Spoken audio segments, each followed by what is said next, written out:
Chapter Point 1. I scarcely know where to begin, though I sometimes facetiously place the cause of it all to Charlie Furiseth's credit. He kept a summer cottage in Mill Valley, under the shadow of Mount Tamalpais, and never occupied it except when he loafed through the winter months and read Nietzsche and Schopenhauer to rest his brain. When summer came on, he elected to sweat out a hot and dusty existence in the city and to toil incessantly. Had it not been my custom to run up to see him every Saturday afternoon and to stop over till Monday morning, this particular January Monday morning would not have found me afloat on San Francisco Bay. Not but that I was afloat in a safe craft, for the Martinez was a new ferry steamer, making her fourth or fifth trip on the run between Sausalito and San Francisco. The danger lay in the heavy fog which blanketed the bay, and of which, as a landsman, I had little apprehension. In fact, I remember the placid exultation with which I took up my position on the forward upper deck, directly beneath the pilot house, and allowed the mystery of the fog to lay hold of my imagination. A fresh breeze was blowing, and for a time I was alone in the moist obscurity, yet not alone, for I was dimly conscious of the presence of the pilot, and of what I took to be the captain, in the glass house above my head. I remember thinking how comfortable it was, this division of labor which made it unnecessary for me to study fogs, winds, tides, and navigation, in order to visit my friend who lived across an arm of the sea. It was good that men should be specialists, I mused. The peculiar knowledge of the pilot and captain sufficed for many thousands of people who knew no more of the sea and navigation than I knew. On the other hand, instead of having to devote my energy to the learning of a multitude of things, I concentrated it upon a few particular things, such as, for instance, the analysis of Poe's place in American literature, an essay of mine, by the way, in the current Atlantic. Coming aboard, as I passed through the cabin, I had noticed with greedy eyes a stout gentleman reading the Atlantic, which was open at my very essay. And there it was again, the division of labor, the special knowledge of the pilot and captain which permitted the stout gentleman to read my special knowledge on Poe while they carried him safely from Sausalito to San Francisco. A red-faced man, slamming the cabin door behind him and stumping out on the deck, interrupted my reflections, though I made a mental note of the topic for use in a projected essay which I had thought of calling, The Necessity for Freedom, a Plea for the Artist. The red-faced man shot a glance up at the pilot house, gazed around at the fog, stumped across the deck and back. He evidently had artificial legs, and stood still by my side, legs wide apart, and with an expression of keen enjoyment on his face. I was not wrong when I decided that his days had been spent on the sea. "It's nasty weather like this here that turns heads grey before their time," he said, with a nod toward the pilot house. "I had not thought there was any particular strain," I answered. "It seems as simple as A, B, C. They know the direction by compass, the distance, and the speed. I should not call it anything more than mathematical certainty." "Strain," he snorted. "Simple as A, B, C. Mathematical certainty." He seemed to brace himself up and lean backward against the air as he stared at me. "How about this here tide that's rushin' out through the Golden Gate?" he demanded, or bellowed, rather. "How fast is she ebbin'? What's the drift, eh? Listen to that, will you? A bellboy, and we're a top of it. See, alterin' the course." From out of the fog came the mournful tolling of a bell, and I could see the pilot turning the wheel with great rapidity. The bell, which had seemed straight ahead, was now sounding from the side. Our own whistle was blowing hoarsely, and from time to time the sound of other whistles came to us from out of the fog. "That's a ferry boat of some sort," the newcomer said, indicating a whistle off to the right. "And there, d'ye hear that? Blown by mouth. Some scow schooner, most likely. Better watch out, Mr. Schooner Man." "Ah, I thought so. Now hell's a poppin' for somebody."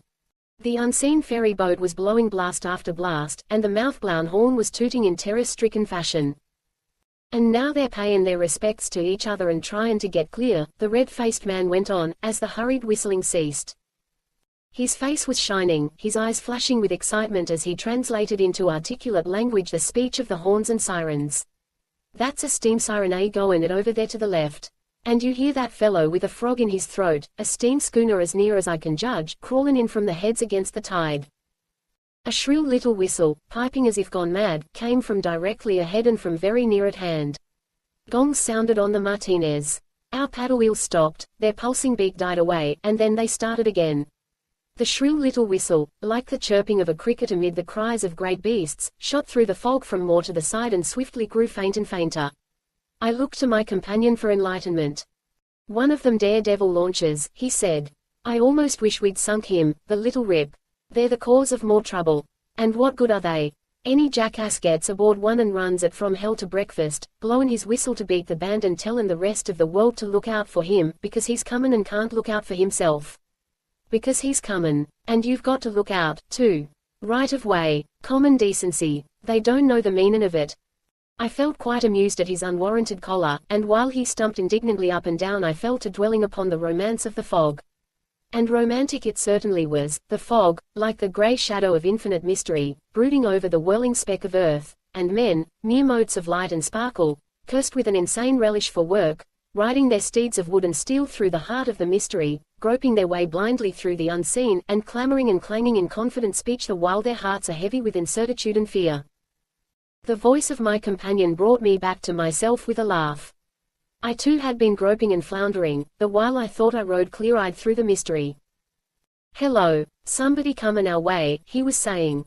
"And do ye hear that? He's comin' fast. Walking right along. Guess he don't hear us yet. Wind's in wrong direction." The fresh breeze was blowing right down upon us, and I could hear the whistle plainly, off to one side and a little ahead. "Ferry boat?" I asked. He nodded, then added, "Or he wouldn't be keepin' up such a clip." He gave a short chuckle. "They're gettin' anxious up there." I glanced up. The captain had thrust his head and shoulders out of the pilot-house, and was staring intently into the fog as though by sheer force of will he could penetrate it. His face was anxious, as was the face of my companion, who had stumped over to the rail and was gazing with a like intentness in the direction of the invisible danger. Then everything happened, and with inconceivable rapidity. The fog seemed to break away as though split by a wedge, and the bow of a steamboat emerged, trailing fog wreaths on either side like seaweed on the snout of Leviathan. I could see the pilot-house and a white-bearded man leaning partly out of it, on his elbows. He was clad in a blue uniform, and I remember noting how trim and quiet he was. His quietness, under the circumstances, was terrible. He accepted destiny, marched hand in hand with it, and coolly measured the stroke. As he leaned there, he ran a calm and speculative eye over us, as though to determine the precise point of the collision, and took no notice whatever when our pilot, white with rage, shouted, "Now you've done it." On looking back, I realized that the remark was too obvious to make rejoinder necessary. "Grab hold of something and hang on," the red-faced man said to me. All his bluster had gone, and he seemed to have caught the contagion of preternatural calm. "And listen to the women scream," he said grimly, almost bitterly, I thought, as though he had been through the experience before. The vessels came together before I could follow his advice. We must have been struck squarely amidships, for I saw nothing, the strange steamboat having passed beyond my line of vision. The Martinez heeled over, sharply, and there was a crashing and rending of timber. I was thrown flat on the wet deck, and before I could scramble to my feet I heard the scream of the women.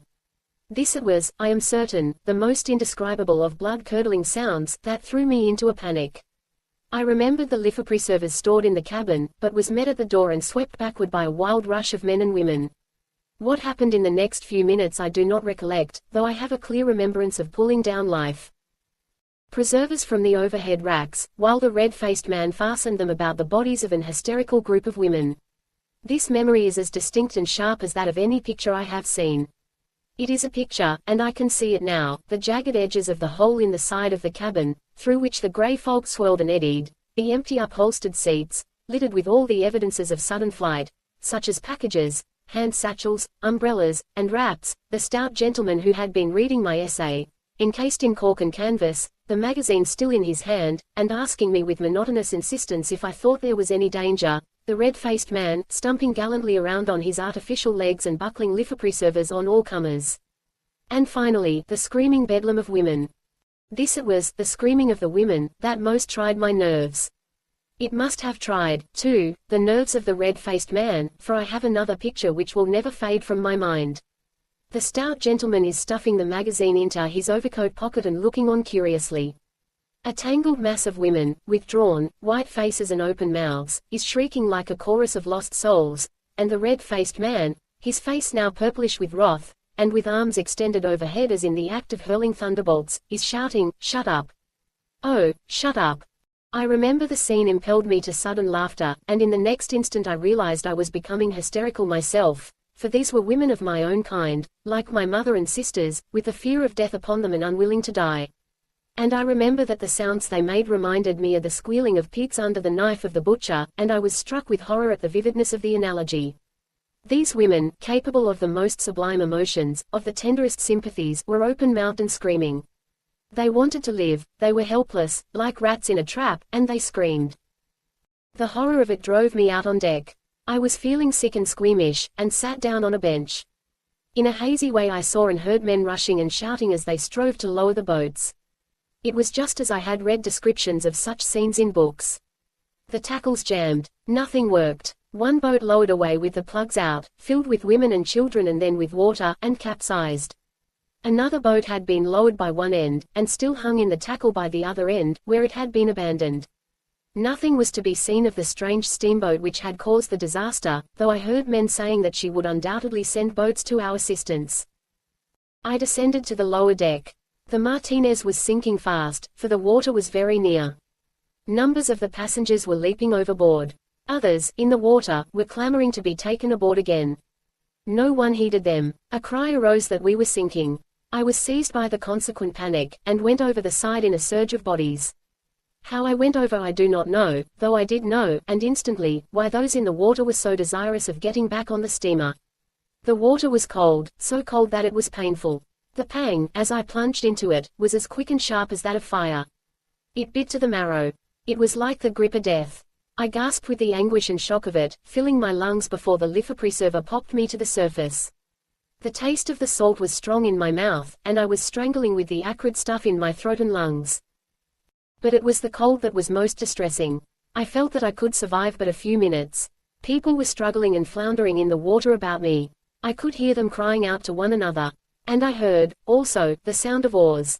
Evidently the strange steamboat had lowered its boats. As the time went by I marveled that I was still alive. I had no sensation whatever in my lower limbs, while a chilling numbness was wrapping about my heart and creeping into it. Small waves, with spiteful foaming crests, continually broke over me and into my mouth, sending me off into more strangling paroxysms. The noises grew indistinct, though I heard a final and despairing chorus of screams in the distance, and knew that the Martinez had gone down. Later, how much later I have no knowledge, I came to myself with a start of fear. I was alone. I could hear no calls or cries, only the sound of the waves, made weirdly hollow and reverberant by the fog. A panic in a crowd, which partakes of a sort of community of interest, is not so terrible as a panic when one is by oneself, and such a panic I now suffered. Whither was I drifting? The red-faced man had said that the tide was ebbing through the Golden Gate. Was I, then, being carried out to sea? And the Life-Preserver in which I floated? Was it not liable to go to pieces at any moment? I had heard of such things being made of paper and hollow rushes which quickly became saturated and lost all buoyancy.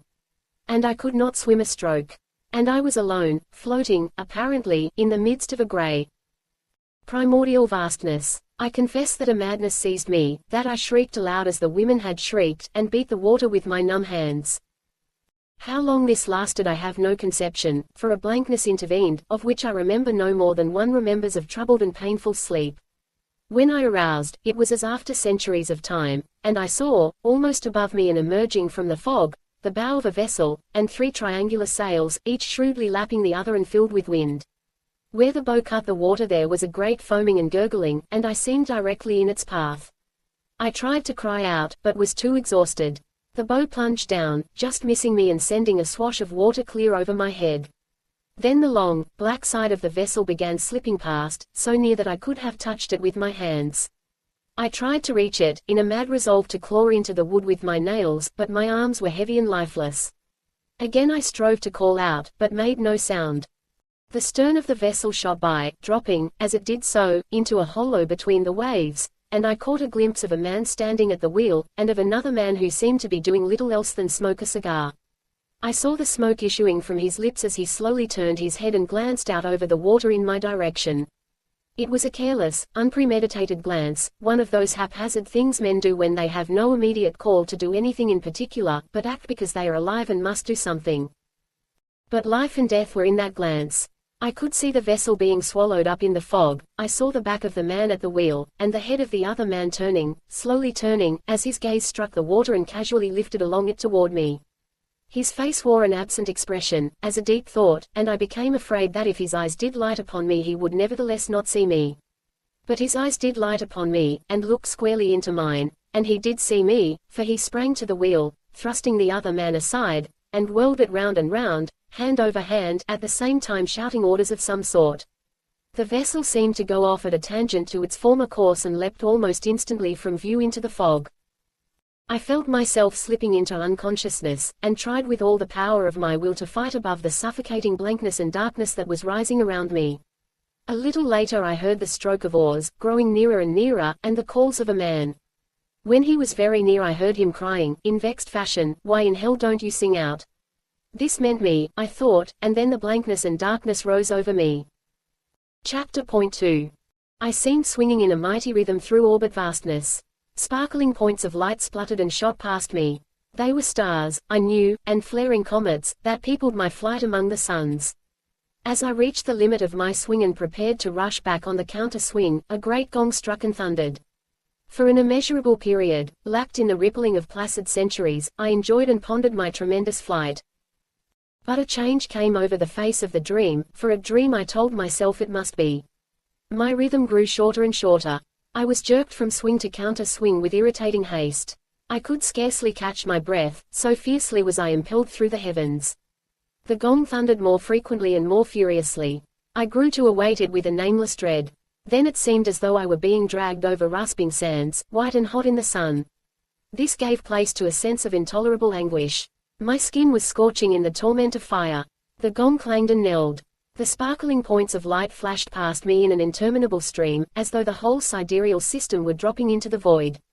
I gasped, caught my breath painfully, and opened my eyes. 2 men were kneeling beside me, working over me. My mighty rhythm was the lift and forward plunge of a ship on the sea. The terrific gong was a frying pan, hanging on the wall, that rattled and clattered with each leap of the ship. The rasping, scorching sands were a man's hard hands chafing my naked chest. I squirmed under the pain of it, and half lifted my head. My chest was raw and red, and I could see tiny blood globules starting through the torn and inflamed cuticle. "That'll do, Jonsen," one of the men said. "Can't you see you've bloomin' well rubbed all the gent's skin off?" The man addressed as Jonsen, a man of the heavy Scandinavian type, ceased chafing me, and arose awkwardly to his feet. The man who had spoken to him was clearly a Cockney, with the clean lines and weakly pretty, almost effeminate, face of the man who has absorbed the sound of Bow Bells with his mother's milk. A draggled muslin cap on his head and a dirty gunny sack about his slim hips proclaimed him cook of the decidedly dirty ship's galley in which I found myself. "And 'ow yer feelin' now, sir?" he asked, with the subservient smirk which comes only of generations of tip-seeking ancestors. For reply, I twisted weakly into a sitting posture, and was helped by Jonsen to my feet. The rattle and bang of the frying pan was grating horribly on my nerves. I could not collect my thoughts. Clutching the woodwork of the galley for support, and I confess the grease with which it was scummed put my teeth on edge, I reached across a hot cooking range to the offending utensil, unhooked it, and wedged it securely into the coal box. The cook grinned at my exhibition of nerves, and thrust into my hand a steaming mug with an "Air, this'll do you good." It was a nauseous mess, ship's coffee, but the heat of it was revivifying. Between gulps of the molten stuff I glanced down at my raw and bleeding chest and turned to the Scandinavian. "Thank you, Mr. Jonsen," I said, "but don't you think your measures were rather heroic?" It was because he understood the reproof of my action, rather than of my words, that he held up his palm for inspection. It was remarkably calloused. I passed my hand over the horny projections, and my teeth went on edge once more from the horrible rasping sensation produced. "My name is Jonsen, not Jonsen," he said, in very good, though slow, English, with no more than a shade of accent to it.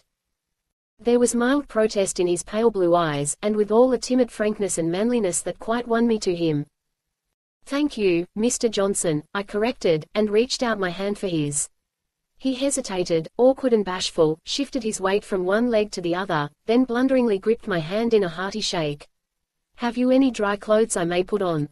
I asked the cook. "Yes, sir," he answered, with cheerful alacrity. "I'll run down and take a look over my kit, if you've no objections, sir, to wearin' my things."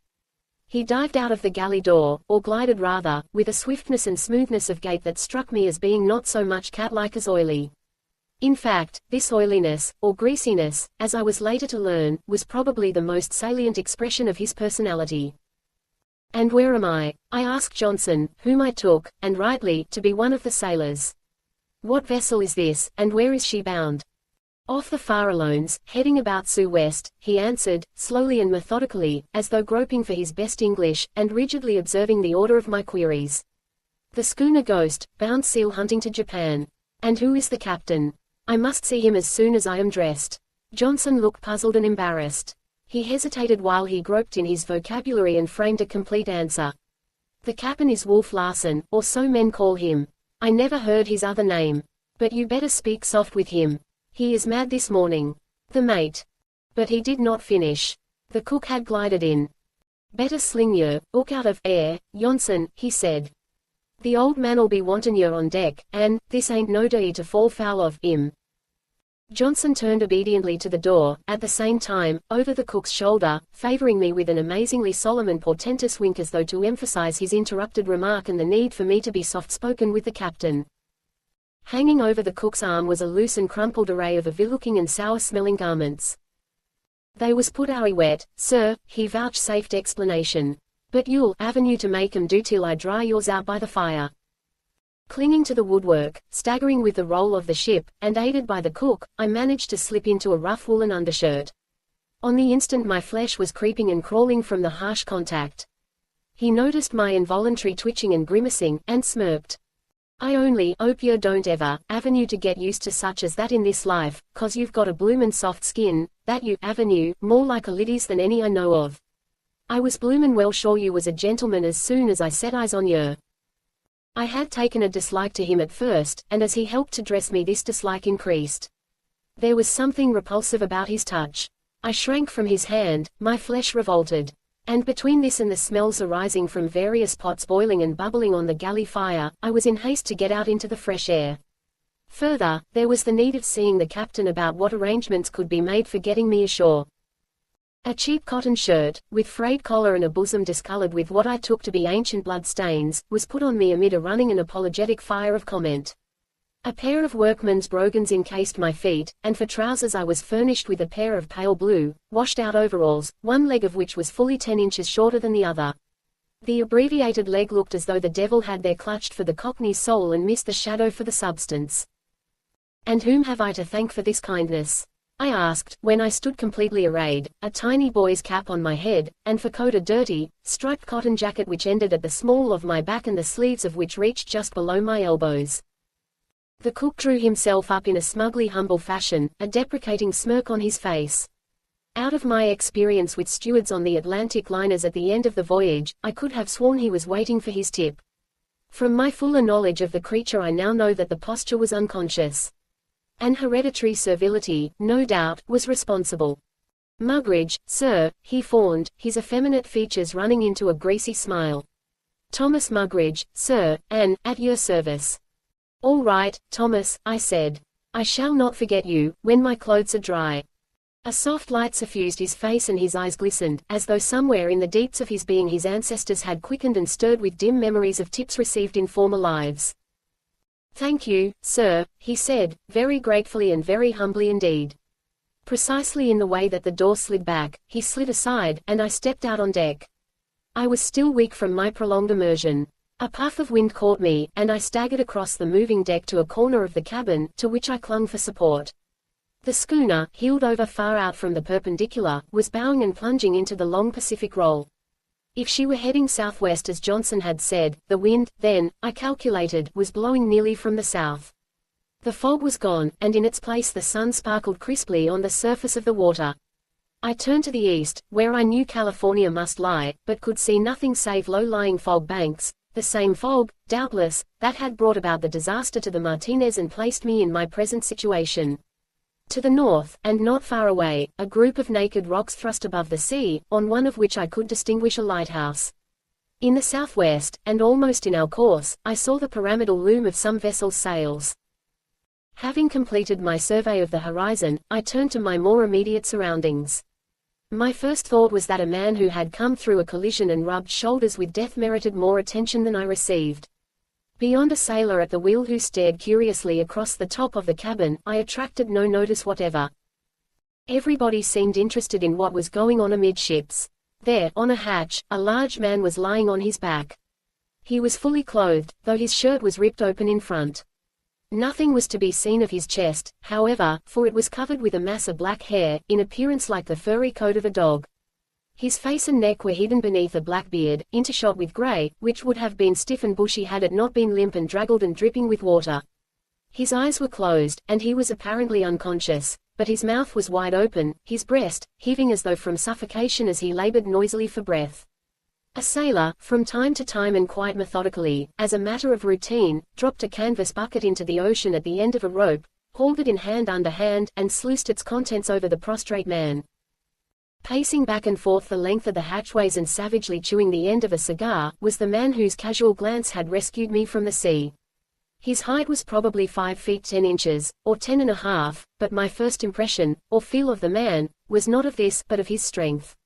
And yet, while he was of massive build, with broad shoulders and deep chest, I could not characterize his strength as massive. It was what might be termed a sinewy, knotty strength, of the kind we ascribe to lean and wiry men, but which, in him, because of his heavy build, partook more of the enlarged gorilla order. Not that in appearance he seemed in the least gorilla-like. What I am striving to express is this strength itself, more as a thing apart from his physical semblance.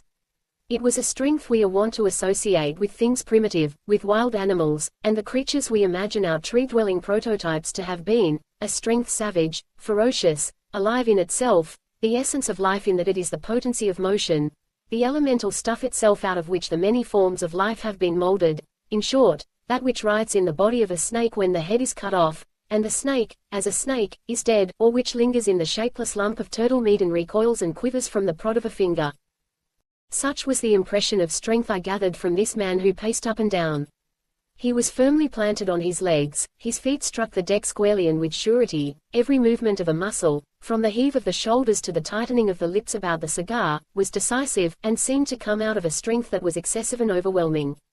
In fact, though this strength pervaded every action of his, it seemed but the advertisement of a greater strength that lurked within, that lay dormant and no more than stirred from time to time, but which might arouse, at any moment, terrible and compelling, like the rage of a lion or the wrath of a storm.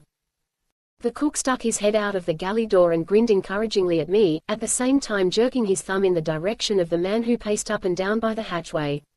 Thus I was given to understand that he was the captain, the old man, in the cook's vernacular, the individual whom I must interview and put to the trouble of somehow getting me ashore. I had half started forward, to get over with what I was certain would be a stormy 5 minutes, when a more violent suffocating paroxysm seized the unfortunate person who was lying on his back. He wrenched and writhed about convulsively. The chin, with the damp black beard, pointed higher in the air as the back muscles stiffened and the chest swelled in an unconscious and instinctive effort to get more air. Under the whiskers, and all unseen, I knew that the skin was taking on a purplish hue. The captain, or Wolf Larsen, as men called him, ceased pacing and gazed down at the dying man. So fierce had this final struggle become that the sailor paused in the act of flinging more water over him and stared curiously, the canvas bucket partly tilted and dripping its contents to the deck.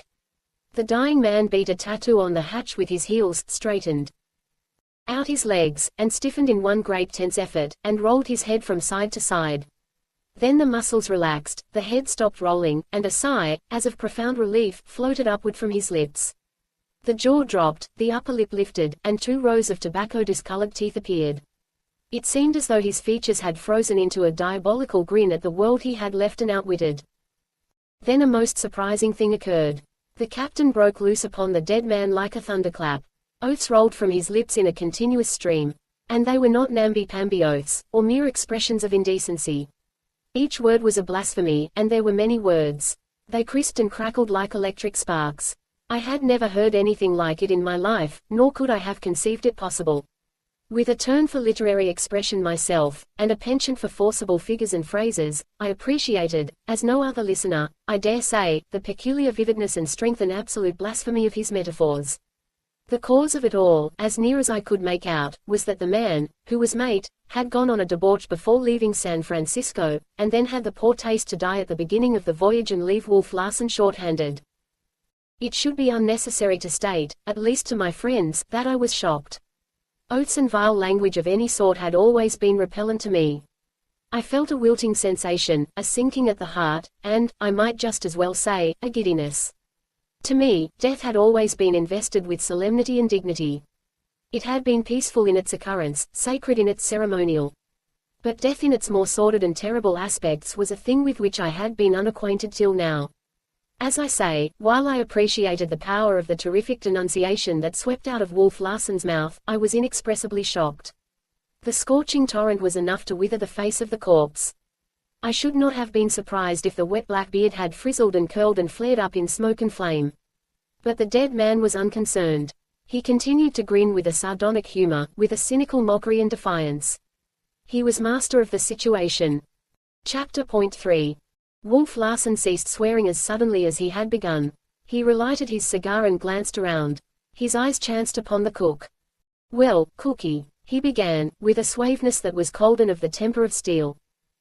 "Yes, sir," the cook eagerly interpolated, with appeasing and apologetic servility. "Don't you think you've stretched that neck of yours just about enough? It's unhealthy, you know. The mate's gone, so I can't afford to lose you too. You must be very, very careful of your health, Cookie. Understand?" His last word, in striking contrast with the smoothness of his previous utterance, snapped like the lash of a whip. The cook quailed under it. "Yes, sir," was the meek reply, as the offending head disappeared into the galley. At this sweeping rebuke, which the cook had only pointed, the rest of the crew became uninterested and fell to work at one task or another. A number of men, however, who were lounging about a companionway between the galley and hatch, and who did not seem to be sailors, continued talking in low tones with one another. These, I afterward learned, were the hunters, the men who shot the seals, and a very superior breed to common sailorfolk. "Johansen," Wolf Larsen called out. A sailor stepped forward obediently. "Get your palm and needle and sew the beggar up. You'll find some old canvas in the sail locker. Make it do." "What'll I put on his feet, sir?" the man asked, after the customary, "Aye, sir." "We'll see to that," Wolf Larsen answered, and elevated his voice in a call of Cookie. Thomas Mugridge popped out of his galley like a jack-in-the-box. "Go below and fill a sack with coal. Any of you fellows got a Bible or prayer book?" was the captain's next demand, this time of the hunters lounging about the companionway. They shook their heads, and someone made a jocular remark which I did not catch, but which raised a general laugh. Wolf Larsen made the same demand of the sailors. Bibles and prayer books seemed scarce articles, but one of the men volunteered to pursue the quest amongst the watch below, returning in a minute with the information that there was none.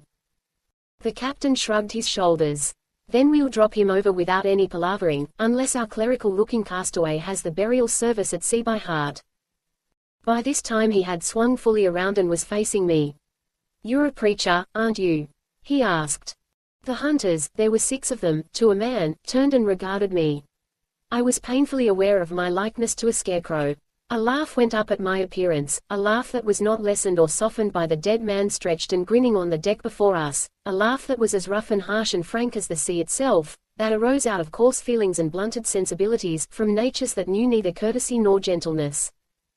Wolf Larsen did not laugh, though his grey eyes lighted with a slight glint of amusement, and in that moment, having stepped forward quite close to him, I received my first impression of the man himself, of the man as apart from his body, and from the torrent of blasphemy I had heard him spew forth.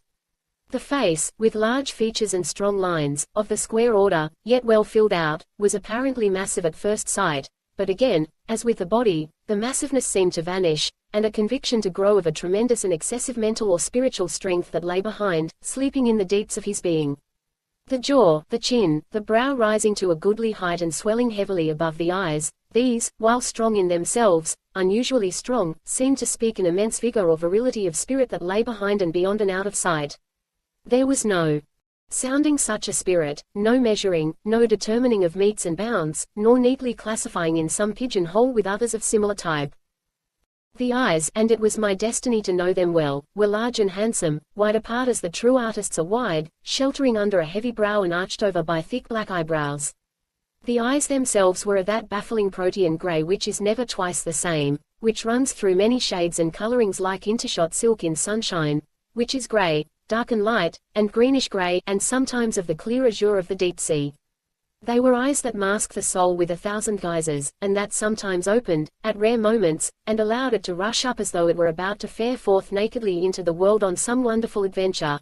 Eyes that could brood with the hopeless somberness of leaden skies, that could snap and crackle points of fire like those which sparkle from a whirling sword, that could grow chill as an Arctic landscape, and yet again, that could warm and soften and be all a dance with love lights. Intense and masculine, luring and compelling, which at the same time fascinate and dominate women till they surrender in a gladness of joy and of relief and sacrifice. But to return, I told him that, unhappily for the burial service, I was not a preacher, when he sharply demanded, "What do you do for a living?"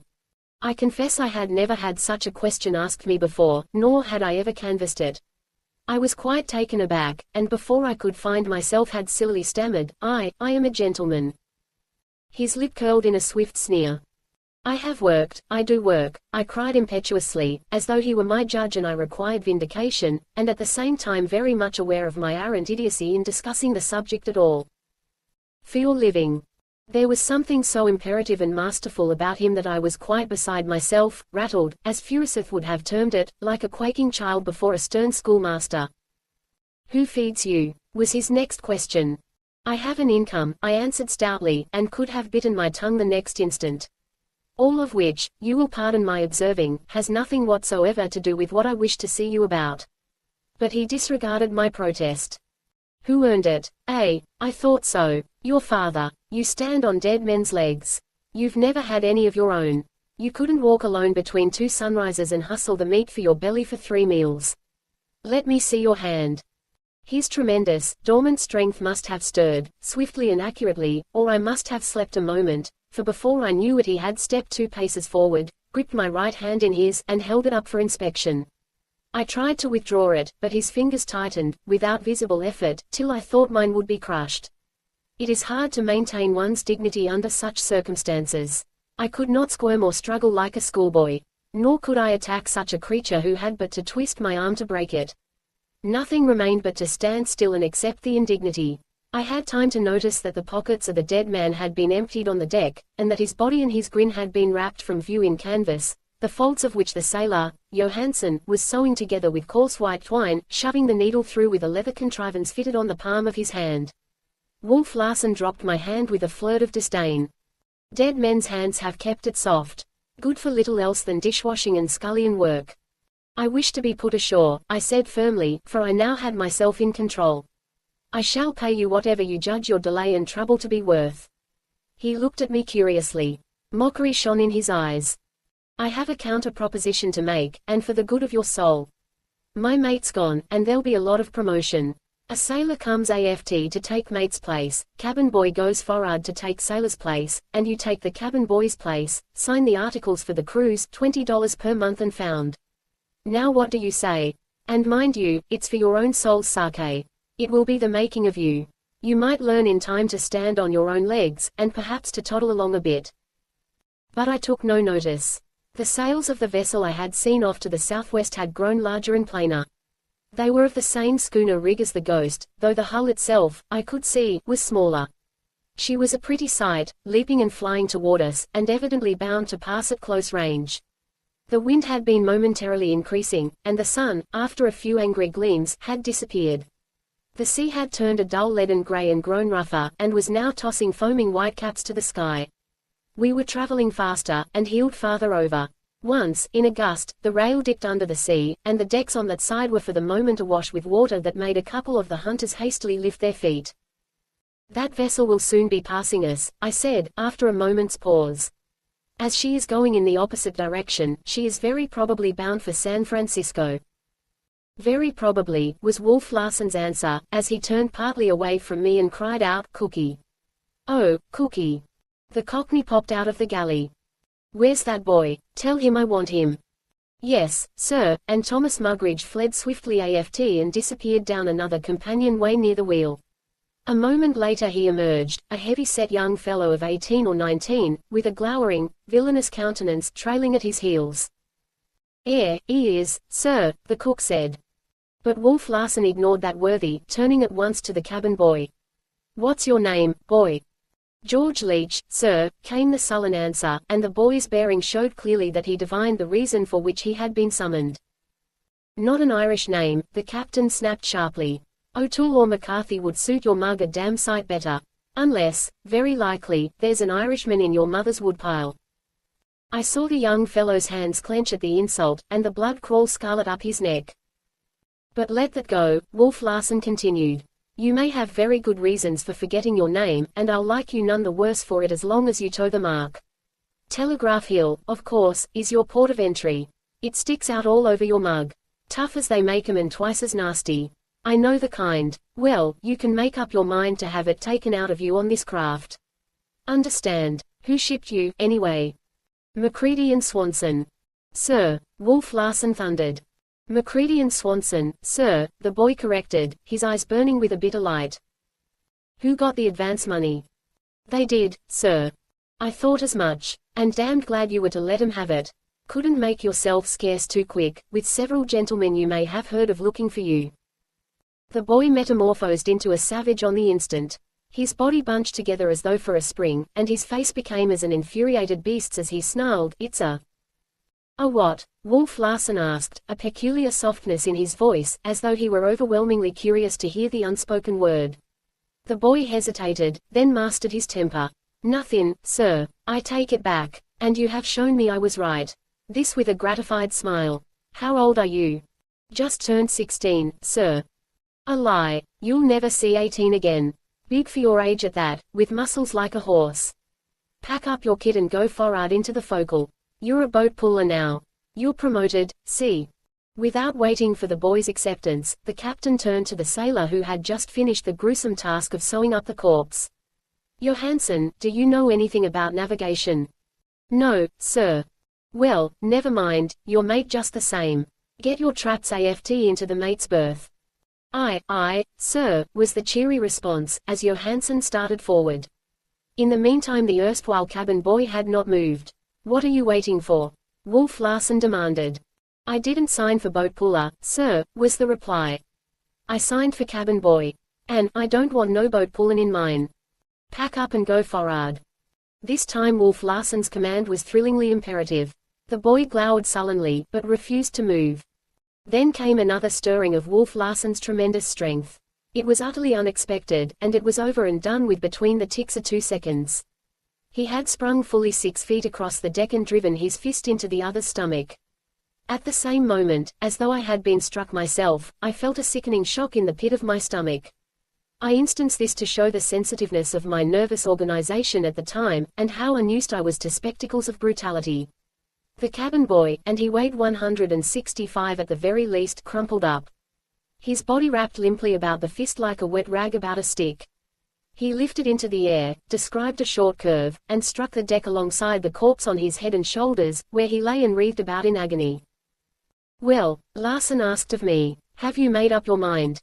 I had glanced occasionally at the approaching schooner, and it was now almost abreast of us and not more than a couple of 100 yards away. It was a very trim and neat little craft. I could see a large, black number on one of its sails, and I had seen pictures of pilot boats. What vessel is that? I asked. The pilot boat Lady Mine, Wolf Larsen answered grimly. Got rid of her pilots and running into San Francisco. She'll be there in 5 or 6 hours with this wind. Will you please signal it, then, so that I may be put ashore? Sorry, but I've lost the signal book overboard, he remarked, and the group of hunters grinned. I debated a moment, looking him squarely in the eyes. I had seen the frightful treatment of the cabin boy, and knew that I should very probably receive the same, if not worse.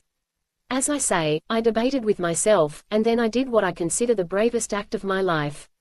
I ran to the side, waving my arms and shouting, Lady Mine ahoy! Take me ashore. $1,000 if you take me ashore. I waited, watching 2 men who stood by the wheel, one of them steering. The other was lifting a megaphone to his lips.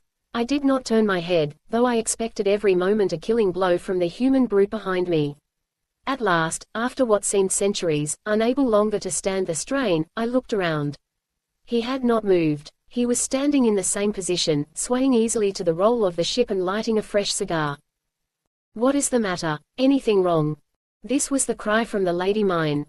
Yes, I shouted, at the top of my lungs. Life or death. $1,000 if you take me ashore. Too much, Frisco Tanglefoot, for the health of my crew. Wolf Larsen shouted after. This one, indicating me with his thumb, fancies sea serpents and monkeys just now. The man on the Lady Mine laughed back through the megaphone. The pilot boat plunged past. Give him hell for me, came a final cry, and the two men waved their arms in farewell. I leaned despairingly over the rail, watching the trim little schooner swiftly increasing the bleak sweep of ocean between us. And she would probably be in San Francisco in 5 or 6 hours. My head seemed bursting. There was an ache in my throat as though my heart were up in it. A curling wave struck the side and splashed salt spray on my lips. The wind puffed strongly, and the Ghost heeled far over, burying her lee rail. I could hear the water rushing down upon the deck. When I turned around, a moment later, I saw the cabin boy staggering to his feet. His face was ghastly white, twitching with suppressed pain. He looked very sick. Well, Leach, are you going for'ard? Wolf Larsen asked. Yes, sir, came the answer of a spirit cowed. And you? I was asked. I'll give you 1,000, I began, but was interrupted. Stow that. Are you going to take up your duties as cabin boy? Or do I have to take you in hand? What was I to do? To be brutally beaten, to be killed perhaps, would not help my case. I looked steadily into the cruel grey eyes. They might have been granite for all the light and warmth of a human soul they contained. One may see the soul stir in some men's eyes, but his were bleak, and cold, and grey as the sea itself. Well. Yes, I said. Say, yes, sir. Yes, sir, I corrected. What is your name? Van Weyden, sir. First name? Humphrey, sir, Humphrey Van Weyden. Age? 35, sir. That'll do. Go to the cook and learn your duties. And thus it was that I passed into a state of involuntary servitude to Wolf Larsen. He was stronger than I, that was all. But it was very unreal at the time.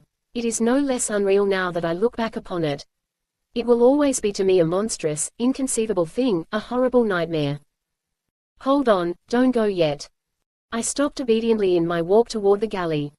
Johansen, call all hands. Now that we've everything cleaned up, we'll have the funeral and get the decks cleared of useless lumber.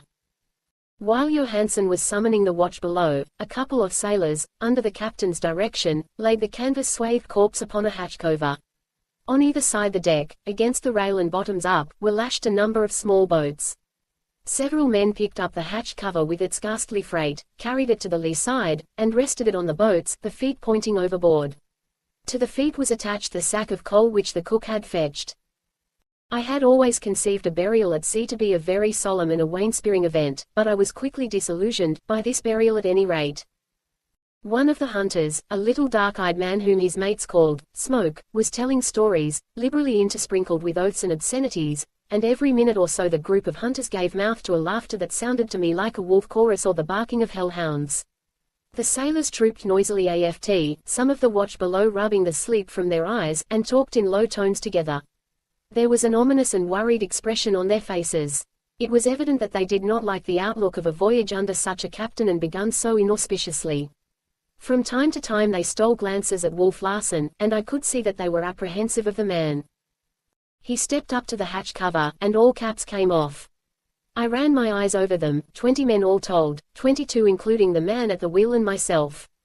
I was pardonably curious in my survey, for it appeared my fate to be pent up with them on this miniature floating world for I knew not how many weeks or months.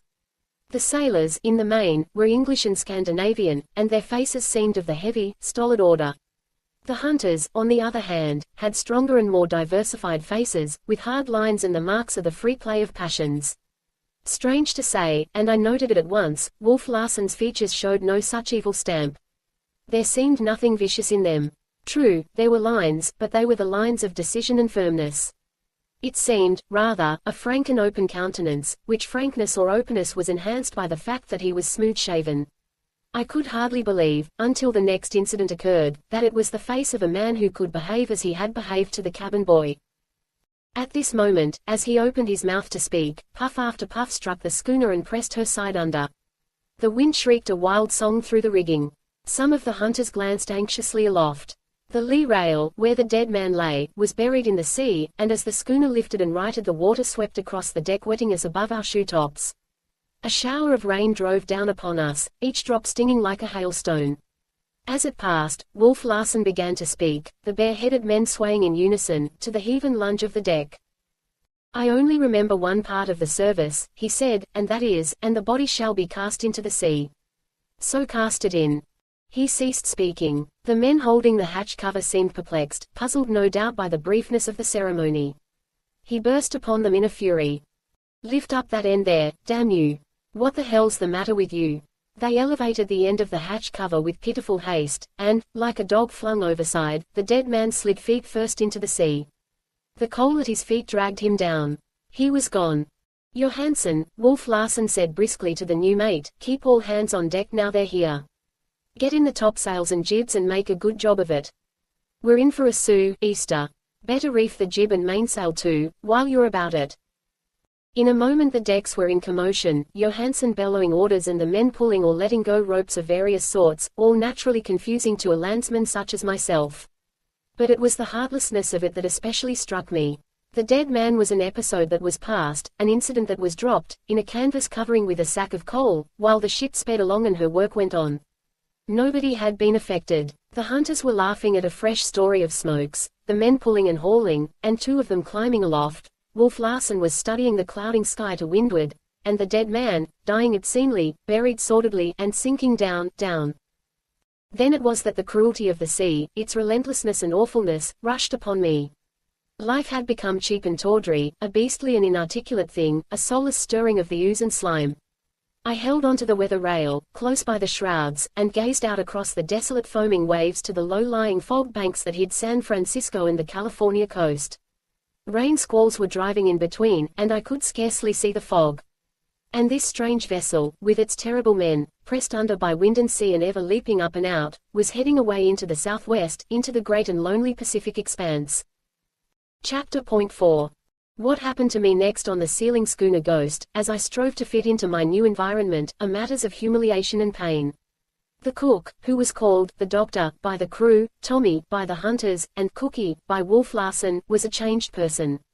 The difference worked in my status brought about a corresponding difference in treatment from him. Servile and fawning as he had been before, he was now as domineering and bellicose.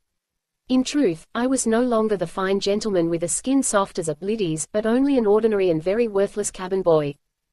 He absurdly insisted upon my addressing him as Mr. Mugridge, and his behavior and carriage were insufferable as he showed me my duties. Besides my work in the cabin, with its 4 small state-rooms, I was supposed to be his assistant in the galley, and my colossal ignorance concerning such things as peeling potatoes or washing greasy pots was a source of unending and sarcastic wonder to him. He refused to take into consideration what I was, or, rather, what my life and the things I was accustomed to had been. This was part of the attitude he chose to adopt toward me, and I confess, ere the day was done, that I hated him with more lively feelings than I had ever hated anyone in my life before. This first day was made more difficult for me from the fact that the Ghost, under close reefs terms such as these I did not learn till later, was plunging through what Mr. Mugridge called an Alan Sue Easter. At 5:30, under his directions, I set the table in the cabin, with reweather trays in place, and then carried the tea and cooked food down from the galley. In this connection I cannot forbear relating my first experience with a boarding sea. "Look sharp or you'll get doused," was Mr. Mugridge's parting injunction, as I left the galley with a big teapot in one hand, and in the hollow of the other arm several loaves of fresh baked bread. One of the hunters, a tall, loose-jointed chap named Henderson, was going aft at the time from the steerage, the name the hunters facetiously gave their midships sleeping quarters to the cabin. Wolf Larsen was on the poop, smoking his everlasting cigar. "Ere she comes. Sling your hook," the cook cried. I stopped, for I did not know what was coming, and saw the galley door slide shut with a bang. Then I saw Henderson leaping like a madman for the main rigging, up which he shot, on the inside, till he was many feet higher than my head. Also I saw a great wave, curling and foaming, poised far above the rail. I was directly under it. My mind did not work quickly, everything was so new and strange. I grasped that I was in danger, but that was all. I stood still, in trepidation. Then Wolf Larsen shouted from the poop, "Grab hold something, you hump." But it was too late. I sprang toward the rigging, to which I might have clung, and was met by the descending wall of water. What happened after that was very confusing. I was beneath the water, suffocating and drowning. My feet were out from under me, and I was turning over and being swept along I knew not where. Several times I collided against hard objects, once striking my right knee a terrible blow. Then the flood seemed suddenly to subside and I was breathing the good air again. I had been swept against the galley and around the steerage companionway from the weather side into the lee scuppers. The pain from my hurt knee was agonizing. I could not put my weight on it, or, at least, I thought I could not put my weight on it, and I felt sure the leg was broken. But the cook was after me, shouting through the lee galley door.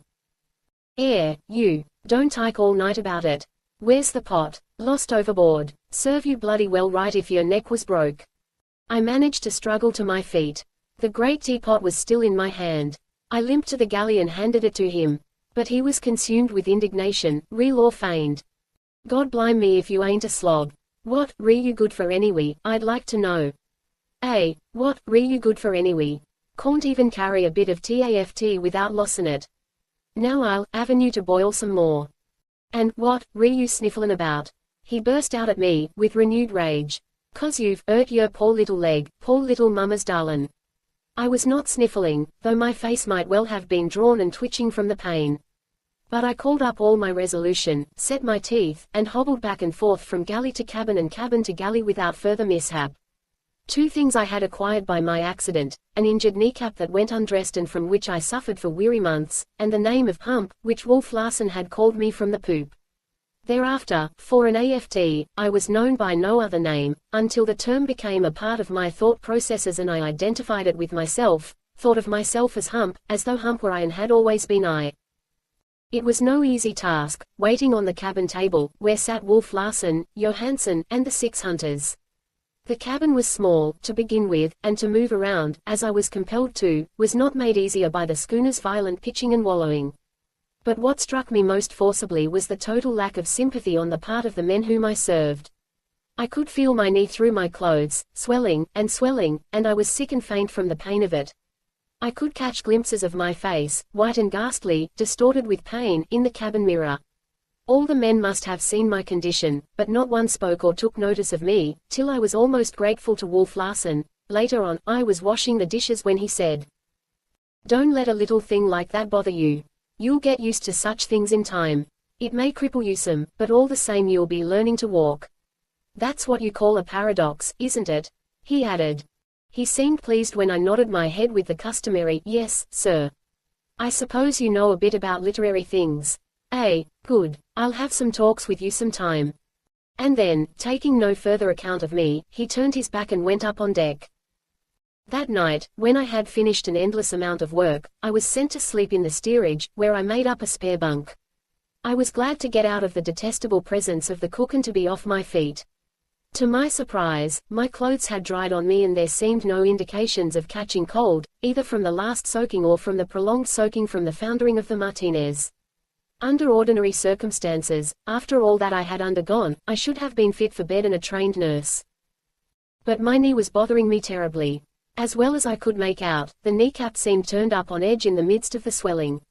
As I sat in my bunk examining it, the 6 hunters were all in the steerage, smoking and talking in loud voices. Henderson took a passing glance at it.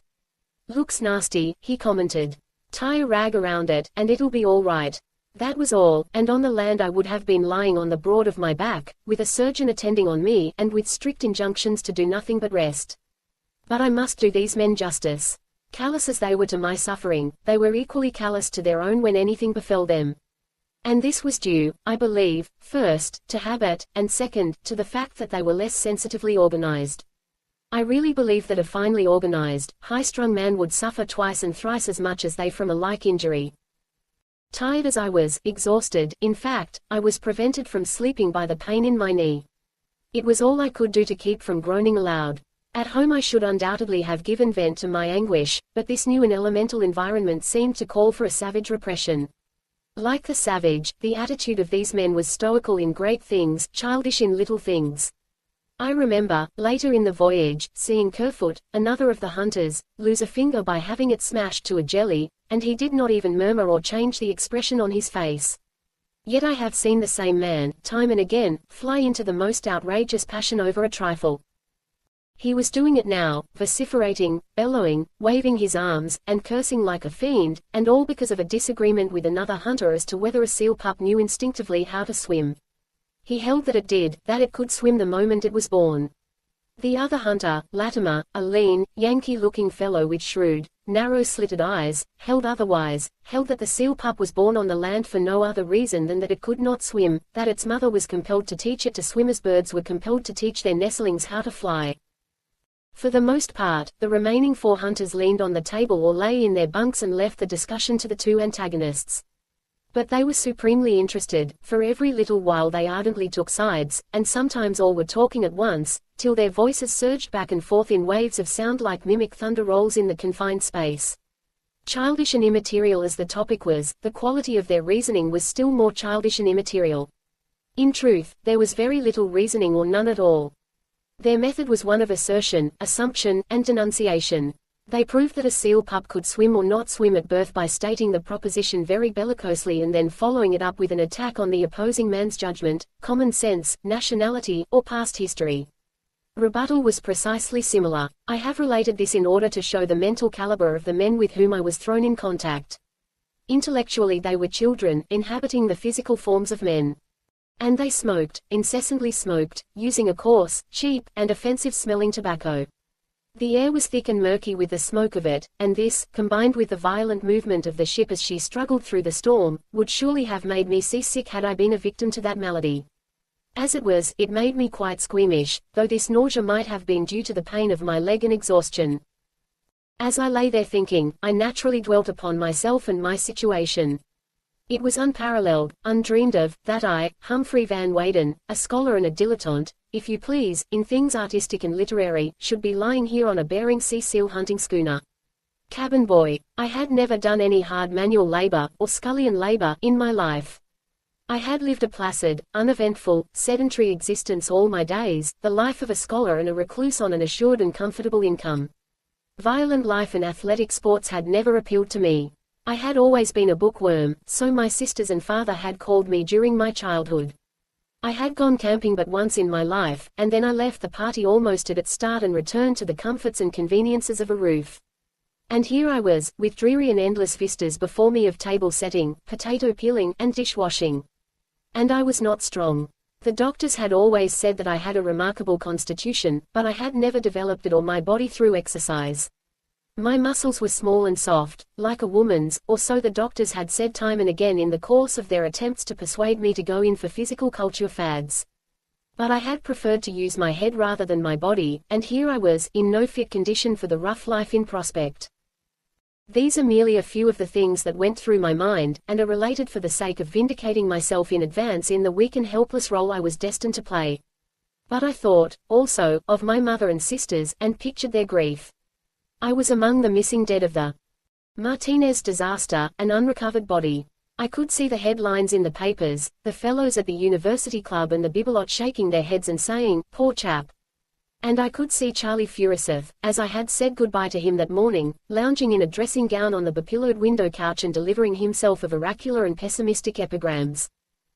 And all the while, rolling, plunging, climbing the moving mountains and falling and wallowing in the foaming valleys, the schooner Ghost was fighting her way farther and farther into the heart of the Pacific, and I was on her. I could hear the wind above.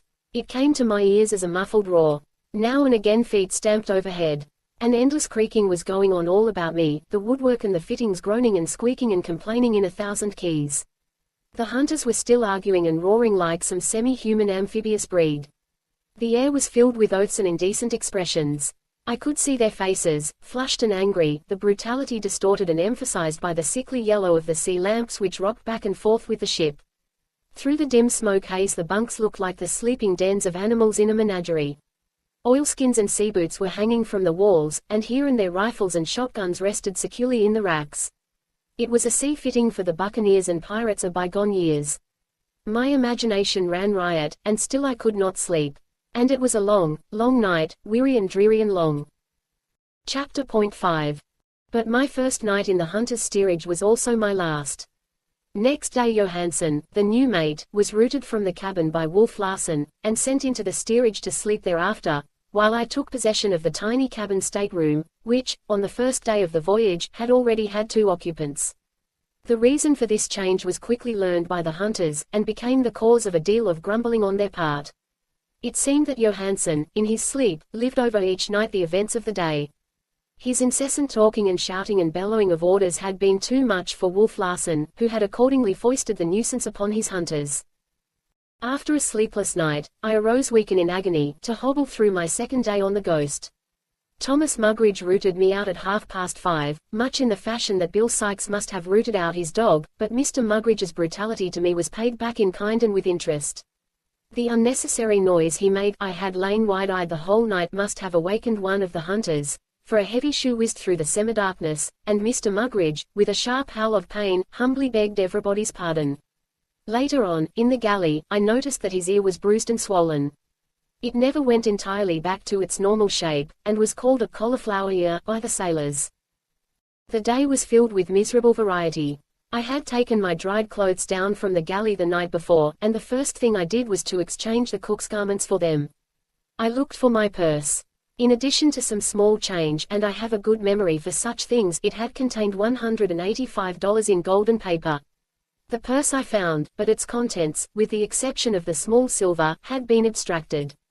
I spoke to the cook about it, when I went on deck to take up my duties in the galley, and though I had looked forward to a surly answer, I had not expected the belligerent harangue that I received. "Look, he began, a malicious light in his eyes and a snarl in his throat, do ye want your nose punched? If you think I'm a thief, just keep it to yourself, or you'll find, how bloody well mistaken you are. Strike me blind if this ain't gratitude for yer.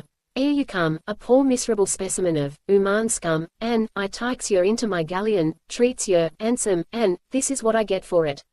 Next time you can go to hell, say I, and I've a good mind to give you what for anyway." So saying, he put up his fists and started for me. To my shame be it, I cowered away from the blow and ran out the galley door. What else was I to do? Force, nothing but force, obtained on this brute ship. Moral suasion was a thing unknown.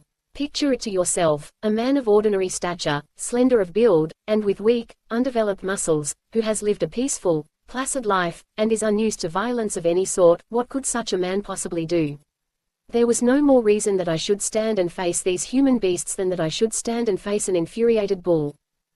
So I thought it out at the time, feeling the need for vindication and desiring to be at peace with my conscience. But this vindication did not satisfy. Nor, to this day, can I permit my manhood to look back upon those events and feel entirely exonerated. The situation was something that really exceeded rational formulas for conduct and demanded more than the cold conclusions of reason. When viewed in the light of formal logic, there is not one thing of which to be ashamed, but nevertheless a shame rises within me at the recollection, and in the pride of my manhood I feel that my manhood has in unaccountable ways been smirched and sullied. All of which is neither here nor there. The speed with which I ran from the galley caused excruciating pain in my knee, and I sank down helplessly at the break of the poop. But the Cockney had not pursued me. "Look at him run! Look at him run!" I could hear him crying. "And, with a game leg at that. Come on back, you poor little mama's darling." "I won't, no, I won't." I came back and went on with my work, and here the episode ended for the time, though further developments were yet to take place. I set the breakfast table in the cabin, and at 7 o'clock waited on the hunters and officers. The storm had evidently broken during the night, though a huge sea was still running and a stiff wind blowing. Sail had been made in the early watches, so that the Ghost was racing along under everything except the 2 topsails and the flying jib. These 3 sails, I gathered from the conversation, were to be set immediately after breakfast. I learned, also, that Wolf Larsen was anxious to make the most of the storm, which was driving him to the southwest into that portion of the sea where he expected to pick up with the northeast trades. It was before this steady wind that he hoped to make the major portion of the run to Japan, curving south into the tropics and north again as he approached the coast of Asia. After breakfast I had another unenviable experience. When I had finished washing the dishes, I cleaned the cabin stove and carried the ashes up on deck to empty them. Wolf Larsen and Henderson were standing near the wheel, deep in conversation. The sailor, Johnson, was steering. As I started toward the weather side I saw him make a sudden motion with his head, which I mistook for a token of recognition and good morning. In reality, he was attempting to warn me to throw my ashes over the lee side. Unconscious of my blunder, I passed by Wolf Larsen and the hunter and flung the ashes over the side to windward. The wind drove them back, and not only over me, but over Henderson and Wolf Larsen. The next instant the latter kicked me, violently, as a cur is kicked. I had not realized there could be so much pain in a kick. I reeled away from him and leaned against the cabin in a hay-fainting condition. Everything was swimming before my eyes, and I turned sick. The nausea overpowered me, and I managed to crawl to the side of the vessel. But Wolf Larsen did not follow me up. Brushing the ashes from his clothes, he had resumed his conversation with Henderson. Johansen, who had seen the affair from the break of the poop, sent a couple of sailors aft to clean up the mess. Later in the morning I received a surprise of a totally different sort. Following the cook's instructions, I had gone into Wolf Larsen's stateroom to put it to rights and make the bed. Against the wall, near the head of the bunk, was a rack filled with books. I glanced over them, noting with astonishment such names as Shakespeare, Tennyson, Poe, and De Quincey. There were scientific works, too, among which were represented men such as Tyndall, Proctor, and Darwin. Astronomy and physics were represented, and I remarked Bulfinch's Age of Fable, Shaw's History of English and American Literature, and Johnson's Natural History in 2 large volumes. Then there were a number of grammars, such as Metcalfe's, and Reed and Kellogg's, and I smiled as I saw a copy of the Dean's English. I could not reconcile these books with the man from what I had seen of him, and I wondered if he could possibly read them. But when I came to make the bed I found, between the blankets, dropped apparently as he had sunk off to sleep, a complete Browning, the Cambridge edition. It was open in a balcony, and I noticed, here and there, passages underlined in pencil.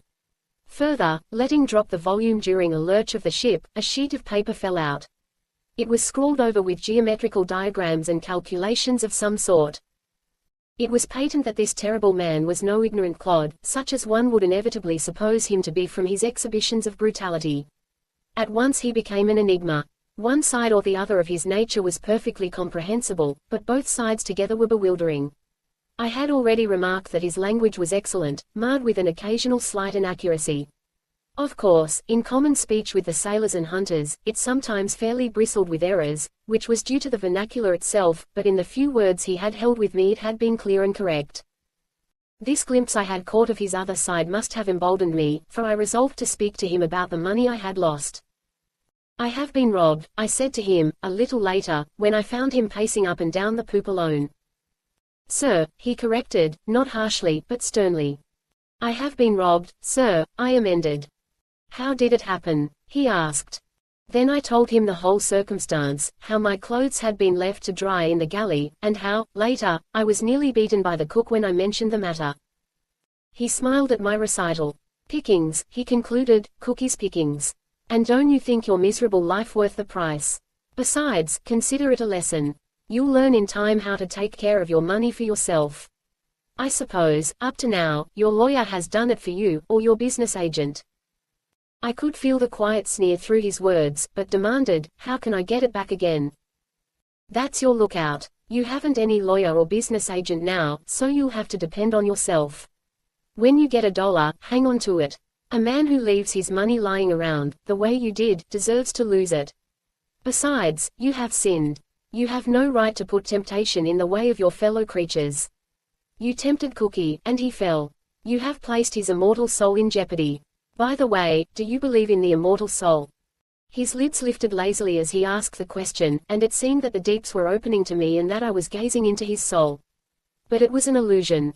Far as it might have seemed, no man has ever seen very far into Wolf Larsen's soul, or seen it at all, of this I am convinced. It was a very lonely soul, I was to learn, that never unmasked, though at rare moments it played at doing so. "I read immortality in your eyes," I answered, dropping the "sir," an experiment, for I thought the intimacy of the conversation warranted it. He took no notice. "By that, I take it, you see something that is alive, but that necessarily does not have to live forever." "I read more than that," I continued boldly. "Then you read consciousness. You read the consciousness of life, that it is alive, but still no further away, no endlessness of life." How clearly he thought, and how well he expressed what he thought. From regarding me curiously, he turned his head and glanced out over the leaden sea to windward. A bleakness came into his eyes, and the lines of his mouth grew severe and harsh. He was evidently in a pessimistic mood. "Then to what end?" He demanded abruptly, turning back to me. If I am immortal, why? I halted. How could I explain my idealism to this man? How could I put into speech a something felt, a something like the strains of music heard in sleep, a something that convinced yet transcended utterance? What do you believe, then? I countered. I believe that life is a mess, he answered promptly. It is like yeast, a ferment, a thing that moves and may move for a minute, an hour, a year, or 100 years, but that in the end will cease to move. The big eat the little that they may continue to move, the strong eat the weak that they may retain their strength.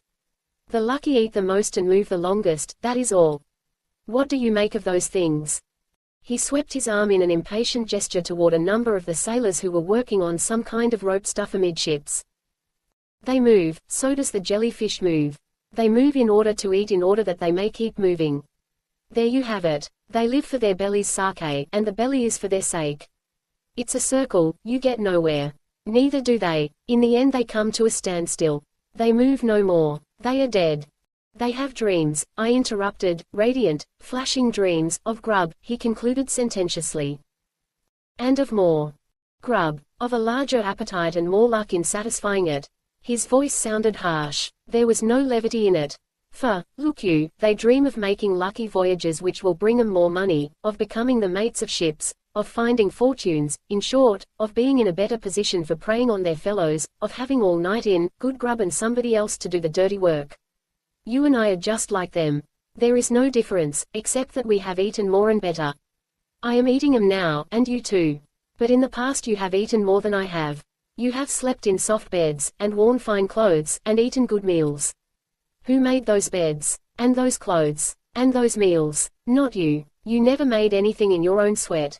You live on an income which your father earned. You are like a frigate bird swooping down upon the boobies and robbing them of the fish they have caught. You are one with a crowd of men who have made what they call a government, who are masters of all the other men, and who eat the food the other men get and would like to eat themselves. You wear the warm clothes. They made the clothes, but they shiver in rags and ask you, the lawyer, or business agent who handles your money, for a job. But that is beside the matter, I cried. Not at all. He was speaking rapidly now, and his eyes were flashing. It is piggishness, and it is life. Of what use or sense is an immortality of piggishness? What is the end? What is it all about? You have made no food. Yet the food you have eaten or wasted might have saved the lives of a score of wretches who made the food but did not eat it. What immortal end did you serve? Or did they? Consider yourself and me. What does your boasted immortality amount to when your life runs foul of mine? You would like to go back to the land, which is a favorable place for your kind of piggishness. It is a whim of mine to keep you aboard this ship, where my piggishness flourishes. And keep you I will. I may make or break you. You may die today, this week, or next month. I could kill you now, with a blow of my fist, for you are a miserable weakling. But if we are immortal, what is the reason for this? To be piggish as you and I have been all our lives does not seem to be just the thing for immortals to be doing. Again, what's it all about? Why have I kept you here? Because you are stronger, I managed to blurt out. But why stronger? He went on at once with his perpetual queries. Because I am a bigger bit of the ferment than you. Don't you see? Don't you see? But the hopelessness of it, I protested. I agree with you, he answered. Then why move at all, since moving is living? Without moving and being part of the yeast there would be no hopelessness. But, and there it is, we want to live and move, though we have no reason to, because it happens that it is the nature of life to live and move, to want to live and move. If it were not for this, life would be dead. It is because of this life that is in you that you dream of your immortality. The life that is in you is alive and wants to go on being alive forever. BAH. An eternity of piggishness. He abruptly turned on his heel and started forward. He stopped at the break of the poop and called me to him. By the way, how much was it that Cookie got away with? He asked. $185, sir, I answered. He nodded his head. A moment later, as I started down the companion stairs to lay the table for dinner, I heard him loudly cursing some men amidships. Chapter 6. By the following morning the storm had blown itself quite out and the Ghost was rolling slightly on a calm sea without a breath of wind. Occasional light airs were felt, however, and Wolf Larsen patrolled the poop constantly, his eyes ever searching the sea to the northeastward, from which direction the great trade wind must blow. The men were all on deck and busy preparing their various boats for the season's hunting. There are 7 boats aboard, the captain's dinghy, and the 6 which the hunters will use. 3. A hunter, a boat puller, and a boat steerer, compose a boat's crew. On board the schooner the boat pullers and steerers are the crew. The hunters, too, are supposed to be in command of the watches, subject, always, to the orders of Wolf Larsen. All this, and more, I have learned. The Ghost is considered the fastest schooner in both the San Francisco and Victoria fleets. In fact, she was once a private yacht, and was built for speed. Her lines and fittings, though I know nothing about such things, speak for themselves. Johnson was telling me about her in a short chat I had with him during yesterday's second dog watch. He spoke enthusiastically, with a love for a fine craft such as some men feel for horses. He is greatly disgusted with the outlook, and I am given to understand that Wolf Larsen bears a very unsavory reputation among the sealing captains. It was the Ghost herself that lured Johnson into signing for the voyage, but he is already beginning to repent. As he told me, the Ghost is an 80-ton schooner of a remarkably fine model. Her beam, or width, is 23 feet, and her length a little over 90 feet. A lead keel of fabulous but unknown weight makes her very stable, while she carries an immense spread of canvas. From the deck to the truck of the main topmast is something over 100 feet, while the foremast with its topmast is 8 or 10 feet shorter. I am giving these details so that the size of this little floating world which holds 22 men may be appreciated. It is a very little world, a mote, a speck, and I marvel that men should dare to venture the sea on a contrivance so small and fragile. Wolf Larsen has, also, a reputation for reckless carrying on of sail. I overheard Henderson and another of the hunters, Standish, a Californian, talking about it. 2 years ago he dismasted the Ghost in a gale on Bering Sea, whereupon the present masts were put in, which are stronger and heavier in every way. He is said to have remarked, when he put them in, that he preferred turning her over to losing the sticks. Every man aboard, with the exception of Johansen, who is rather overcome by his promotion, seems to have an excuse for having sailed on the Ghost. Half the men forward are deep-water sailors, and their excuse is that they did not know anything about her or her captain. And those who do know, whisper that the hunters, while excellent shots, were so notorious for their quarrelsome and rascally proclivities that they could not sign on any decent schooner. I have made the acquaintance of another one of the crew, Louis he is called, a rotund and jovial-faced Nova Scotia Irishman, and a very sociable fellow, prone to talk as long as he can find a listener. In the afternoon, while the cook was below asleep and I was peeling the everlasting potatoes, Louis dropped into the galley for a yarn. His excuse for being aboard was that he was drunk when he signed. He assured me again and again that it was the last thing in the world he would dream of doing in a sober moment. It seems that he has been seal hunting regularly each season for a dozen years, and is accounted one of the 2 or 3 very best boat steerers in both fleets. Ah, my boy, he shook his head ominously at me, 'tis the worst schooner ye could IV selected, nor were ye drunk at the time as was I, 'tis Ceylon is the sailor's paradise on other ships than this. The mate was the first, but mark me words, there'll be more dead men before the trip is done with. Hist, now, between you and myself and the stanchion there, this Wolf Larsen is a regular devil, and the Ghost'll be a hell ship like she's always been since he had hold IV her. Don't I know, don't I remember him in Harco Day 2 years gone, when he had a Rowan, shot 4 IV his men. Wasn't I a layin' on the Emerald, not 300 yards away? And, there was a man the same year he killed with a blow IV his fist. Yes, sir, killed, im deado. His head must IV smashed like an eggshell. And wasn't there the governor of Kura Island, and the chief IV police, Japanese gentlemen, sir, and didn't they come aboard the Ghost as his guests, bringing their wives along, and pretty little bits of things like you see, painted on fans. And, as he was gettin' under way, didn't the fond husbands get left astern like in their sampan, as it might be by accident? And, wasn't it a week later that the poor little ladies was put ashore on the other side of the island, with nothin' before, but to walk home across the mountains on their weeny teeny little straw sandals which wouldn't hang together a mile?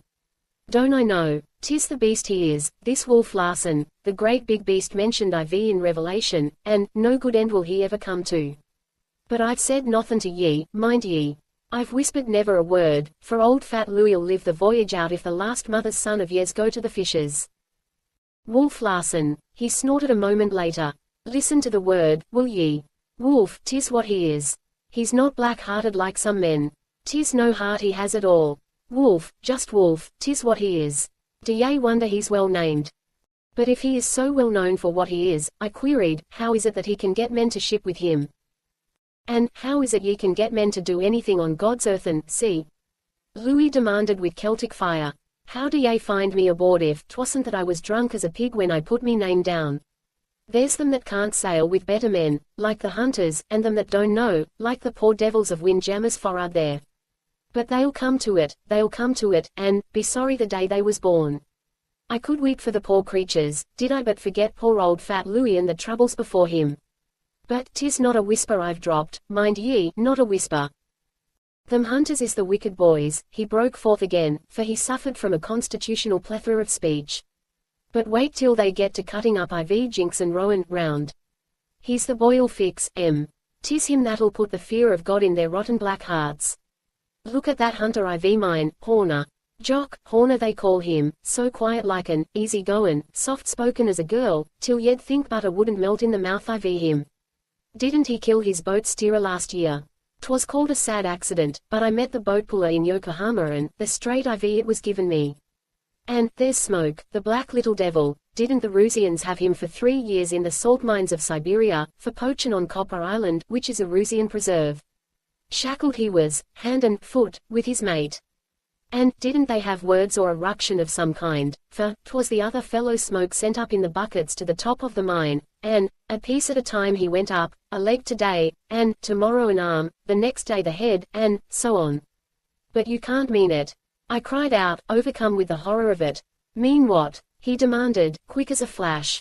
'Tis nothin' I've said. Deef I am, and dumb, as ye should be for the sake IV your mother, and, never once have I opened me lips but to say fine things IV them and, him, God curse his soul, and, may he rot in purgatory 10,000 years, and then go down to the last and deepest hell IV all. Johnson, the man who had chafed me raw when I first came aboard, seemed the least equivocal of the men forward or aft. In fact, there was nothing equivocal about him. One was struck at once by his straightforwardness and manliness, which, in turn, were tempered by a modesty which might be mistaken for timidity. But timid he was not. He seemed, rather, to have the courage of his convictions, the certainty of his manhood. It was this that made him protest, at the commencement of our acquaintance, against being called Johnson. And upon this, and him, Louis passed judgment and prophecy. "'Tis a fine chap, that square-head Johnson we've forrard with us," he said. "The best sailorman in the forecastle. He's my boat puller, but it's to trouble he'll come with Wolf Larsen, as the sparks fly upward. It's myself that knows. I can see it brewin' and comin' up like a storm in the sky. I've talked to him like a brother, but it's little he sees in takin' in his lights or flyin' false signals. He grumbles out when things don't go to suit him, and there'll be always some telltale carryin' word IV at aft to the Wolf.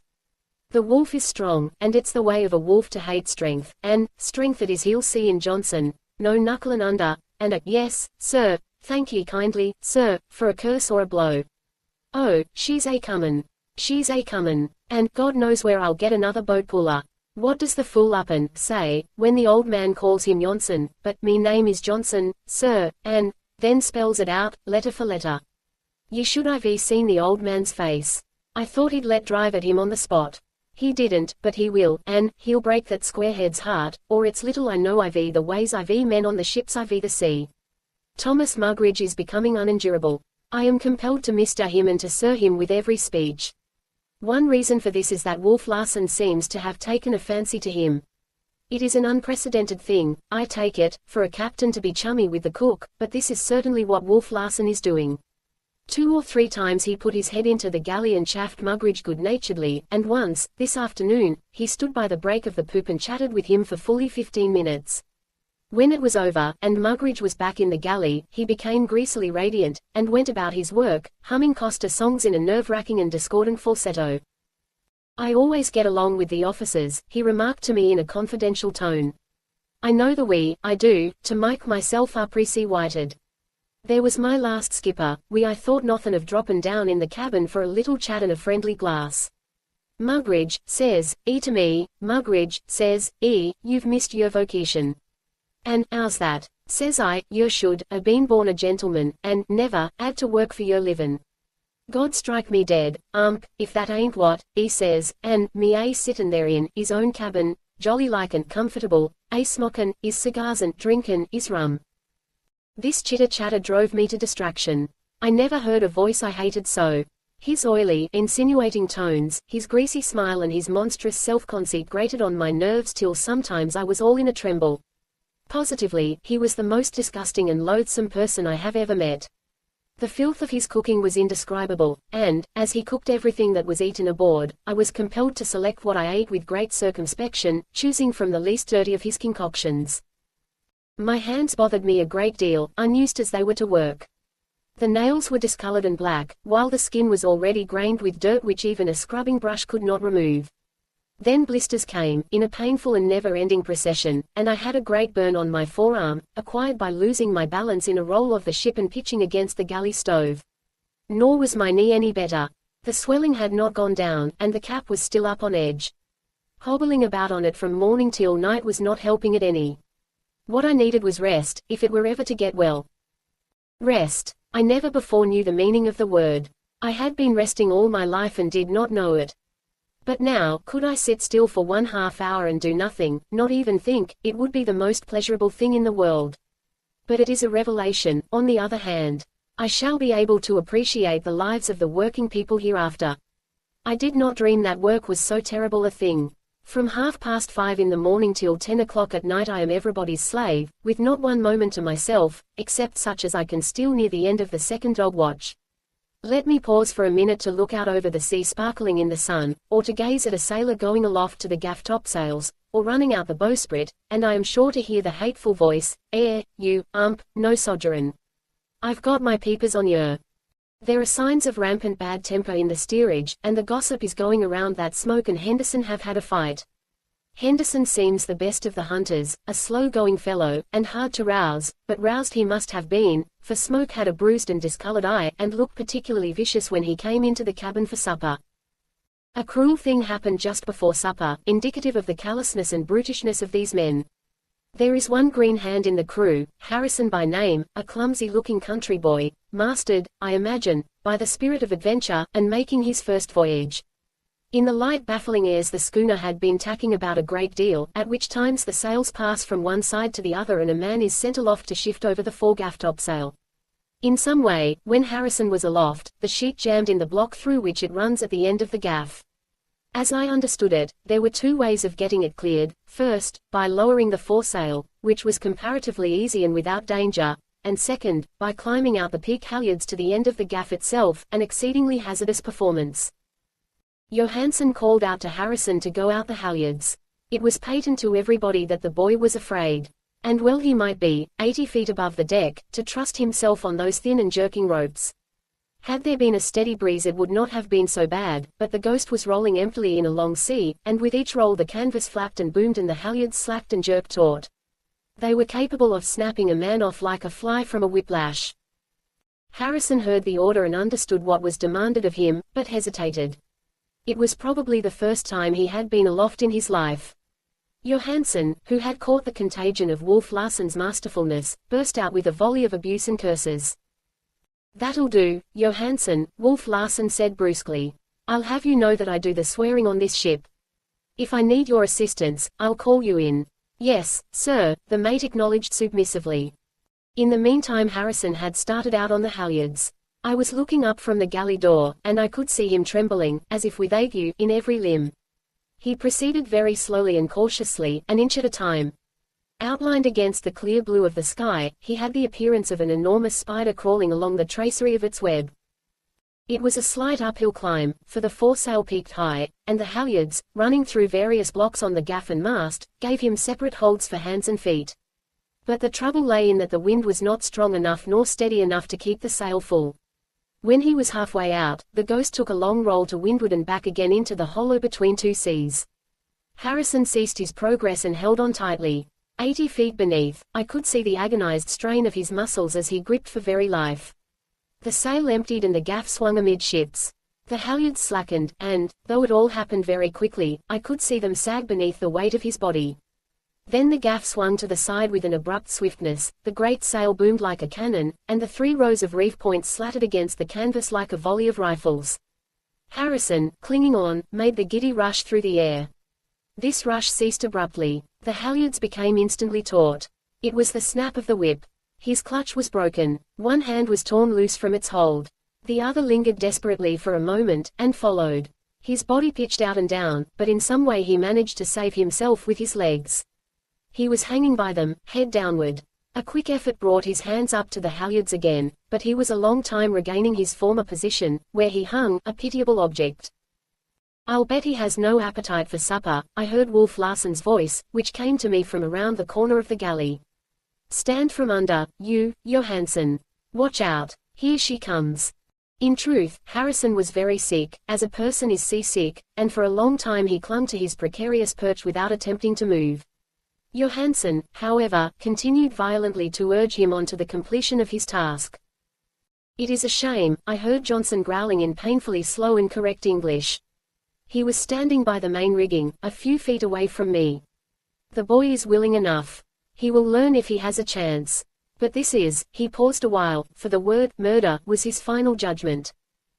"Hist, will ye?" Louis whispered to him, "for the love of your mother hold your mouth." But Johnson, looking on, still continued his grumbling. "Look here," the hunter Standish spoke to Wolf Larsen, "that's my boat puller, and I don't want to lose him." "That's all right, Standish," was the reply. "He's your boat puller when you've got him in the boat, but he's my sailor when I have him aboard, and I'll do what I damn well please with him." "But that's no reason," Standish began in a torrent of speech. "That'll do, easy as she goes," Wolf Larsen counseled back. "I've told you what's what, and let it stop at that. The man's mine, and I'll make soup of him and eat it if I want to." There was an angry gleam in the hunter's eye, but he turned on his heel and entered the steerage companionway, where he remained, looking upward. All hands were on deck now, and all eyes were aloft, where a human life was at grapples with death. The callousness of these men, to whom industrial organization gave control of the lives of other men, was appalling. I, who had lived out of the whirl of the world, had never dreamed that its work was carried on in such fashion. Life had always seemed a peculiarly sacred thing, but here it counted for nothing, was a cipher in the arithmetic of commerce. I must say, however, that the sailors themselves were sympathetic, as instanced the case of Johnson, but the masters, the hunters and the captain were heartlessly indifferent. Even the protest of Standish arose out of the fact that he did not wish to lose his boat puller. Had it been some other hunter's boat puller, he, like them, would have been no more than amused. But to return to Harrison. It took Johansen, insulting and reviling the poor wretch, fully 10 minutes to get him started again. A little later he made the end of the gaff, where, astride the spar itself, he had a better chance for holding on. He cleared the sheet, and was free to return, slightly downhill now, along the halyards to the mast. But he had lost his nerve. Unsafe as was his present position, he was loath to forsake it for the more unsafe position on the halyards. He looked along the airy path he must traverse, and then down to the deck. His eyes were wide and staring, and he was trembling violently. I had never seen fear so strongly stamped upon a human face. Johansen called vainly for him to come down. At any moment he was liable to be snapped off the gaff, but he was helpless with fright. Wolf Larsen, walking up and down with smoke and in conversation, took no more notice of him, though he cried sharply, once, to the man at the wheel. "You're off your course, my man. Be careful, unless you're looking for trouble." Aye, sir," the helmsman responded, putting a couple of spokes down. He had been guilty of running the Ghost several points off her course in order that what little wind there was should fill the foresail and hold it steady. He had striven to help the unfortunate Harrison at the risk of incurring Wolf Larsen's anger. The time went by, and the suspense, to me, was terrible. Thomas Mugridge, on the other hand, considered it a laughable affair, and was continually bobbing his head out the galley door to make jocose remarks. How I hated him, and how my hatred for him grew and grew, during that fearful time, to cyclopean dimensions. For the first time in my life I experienced the desire to murder, saw red, as some of our picturesque writers phrase it. Life in general might still be sacred, but life in the particular case of Thomas Mugridge had become very profane indeed.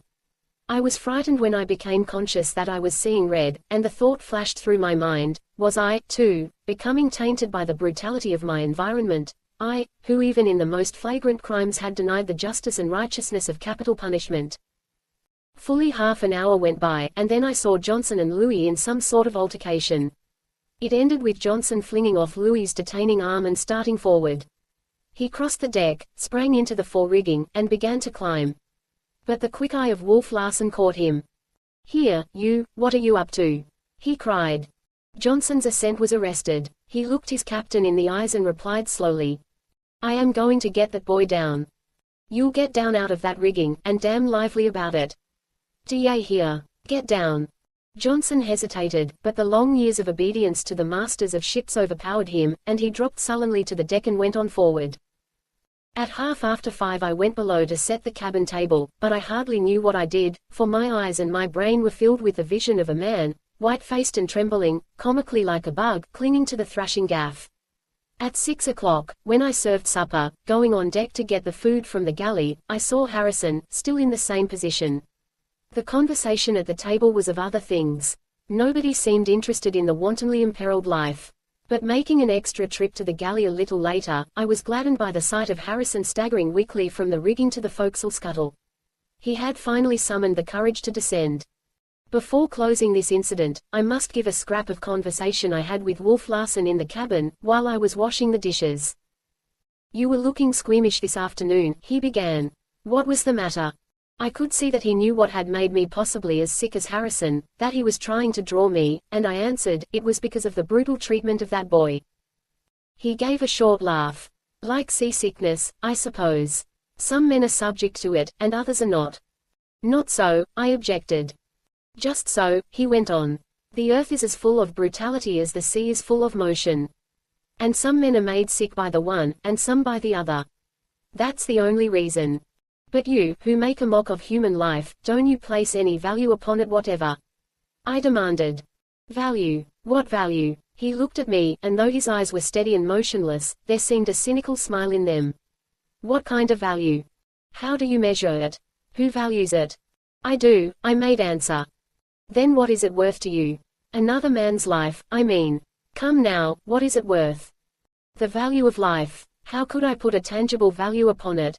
Somehow, I, who have always had expression, lacked expression when with Wolf Larsen. I have since determined that a part of it was due to the man's personality, but that the greater part was due to his totally different outlook. Unlike other materialists I had met and with whom I had something in common to start on, I had nothing in common with him. Perhaps, also, it was the elemental simplicity of his mind that baffled me. He drove so directly to the core of the matter, divesting a question always of all superfluous details, and with such an air of finality, that I seemed to find myself struggling in deep water, with no footing under me. Value of life. How could I answer the question on the spur of the moment? The sacredness of life I had accepted as axiomatic. That it was intrinsically valuable was a truism I had never questioned. But when he challenged the truism I was speechless. "We were talking about this yesterday," he said. "I held that life was a ferment, a yeasty something which devoured life that it might live, and that living was merely successful piggishness. Why, if there is anything in supply and demand, life is the cheapest thing in the world. There is only so much water, so much earth, so much air, but the life that is demanding to be born is limitless. Nature is a spendthrift. Look at the fish and their millions of eggs. For that matter, look at you and me. In our loins are the possibilities of millions of lives. Could we but find time and opportunity and utilize the last bit and every bit of the unborn life that is in us, we could become the fathers of nations and populate continents. Life. BAH. It has no value. Of cheap things it is the cheapest. Everywhere it goes begging. Nature spills it out with a lavish hand. Where there is room for one life, she sows 1,000 lives, and its life eats life till the strongest and most piggish life is left." "You have read Darwin," I said. "But you read him misunderstandingly when you conclude that the struggle for existence sanctions your wanton destruction of life." He shrugged his shoulders. "You know you only mean that in relation to human life, for of the flesh and the fowl and the fish you destroy as much as I or any other man. And human life is in no wise different, though you feel it is and think that you reason why it is. Why should I be parsimonious with this life which is cheap and without value? There are more sailors than there are ships on the sea for them, more workers than there are factories or machines for them. Why, you who live on the land know that you house your poor people in the slums of cities and loose famine and pestilence upon them, and that there still remain more poor people, dying for want of a crust of bread and a bit of meat which is life destroyed than you know what to do with. Have you ever seen the London dockers fighting like wild beasts for a chance to work?" He started for the companion stairs, but turned his head for a final word. "Do you know the only value life has is what life puts upon itself? And it is of course overestimated, since it is of necessity prejudiced in its own favor. Take that man I had aloft. He held on as if he were a precious thing, a treasure beyond diamonds or rubies. To you, no. To me, not at all. To himself, yes. But I do not accept his estimate. He sadly overrates himself. There is plenty more life demanding to be born. Had he fallen and dripped his brains upon the deck like honey from the comb, there would have been no loss to the world. He was worth nothing to the world. The supply is too large.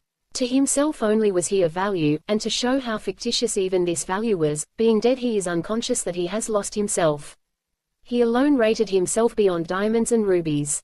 Diamonds and rubies are gone, spread out on the deck to be washed away by a bucket of sea water, and he does not even know that the diamonds and rubies are gone. He does not lose anything, for with the loss of himself he loses the knowledge of loss. Don't you see? And what have you to say? That you are at least consistent, was all I could say, and I went on washing the dishes. Chapter Point 7. At last, after 3 days of variable winds, we have caught the northeast trades. I came on deck, after a good night's rest in spite of my poor knee, to find the Ghost foaming along, wing and wing, and every sail drawing except the jibs, with a fresh breeze astern. Oh, the wonder of the great trade wind! All day we sailed, and all night, and the next day, and the next, day after day, the wind always astern and blowing steadily and strong. The schooner sailed herself. There was no pulling and hauling on sheets and tackles, no shifting of topsails, no work at all for the sailors to do except to steer. At night when the sun went down, the sheets were slackened. In the morning, when they yielded up the damp of the dew and relaxed, they were pulled tight again, and that was all. 10 knots, 12 knots, 11 knots, varying from time to time, is the speed we are making. And ever out of the northeast the brave wind blows, driving us on our course 250 miles between the dawns. It saddens me and gladdens me, the gait with which we are leaving San Francisco behind and with which we are foaming down upon the tropics. Each day grows perceptibly warmer. In the second dog watch the sailors come on deck, stripped, and heave buckets of water upon one another from overside. Flying fish are beginning to be seen, and during the night the watch above scrambles over the deck in pursuit of those that fall aboard. In the morning, Thomas Mugridge being duly bribed, the galley is pleasantly areek with the odor of their frying, while dolphin meat is served fore and aft on such occasions as Johnson catches the blazing beauties from the bowsprit end. Johnson seems to spend all his spare time there or aloft at the crosstrees, watching the Ghost cleaving the water under press of sail. There is passion, adoration, in his eyes, and he goes about in a sort of trance, gazing in ecstasy at the swelling sails, the foaming wake, and the heave and the run of her over the liquid mountains that are moving with us in stately procession. The days and nights are all a wonder and a wild delight, and though I have little time from my dreary work, I steal odd moments to gaze at the unending glory of what I never dreamed the world possessed. Above, the sky is stainless blue, blue as the sea itself, which under the forefoot is of the color and sheen of azure satin. All around the horizon are pale, fleecy clouds, never changing, never moving, like a silver setting for the flawless turquoise sky. I do not forget one night, when I should have been asleep, of lying on the forecastle head and gazing down at the spectral ripple of foam thrust aside by the Ghost's forefoot. It sounded like the gurgling of a brook over mossy stones in some quiet dell, and the crooning song of it lured me away and out of myself till I was no longer Hump the cabin boy, nor Van Weyden, the man who had dreamed away 35 years among books. But a voice behind me, the unmistakable voice of Wolf Larsen, strong with the invincible certitude of the man and mellow with appreciation of the words he was quoting, aroused me. Oh, the blazing tropic night, when the wakes are welt of light, that holds the hot sky tame, and the steady forefoot snores through the planet-powdered floors where the scared whale flukes in flame. Her plates are scarred by the sun, dear lass, and her ropes are taut with the dew. For we're booming down on the old trail, our own trail, the out trail, we're sagging south on the long trail, the trail that is always new. Hump, how's it strike you? He asked, after the due pause which words and setting demanded. I looked into his face. It was aglow with light, as the sea itself, and the eyes were flashing in the starshine. It strikes me as remarkable, to say the least, that you should show enthusiasm, I answered coldly. Why, man, it's living. It's life, he cried. Which is a cheap thing and without value. I flung his words at him. He laughed, and it was the first time I had heard honest mirth in his voice. Ah, I cannot get you to understand, cannot drive it into your head, what a thing this life is. Of course life is valueless, except to itself. And I can tell you that my life is pretty valuable just now, to myself. It is beyond price, which you will acknowledge is a terrific overrating, but which I cannot help, for it is the life that is in me that makes the rating. He appeared waiting for the words with which to express the thought that was in him, and finally went on. Do you know, I am filled with a strange uplift. I feel as if all time were echoing through me, as though all powers were mine. I know truth, divine good from evil, right from wrong. My vision is clear and far. I could almost believe in God. But, and his voice changed and the light went out of his face, what is this condition in which I find myself? This joy of living, this exaltation of life, this inspiration, I may well call it. It is what comes when there is nothing wrong with one's digestion, when his stomach is in trim and his appetite has an edge, and all goes well. It is the bribe for living, the champagne of the blood, the effervescence of the ferment, that makes some men think holy thoughts, and other men to see God or to create him when they cannot see him. That is all, the drunkenness of life, the stirring and crawling of the yeast, the babbling of the life that is insane with consciousness that it is alive. And bah! Tomorrow I shall pay for it as the drunkard pays. And I shall know that I must die, at sea most likely, cease crawling of myself to be all a crawl with the corruption of the sea, to be fed upon, to be carrion, to yield up all the strength and movement of my muscles that it may become strength and movement in fin and scale and the guts of fishes. Bah! And bah! Again, the champagne is already flat. The sparkle and bubble has gone out and it is a tasteless drink. He left me as suddenly as he had come, springing to the deck with the weight and softness of a tiger. The ghost ploughed on her way. I noted the gurgling forefoot was very like a snore, and as I listened to it the effect of Wolf Larsen's swift rush from sublime exaltation to despair slowly left me. Then some deep-water sailor, from the waist of the ship, lifted a rich tenor voice in that song of the trade wind.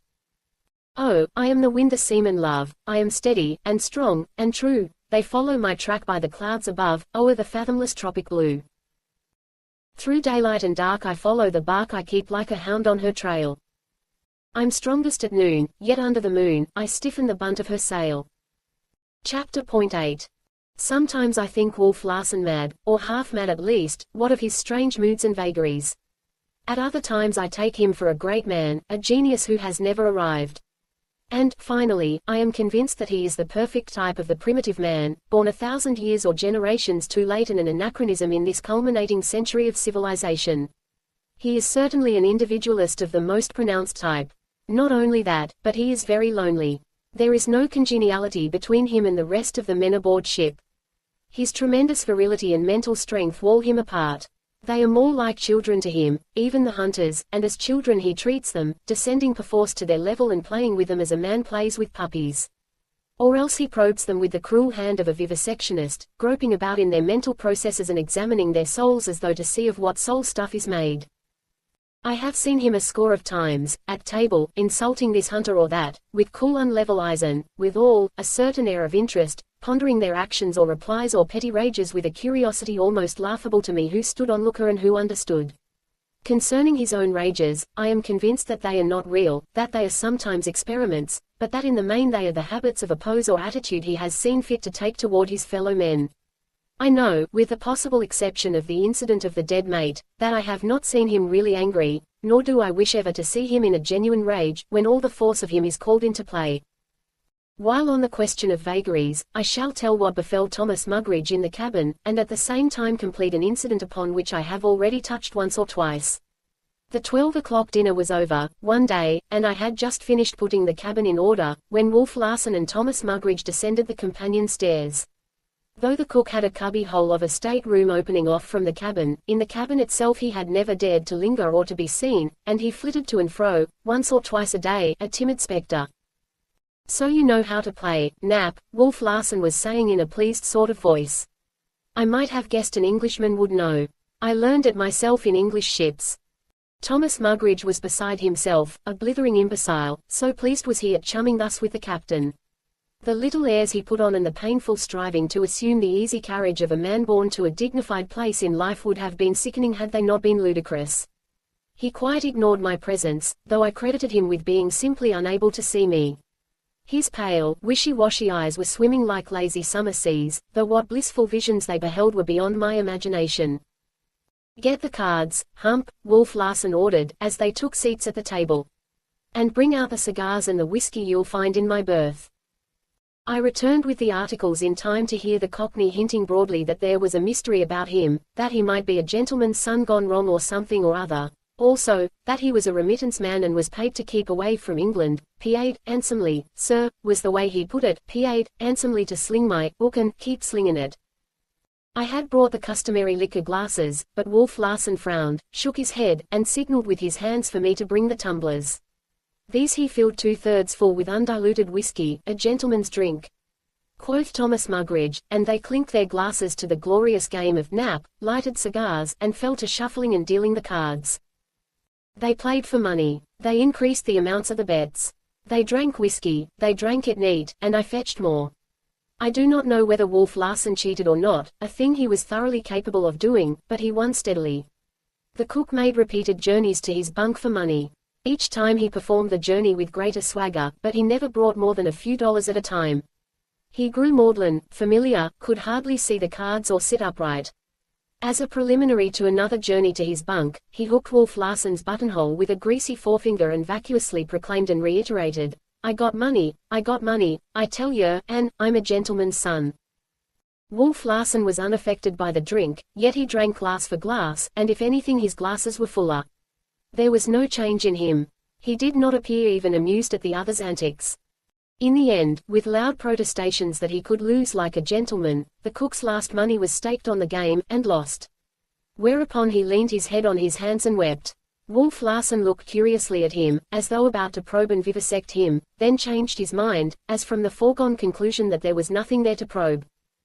Hump, he said to me, elaborately polite, kindly take Mr. Mugridge's arm and help him up on deck. He is not feeling very well.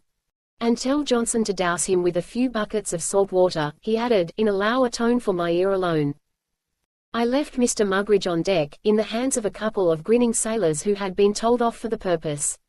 Mr. Mugridge was sleepily spluttering that he was a gentleman's son. But as I descended the companion stairs to clear the table I heard him shriek as the first bucket of water struck him. Wolf Larsen was counting his winnings. $185 even, he said aloud. Just as I thought. The beggar came aboard without a cent.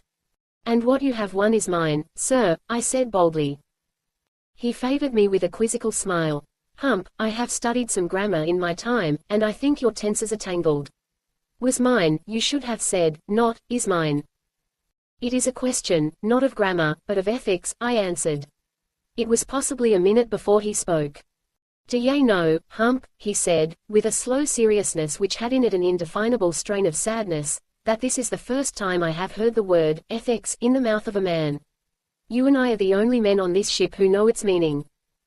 At one time in my life, he continued, after another pause, I dreamed that I might some day talk with men who used such language, that I might lift myself out of the place in life in which I had been born, and hold conversation and mingle with men who talked about just such things as ethics. And this is the first time I have ever heard the word pronounced. Which is all by the way, for you are wrong. It is a question neither of grammar nor ethics, but of fact. I understand, I said. The fact is that you have the money. His face brightened. He seemed pleased at my perspicacity. But it is avoiding the real question, I continued, which is one of right.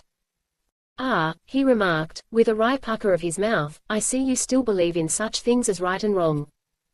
But don't you, at all? I demanded. Not the least bit. Might is right, and that is all there is to it. Weakness is wrong, which is a very poor way of saying that it is good for oneself to be strong, and evil for oneself to be weak, or better yet, it is pleasurable to be strong, because of the profits, painful to be weak, because of the penalties. Just now the possession of this money is a pleasurable thing. It is good for one to possess it. Being able to possess it, I wrong myself and the life that is in me if I give it to you and forego the pleasure of possessing it. But you wrong me by withholding it, I objected. Not at all. One man cannot wrong another man. He can only wrong himself. As I see it, I do wrong always when I consider the interests of others. Don't you see? How can two particles of the yeast wrong each other by striving to devour each other? It is their inborn heritage to strive to devour, and to strive not to be devoured. When they depart from this they sin. Then you don't believe in altruism? I asked. He received the word as if it had a familiar ring, though he pondered it thoughtfully. Let me see, it means something about cooperation, doesn't it? Well, in a way there has come to be a sort of connection, I answered, unsurprised by this time at such gaps in his vocabulary, which, like his knowledge, was the acquirement of a self-read, self-educated man, whom no one had directed in his studies, and who had thought much and talked little or not at all. An altruistic act is an act performed for the welfare of others. It is unselfish, as opposed to an act performed for self, which is selfish. He nodded his head. Oh, yes, I remember it now. I ran across it in Spencer. Spencer, I cried. Have you read him? Not very much, was his confession. I understood quite a good deal of first principles, but his biology took the wind out of my sails, and his psychology left me butting around in the doldrums for many a day. I honestly could not understand what he was driving at. I put it down to mental deficiency on my part, but since then I have decided that it was for want of preparation. I had no proper basis. Only Spencer and myself know how hard I hammered. But I did get something out of his data of ethics. There's where I ran across altruism, and I remember now how it was used. I wondered what this man could have got from such a work. Spencer, I remembered enough to know that altruism was imperative to his ideal of highest conduct. Wolf Larsen, evidently, had sifted the great philosopher's teachings, rejecting and selecting according to his needs and desires. What else did you run across? I asked. His brows drew in slightly with the mental effort of suitably phrasing thoughts which he had never before put into speech. I felt an elation of spirit. I was groping into his soul stuff as he made a practice of groping in the soul stuff of others. I was exploring virgin territory. A terribly strange, region was unrolling itself before my eyes. In as few words as possible, he began, Spencer puts it something like this: first, a man must act for his own benefit, to do this is to be moral and good. Next, he must act for the benefit of his children. And third, he must act for the benefit of his race. And the highest, finest, right conduct, I interjected, is that act which benefits at the same time the man, his children, and his race. I wouldn't stand for that, he replied. Couldn't see the necessity for it, nor the common sense. I cut out the race and the children. I would sacrifice nothing for them. It's just so much slush and sentiment, and you must see it yourself, at least for one who does not believe in eternal life. With immortality before me, altruism would be a paying business proposition. I might elevate my soul to all kinds of altitudes. But with nothing eternal before me but death, given for a brief spell this yeasty crawling and squirming which is called life, why, it would be immoral for me to perform any act that was a sacrifice. Any sacrifice that makes me lose one crawl or squirm is foolish, and not only foolish, for it is a wrong against myself and a wicked thing. I must not lose one crawl or squirm if I am to get the most out of the ferment. Nor will the eternal movelessness that is coming to me be made easier or harder by the sacrifices or selfishnesses of the time when I was yeasty and acral. Then you are an individualist, a materialist, and, logically, a hedonist. Big words, he smiled. But what is a hedonist? He nodded agreement when I had given the definition. And you are also, I continued, a man one could not trust in the least thing where it was possible for a selfish interest to intervene. Now you're beginning to understand, he said, brightening. You are a man utterly without what the world calls morals. That's it. A man of whom to be always afraid. That's the way to put it. As one is afraid of a snake, or a tiger, or a shark. Now you know me, he said. And you know me as I am generally known. Other men call me, Wolf. You are a sort of monster, I added audaciously, a Caliban who has pondered Setebos, and who acts as you act, in idle moments, by women fancy. His brow clouded at the allusion. He did not understand, and I quickly learned that he did not know the poem. I'm just reading Browning, he confessed, and it's pretty tough. I haven't got very far along, and as it is I've about lost my bearings. Not to be tiresome, I shall say that I fetched the book from his stateroom and read Caliban aloud. He was delighted. It was a primitive mode of reasoning and of looking at things that he understood thoroughly. He interrupted again and again with comment and criticism. When I finished, he had me read it over a second time, and a third. We fell into discussion, philosophy, science, evolution, religion. He betrayed the inaccuracies of the self-read man, and, it must be granted, the sureness and directness of the primitive mind. The very simplicity of his reasoning was its strength, and his materialism was far more compelling than the subtly complex materialism of Charlie Furuseth. Not that I, confirmed an, as Furuseth phrased it, a temperamental idealist, was to be compelled, but that Wolf Larsen stormed the last strongholds of my faith with a vigor that received respect, while not accorded conviction. Time passed. Supper was at hand and the table not laid. I became restless and anxious, and when Thomas Mugridge glared down the companion-way, sick and angry of countenance, I prepared to go about my duties. But Wolf Larsen cried out to him, "Cookie, you've got to hustle tonight. I'm busy with Hump, and you'll do the best you can without him." And again the unprecedented was established. That night I sat at table with the captain and the hunters, while Thomas Mugridge waited on us and washed the dishes afterward. A whim, a Caliban mood of Wolf Larsen's, and one I foresaw would bring me trouble. In the meantime we talked and talked, much to the disgust of the hunters, who could not understand a word. Chapter 9.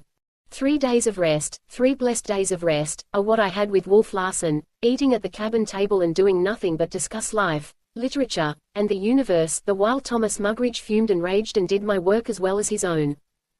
"Watch out for squalls, is all I can say to you," was Louis's warning, given during a spare half-hour on deck while Wolf Larsen was engaged in straightening out a row among the hunters. "You can't tell what'll be happenin'," Louis went on, in response to my query for more definite information. "The man's as contrary as air currents or water currents. You can never guess the ways I vee him. 'Tis just as you're thinkin' you know him and a makin' a favorable slant along him, that he whirls around, dead ahead and comes howlin' down upon you and a rip in all I vee your fine weather sails to rags." So I was not altogether surprised when the squall foretold by Louis smote me. We had been having a heated discussion, upon life, of course, and, grown over bold, I was passing stiff strictures upon Wolf Larsen and the life of Wolf Larsen. In fact, I was vivisecting him and turning over his soul stuff as keenly and thoroughly as it was his custom to do it to others. It may be a weakness of mine that I have an incisive way of speech, but I threw all restraint to the winds and cut and slashed until the whole man of him was snarling. The dark sun bronze of his face went black with wrath, his eyes were ablaze. There was no clearness or sanity in them, nothing but the terrific rage of a madman. It was the wolf in him that I saw, and a mad wolf at that. He sprang for me with a half-roar, gripping my arm. I had steeled myself to brazen it out, though I was trembling inwardly, but the enormous strength of the man was too much for my fortitude. He had gripped me by the biceps with his single hand, and when that grip tightened I wilted and shrieked aloud. My feet went out from under me.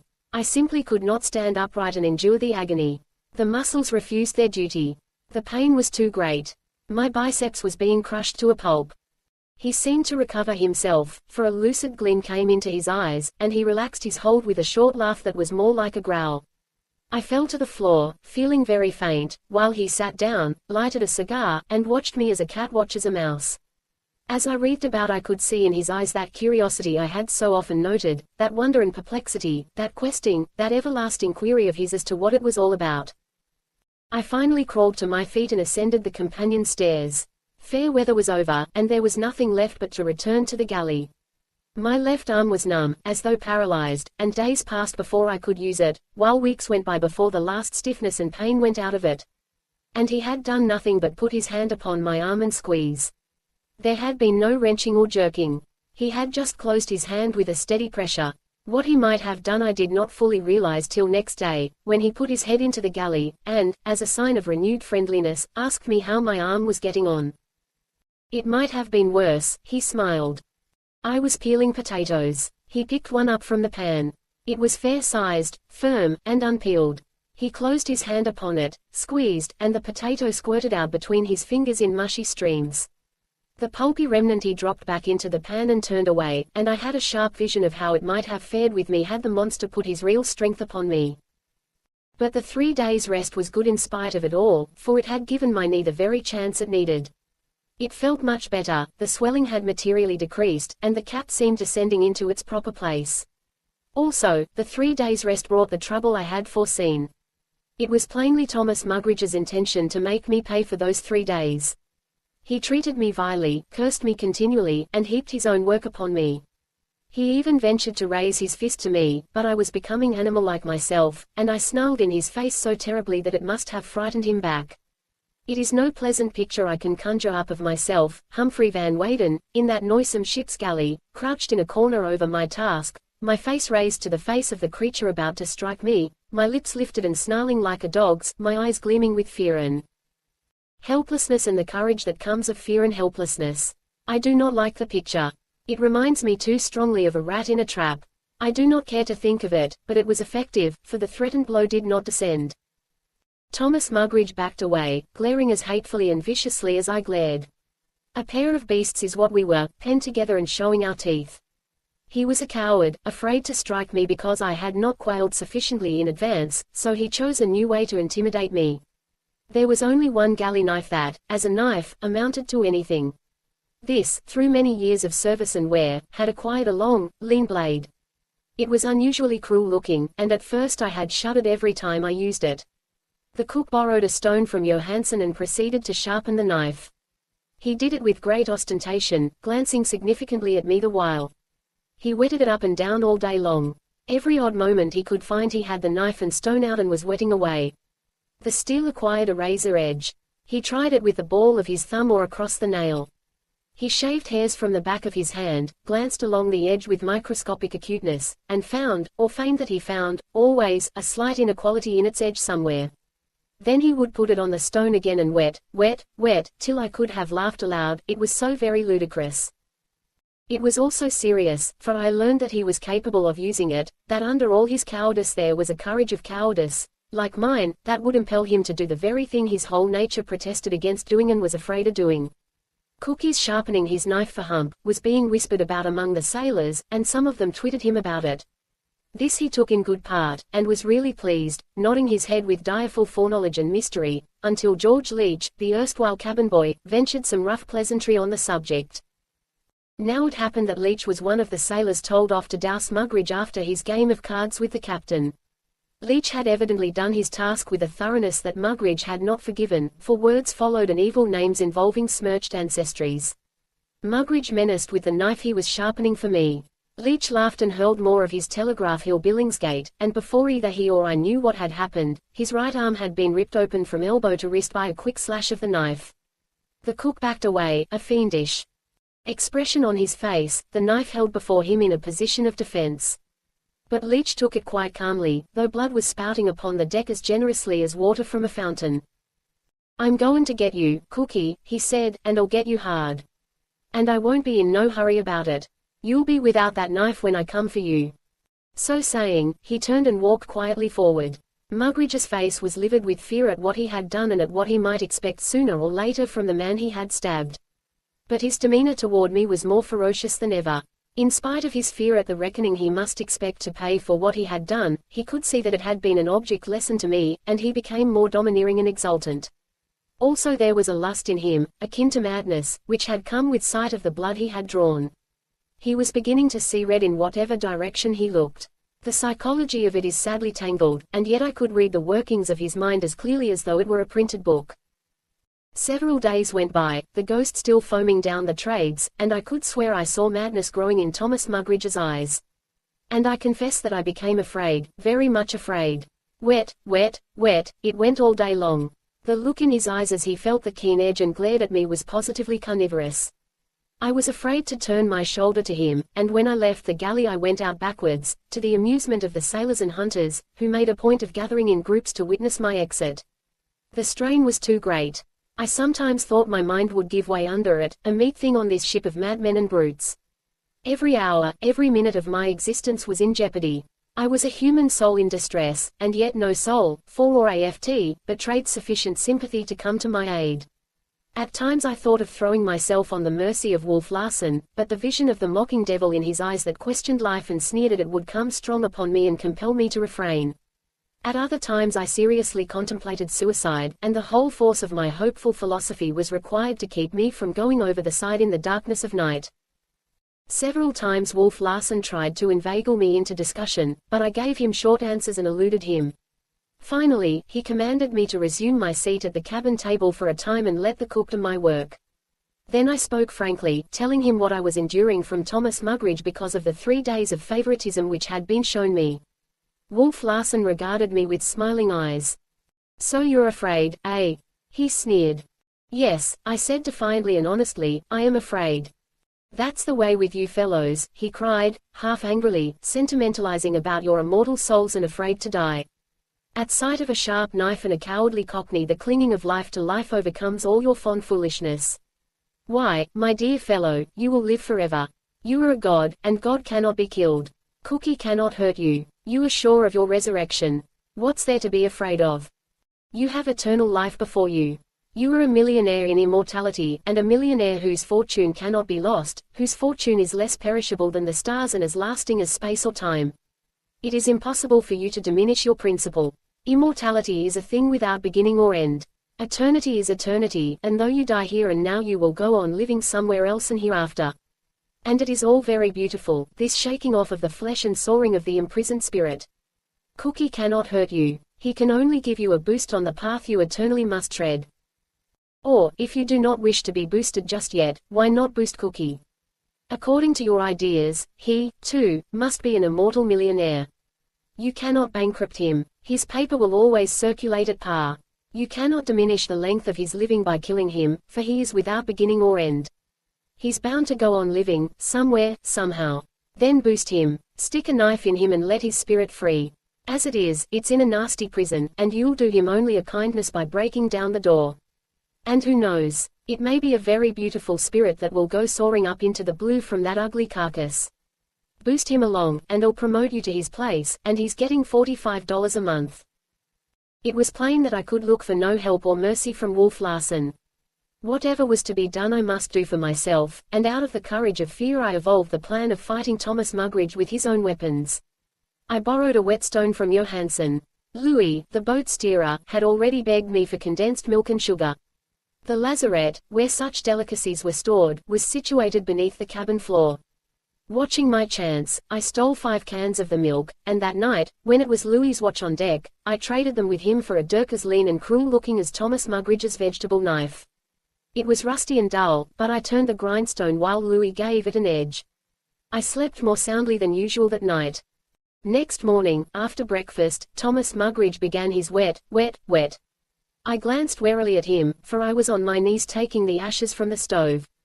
When I returned from throwing them overside, he was talking to Harrison, whose honest yokel's face was filled with fascination and wonder.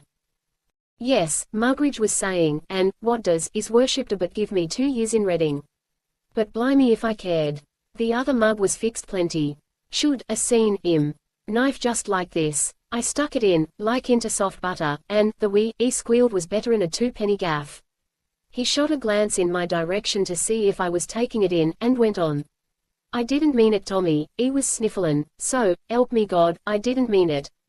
I'll fix you bloody well right, I says, and, kept right after, I cut him in ribbons, that's what I did, and, squealin' all the time. Once, got his, and on the knife and, tried to, hold it. Add his fingers around it, but I pulled it through, cuttin' to the bone. Oh, was a sight, I can tell you. A call from the mate interrupted the gory narrative, and Harrison went aft. Mugridge sat down on the raised threshold to the galley and went on with his knife sharpening. I put the shovel away and calmly sat down on the coal box facing him. He favored me with a vicious stare. Still calmly, though my heart was going pit-a-pat, I pulled out Louis's dirk and began to wet it on the stone. I had looked for almost any sort of explosion on the Cockney's part, but to my surprise he did not appear aware of what I was doing. He went on wetting his knife. So did I, and for 2 hours we sat there, face to face, wet, till the news of it spread abroad and half the ship's company was crowding the galley doors to see the sight. Encouragement and advice were freely tendered, and Jock Horner, the quiet, self-spoken hunter who looked as though he would not harm a mouse, advised me to leave the ribs alone and to thrust upward for the abdomen, at the same time giving what he called the Spanish twist to the blade. Leach, his bandaged arm prominently to the fore, begged me to leave a few remnants of the cook for him, and Wolf Larsen paused once or twice at the break of the poop to glance curiously at what must have been to him a stirring and crawling of the yeasty thing he knew as life. And I make free to say that for the time being life assumed the same sordid values to me. There was nothing pretty about it, nothing divine, only 2 cowardly moving things that sat wetting steel upon stone, and a group of other moving things, cowardly and otherwise, that looked on. Half of them, I am sure, were anxious to see us shedding each other's blood. It would have been entertainment. And I do not think there was one who would have interfered had we closed in a death struggle. On the other hand, the whole thing was laughable and childish. Wet, Humphrey Van Weyden sharpening his knife in a ship's galley and trying its edge with his thumb. Of all situations this was the most inconceivable. I know that my own kind could not have believed it possible. I had not been called Sissy Van Weyden all my days without reason, and that Sissy Van Weyden should be capable of doing this thing was a revelation to Humphrey Van Weyden, who knew not whether to be exultant or ashamed. But nothing happened. At the end of 2 hours Thomas Mugridge put away knife and stone and held out his hand. "What's the good of making a ollie show of ourselves for the mugs?" he demanded. "They don't love us, and bloody well glad they'd be seeing us cutting our throats. You're not ARF bad, You've got spunk, as you Yanks see, and I like you in a wee. So come on and shike." Coward that I might be, I was less a coward than he. It was a distinct victory I had gained, and I refused to forego any of it by shaking his detestable hand. "All right," he said pridelessly, "take it or leave it, I'll like you none the less for it." And to save his face he turned fiercely upon the onlookers. "Get out of my galley doors, you bloomin' swabs." This command was reinforced by a steaming kettle of water, and at sight of it the sailors scrambled out of the way. This was a sort of victory for Thomas Mugridge, and enabled him to accept more gracefully the defeat I had given him, though, of course, he was too discreet to attempt to drive the hunters away. "I see Cookie's finish," I heard Smoke say to Horner. "You bet," was the reply. "Hump runs the galley from now on, and Cookie pulls in his horns." Mugridge heard and shot a swift glance at me, but I gave no sign that the conversation had reached me. I had not thought my victory was so far-reaching and complete, but I resolved to let go nothing I had gained. As the days went by, Smoke's prophecy was verified. The Cockney became more humble and slavish to me than even to Wolf Larsen. I misted him and served him no longer, washed no more greasy pots, and peeled no more potatoes. I did my own work, and my own work only, and when and in what fashion I saw fit. Also I carried the dirk in a sheath at my hip, sailor fashion, and maintained toward Thomas Mugridge a constant attitude which was composed of equal parts of domineering, insult, and contempt. Chapter 10. My intimacy with Wolf Larsen increases, if by intimacy may be denoted those relations which exist between master and man, or, better yet, between king and jester. I am to him no more than a toy, and he values me no more than a child values a toy. My function is to amuse, and so long as I amuse all goes well, but let him become bored, or let him have one of his black moods come upon him, and at once I am relegated from cabin table to galley, while, at the same time, I am fortunate to escape with my life and a whole body. The loneliness of the man is slowly being borne in upon me. There is not a man aboard but hates or fears him, nor is there a man whom he does not despise. He seems consuming with the tremendous power that is in him and that seems never to have found adequate expression in works. He is as Lucifer would be, were that proud spirit banished to a society of soulless, Tomlinsonian ghosts. This loneliness is bad enough in itself, but, to make it worse, he is oppressed by the primal melancholy of the race. Knowing him, I review the old Scandinavian myths with clearer understanding. The white-skinned, fair-haired savages who created that terrible pantheon were of the same fiber as he. The frivolity of the laughter-loving Latins is no part of him. When he laughs it is from a humor that is nothing else than ferocious. But he laughs rarely, he is too often sad. And it is a sadness as deep-reaching as the roots of the race.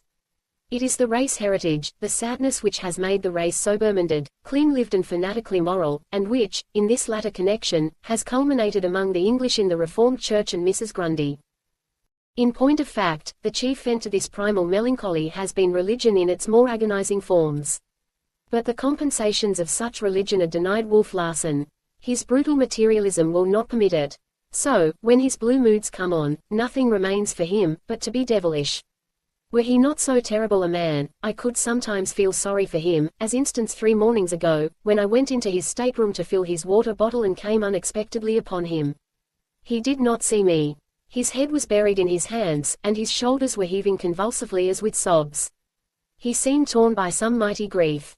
As I softly withdrew I could hear him groaning, "God! God! God!" Not that he was calling upon God, it was a mere expletive, but it came from his soul. At dinner he asked the hunters for a remedy for headache, and by evening, strong man that he was half blind and reeling about the cabin. "I've never been sick in my life, Hump," he said, as I guided him to his room. "Nor did I ever have a headache except the time my head was healing after having been laid open for 6 inches by a capstan bar." For 3 days this blinding headache lasted, and he suffered as wild animals suffer, as it seemed the way on ship to suffer, without plaint, without sympathy, utterly alone. This morning, however, on entering his stateroom to make the bed and put things in order, I found him well and hard at work. Table and bunk were littered with designs and calculations. On a large transparent sheet, compass and square in hand, he was copying what appeared to be a scale of some sort or other. "Hello, Hump," he greeted me genially. "I'm just finishing the finishing touches. Want to see it work?" "But what is it?" I asked. "A labor-saving device for mariners, navigation reduced to kindergarten simplicity," he answered gaily. "From today a child will be able to navigate a ship. No more long-winded calculations. All you need is one star in the sky on a dirty night to know instantly where you are. Look, I place the transparent scale on this star map, revolving the scale on the North Pole. On the scale I've worked out the circles of altitude and the lines of bearing. All I do is to put it on a star, revolve the scale till it is opposite those figures on the map underneath, and presto. There you are, the ship's precise location." There was a ring of triumph in his voice, and his eyes, clear blue this morning as the sea, were sparkling with light.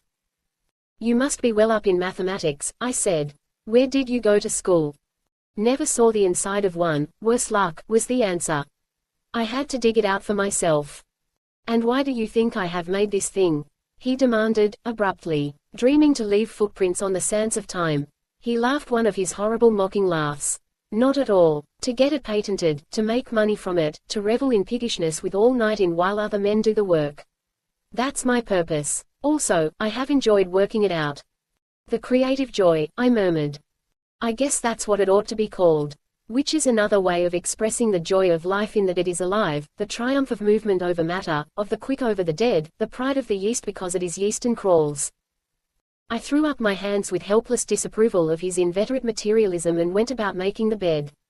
He continued copying lines and figures upon the transparent scale. It was a task requiring the utmost nicety and precision, and I could not but admire the way he tempered his strength to the fineness and delicacy of the need.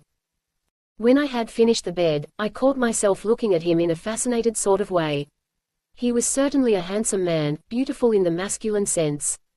And again, with never-failing wonder, I remarked the total lack of viciousness, or wickedness, or sinfulness in his face. It was the face, I am convinced, of a man who did no wrong. And by this I do not wish to be misunderstood. What I mean is that it was the face of a man who either did nothing contrary to the dictates of his conscience, or who had no conscience. I am inclined to the latter way of accounting for it. He was a magnificent atavism, a man so purely primitive that he was of the type that came into the world before the development of the moral nature. He was not immoral, but merely unmoral. As I have said, in the masculine sense his was a beautiful face. Smoothshaven, every line was distinct, and it was cut as clear and sharp as a cameo, while sea and sun had tanned the naturally fair skin to a dark bronze which bespoke struggle and battle and added both to his savagery and his beauty. The lips were full, yet possessed of the firmness, almost harshness, which is characteristic of thin lips. The set of his mouth, his chin, his jaw, was likewise firm or harsh, with all the fierceness and indomitableness of the male, the nose also. It was the nose of a being born to conquer and command. It just hinted of the eagle beak. It might have been Grecian, it might have been Roman, only it was a shade too massive for the one, a shade too delicate for the other. And while the whole face was the incarnation of fierceness and strength, the primal melancholy from which he suffered seemed to greaten the lines of mouth and eye and brow, seemed to give a largeness and completeness which otherwise the face would have lacked. And so I caught myself standing idly and studying him. I cannot say how greatly the man had come to interest me. Who was he? What was he? How had he happened to be? All powers seemed his, all potentialities. Why, then, was he no more than the obscure master of a seal-hunting schooner with a reputation for frightful brutality amongst the men who hunted seals? My curiosity burst from me in a flood of speech. Why is it that you have not done great things in this world? With the power that is yours you might have risen to any height. Unpossessed of conscience or moral instinct, you might have mastered the world, broken it to your hand. And yet here you are, at the top of your life, where diminishing and dying begin, living an obscure and sordid existence, hunting sea animals for the satisfaction of woman's vanity and love a decoration, reveling in a piggishness, to use your own words, which is anything and everything except splendid. Why, with all that wonderful strength, have you not done something? There was nothing to stop you, nothing that could stop you. What was wrong? Did you lack ambition? Did you fall under temptation? What was the matter? What was the matter? He had lifted his eyes to me at the commencement of my outburst, and followed me complacently until I had done and stood before him breathless and dismayed. He waited a moment, as though seeking where to begin, and then said, "Hump, do you know the parable of the sower who went forth to sow? If you will remember, some of the seed fell upon stony places, where there was not much earth, and forthwith they sprung up because they had no deepness of earth. And when the sun was up they were scorched, and because they had no root they withered away. And some fell among thorns, and the thorns sprung up and choked them." "Well," I said. "Well," he queried, half petulantly. "It was not well. I was one of those seeds." He dropped his head to the scale and resumed the copying. I finished my work and had opened the door to leave, when he spoke to me. "Hump, if you will look on the west coast of the map of Norway you will see an indentation called Romsdal Fjord. I was born within 100 miles of that stretch of water. But I was not born Norwegian. I am a Dane. My father and mother were Danes, and how they ever came to that bleak bite of land on the west coast I do not know. I never heard. Outside of that there is nothing mysterious. They were poor people and unlettered. They came of generations of poor unlettered people, peasants of the sea who sowed their sons on the waves as has been their custom since time began. There is no more to tell." "But there is," I objected. "It is still obscure to me." "What can I tell you?" he demanded, with a recrudescence of fierceness. "Of the meagerness of a child's life. Of fish diet and coarse living. Of going out with the boats from the time I could crawl. Of my brothers, who went away one by one to the deep sea farming and never came back. Of myself, unable to read or write, cabin boy at the mature age of 10 on the coastwise, old country ships. Of the rough fare and rougher usage, where kicks and blows were bed and breakfast and took the place of speech, and fear and hatred and pain were my only soul experiences. I do not care to remember. A madness comes up in my brain even now as I think of it. But there were coastwise skippers I would have returned and killed when a man's strength came to me, only the lines of my life were cast at the time in other places.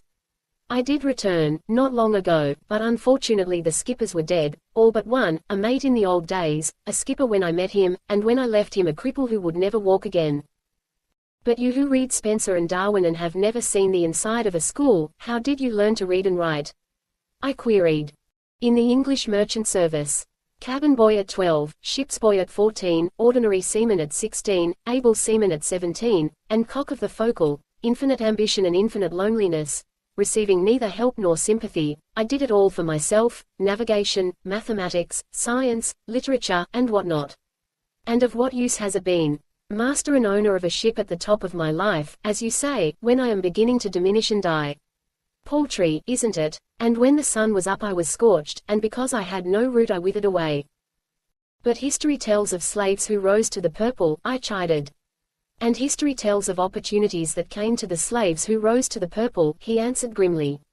"No man makes opportunity. All the great men ever did was to know it when it came to them. The Corsican knew. I have dreamed as greatly as the Corsican. I should have known the opportunity, but it never came. The thorns sprung up and choked me. And, Hump, I can tell you that you know more about me than any living man, except my own brother." "And what is he? And where is he?" "Master of the steamship Macedonia, seal hunter," was the answer. "We will meet him most probably on the Japan coast. Men call him, Death, Larsen." "Death Larsen," I involuntarily cried. "Is he like you?" "Hardly. He is a lump of an animal without any head. He has all my brutishness," I suggested. "Yes, thank you for the word, all my brutishness, but he can scarcely read or write." "And he has never philosophized on life," I added. "No," Wolf Larsen answered, with an indescribable air of sadness. "And he is all the happier for leaving life alone. He is too busy living it to think about it. My mistake was in ever opening the books." Chapter 11. The Ghost has attained the southernmost point of the arc she is describing across the Pacific, and is already beginning to edge away to the west and north toward some lone island, it is rumored, where she will fill her water casks before proceeding to the season's hunt along the coast of Japan. The hunters have experimented and practiced with their rifles and shotguns till they are satisfied, and the boat pullers and steerers have made their spritsails, bound the oars and rowlocks in leather and sennit so that they will make no noise when creeping on the seals, and put their boats in apple pie order, to use Leach's homely phrase. His arm, by the way, has healed nicely, though the scar will remain all his life. Thomas Mugridge lives in mortal fear of him, and is afraid to venture on deck after dark. There are 2 or 3 standing quarrels in the forecastle. Louis tells me that the gossip of the sailors finds its way aft, and that 2 of the telltales have been badly beaten by their mates. He shakes his head dubiously over the outlook for the man Johnson, who is boat puller in the same boat with him. Johnson has been guilty of speaking his mind too freely, and has collided 2 or 3 times with Wolf Larsen over the pronunciation of his name. Johansen he thrashed on the amidships deck the other night, since which time the mate has called him by his proper name. But of course it is out of the question that Johnson should thrash Wolf Larsen. Louis has also given me additional information about Death Larsen, which tallies with the captain's brief description. We may expect to meet Death Larsen on the Japan coast. And look out for squalls, is Louis's prophecy, for they hate one another like the wolf whelps they are. Death Larsen is in command of the only sealing steamer in the fleet, the Macedonia, which carries 14 boats, whereas the rest of the schooners carry only 6. There is wild talk of cannon aboard, and of strange raids and expeditions she may make, ranging from opium smuggling into the States and arms smuggling into China, to blackbirding and open piracy. Yet I cannot but believe, for I have never yet caught him in a lie, while he has a cyclopedic knowledge of sealing and the men of the sealing fleets. As it is forward and in the galley, so it is in the steerage and aft, on this veritable hell ship. Men fight and struggle ferociously for one another's lives. The hunters are looking for a shooting scrape at any moment between Smoke and Henderson, whose old quarrel has not healed, while Wolf Larsen says positively that he will kill the survivor of the affair, if such affair comes off. He frankly states that the position he takes is based on no moral grounds, that all the hunters could kill and eat one another so far as he is concerned, were it not that he needs them alive for the hunting. If they will only hold their hands until the season is over, he promises them a royal carnival, when all grudges can be settled and the survivors may toss the non-survivors overboard and arrange a story as to how the missing men were lost at sea. I think even the hunters are appalled at his cold-bloodedness. Wicked men though they be, they are certainly very much afraid of him. Thomas Mugridge is cur-like in his subjection to me, while I go about in secret dread of him. His is the courage of fear, a strange thing I know well of myself, and at any moment it may master the fear and impel him to the taking of my life. My knee is much better, though it often aches for long periods, and the stiffness is gradually leaving the arm which Wolf Larsen squeezed.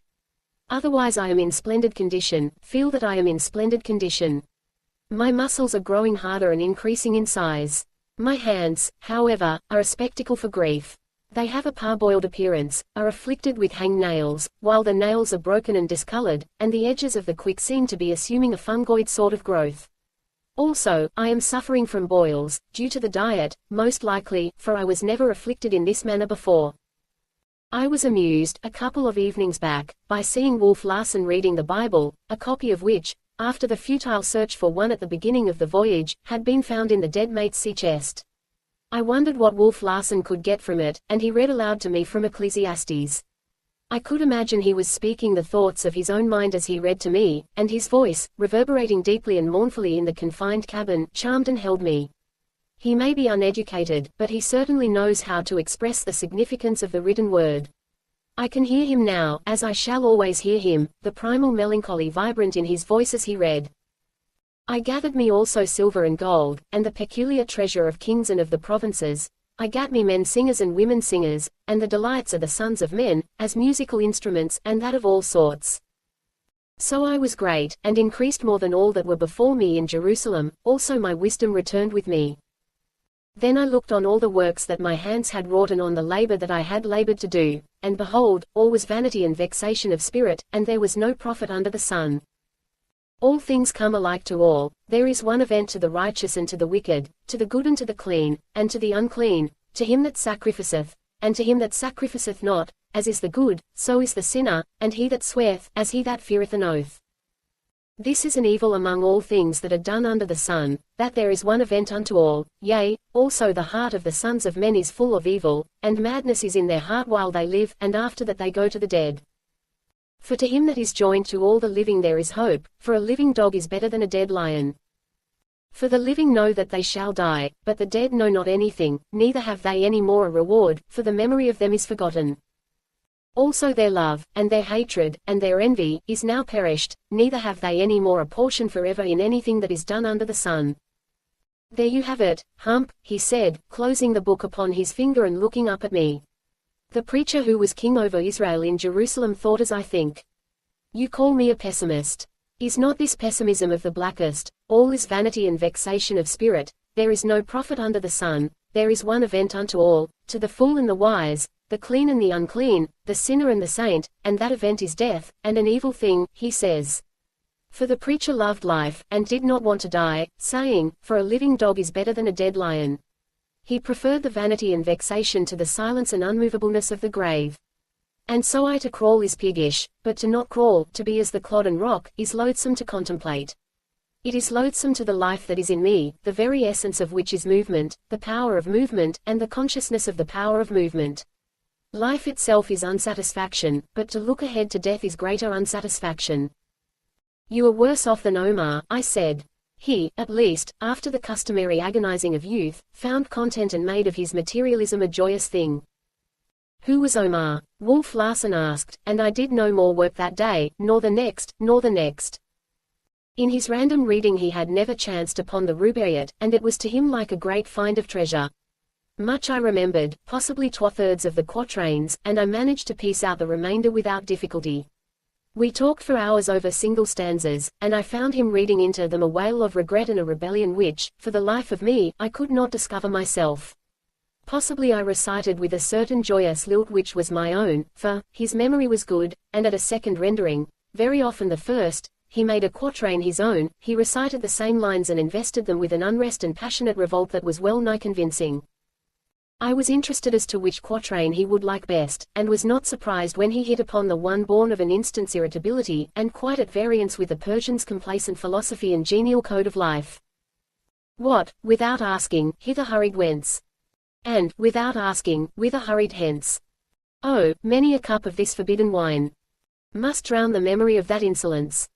Great! Wolf Larsen cried. Great! That's the keynote. Insolence. He could not have used a better word.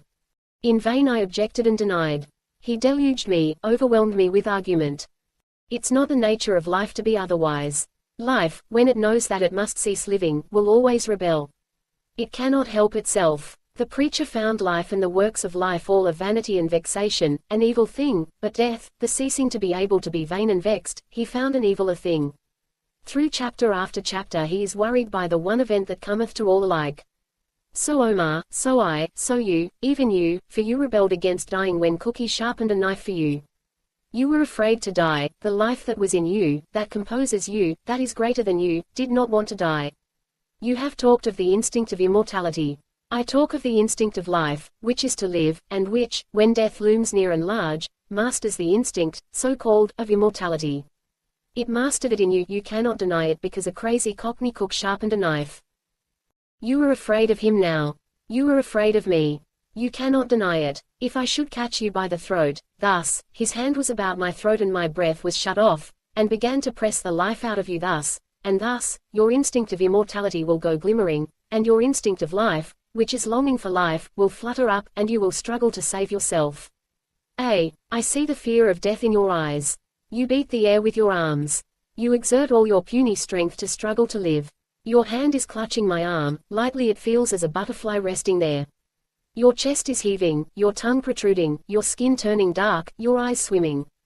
To live, to live, to live. You are crying, and you are crying to live here and now, not hereafter. You doubt your immortality, Ha, ha. You are not sure of it. You won't chance it. This life only you are certain is real. It is growing dark and darker. It is the darkness of death, the ceasing to be, the ceasing to feel, the ceasing to move, that is gathering about you, descending upon you, rising around you. Your eyes are becoming set. They are glazing. My voice sounds faint and far. You cannot see my face. And still you struggle in my grip. You kick with your legs. Your body draws itself up in knots like a snake's. Your chest heaves and strains. To live, to live, to live. I heard no more. Consciousness was blotted out by the darkness he had so graphically described, and when I came to myself I was lying on the floor and he was smoking a cigar and regarding me thoughtfully with that old familiar light of curiosity in his eyes. Well, have I convinced you? He demanded. Here, take a drink of this. I want to ask you some questions. I rolled my head negatively on the floor. Your arguments are too, forcible, I managed to articulate, at cost of great pain to my aching throat. You'll be all right in half an hour, he assured me. And I promise I won't use any more physical demonstrations. Get up now. You can sit on a chair. And, toy that I was of this monster, the discussion of Omar and the preacher was resumed. And half the night we sat up over it. Chapter point 12. The last 24 hours have witnessed a carnival of brutality. From cabin to forecastle it seems to have broken out like a contagion. I scarcely know where to begin. Wolf Larsen was really the cause of it. The relations among the men, strained and made tense by feuds, quarrels and grudges, were in a state of unstable equilibrium, and evil passions flared up in flame like prairie grass. Thomas Mugridge is a sneak, a spy, an informer. He has been attempting to curry favor and reinstate himself in the good graces of the captain by carrying tales of the men forward. He it was, I know, that carried some of Johnson's hasty talk to Wolf Larsen. Johnson, it seems, bought a suit of oilskins from the slop chest and found them to be of greatly inferior quality. Nor was he slow in advertising the fact.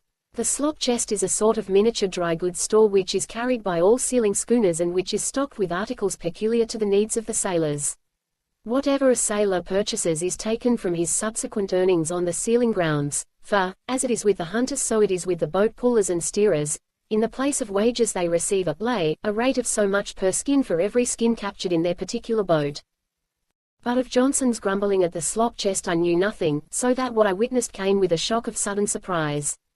I had just finished sweeping the cabin, and had been inveigled by Wolf Larsen into a discussion of Hamlet, his favorite Shakespearean character, when Johansen descended the companion stairs followed by Johnson.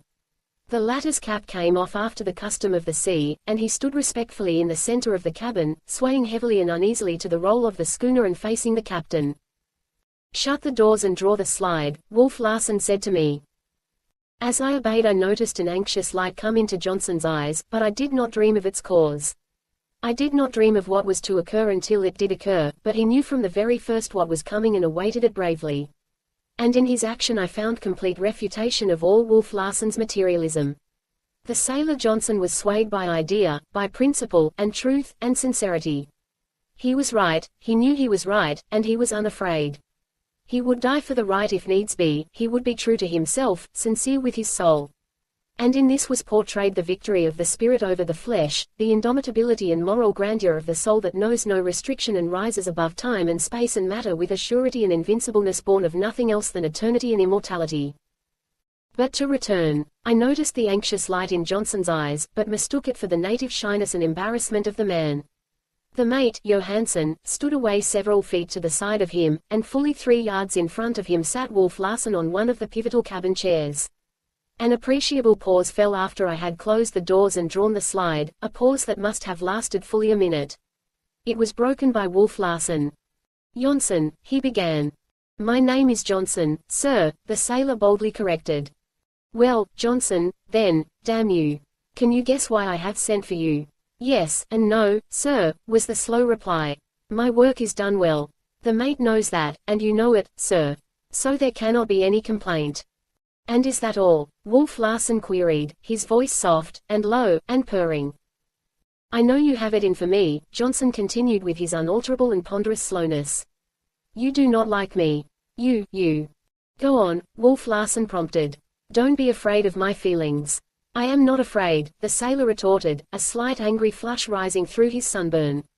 "If I speak not fast, it is because I have not been from the old country as long as you. You do not like me because I am too much of a man, that is why, sir." "You are too much of a man for ship discipline, if that is what you mean, and if you know what I mean," was Wolf Larsen's retort. "I know English, and I know what you mean, sir," Johnson answered, his flush deepening at the slur on his knowledge of the English language. "Johnson," Wolf Larsen said, with an air of dismissing all that had gone before as introductory to the main business in hand, "I understand you're not quite satisfied with those oilskins." "No, I am not. They are no good, sir.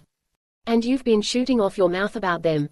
"I say what I think, sir," the sailor answered courageously, not failing at the same time in ship courtesy, which demanded that, sir, be appended to each speech he made.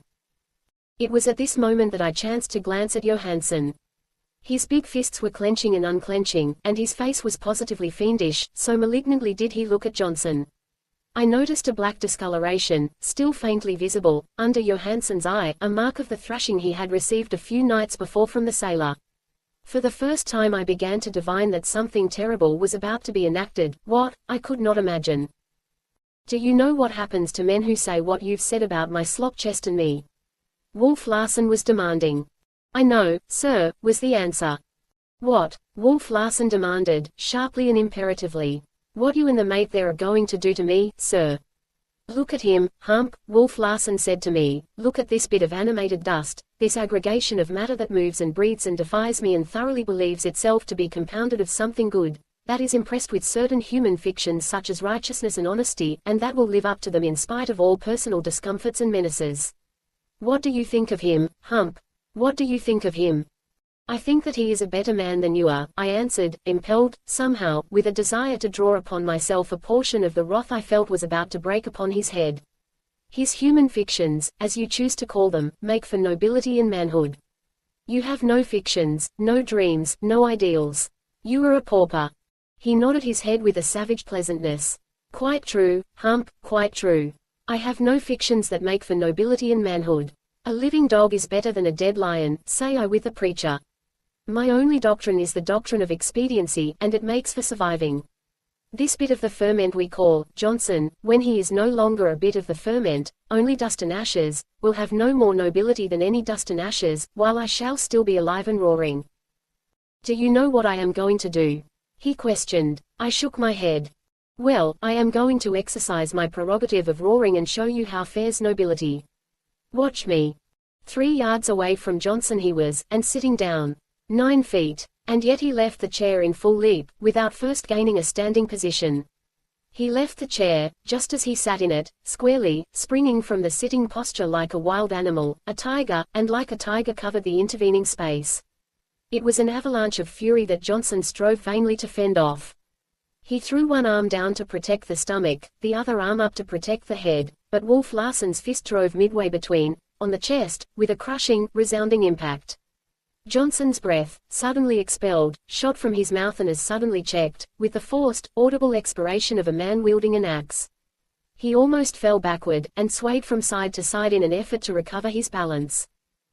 I cannot give the further particulars of the horrible scene that followed.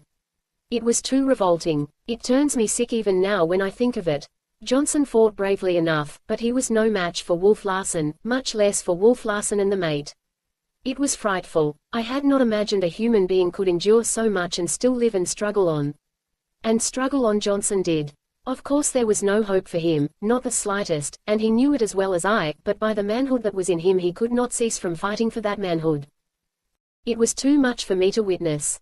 I felt that I should lose my mind, and I ran up the companion stairs to open the doors and escape on deck. But Wolf Larsen, leaving his victim for the moment, and with one of his tremendous springs, gained my side and flung me into the far corner of the cabin. The phenomena of life, Hump, he girded at me. Stay and watch it. You may gather data on the immortality of the soul. Besides, you know, we can't hurt Johnson's soul. It's only the fleeting form we may demolish. It seemed centuries, possibly it was no more than 10 minutes that the beating continued. Wolf Larsen and Johansen were all about the poor fellow. They struck him with their fists, kicked him with their heavy shoes, knocked him down, and dragged him to his feet to knock him down again. His eyes were blinded so that he could not see, and the blood running from ears and nose and mouth turned the cabin into a shambles. And when he could no longer rise they still continued to beat and kick him where he lay.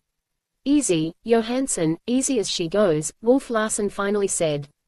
But the beast in the mate was up and rampant, and Wolf Larsen was compelled to brush him away with a backhanded sweep of the arm, gentle enough, apparently, but which hurled Johansen back like a cork, driving his head against the wall with a crash.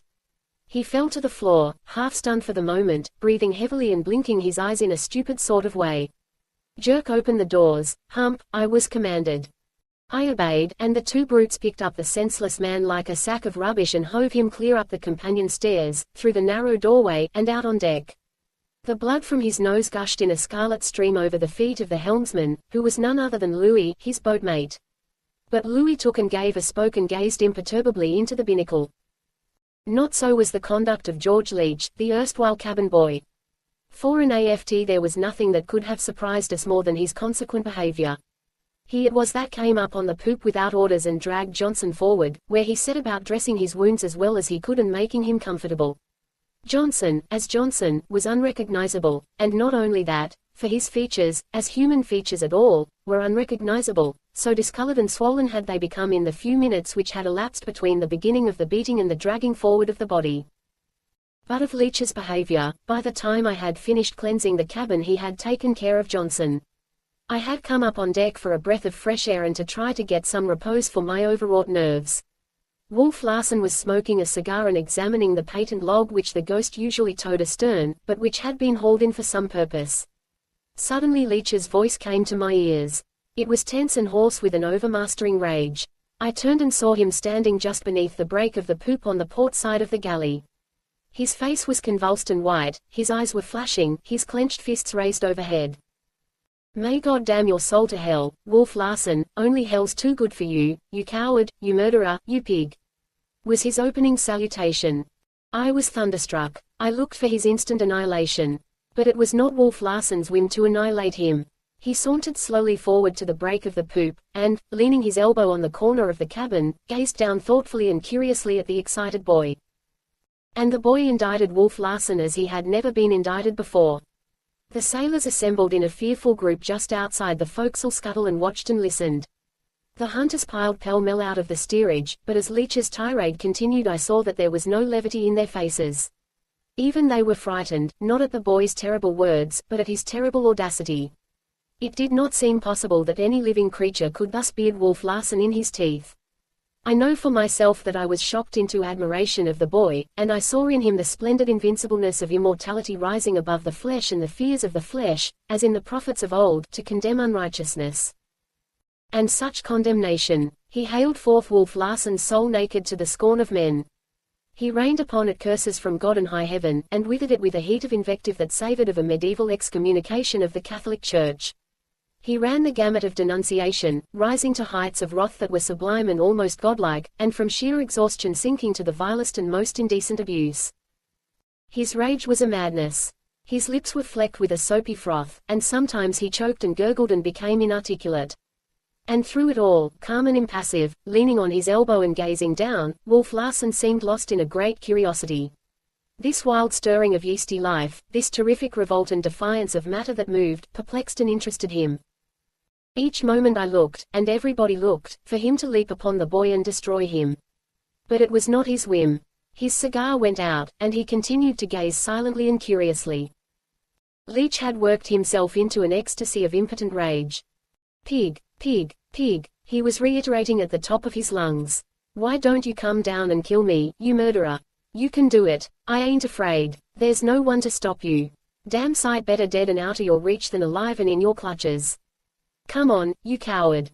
Kill me, kill me, kill me." It was at this stage that Thomas Mugridge's erratic soul brought him into the scene. He had been listening at the galley door, but he now came out, ostensibly to fling some scraps over the side, but obviously to see the killing he was certain would take place. He smirked greasily up into the face of Wolf Larsen, who seemed not to see him. But the Cockney was unabashed, though mad, stark mad. He turned to Leach, saying, "Such language! Shockin'!" Leach's rage was no longer impotent. Here at last was something ready to hand.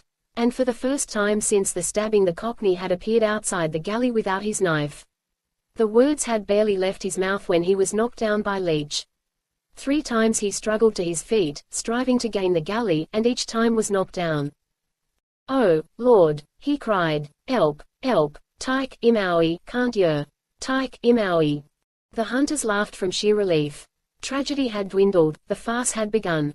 The sailors now crowded boldly aft, grinning and shuffling, to watch the pummeling of the hated Cockney. And even I felt a great joy surge up within me. I confess that I delighted in this beating Leach was giving to Thomas Mugridge, though it was as terrible, almost, as the one Mugridge had caused to be given to Johnson. But the expression of Wolf Larsen's face never changed. He did not change his position either, but continued to gaze down with a great curiosity. For all his pragmatic certitude, it seemed as if he watched the play and movement of life in the hope of discovering something more about it, of discerning in its maddest writhings a something which had hitherto escaped him, the key to its mystery, as it were, which would make all clear and plain. But the beating. It was quite similar to the one I had witnessed in the cabin. The Cockney strove in vain to protect himself from the infuriated boy. And in vain he strove to gain the shelter of the cabin. He rolled toward it, groveled toward it, fell toward it when he was knocked down. But blow followed blow with bewildering rapidity. He was knocked about like a shuttlecock, until, finally, like Johnson, he was beaten and kicked as he lay helpless on the deck. And no one interfered. Leach could have killed him, but, having evidently filled the measure of his vengeance, he drew away from his prostrate foe, who was whimpering and wailing in a puppyish sort of way, and walked forward. But these two affairs were only the opening events of the day's program. In the afternoon Smoke and Henderson fell foul of each other, and a fusillade of shots came up from the steerage, followed by a stampede of the other four hunters for the deck. A column of thick, acrid smoke, the kind always made by black powder, was arising through the open companionway, and down through it leaped Wolf Larsen. The sound of blows and scuffling came to our ears. Both men were wounded, and he was thrashing them both for having disobeyed his orders and crippled themselves in advance of the hunting season. In fact, they were badly wounded, and, having thrashed them, he proceeded to operate upon them in a rough surgical fashion and to dress their wounds. I served as assistant while he probed and cleansed the passages made by the bullets, and I saw the two men endure his crude surgery without anesthetics and with no more to uphold them than a stiff tumbler of whiskey. Then, in the first dog watch, trouble came to a head in the forecastle. It took its rise out of the tittle-tattle and tale-bearing which had been the cause of Johnson's beating, and from the noise we heard, and from the sight of the bruised men next day, it was patent that half the forecastle had soundly drubbed the other half. The second dog watch and the day were wound up by a fight between Johansen and the lean, Yankee-looking hunter, Latimer. It was caused by remarks of Latimer's concerning the noises made by the mate in his sleep, and though Johansen was whipped, he kept the steerage awake for the rest of the night while he blissfully slumbered and fought the fight over and over again. As for myself, I was oppressed with nightmare. The day had been like some horrible dream. Brutality had followed brutality, and flaming passions and cold-blooded cruelty had driven men to seek one another's lives, and to strive to hurt, and maim, and destroy. My nerves were shocked. My mind itself was shocked. All my days had been passed in comparative ignorance of the animality of man. In fact, I had known life only in its intellectual phases. Brutality I had experienced, but it was the brutality of the intellect, the cutting sarcasm of Charlie Furuseth, the cruel epigrams and occasional harsh witticisms of the fellows at the Bibelot, and the nasty remarks of some of the professors during my undergraduate days. That was all. But that men should wreak their anger on others by the bruising of the flesh and the letting of blood was something strangely and fearfully new to me. Not for nothing had I been called Sissy Van Weyden, I thought, as I tossed restlessly on my bunk between one nightmare and another. And it seemed to me that my innocence of the realities of life had been complete indeed. I laughed bitterly to myself, and seemed to find in Wolf Larsen's forbidding philosophy a more adequate explanation of life than I found in my own. And I was frightened when I became conscious of the trend of my thought. The continual brutality around me was degenerative in its effect. It bid fair to destroy for me all that was best and brightest in life. My reason dictated that the beating Thomas Mugridge had received was an ill thing, and yet for the life of me I could not prevent my soul joying in it. And even while I was oppressed by the enormity of my sin, for sin it was, I chuckled with an insane delight. I was no longer Humphrey Van Weyden. I was Hump, cabin boy on the schooner Ghost. Wolf Larsen was my captain, Thomas Mugridge and the rest were my companions, and I was receiving repeated impresses from the die which had stamped them all. Chapter 13. For 3 days I did my own work and Thomas Mugridge's too, and I flatter myself that I did his work well. I know that it won Wolf Larsen's approval, while the sailors beamed with satisfaction during the brief time my regime lasted. The first clean bite since I come aboard, Harrison said to me at the galley door, as he returned the dinner pots and pans from the forecastle. Somehow Tommy's grub always tastes of grease, stale grease, and I reckon he ain't changed his shirt since he left Frisco. I know he hasn't, I answered. And I'll bet he sleeps in it, Harrison added. And you won't lose, I agreed. The same shirt, and he hasn't had it off once in all this time. But 3 days was all Wolf Larsen allowed him in which to recover from the effects of the beating. On the 4th day, layman sore, scarcely able to see, so closed were his eyes, he was haled from his bunk by the nape of the neck and set to his duty.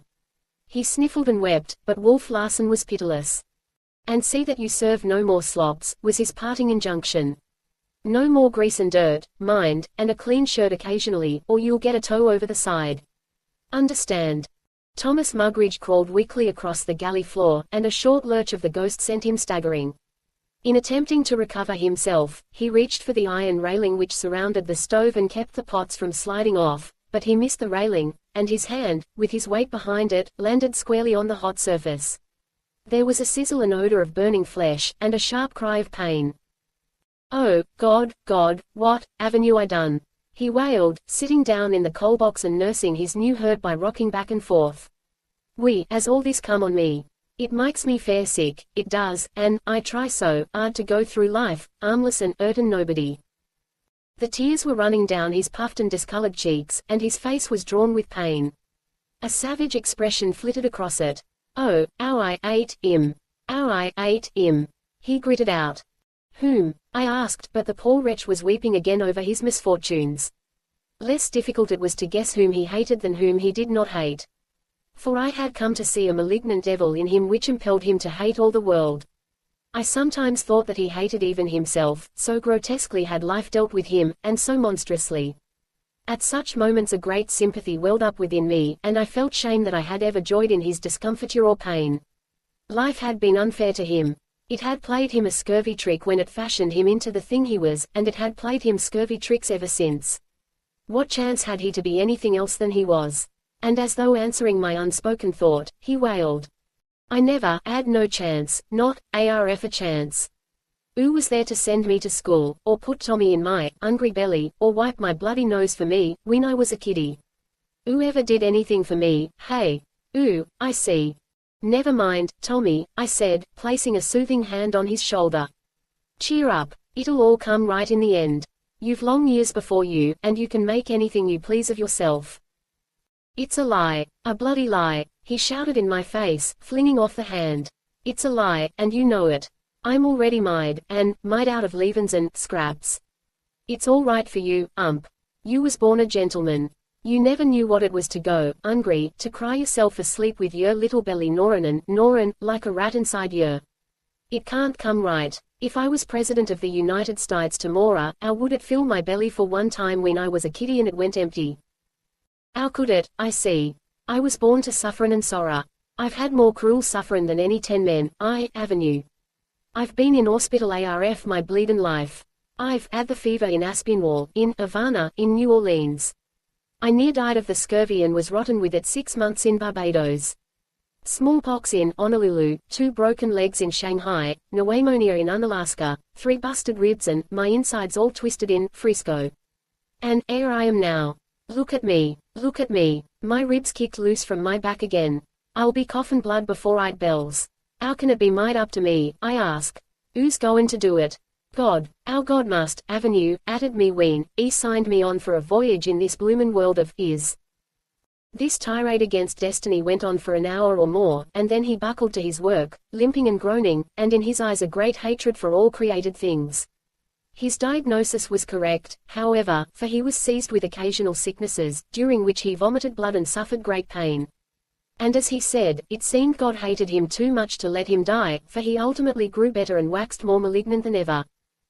Several days more passed before Johnson crawled on deck and went about his work in a half-hearted way. He was still a sick man, and I more than once observed him creeping painfully aloft to a topsail, or drooping wearily as he stood at the wheel. But, still worse, it seemed that his spirit was broken. He was abject before Wolf Larsen and almost groveled to Johansen. Not so was the conduct of Leach. He went about the deck like a tiger cub, glaring his hatred openly at Wolf Larsen and Johansen. "I'll do for you yet, you slab-footed Swede," I heard him say to Johansen one night on deck. The mate cursed him in the darkness, and the next moment some missile struck the galley a sharp rap. There was more cursing, and a mocking laugh, and when all was quiet I stole outside and found a heavy knife embedded over an inch in the solid wood. A few minutes later the mate came fumbling about in search of it, but I returned it privily to Leach next day. He grinned when I handed it over, yet it was a grin that contained more sincere thanks than a multitude of the verbosities of speech common to the members of my own class. Unlike anyone else in the ship's company, I now found myself with no quarrels on my hands and in the good graces of all. The hunters possibly no more than tolerated me, though none of them disliked me, while Smoke and Henderson, convalescent under a deck awning and swinging day and night in their hammocks, assured me that I was better than any hospital nurse and that they would not forget me at the end of the voyage when they were paid off. As though I stood in need of their money. I, who could have bought 'em out, bag and baggage, and the schooner and its equipment, a score of times over. But upon me had devolved the task of tending their wounds, and pulling them through, and I did my best by them.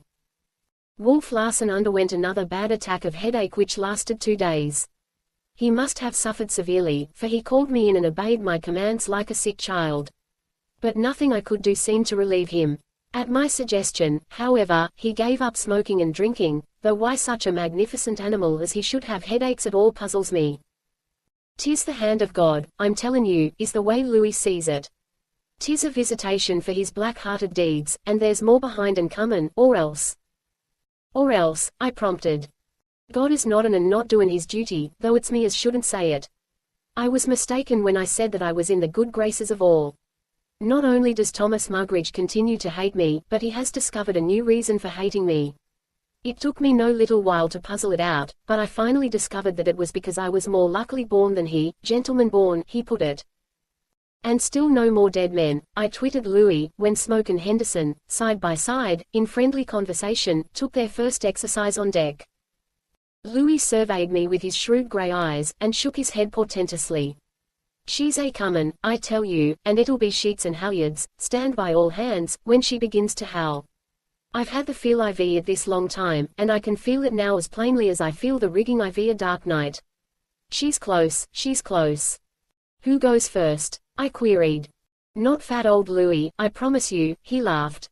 "For, 'tis in the bones IV me I know that come this time next year I'll be gazzin' in the old mother's eyes, weary with watchin' IV the sea for the 5 sons she gave to it."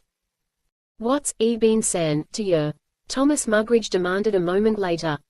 "That he's going home some day to see his mother," I answered diplomatically.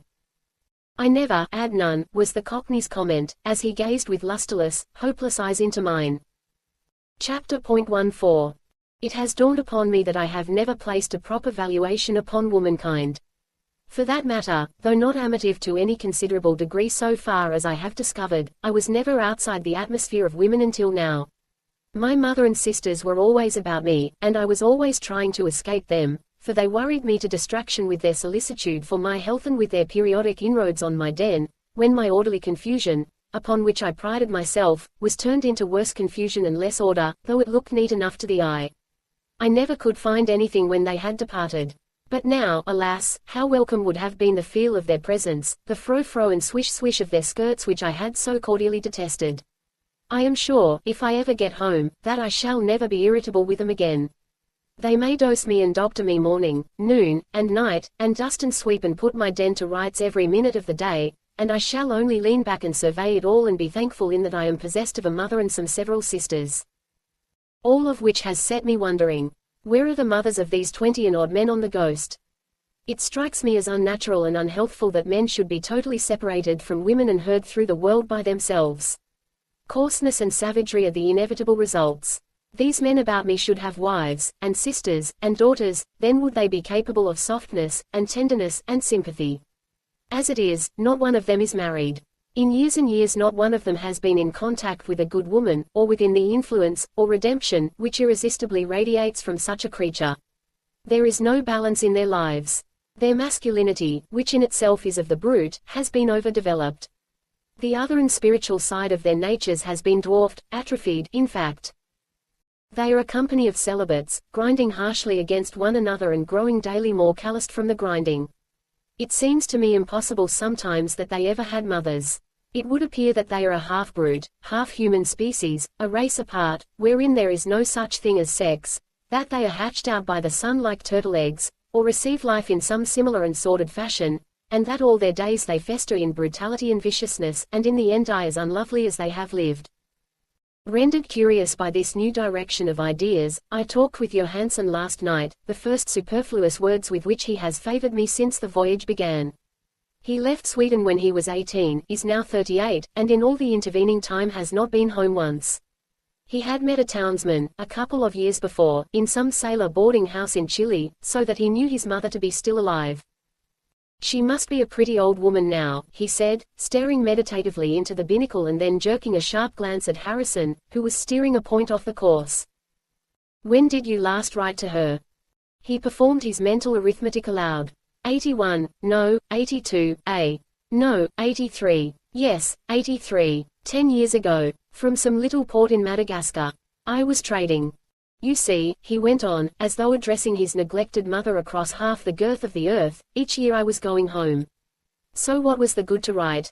It was only a year. And each year something happened, and I did not go. But I am mate, now, and when I pay off at Frisco, maybe with $500, I will ship myself on a windjammer round the Horn to Liverpool, which will give me more money, and then I will pay my passage from there home. Then she will not do any more work. But does she work? Now, how old is she? About 70, he answered. And then, boastingly, we work from the time we are born until we die, in my country. That's why we live so long. I will live to 100. I shall never forget this conversation. The words were the last I ever heard him utter. Perhaps they were the last he did utter, too. For, going down into the cabin to turn in, I decided that it was too stuffy to sleep below. It was a calm night. We were out of the trades, and the Ghost was forging ahead barely and not an hour. So I tucked a blanket and pillow under my arm and went up on deck. As I passed between Harrison and the binnacle, which was built into the top of the cabin, I noticed that he was this time fully 3 points off. Thinking that he was asleep, and wishing him to escape reprimand or worse, I spoke to him. But he was not asleep. His eyes were wide and staring. He seemed greatly perturbed, unable to reply to me. What's the matter? I asked. Are you sick? He shook his head, and with a deep sign as of awakening, caught his breath. You'd better get on your course, then, I chided. He put a few spokes over, and I watched the compass card swing slowly to NNW and steady itself with slight oscillations. I took a fresh hold on my bedclothes and was preparing to start on, when some movement caught my eye and I looked astern to the rail. A sinewy hand, dripping with water, was clutching the rail. A second hand took form in the darkness beside it. I watched, fascinated. What visitant from the gloom of the deep was I to behold? Whatever it was, I knew that it was climbing aboard by the log line. I saw ahead, the hair wet and straight, shape itself, and then the unmistakable eyes and face of Wolf Larsen. His right cheek was red with blood, which flowed from some wound in the head. He drew himself inboard with a quick effort, and arose to his feet, glancing swiftly, as he did so, at the man at the wheel, as though to assure himself of his identity and that there was nothing to fear from him. The seawater was streaming from him. It made little audible gurgles which distracted me. As he stepped toward me I shrank back instinctively, for I saw that in his eyes which spelled death. All right, Hump, he said in a low voice. Where's the mate? I shook my head. Johansen, he called softly. Johansen. Where is he? He demanded of Harrison. The young fellow seemed to have recovered his composure, for he answered steadily enough, I don't know, sir. I saw him go for'ard a little while ago. So did I go for'ard. But you will observe that I didn't come back the way I went. Can you explain it? You must have been overboard, sir. Shall I look for him in the steerage, sir? I asked. Wolf Larsen shook his head. You wouldn't find him, Hump. But you'll do. Come on, never mind your bedding. Leave it where it is. I followed at his heels. There was nothing stirring amidships. Those cursed hunters, was his comment. Too damned fat and lazy to stand a 4-hour watch. But on the forecastle head we found 3 sailors asleep. He turned them over and looked at their faces. They composed the watch on deck, and it was the ship's custom, in good weather, to let the watch sleep with the exception of the officer, the helmsman, and the lookout. Who's lookout? He demanded. Me, sir, answered Holyoake, one of the deep-water sailors, a slight tremor in his voice. I winked off just this very minute, sir. I'm sorry, sir. It won't happen again. Did you hear or see anything on deck? No, sir, But Wolf Larsen had turned away with a snort of disgust, leaving the sailor rubbing his eyes with surprise at having been let off so easily. Softly, now, Wolf Larsen warned me in a whisper, as he doubled his body into the forecastle scuttle and prepared to descend. I followed with a quaking heart. What was to happen I knew no more than did I know what had happened. But blood had been shed, and it was through no whim of Wolf Larsen that he had gone over the side with his scalp laid open. Besides, Johansen was missing. It was my first descent into the forecastle, and I shall not soon forget my impression of it, caught as I stood on my feet at the bottom of the ladder. Built directly in the eyes of the schooner, it was of the shape of a triangle, along the three sides of which stood the bunks, in double tier, 12 of them. It was no larger than a hall bedroom in Grub Street, and yet 12 men were herded into it to eat and sleep and carry on all the functions of living. My bedroom at home was not large, yet it could have contained a dozen similar forecastles, and taking into consideration the height of the ceiling, a score at least. It smelled sour and musty, and by the dim light of the swinging sea lamp I saw every bit of available wall space hung deep with sea boots, oilskins, and garments, clean and dirty, of various sorts. These swung back and forth with every roll of the vessel, giving rise to a brushing sound, as of trees against a roof or wall. Somewhere a boot thumped loudly and at irregular intervals against the wall, and, though it was a mild night on the sea, there was a continual chorus of the creaking timbers and bulkheads and of abysmal noises beneath the flooring. The sleepers did not mind. There were 8 of them, the 2 watchers below, and the air was thick with the warmth and odor of their breathing, and the ear was filled with the noise of their snoring and of their sighs and half-groans, tokens plain of the rest of the animal man.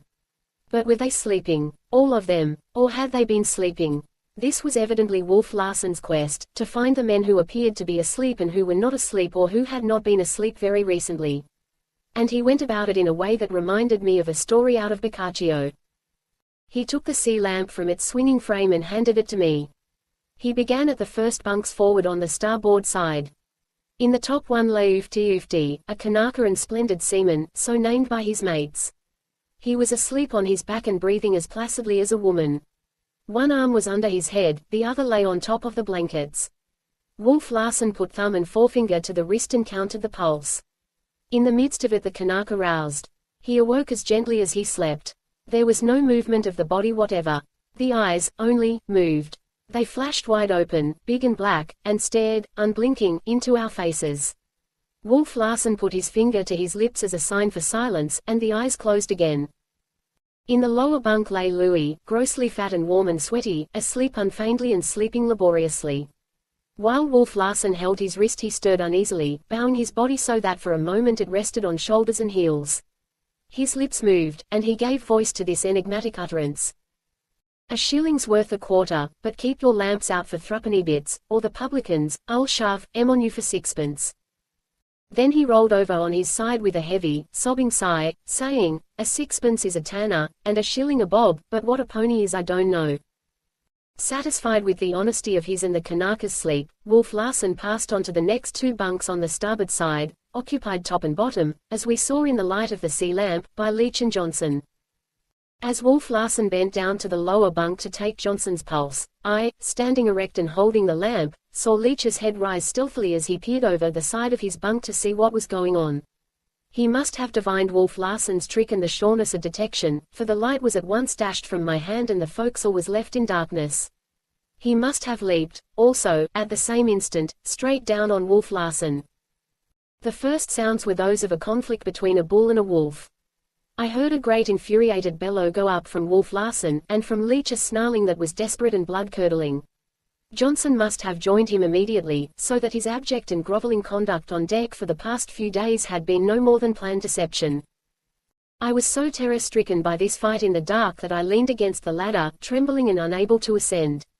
And upon me was that old sickness at the pit of the stomach, caused always by the spectacle of physical violence. In this instance I could not see, but I could hear the impact of the blows, the soft crushing sound made by flesh striking forcibly against flesh. Then there was the crashing about of the entwined bodies, the labored breathing, the short quick gasps of sudden pain. There must have been more men in the conspiracy to murder the captain and mate, for by the sounds I knew that Leach and Johnson had been quickly reinforced by some of their mates. "Get a knife somebody," Leach was shouting. "Pound him on the head. Mash his brains out," was Johnson's cry. But after his first bellow, Wolf Larsen made no noise. He was fighting grimly and silently for life. He was sore beset. Down at the very first, he had been unable to gain his feet, and for all of his tremendous strength I felt that there was no hope for him. The force with which they struggled was vividly impressed on me, for I was knocked down by their surging bodies and badly bruised. But in the confusion I managed to crawl into an empty lower bunk out of the way. "All hands! We've got him! We've got him!" I could hear Leach crying. Who? Demanded those who had been really asleep, and who had wakened to they knew not what. It's the bloody mate, was Leech's crafty answer, strained from him in a smothered sort of way. This was greeted with whoops of joy, and from then on Wolf Larsen had 7 strong men on top of him, Louis, I believe, taking no part in it. The forecastle was like an angry hive of bees aroused by some marauder. What ho! Below there! I heard Latimer shout down the scuttle, too cautious to descend into the inferno of passion he could hear raging beneath him in the darkness. Won't somebody get a knife? Oh, won't somebody get a knife? Leech pleaded in the first interval of comparative silence.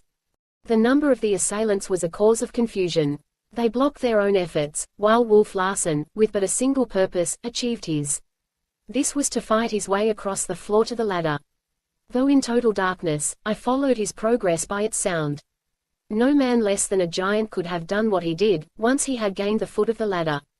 Step by step, by the might of his arms, the whole pack of men striving to drag him back and down, he drew his body up from the floor till he stood erect.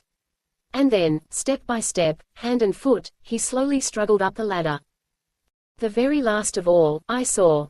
For Latimer, having finally gone for a lantern, held it so that its light shone down the scuttle. Wolf Larsen was nearly to the top, though I could not see him. All that was visible was the mass of men fastened upon him. It squirmed about, like some huge many-legged spider, and swayed back and forth to the regular roll of the vessel.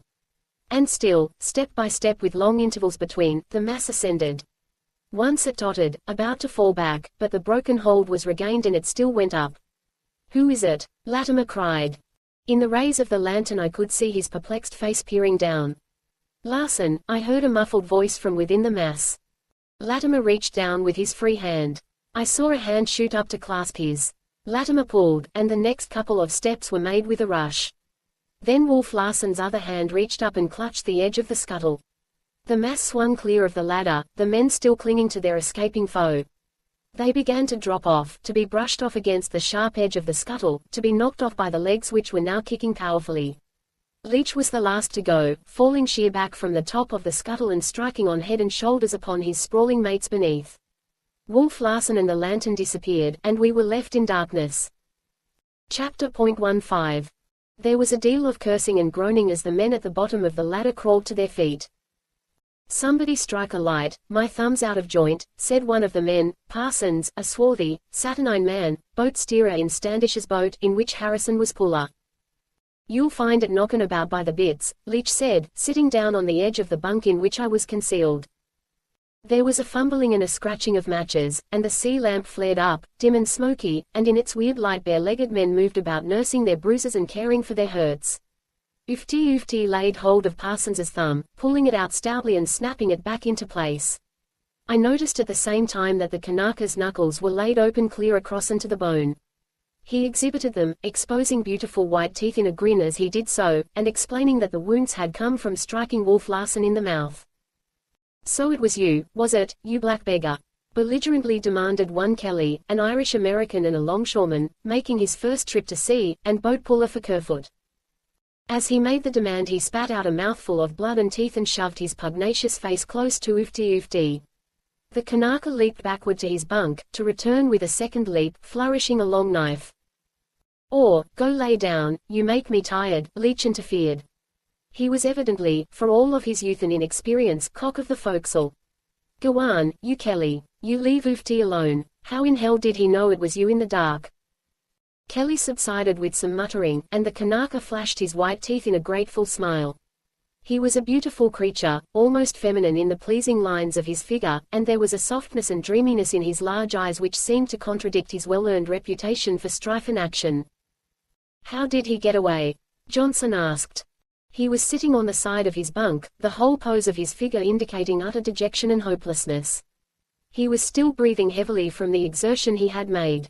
His shirt had been ripped entirely from him in the struggle, and blood from a gash in the cheek was flowing down his naked chest, marking a red path across his white thigh and dripping to the floor. Because he is the devil, as I told you before, was Leech's answer, and thereat he was on his feet and raging his disappointment with tears in his eyes. And not one of you to get a knife, was his unceasing lament. But the rest of the hands had a lively fear of consequences to come and gave no heed to him. How'll he know which was which? Kelly asked, and as he went on he looked murderously about him, unless one of us peaches. He'll know as soon as ever he claps eyes on us, Parsons replied. One look at you'd be enough. Tell him the deck flopped up and gouged your teeth out IV your jaw, Louis grinned. He was the only man who was not out of his bunk, and he was jubilant in that he possessed no bruises to advertise that he had had a hand in the night's work. Just wait till he gets a glimpse IV your mugs tomorrow, the gang IV ye, he chuckled. We'll say we thought it was the mate, said one. And another, I know what I'll say, that I heard a row, jumped out of my bunk, got a jolly good crack on the jaw for my pains, and sailed in myself. Couldn't tell who or what it was in the dark and just hit out. And 'twas me you hit, of course, Kelly seconded, his face brightening for the moment. Leach and Johnson took no part in the discussion, and it was plain to see that their mates looked upon them as men for whom the worst was inevitable, who were beyond hope and already dead. Leach stood their fears and reproaches for some time.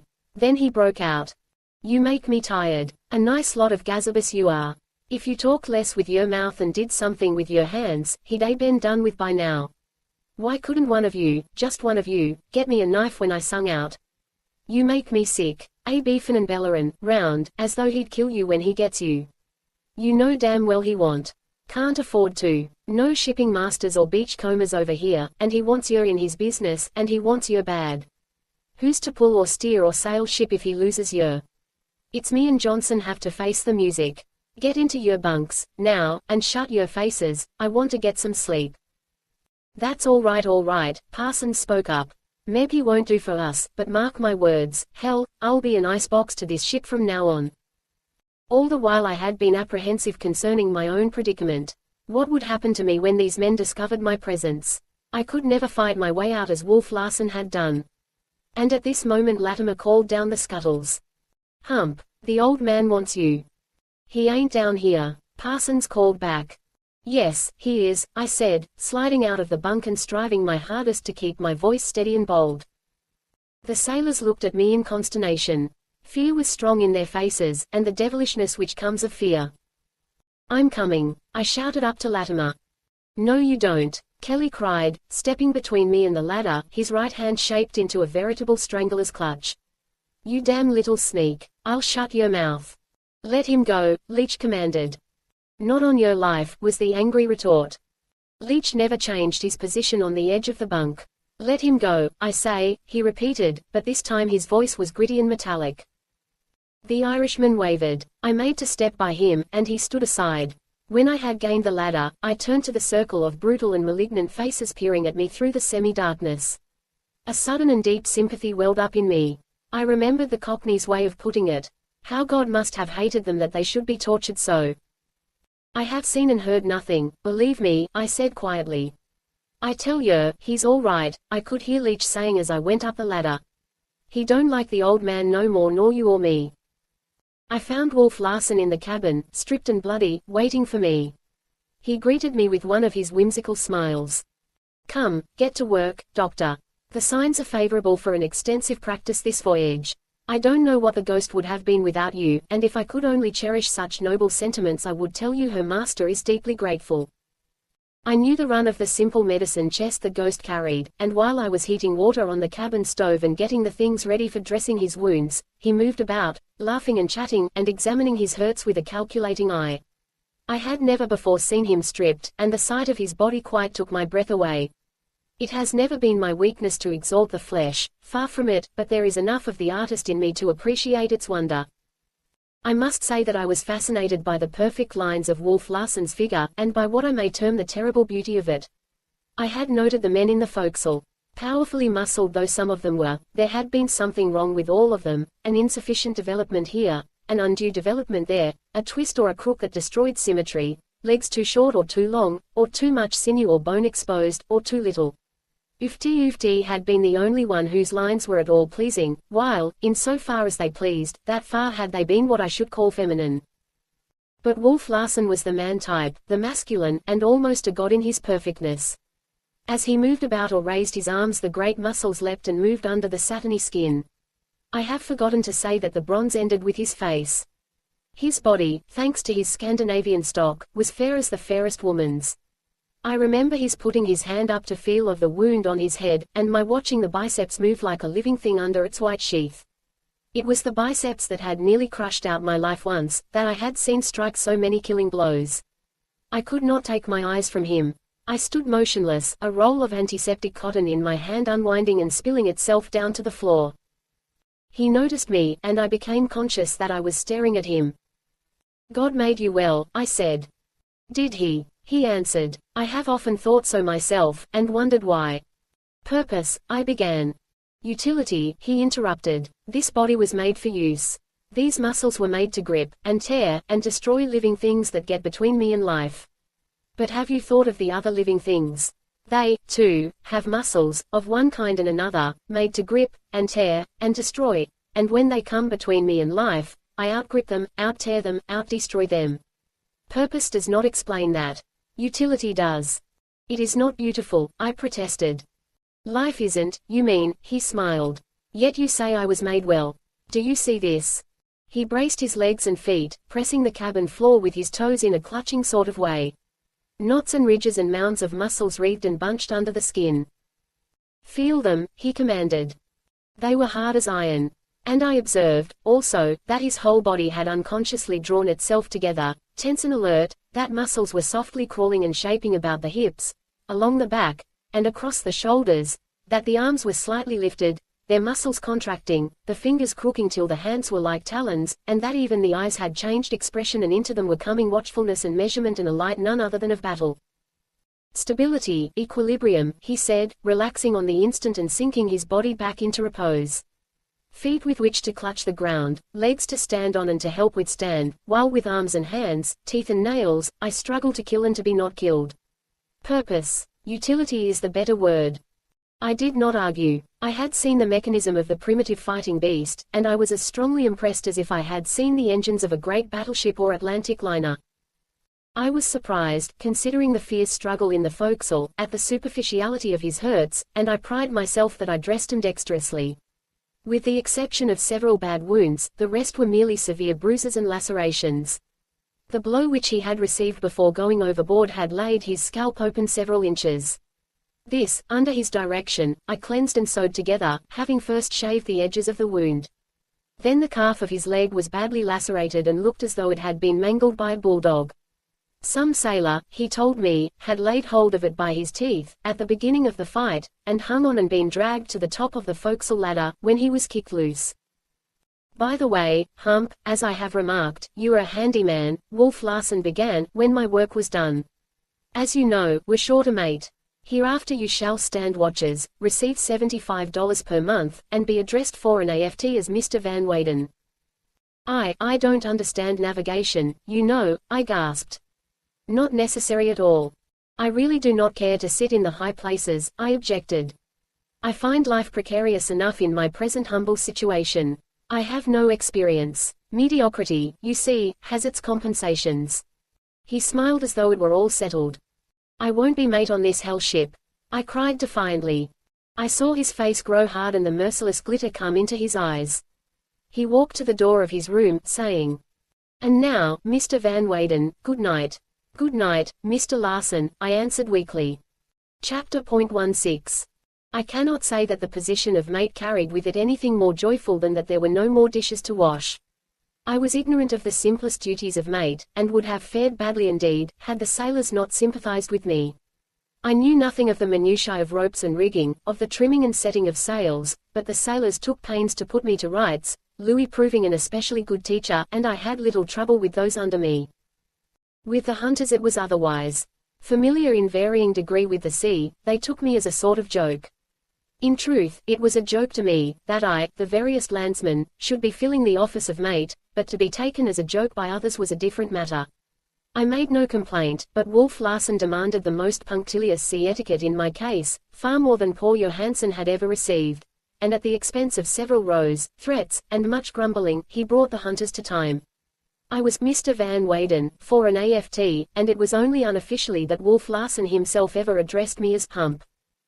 It was amusing. Perhaps the wind would haul a few points while we were at dinner, and as I left the table he would say, "Mr. Van Weyden, will you kindly put about on the port tack?" and I would go on deck, beckon Louis to me, and learn from him what was to be done. Then, a few minutes later, having digested his instructions and thoroughly mastered the maneuver, I would proceed to issue my orders. I remember an early instance of this kind, when Wolf Larsen appeared on the scene just as I had begun to give orders. He smoked his cigar and looked on quietly till the thing was accomplished, and then paced aft by my side along the weather poop. "Hump," he said, "I beg pardon, Mr. Van Weyden, I congratulate you. I think you can now fire your father's legs back into the grave to him. You've discovered your own and learned to stand on them. A little rope work, sail making, and experience with storms and such things, and by the end of the voyage you could ship on any coasting schooner." It was during this period, between the death of Johansen and the arrival on the sealing grounds, that I passed my pleasantest hours on the Ghost. Wolf Larsen was quite considerate, the sailors helped me, and I was no longer in irritating contact with Thomas Mugridge.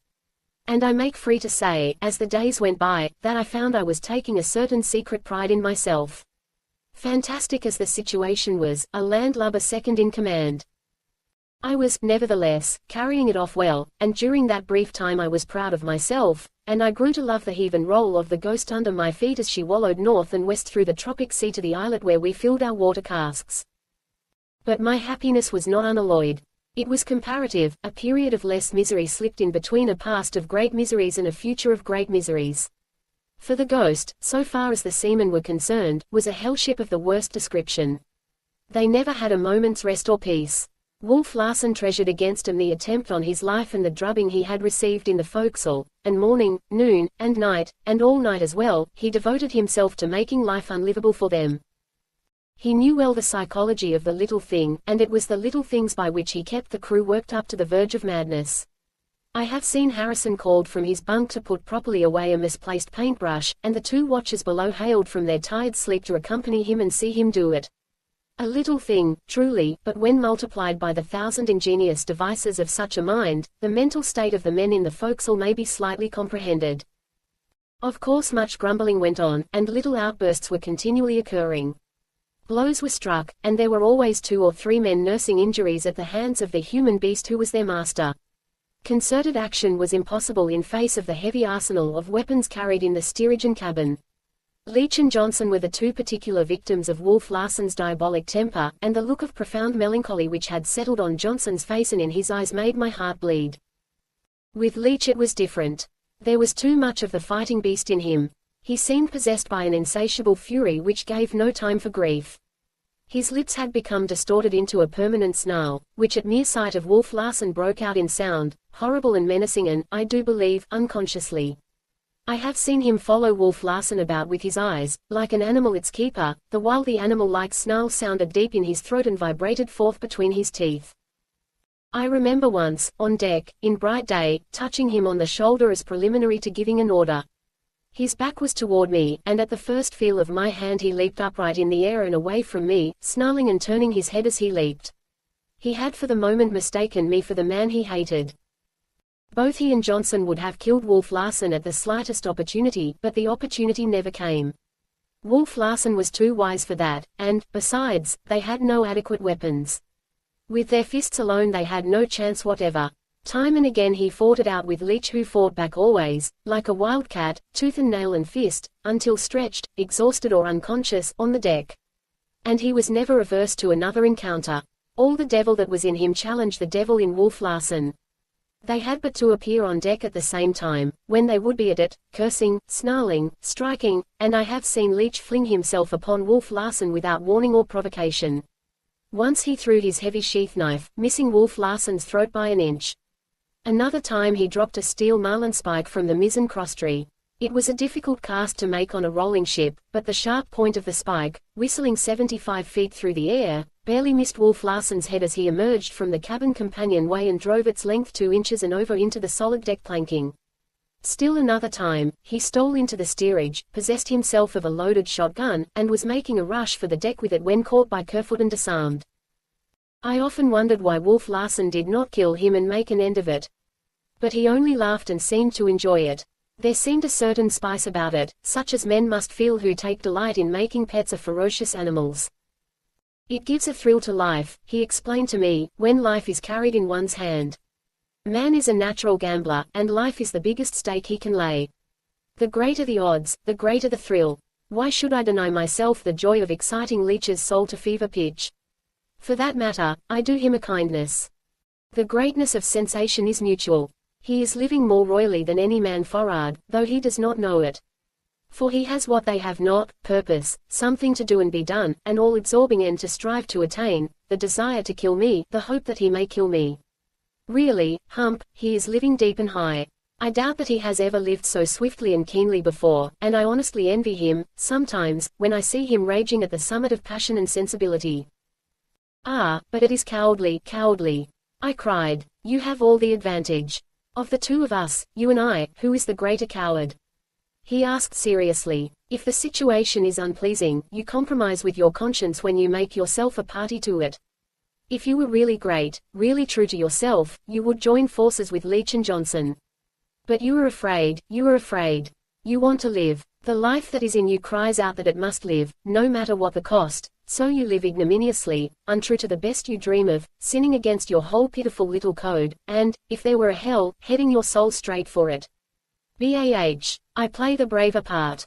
I do no sin, for I am true to the promptings of the life that is in me. I am sincere with my soul at least, and that is what you are not.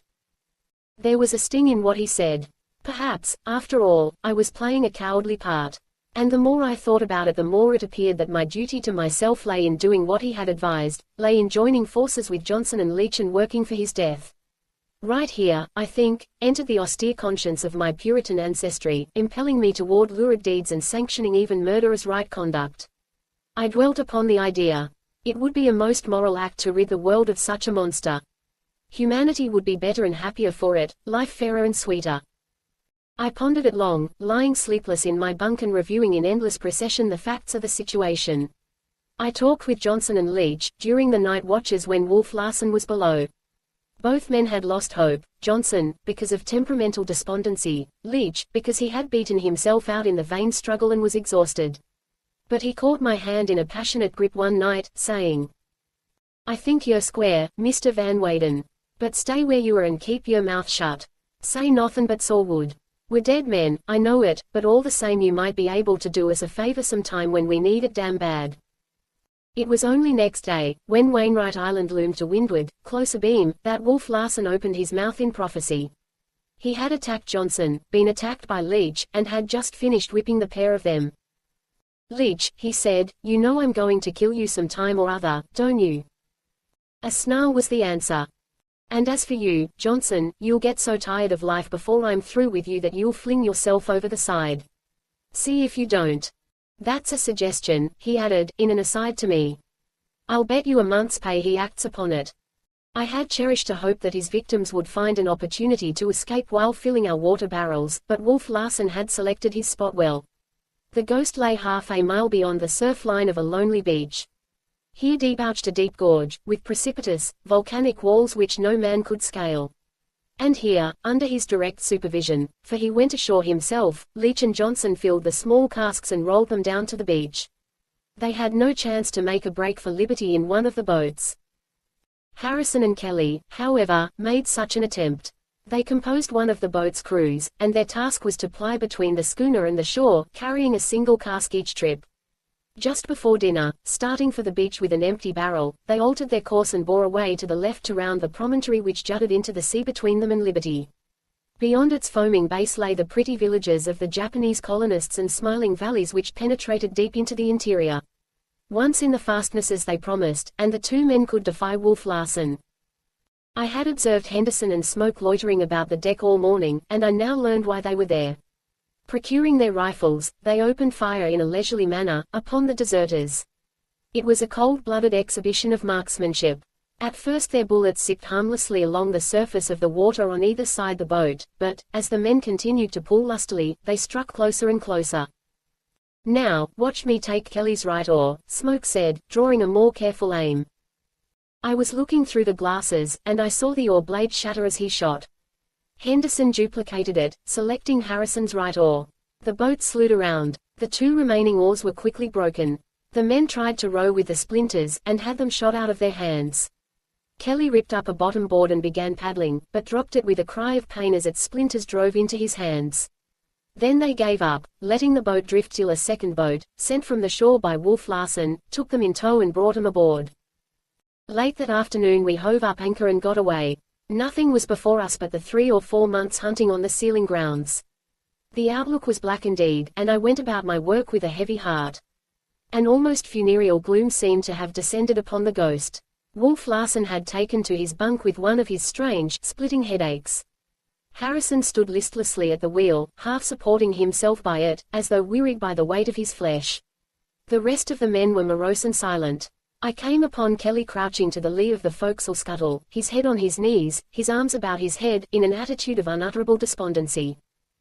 Johnson I found lying full length on the forecastle head, staring at the troubled churn of the forefoot, and I remembered with horror the suggestion Wolf Larsen had made. It seemed likely to bear fruit. I tried to break in on the man's morbid thoughts by calling him away, but he smiled sadly at me and refused to obey. Leach approached me as I returned aft. "I want to ask a favor, Mr. Van Weyden," he said. "If it's your luck to ever make Frisco once more, will you hunt up Matt McCarthy? He's my old man. He lives on the hill, back of the Mayfair Bakery, runnin' a cobbler's shop that everybody knows, and you'll have no trouble. Tell him I live to be sorry for the trouble I brought him and the things I done, and just tell him, God bless him, for me." I nodded my head, but said, "We'll all win back to San Francisco, Leach, and you'll be with me when I go to see Matt McCarthy." "I'd like to believe you," he answered, shaking my hand, "but I can't. Wolf Larsen, I'll do for me, I know it, and all I can hope is, he'll do it quick." And as he left me I was aware of the same desire at my heart. Since it was to be done, let it be done with dispatch. The general gloom had gathered me into its folds. The worst appeared inevitable, and as I paced the deck, hour after hour, I found myself afflicted with Wolf Larsen's repulsive ideas. What was it all about? Where was the grandeur of life that it should permit such wanton destruction of human souls? It was a cheap and sordid thing after all, this life, and the sooner over the better. Over and done with. I, too, leaned upon the rail and gazed longingly into the sea, with the certainty that sooner or later I should be sinking down, through the cool green depths of its oblivion. Chapter 17. Strange to say, in spite of the general foreboding, nothing of a special moment happened on the Ghost. We ran on to the north and west till we raised the coast of Japan and picked up with the great seal herd. Coming from no man knew where in the illimitable Pacific, it was traveling north on its annual migration to the rookeries of Bering Sea. And north we traveled with it, ravaging and destroying, flinging the naked carcasses to the shark and salting down the skins so that they might later adorn the fair shoulders of the women of the cities. It was wanton slaughter, and all for woman's sake. No man ate of the seal meat or the oil. After a good day's killing I have seen our decks covered with hides and bodies, slippery with fat and blood, the scuppers running red, masts, ropes, and rails spattered with the sanguinary color, and the men, like butchers plying their trade, naked and red of arm and hand, hard at work with ripping and flensing knives, removing the skins from the pretty sea creatures they had killed. It was my task to tally the pelts as they came aboard from the boats, to oversee the skinning and afterward the cleansing of the decks and bringing things ship-shape again. It was not pleasant work. My soul and my stomach revolted at it, and yet, in a way, this handling and directing of many men was good for me. It developed what little executive ability I possessed, and I was aware of a toughening or hardening which I was undergoing and which could not be anything but wholesome for Sissy Van Weyden. One thing I was beginning to feel, and that was that I could never again be quite the same man I had been.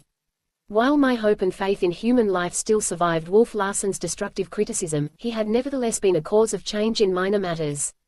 He had opened up for me the world of the real, of which I had known practically nothing and from which I had always shrunk. I had learned to look more closely at life as it was lived, to recognize that there were such things as facts in the world, to emerge from the realm of mind and idea and to place certain values on the concrete and objective phases of existence. I saw more of Wolf Larsen than ever when we had gained the grounds.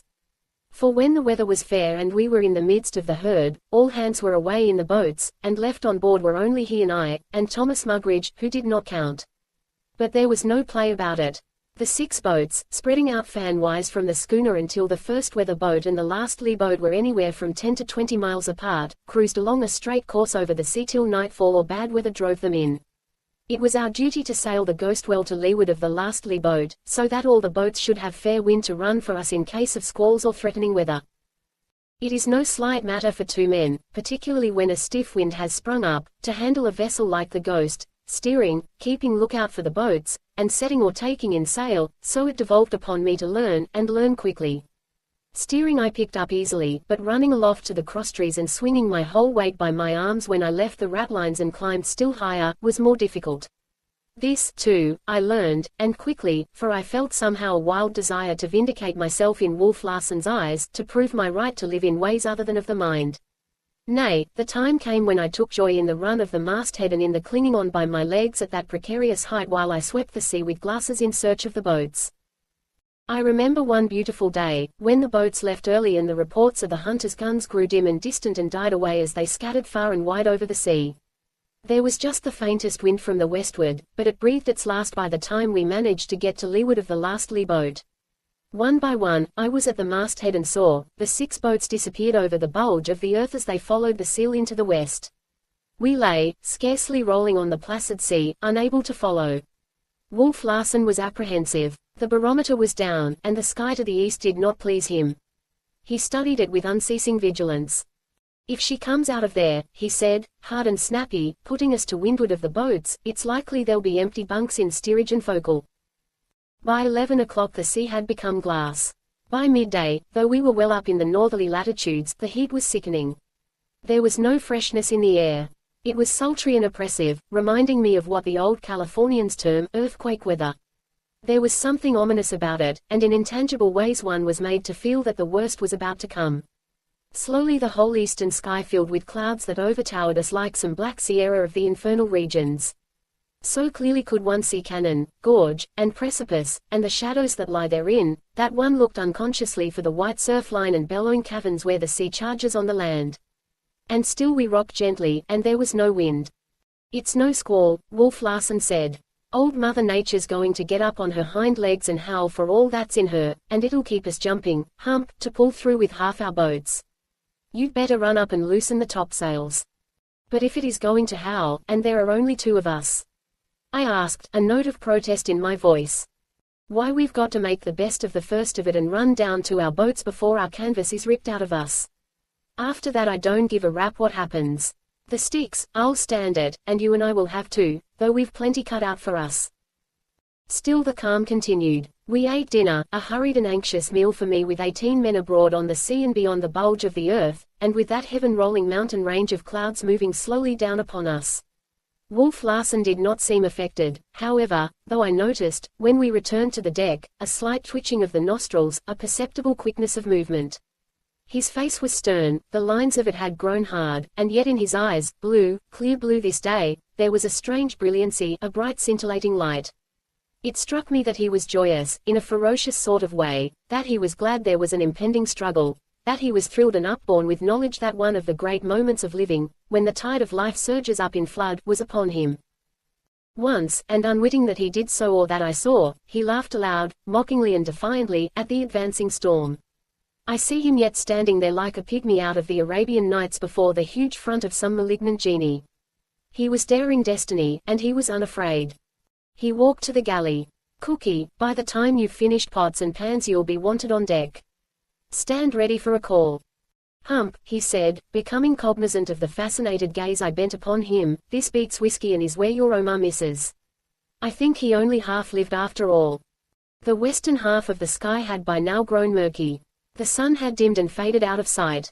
It was 2 in the afternoon, and a ghostly twilight, shot through by wandering purplish lights, had descended upon us. In this purplish light Wolf Larsen's face glowed and glowed, and to my excited fancy he appeared encircled by a halo. We lay in the midst of an unearthly quiet, while all about us were signs and omens of oncoming sound and movement. The sultry heat had become unendurable. The sweat was standing on my forehead, and I could feel it trickling down my nose. I felt as though I should faint, and reached out to the rail for support. And then, just then, the faintest possible whisper of air passed by. It was from the east, and like a whisper it came and went. The drooping canvas was not stirred, and yet my face had felt the air and been cooled. "Cookie," Wolf Larsen called in a low voice. Thomas Mugridge turned a pitiable scared face. Let go that foreboom tackle and pass it across, and when she's willing let go the sheet and come in snug with the tackle. And if you make a mess of it, it will be the last you ever make. Understand? Mr. Van Weyden, stand by to pass the head sails over. Then jump for the topsails and spread them quick as God'll let you. The quicker you do it the easier you'll find it. As for Cookie, if he isn't lively bat him between the eyes. I was aware of the compliment and pleased, in that no threat had accompanied my instructions.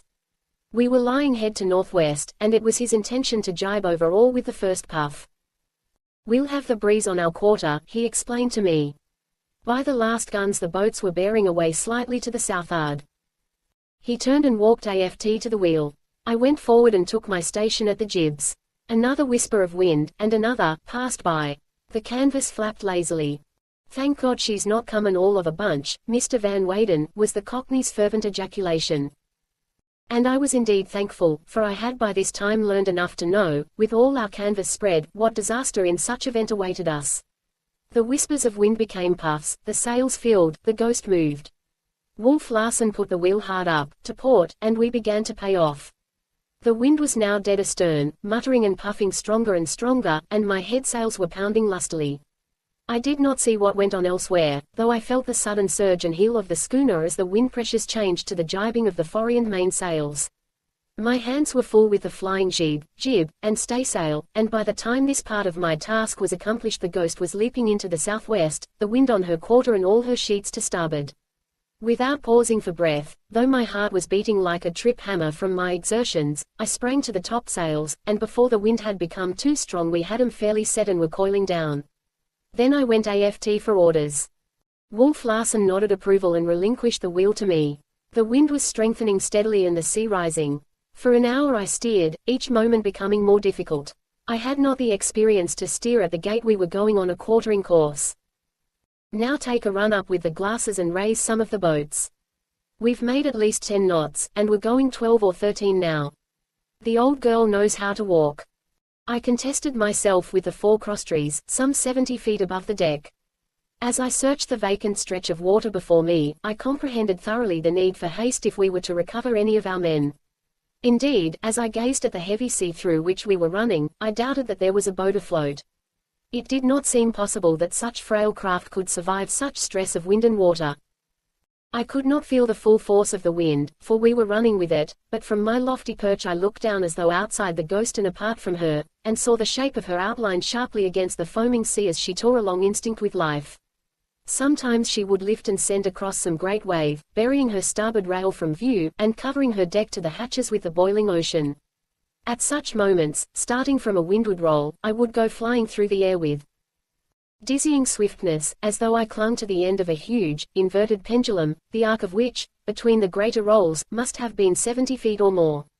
Once, the terror of this giddy sweep overpowered me, and for a while I clung on, hand and foot, weak and trembling, unable to search the sea for the missing boats or to behold aught of the sea but that which roared beneath and strove to overwhelm the Ghost. But the thought of the men in the midst of it steadied me, and in my quest for them I forgot myself. For an hour I saw nothing but the naked, desolate sea. And then, where a vagrant shaft of sunlight struck the ocean and turned its surface to wrathful silver, I caught a small black speck thrust skyward for an instant and swallowed up. I waited patiently. Again the tiny point of black projected itself through the wrathful blaze a couple of points off our port bow. I did not attempt to shout, but communicated the news to Wolf Larsen by waving my arm. He changed the course, and I signaled affirmation when the speck showed dead ahead. It grew larger, and so swiftly that for the first time I fully appreciated the speed of our flight. Wolf Larsen motioned for me to come down, and when I stood beside him at the wheel gave me instructions for heaving to.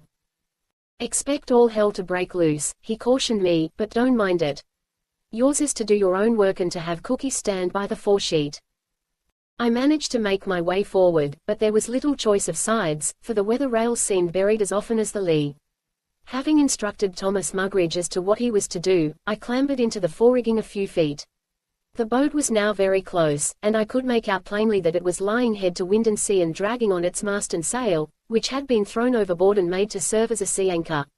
The 3 men were bailing. Each rolling mountain whelmed them from view, and I would wait with sickening anxiety, fearing that they would never appear again. Then, and with black suddenness, the boat would shoot clear through the foaming crest, bow pointed to the sky, and the whole length of her bottom showing, wet and dark, till she seemed on end. There would be a fleeting glimpse of the three men flinging water in frantic haste, when she would topple over and fall into the yawning valley, bow down and showing her full inside length to the stern upreared almost directly above the bow. Each time that she reappeared was a miracle. The Ghost suddenly changed her course, keeping away, and it came to me with a shock that Wolf Larsen was giving up the rescue as impossible. Then I realized that he was preparing to heave to, and dropped to the deck to be in readiness. We were now dead before the wind, the boat far away and abreast of us. I felt an abrupt easing of the schooner, a loss for the moment of all strain and pressure, coupled with a swift acceleration of speed. She was rushing around on her heel into the wind. As she arrived at right angles to the sea, the full force of the wind from which we had hitherto run away caught us. I was unfortunately and ignorantly facing it. It stood up against me like a wall, filling my lungs with air which I could not expel. And as I choked and strangled, and as the Ghost wallowed for an instant, broadside on and rolling straight over and far into the wind, I beheld a huge sea rise far above my head. I turned aside, caught my breath, and looked again. The wave overtopped the Ghost, and I gazed sheer up and into it. A shaft of sunlight smote the over-curl, and I caught a glimpse of translucent, rushing green, backed by a milky smother of foam. Then it descended, pandemonium broke loose, everything happened at once. I was struck a crushing, stunning blow, nowhere in particular and yet everywhere. My hold had been broken loose, I was under water, and the thought passed through my mind that this was the terrible thing of which I had heard, the being swept in the trough of the sea. My body struck and pounded as it was dashed helplessly along and turned over and over, and when I could hold my breath no longer, I breathed the stinging salt water into my lungs. But through it all I clung to the one idea: I must get the jib backed over to windward. I had no fear of death. I had no doubt but that I should come through somehow. And as this idea of fulfilling Wolf Larsen's order persisted in my dazed consciousness, I seemed to see him standing at the wheel in the midst of the wild welter, pitting his will against the will of the storm and defying it. I brought up violently against what I took to be the rail, breathed the sweet air again. I tried to rise, but struck my head and was knocked back on hands and knees. By some freak of the waters I had been swept clear under the forecastle head and into the eyes. As I scrambled out on all fours, I passed over the body of Thomas Mugridge, who lay in a groaning heap. There was no time to investigate. I must get the jib backed over. When I emerged on deck it seemed that the end of everything had come. On all sides there was a rending and crashing of wood and steel and canvas. The Ghost was being wrenched and torn to fragments. The foresail and foretopsail, emptied of the wind by the maneuver, and with no one to bring in the sheet in time, were thundering into ribbons, the heavy boom threshing and splintering from rail to rail. The air was thick with flying wreckage, detached ropes and stays were hissing and coiling like snakes, and down through it all crashed the gaff of the foresail. The spar could not have missed me by many inches, while it spurred me to action. Perhaps the situation was not hopeless. I remembered Wolf Larsen's caution. He had expected all hell to break loose, and here it was. And where was he? I caught sight of him toiling at the main sheet, heaving it in and flat with his tremendous muscles, the stern of the schooner lifted high in the air and his body outlined against a white surge of sea sweeping past. All this, and more, a whole world of chaos and wreck, in possibly 15 seconds I had seen and heard and grasped.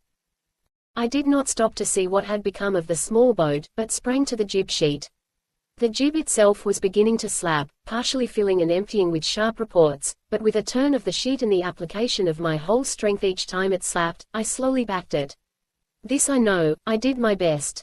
I pulled till I burst open the ends of all my fingers, and while I pulled, the flying jib and staysail split their cloths apart and thundered into nothingness.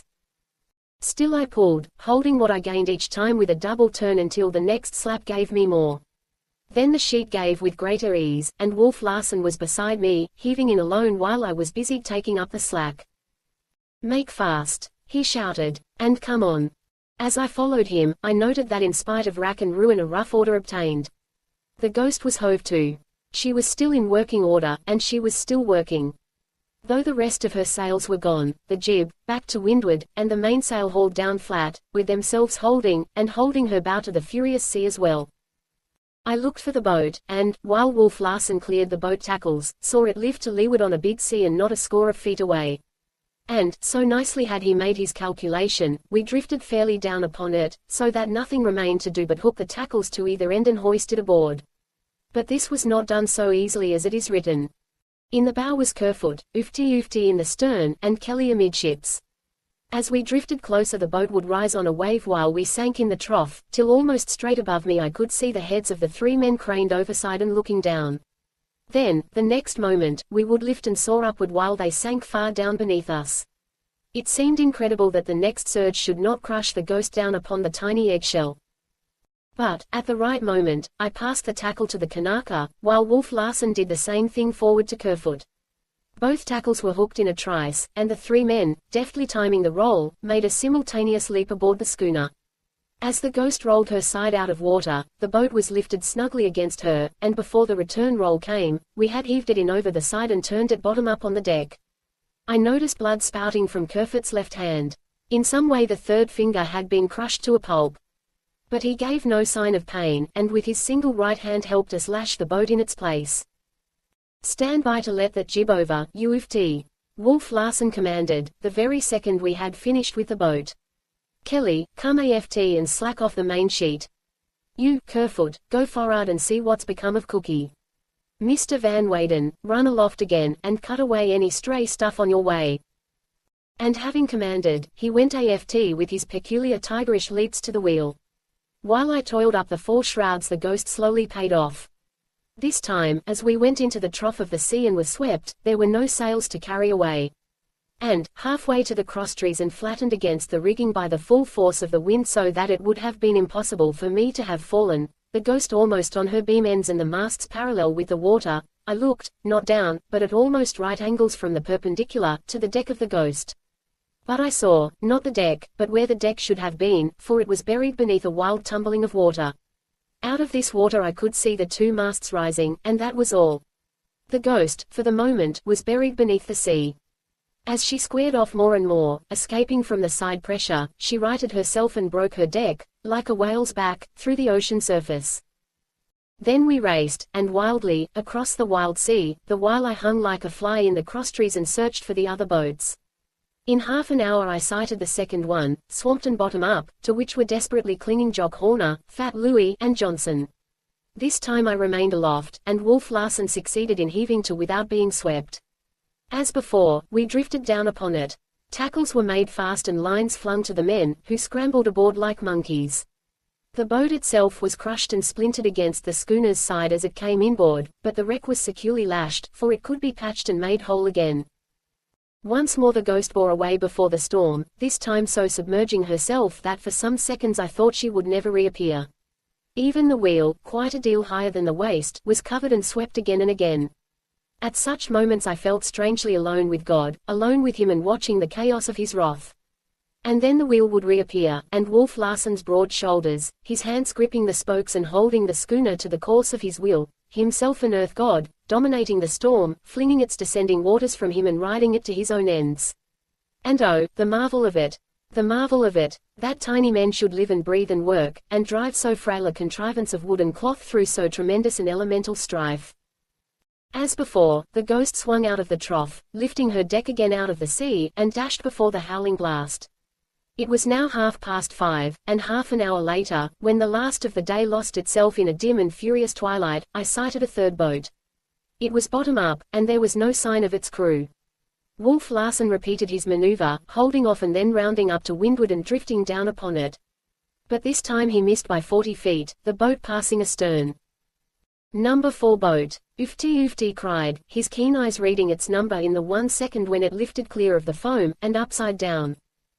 It was Henderson's boat, and with him had been lost Holyoake and Williams, another of the deep water crowd.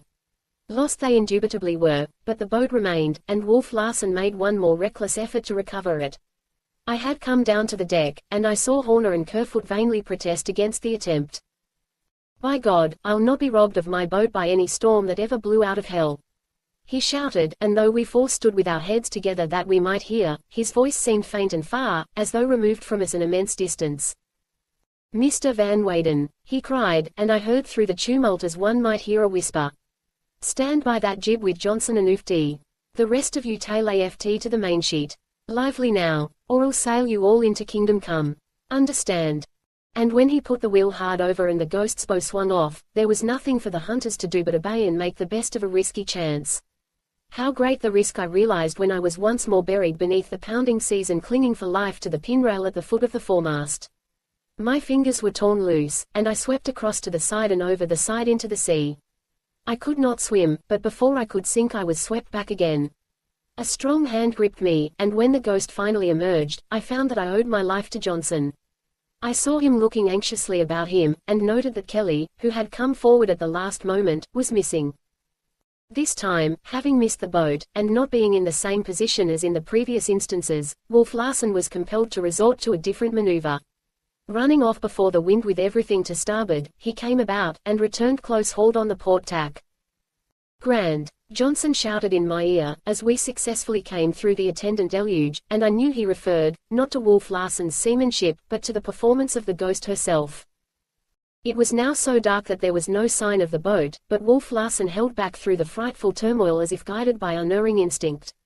This time, though we were continually half buried, there was no trough in which to be swept, and we drifted squarely down upon the upturned boat, badly smashing it as it was heaved inboard. 2 hours of terrible work followed, in which all hands of us, 2 hunters, 3 sailors, Wolf Larsen and I, reefed, first one and then the other, the jib and mainsail. Hove to under this short canvas, our decks were comparatively free of water, while the ghost bobbed and ducked amongst the combers like a cork. I had burst open the ends of my fingers at the very first, and during the reefing I had worked with tears of pain running down my cheeks. And when all was done, I gave up like a woman and rolled upon the deck in the agony of exhaustion. In the meantime Thomas Mugridge, like a drowned rat, was being dragged out from under the forecastle head where he had cravenly ensconced himself. I saw him pulled aft to the cabin, and noted with a shock of surprise that the galley had disappeared. A clean space of deck showed where it had stood. In the cabin I found all hands assembled, sailors as well, and while coffee was being cooked over the small stove we drank whiskey and crunched hardtack. Never in my life had food been so welcome. And never had hot coffee tasted so good. So violently did the ghost pitch and toss and tumble that it was impossible for even the sailors to move about without holding on, and several times, after a cry of "Now she takes it," we were heaped upon the wall of the port cabins as though it had been the deck. "To hell with a lookout," I heard Wolf Larsen say when we had eaten and drunk our fill. "There's nothing can be done on deck. If anything's going to run us down we couldn't get out of its way. Turn in, all hands, and get some sleep." The sailors slipped forward, setting the side lights as they went, while the 2 hunters remained to sleep in the cabin, it not being deemed advisable to open the slide to the steerage companionway. Wolf Larsen and I, between us, cut off Kerfoot's crushed finger and sewed up the stump. Mugridge, who, during all the time he had been compelled to cook and serve coffee and keep the fire going, had complained of internal pains, now swore that he had a broken rib or 2. On examination we found that he had 3. But his case was deferred to next day, principally for the reason that I did not know anything about broken ribs and would first have to read it up. "I don't think it was worth it," I said to Wolf Larsen, "a broken boat for Kelly's life." "But Kelly didn't amount to much," was the reply. "Good night." After all that had passed, suffering intolerable anguish in my finger ends, and with 3 boats missing, to say nothing of the wild capers the ghost was cutting, I should have thought it impossible to sleep. But my eyes must have closed the instant my head touched the pillow, and in utter exhaustion I slept throughout the night, the while the ghost, lonely and undirected, fought her way through the storm. Chapter 18. The next day, while the storm was blowing itself out, Wolf Larsen and I crammed anatomy and surgery and set Mugridge's ribs. Then, when the storm broke, Wolf Larsen cruised back and forth over that portion of the ocean where we had encountered it, and somewhat more to the westward, while the boats were being repaired and new sails made and bent. Sealing schooner after sealing schooner we sighted and boarded, most of which were in search of lost boats, and most of which were carrying boats and crews they had picked up and which did not belong to them. For the thick of the fleet had been to the westward of us, and the boats, scattered far and wide, had headed in mad flight for the nearest refuge. 2 of our boats, with men all safe, we took off the Cisco, and, to Wolf Larsen's huge delight and my own grief, he culled Smoke, with Nilsson and Leach, from the San Diego. So that, at the end of 5 days, we found ourselves short but 4 men, Henderson, Holyoke, Williams, and Kelly, and were once more hunting on the flanks of the herd. As we followed it north we began to encounter the dreaded sea fogs. Day after day the boats lowered and were swallowed up almost ere they touched the water, while we on board pumped the horn at regular intervals and every 15 minutes fired the bomb gun. Boats were continually being lost and found, it being the custom for a boat to hunt, on lay, with whatever schooner picked it up, until such time it was recovered by its own schooner. But Wolf Larsen, as was to be expected, being a boat short, took possession of the first stray one and compelled its men to hunt with the Ghost, not permitting them to return to their own schooner when we sighted it. I remember how he forced the hunter and his 2 men below, a rifle at their breasts, when their captain passed by at biscuit toss and hailed us for information. Thomas Mugridge, so strangely and pertinaciously clinging to life, was soon limping about again and performing his double duties of cook and cabin boy. Johnson and Leach were bullied and beaten as much as ever, and they looked for their lives to end with the end of the hunting season, while the rest of the crew lived the lives of dogs and were worked like dogs by their pitiless master. As for Wolf Larsen and myself, we got along fairly well, though I could not quite rid myself of the idea that right conduct, for me, lay in killing him. He fascinated me immeasurably, and I feared him immeasurably. And yet, I could not imagine him lying prone in death. There was an endurance, as of perpetual youth, about him, which rose up and forbade the picture. I could see him only as living always, and dominating always, fighting and destroying, himself surviving. One diversion of his, when we were in the midst of the herd and the sea was too rough to lower the boats, was to lower with 2 boat pullers and a steerer and go out himself. He was a good shot, too, and brought many a skin aboard under what the hunters termed impossible hunting conditions. It seemed the breath of his nostrils, this carrying his life in his hands and struggling for it against tremendous odds.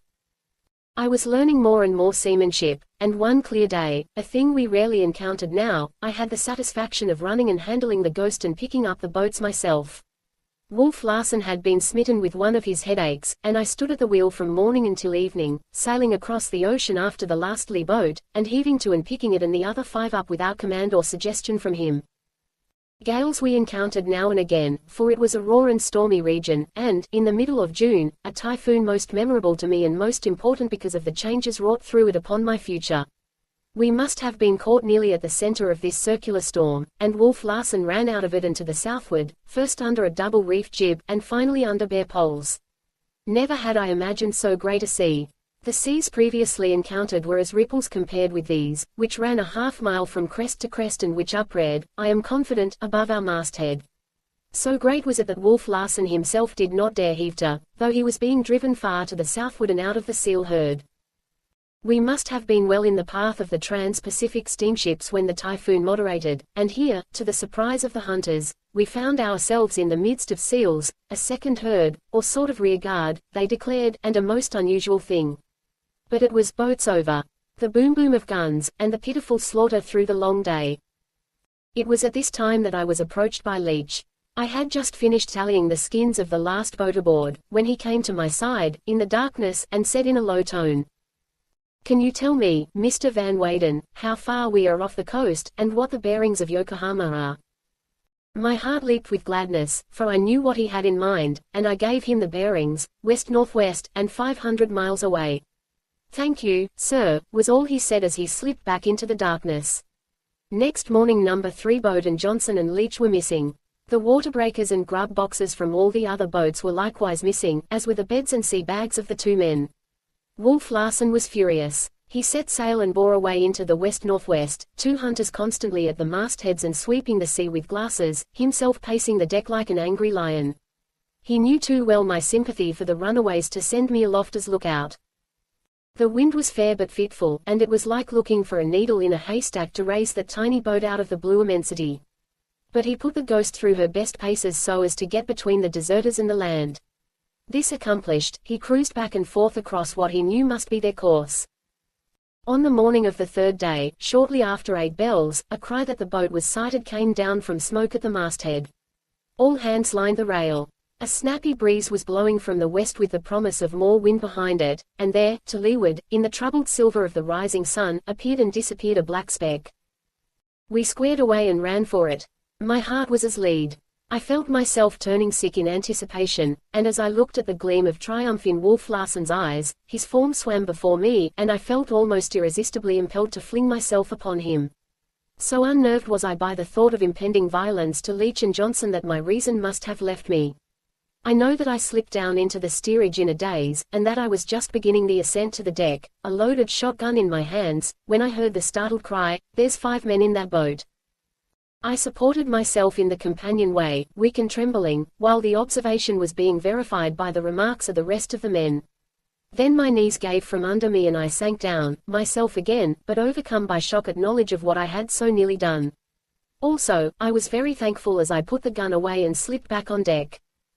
No one had remarked my absence. The boat was near enough for us to make out that it was larger than any sealing boat and built on different lines.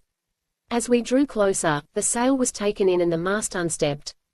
Oars were shipped, and its occupants waited for us to heave to and take them aboard. Smoke, who had descended to the deck and was now standing by my side, began to chuckle in a significant way. I looked at him inquiringly. "Talk of a mess," he giggled. "What's wrong?" I demanded. Again he chuckled. "Don't you see there, in the stern sheets, on the bottom? May I never shoot a seal again if that ain't a woman." I looked closely, but was not sure until exclamations broke out on all sides. The boat contained 4 men, and its 5th occupant was certainly a woman. We were agog with excitement, all except Wolf Larsen, who was too evidently disappointed in that it was not his own boat with the 2 victims of his malice.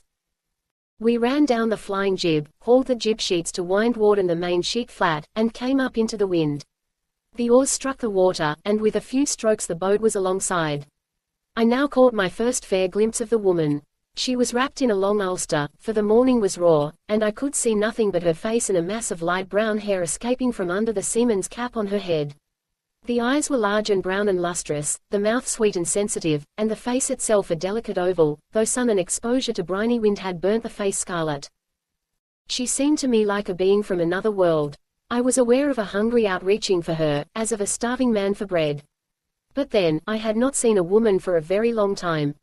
I know that I was lost in a great wonder, almost a stupor. This, then, was a woman, so that I forgot myself and my mate's duties, and took no part in helping the newcomers aboard. For when one of the sailors lifted her into Wolf Larsen's downstretched arms, she looked up into our curious faces and smiled amusedly and sweetly, as only a woman can smile, and as I had seen no one smile for so long that I had forgotten such smiles existed. "Mr. Van Weyden." Wolf Larsen's voice brought me sharply back to myself. "Will you take the lady below and see to her comfort? Make up that spare port cabin. Put Cookie to work on it. And see what you can do for that face. It's burned badly." He turned brusquely away from us and began to question the new men. The boat was cast adrift, though one of them called it a bloody shame, with Yokohama so near. I found myself strangely afraid of this woman I was escorting aft. Also I was awkward. It seemed to me that I was realizing for the first time what a delicate, fragile creature a woman is, and as I caught her arm to help her down the companion stairs, I was startled by its smallness and softness. Indeed, she was a slender, delicate woman as women go, but to me she was so ethereally slender and delicate that I was quite prepared for her arm to crumble in my grasp. All this, in frankness, to show my first impression, after long denial of women in general and of Maud Brewster in particular. "No need to go to any great trouble for me," she protested, when I had seated her in Wolf Larsen's armchair, which I had dragged hastily from his cabin. "The men were looking for land at any moment this morning, and the vessel should be in by night, don't you think so?" Her simple faith in the immediate future took me aback. How could I explain to her the situation, the strange man who stalked the sea like destiny, all that it had taken me months to learn? But I answered honestly. "If it were any other captain except ours, I should say you would be ashore in Yokohama tomorrow. But our captain is a strange man, and I beg of you to be prepared for anything, understand, for anything." I confess I hardly do understand." She hesitated, a perturbed but not frightened expression in her eyes.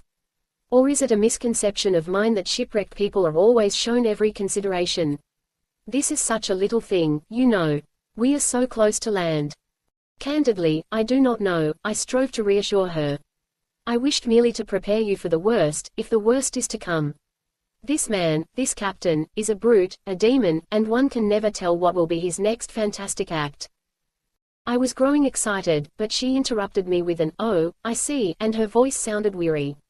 To think was patently an effort. She was clearly on the verge of physical collapse. She asked no further questions, and I vouchsafed no remark, devoting myself to Wolf Larsen's command, which was to make her comfortable. I bustled about in quite housewifely fashion, procuring soothing lotions for her sunburn, raiding Wolf Larsen's private stores for a bottle of port I knew to be there, and directing Thomas Mugridge in the preparation of the spare stateroom. The wind was freshening rapidly, the Ghost heeling over more and more, and by the time the stateroom was ready she was dashing through the water at a lively clip. I had quite forgotten the existence of Leach and Johnson, when suddenly, like a thunderclap, boat ho! Came down the open companionway. It was Smoke's unmistakable voice, crying from the masthead. I shot a glance at the woman, but she was leaning back in the armchair, her eyes closed, unutterably tired. I doubted that she had heard, and I resolved to prevent her seeing the brutality I knew would follow the capture of the deserters. She was tired. Very good. She should sleep. There were swift commands on deck, a stamping of feet and a slapping of reef points as the Ghost shot into the wind and about on the other tack. As she filled away and heeled, the armchair began to slide across the cabin floor, and I sprang for it just in time to prevent the rescued woman from being spilled out. Her eyes were too heavy to suggest more than a hint of the sleepy surprise that perplexed her as she looked up at me, and she half stumbled, half tottered, as I led her to her cabin. Mugridge grinned insinuatingly in my face as I shoved him out and ordered him back to his galley work, and he won his revenge by spreading glowing reports among the hunters as to what an excellent, lady's maid, I was proving myself to be. She leaned heavily against me, and I do believe that she had fallen asleep again between the armchair and the stateroom. This I discovered when she nearly fell into the bunk during a sudden lurch of the schooner. She aroused, smiled drowsily, and was off to sleep again, and asleep I left her, under a heavy pair of sailor's blankets, her head resting on a pillow I had appropriated from Wolf Larsen's bunk. Chapter 19. I came on deck to find the Ghost heading up close on the port tack and cutting into windward of a familiar spritsail close hauled on the same tack ahead of us. All hands were on deck, for they knew that something was to happen when Leach and Johnson were dragged aboard. It was 4 bells. Louis came aft to relieve the wheel. There was a dampness in the air, and I noticed he had on his oilskins. "What are we going to have?" I asked him. "A healthy young slip of a gale from the breath IV it, sir," he answered, with a splatter IV rain just to wet our gills and no more. "Too bad we sighted them," I said, as the Ghost's bow was flung off a point by a large sea and the boat leaped for a moment past the jibs and into our line of vision. Louis gave a spoken temporized. "They'd never IV made the land, sir, I'm thinkin'." "Think not?" I queried. "No, sir. Did you feel that?" A puff had caught the schooner, and he was forced to put the wheel up rapidly to keep her out of the wind. "'Tis no eggs hell'll float on this sea an hour come, and it's a stroke IV luck for them we're here to pick 'em up." Wolf Larsen strode aft from amidships, where he had been talking with the rescued men. The cat-like springiness in his tread was a little more pronounced than usual, and his eyes were bright and snappy. "3 oilers and a 4th engineer," was his greeting. "But we'll make sailors out of them, or boat pullers at any rate. Now, what of the lady?" I know not why, but I was aware of a twinge or pang like the cut of a knife when he mentioned her. I thought it a certain silly fastidiousness on my part, but it persisted in spite of me, and I merely shrugged my shoulders in answer. Wolf Larsen pursed his lips in a long, quizzical whistle. "What's her name, then?" he demanded. "I don't know," I replied. "She is asleep. She was very tired. In fact, I am waiting to hear the news from you." "What vessel was it?" "Mail steamer," he answered shortly. "The city of Tokyo, from Frisco, bound for Yokohama. Disabled in the typhoon. Old tub. Opened up top and bottom like a sieve. They were adrift 4 days. And you don't know who or what she is, maid, wife, or widow?" Well. He shook his head in a bantering way, and regarded me with laughing eyes. "Are you?" I began. It was on the verge of my tongue to ask if he were going to take the castaways into Yokohama. "Am I what?" he asked. "What do you intend doing with Leach and Johnson?" He shook his head. "Really, Hump, I don't know. You see, with these additions I've about all the crew I want." "And they've about all the escaping they want," I said. "Why not give 'em a change of treatment? Take 'em aboard, and deal gently with them. Whatever they have done they have been hounded into doing. By me." "By you," I answered steadily. "And I give you warning, Wolf Larsen, that I may forget love of my own life in the desire to kill you if you go too far in maltreating those poor wretches." "Bravo!" he cried. "You do me proud, Hump. You've found your legs with a vengeance. You're quite an individual. You were unfortunate in having your life cast in easy places, but you're developing, and I like you the better for it." His voice and expression changed. His face was serious. "Do you believe in promises?" he asked. "Are they sacred things?" "Of course," I answered. "Then here's a compact," he went on, "consummate actor. If I promise not to lay my hands upon Leech, will you promise, in turn, not to attempt to kill me?" "Oh, not that I'm afraid of you, not that I'm afraid of you," he hastened to add. I could hardly believe my ears. What was coming over the man? "Is it a go?" he asked impatiently. "A go," I answered. His hand went out to mine, and as I shook it heartily I could have sworn I saw the mocking devil shine up for a moment in his eyes. We strolled across the poop to the lee side. The boat was close at hand now, and in desperate plight. Johnson was steering, Leech bailing. We overhauled them about 2 feet to their one. Wolf Larsen motioned Louis to keep off slightly, and we dashed abreast of the boat, not a score of feet to windward. The Ghost blanketed it. The spritsail flapped emptily and the boat righted to an even keel, causing the two men swiftly to change position. The boat lost headway, and, as we lifted on a huge surge, toppled and fell into the trough. It was at this moment that Leech and Johnson looked up into the faces of their shipmates, who lined the rail amidships. There was no greeting. They were as dead men in their comrades' eyes, and between them was the gulf that parts the living and the dead. The next instant they were opposite the poop, where stood Wolf Larsen and I. We were falling in the trough, they were rising on the surge. Johnson looked at me, and I could see that his face was worn and haggard. I waved my hand to him, and he answered the greeting, but with a wave that was hopeless and despairing. It was as if he was saying farewell. I did not see into the eyes of Leech, for he was looking at Wolf Larsen, the old and implacable snarl of hatred strong as ever on his face. Then they were gone astern. The spritsail filled with the wind, suddenly, careening the frail open craft till it seemed it would surely capsize. A white cap foamed above it and broke across in a snow-white smother. Then the boat emerged, half swamped, Leech flinging the water out and Johnson clinging to the steering oar, his face white and anxious. Wolf Larsen barked a short laugh in my ear and strode away to the weather side of the poop. I expected him to give orders for the Ghost to heave to, but she kept on her course and he made no sign. Louis stood imperturbably at the wheel, but I noticed the grouped sailors forward turning troubled faces in our direction. Still the Ghost tore along, till the boat dwindled to a speck, when Wolf Larsen's voice rang out in command and he went about on the starboard tack. Back we held, 2 miles and more to windward of the struggling cockleshell, when the flying jib was run down and the schooner hove to. The sealing boats are not made for windward work. Their hope lies in keeping a weather position so that they may run before the wind for the schooner when it breezes up. But in all that wild waste there was no refuge for Leech and Johnson save on the Ghost, and they resolutely began the windward beat. It was slow work in the heavy sea that was running.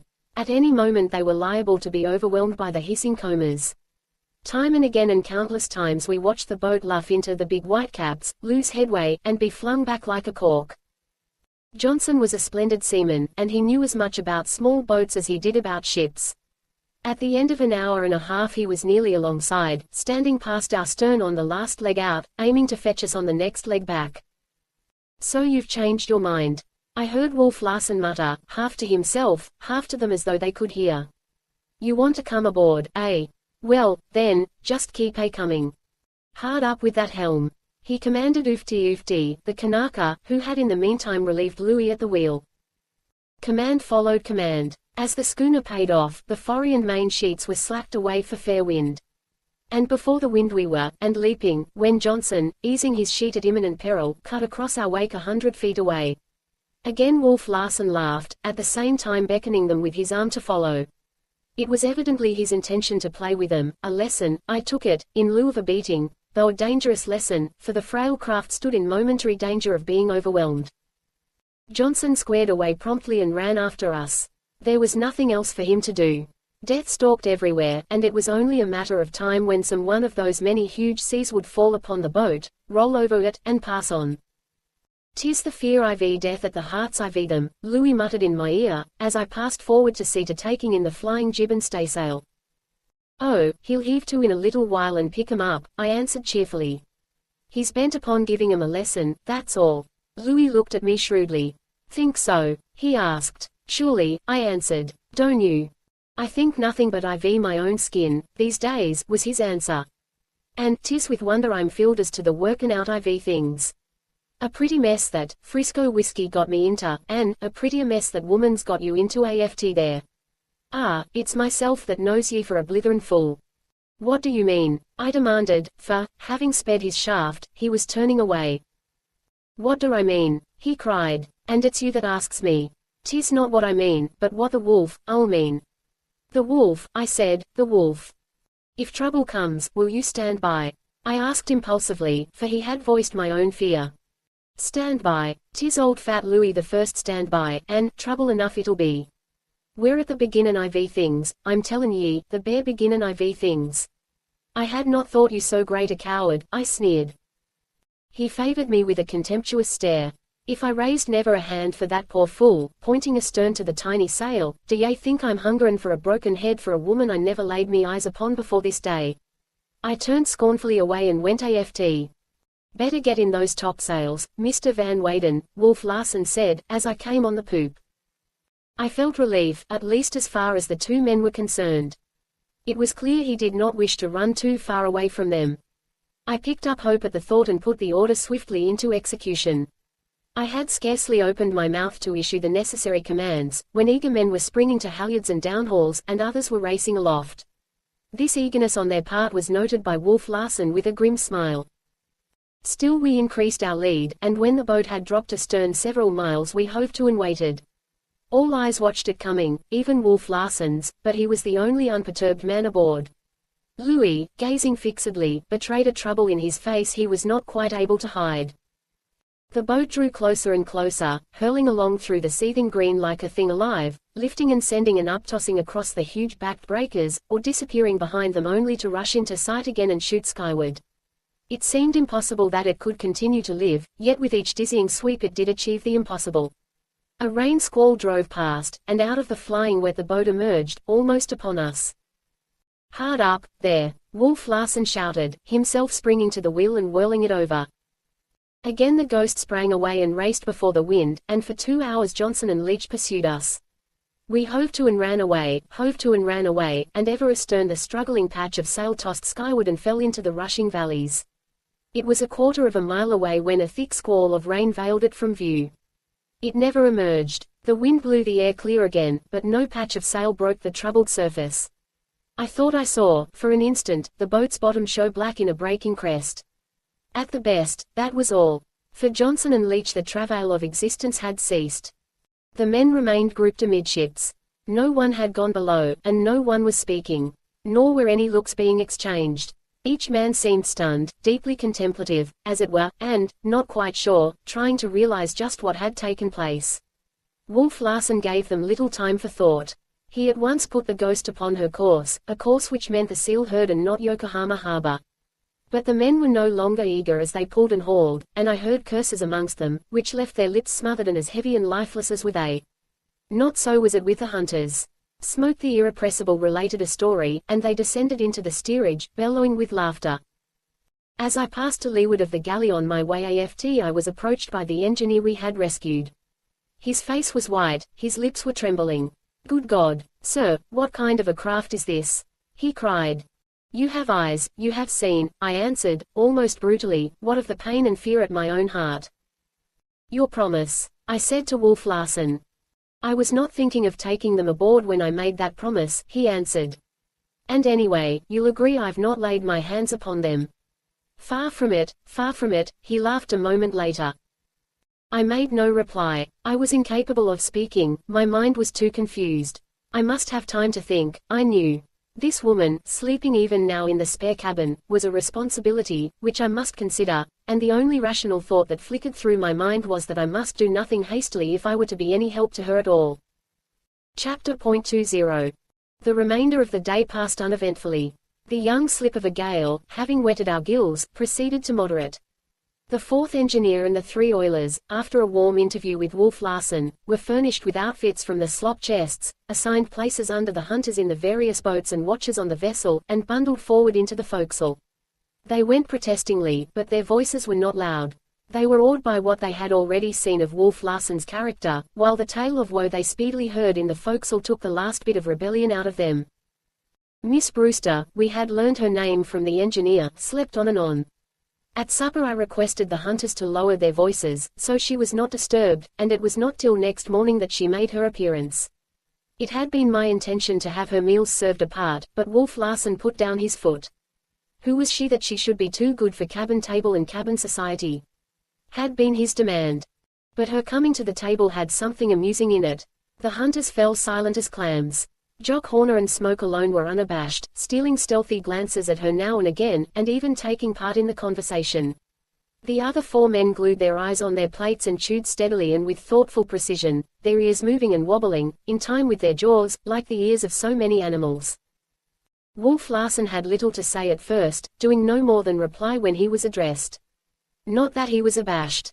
Far from it. This woman was a new type to him, a different breed from any he had ever known, and he was curious.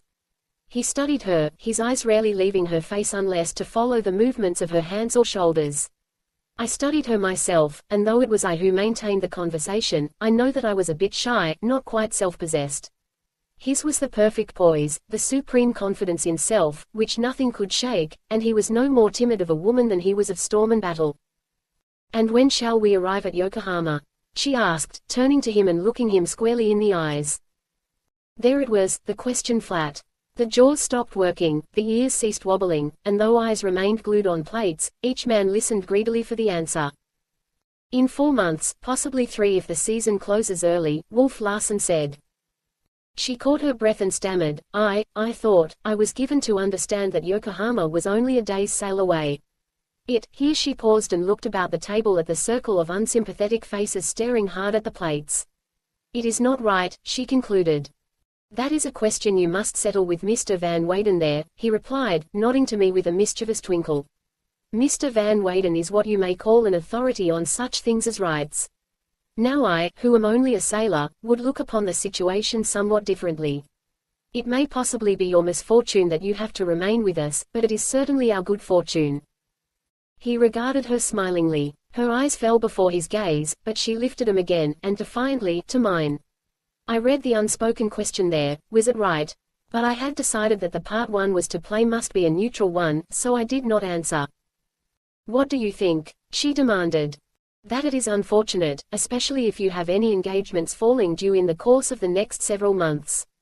But, since you say that you were voyaging to Japan for your health, I can assure you that it will improve no better anywhere than aboard the Ghost." I saw her eyes flash with indignation, and this time it was I who dropped mine, while I felt my face flushing under her gaze. It was cowardly, but what else could I do? "Mr. Van Weyden speaks with the voice of authority," Wolf Larsen laughed. I nodded my head, and she, having recovered herself, waited expectantly. "Not that he is much to speak of now," Wolf Larsen went on, "but he has improved wonderfully. You should have seen him when he came on board. A more scrawny, pitiful specimen of humanity one could hardly conceive. Isn't that so, Kerfoot?" Kerfoot, thus directly addressed, was startled into dropping his knife on the floor, though he managed to grunt affirmation. "Developed himself by peeling potatoes and washing dishes. Kerfoot?" Again that worthy grunted. "Look at him now. True, he is not what you would term muscular, but still he has muscles, which is more than he had when he came aboard. Also, he has legs to stand on. You would not think so to look at him, but he was quite unable to stand alone at first." The hunters were snickering, but she looked at me with a sympathy in her eyes which more than compensated for Wolf Larsen's nastiness. In truth, it had been so long since I had received sympathy that I was softened, and I became then, and gladly, her willing slave. But I was angry with Wolf Larsen. He was challenging my manhood with his slurs, challenging the very legs he claimed to be instrumental in getting for me. "I may have learned to stand on my own legs," I retorted. "But I have yet to stamp upon others with them." He looked at me insolently. "Your education is only half completed, then," he said dryly, and turned to her. "We are very hospitable upon the Ghost. Mr. Van Weyden has discovered that. We do everything to make our guests feel at home, Mr. Van Weyden?" "Even to the peeling of potatoes and the washing of dishes," I answered, "to say nothing to wringing their necks out of very fellowship." "I beg of you not to receive false impressions of us from Mr. Van Weyden," he interposed with mock anxiety.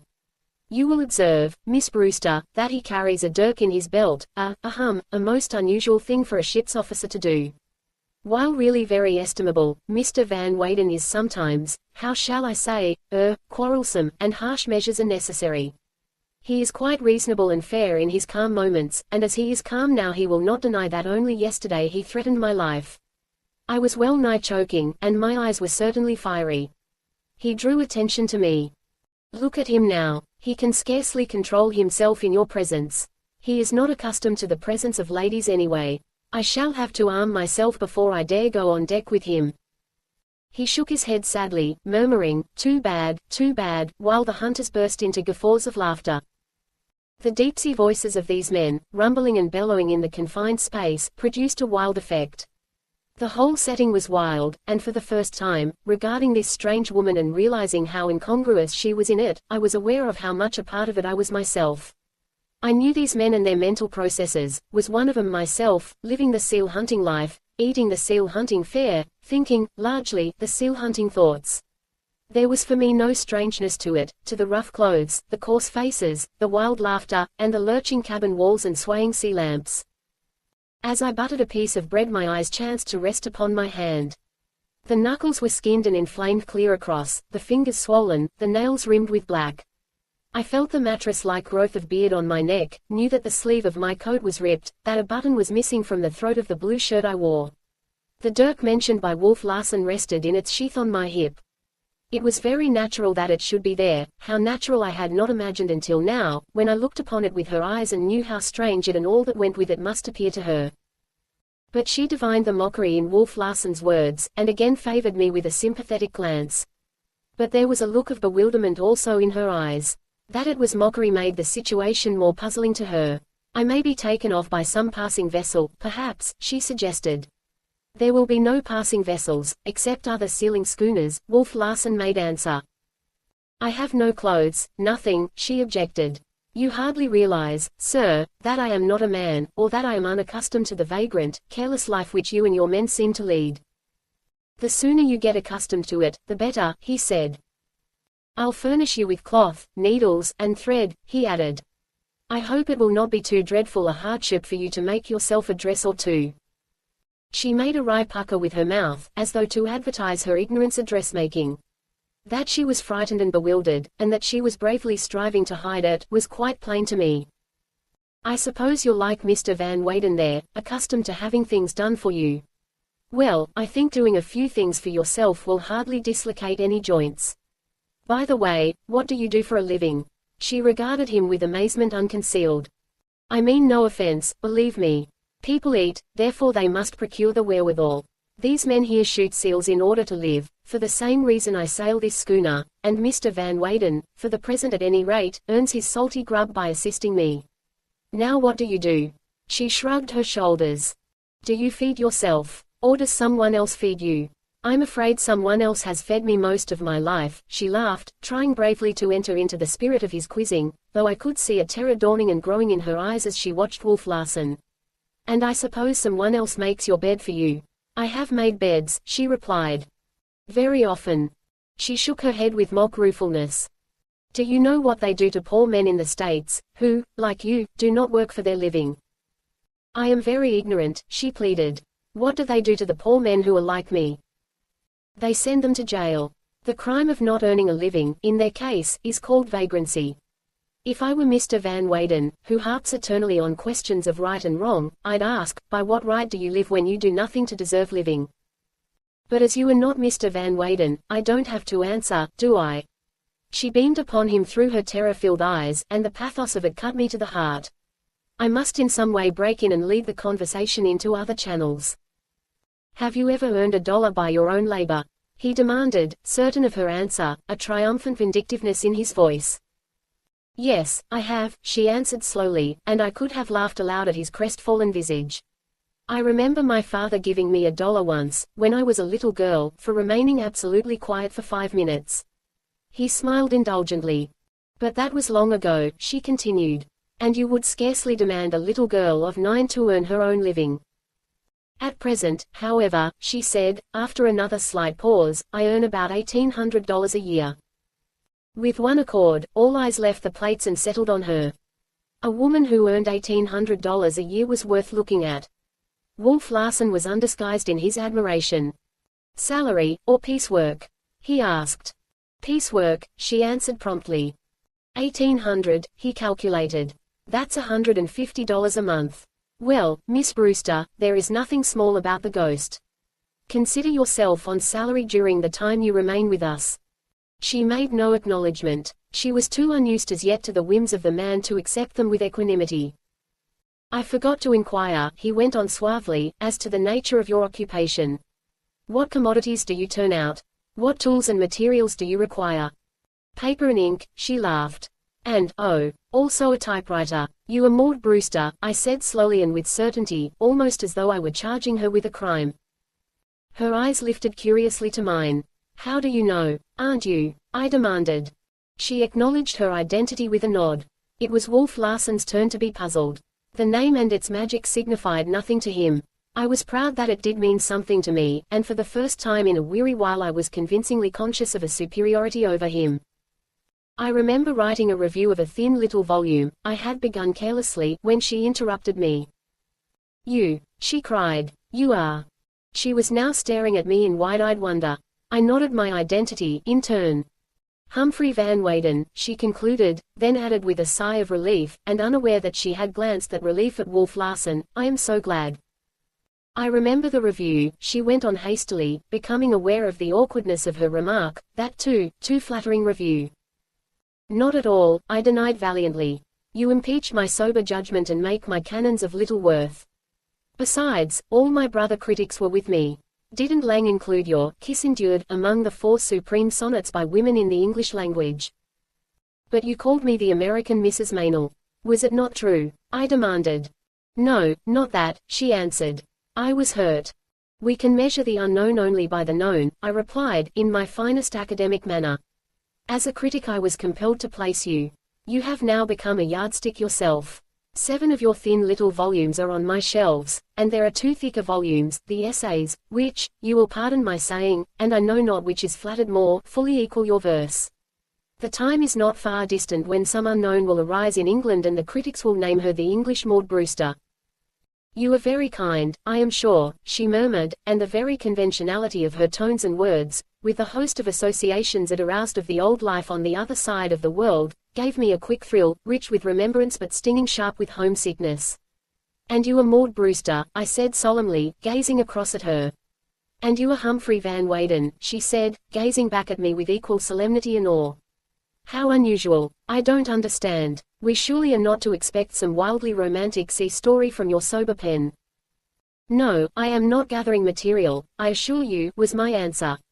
I have neither aptitude nor inclination for fiction. Tell me, why have you always buried yourself in California? She next asked. It has not been kind of you. We of the East have seen so very little of you, too little, indeed, of the Dean of American Letters, the second. I bowed to, and disclaimed, the compliment. I nearly met you, once, in Philadelphia, some Browning affair or other, you were to lecture, you know. My train was 4 hours late. And then we quite forgot where we were, leaving Wolf Larsen stranded and silent in the midst of our flood of gossip. The hunters left the table and went on deck, and still we talked. Wolf Larsen alone remained. Suddenly I became aware of him, leaning back from the table and listening curiously to our alien speech of a world he did not know. I broke short off in the middle of a sentence. The present, with all its perils and anxieties, rushed upon me with stunning force. It smote Miss Brewster likewise, a vague and nameless terror rushing into her eyes as she regarded Wolf Larsen.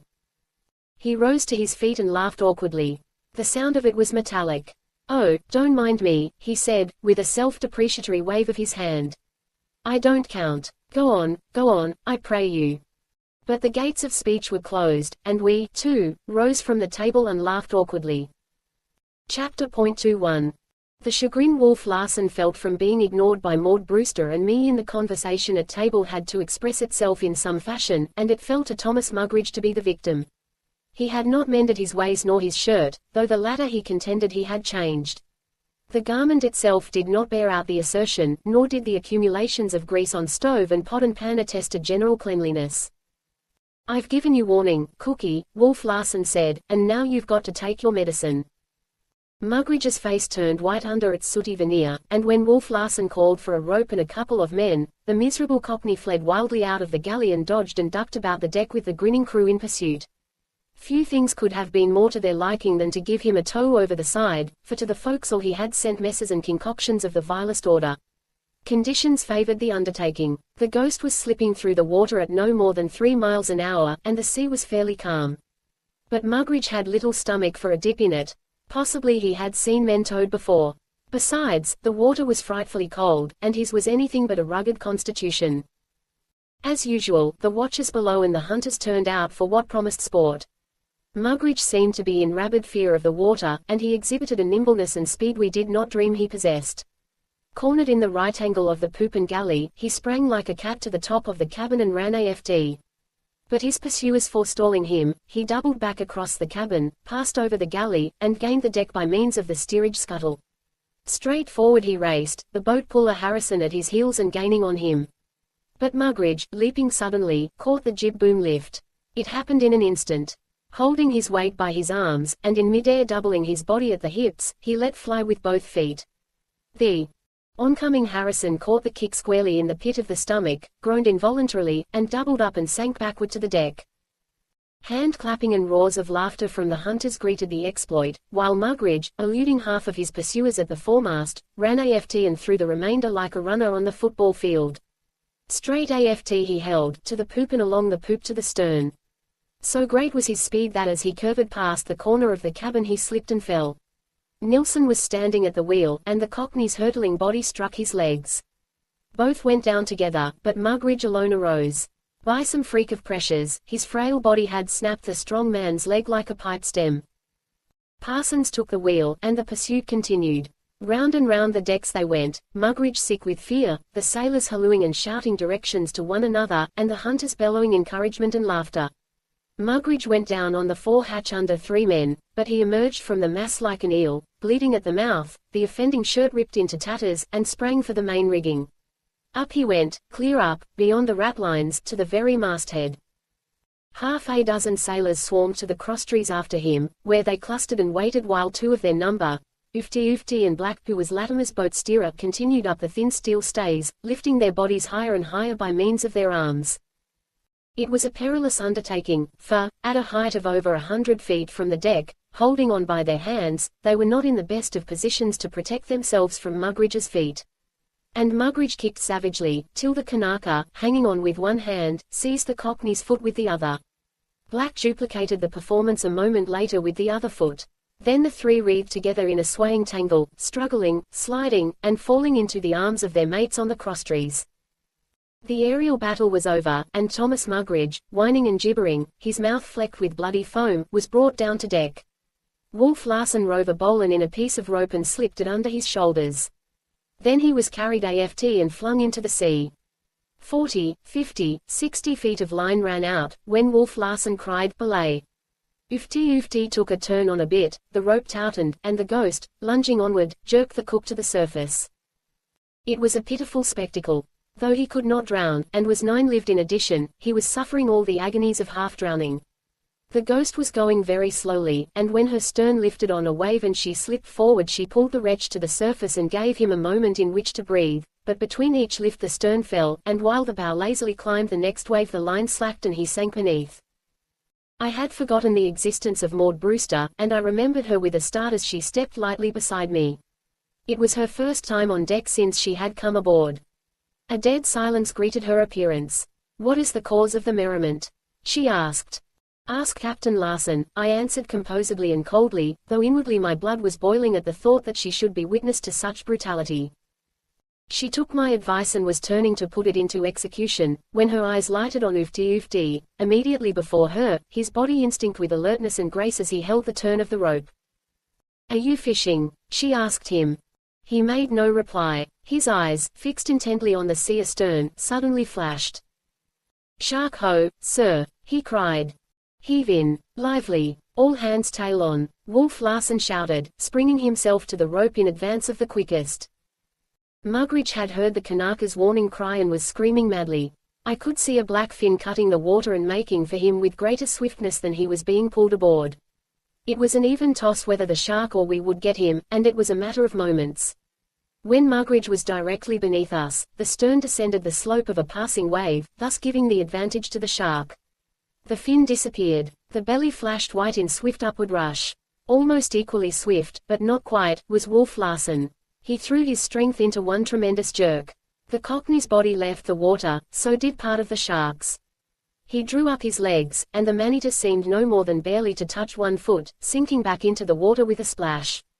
But at the moment of contact Thomas Mugridge cried out. Then he came in like a fresh-caught fish on a line, clearing the rail generously and striking the deck in a heap, on hands and knees, and rolling over. But a fountain of blood was gushing forth. The right foot was missing, amputated neatly at the ankle. I looked instantly to Maud Brewster. Her face was white, her eyes dilated with horror. She was gazing, not at Thomas Mugridge, but at Wolf Larsen. And he was aware of it, for he said, with one of his short laughs, "Man play, Miss Brewster. Somewhat rougher, I warrant, than what you have been used to, but still man play." The shark was not in the reckoning. But at this juncture, Mugridge, who had lifted his head and ascertained the extent of his loss, floundered over on the deck and buried his teeth in Wolf Larsen's leg. Wolf Larsen stooped, coolly, to the Cockney, and pressed with thumb and finger at the rear of the jaws and below the ears. The jaws opened with reluctance, and Wolf Larsen stepped free. "As I was saying," he went on, as though nothing unwanted had happened, "the shark was not in the reckoning. It was, shall we say Providence." She gave no sign that she had heard, though the expression of her eyes changed to one of inexpressible loathing as she started to turn away. She no more than started, for she swayed and tottered, and reached her hand weakly out to mine. I caught her in time to save her from falling, and helped her to a seat on the cabin. I thought she might faint outright, but she controlled herself. "Will you get a tourniquet, Mr. Van Weyden?" Wolf Larsen called to me. I hesitated. Her lips moved, and though they formed no words, she commanded me with her eyes, plainly as speech, to go to the help of the unfortunate man. "Please," she managed to whisper, and I could but obey. By now I had developed such skill at surgery that Wolf Larsen, with a few words of advice, left me to my task with a couple of sailors for assistance.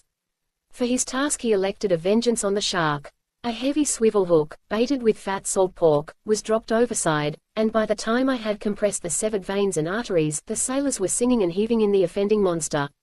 I did not see it myself, but my assistants, first one and then the other, deserted me for a few moments to run amidships and look at what was going on. The shark, a 16-footer, was hoisted up against the main rigging. Its jaws were pried apart to their greatest extension, and a stout stake, sharpened at both ends, was so inserted that when the pries were removed the spread jaws were fixed upon it. This accomplished, the hook was cut out. The shark dropped back into the sea, helpless, yet with its full strength, doomed to lingering starvation, a living death less meet for it than for the man who devised the punishment. Chapter .22. I knew what it was as she came toward me. For 10 minutes I had watched her talking earnestly with the engineer, and now, with a sign for silence, I drew her out of earshot of the helmsman. Her face was white and set, her large eyes, larger than usual what of the purpose in them, looked penetratingly into mine. I felt rather timid and apprehensive, for she had come to search Humphrey Van Weyden's soul, and Humphrey Van Weyden had nothing of which to be particularly proud since his advent on the Ghost. We walked to the break of the poop, where she turned and faced me. I glanced around to see that no one was within hearing distance. "What is it?" I asked gently, but the expression of determination on her face did not relax. "I can readily understand," she began, "that this morning's affair was largely an accident, but I have been talking with Mr. Haskins. He tells me that the day we were rescued, even while I was in the cabin, 2 men were drowned, deliberately drowned, murdered." There was a query in her voice, and she faced me accusingly, as though I were guilty of the deed, or at least a party to it. "The information is quite correct," I answered. "The 2 men were murdered." "And you permitted it?" she cried. "I was unable to prevent it, is a better way of phrasing it," I replied, still gently. "But you tried to prevent it." There was an emphasis on that "tried," and a pleading little note in her voice. "Oh, but you didn't," she hurried on, divining my answer. "But why didn't you?" I shrugged my shoulders. "You must remember, Miss Brewster, that you are a new inhabitant of this little world, and that you do not yet understand the laws which operate within it. You bring with you certain fine conceptions of humanity, manhood, conduct, and such things, but here you will find misconceptions. I have found it so," I added, with an involuntary sigh. She shook her head incredulously. "What would you advise, then?" I asked. That I should take a knife, or a gun, or an axe, and kill this man. She half started back. No, not that. Then what should I do? Kill myself. You speak in purely materialistic terms, she objected. There is such a thing as moral courage, and moral courage is never without effect. Ah, I smiled, you advise me to kill neither him nor myself, but to let him kill me. I held up my hand as she was about to speak. For moral courage is a worthless asset on this little floating world. Leach, one of the men who were murdered, had moral courage to an unusual degree. So had the other man, Johnson. Not only did it not stand them in good stead, but it destroyed them. And so with me if I should exercise what little moral courage I may possess. You must understand, Miss Brewster, and understand clearly, that this man is a monster. He is without conscience. Nothing is sacred to him, nothing is too terrible for him to do. It was due to his whim that I was detained aboard in the first place. It is due to his whim that I am still alive. I do nothing, can do nothing, because I am a slave to this monster, as you are now a slave to him, because I desire to live, as you will desire to live, because I cannot fight and overcome him, just as you will not be able to fight and overcome him. She waited for me to go on. What remains? Mine is the role of the weak. I remain silent and suffer ignominy, as you will remain silent and suffer ignominy. And it is well. It is the best we can do if we wish to live. The battle is not always to the strong. We have not the strength with which to fight this man, we must dissimulate, and win, if win we can, by craft. If you will be advised by me, this is what you will do. I know my position is perilous, and I may say frankly that yours is even more perilous. We must stand together, without appearing to do so, in secret alliance. I shall not be able to side with you openly, and, no matter what indignities may be put upon me, you are to remain likewise silent. We must provoke no scenes with this man, nor cross his will. And we must keep smiling faces and be friendly with him no matter how repulsive it may be. She brushed her hand across her forehead in a puzzled way, saying, still I do not understand. You must do as I say, I interrupted authoritatively, for I saw Wolf Larsen's gaze wandering toward us from where he paced up and down with Latimer amidships. Do as I say, and ere long you will find I am right. What shall I do, then? She asked, detecting the anxious glance I had shot at the object of our conversation, and impressed, I flatter myself, with the earnestness of my manner. Dispense with all the moral courage you can, I said briskly. Don't arouse this man's animosity. Be quite friendly with him, talk with him, discuss literature and art with him, he is fond of such things. You will find him an interested listener and no fool. And for your own sake try to avoid witnessing, as much as you can, the brutalities of the ship. It will make it easier for you to act your part. I am to lie, she said in steady, rebellious tones, by speech and action to lie. Wolf Larsen had separated from Latimer and was coming toward us. I was desperate.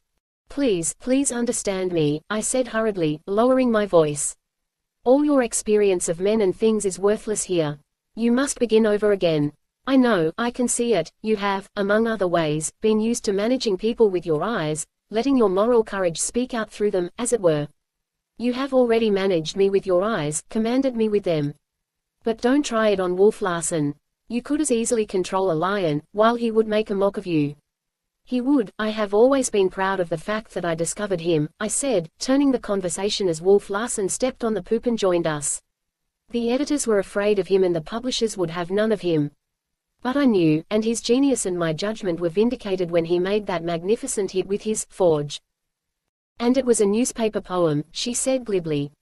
It did happen to see the light in a newspaper, I replied, but not because the magazine editors had been denied a glimpse at it.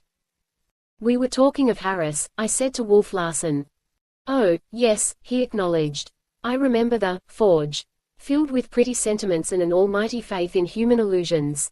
By the way, Mr. Van Weyden, you'd better look in on Cookie. He's complaining and restless. Thus was I bluntly dismissed from the poop, only to find Mugridge sleeping soundly from the morphine I had given him.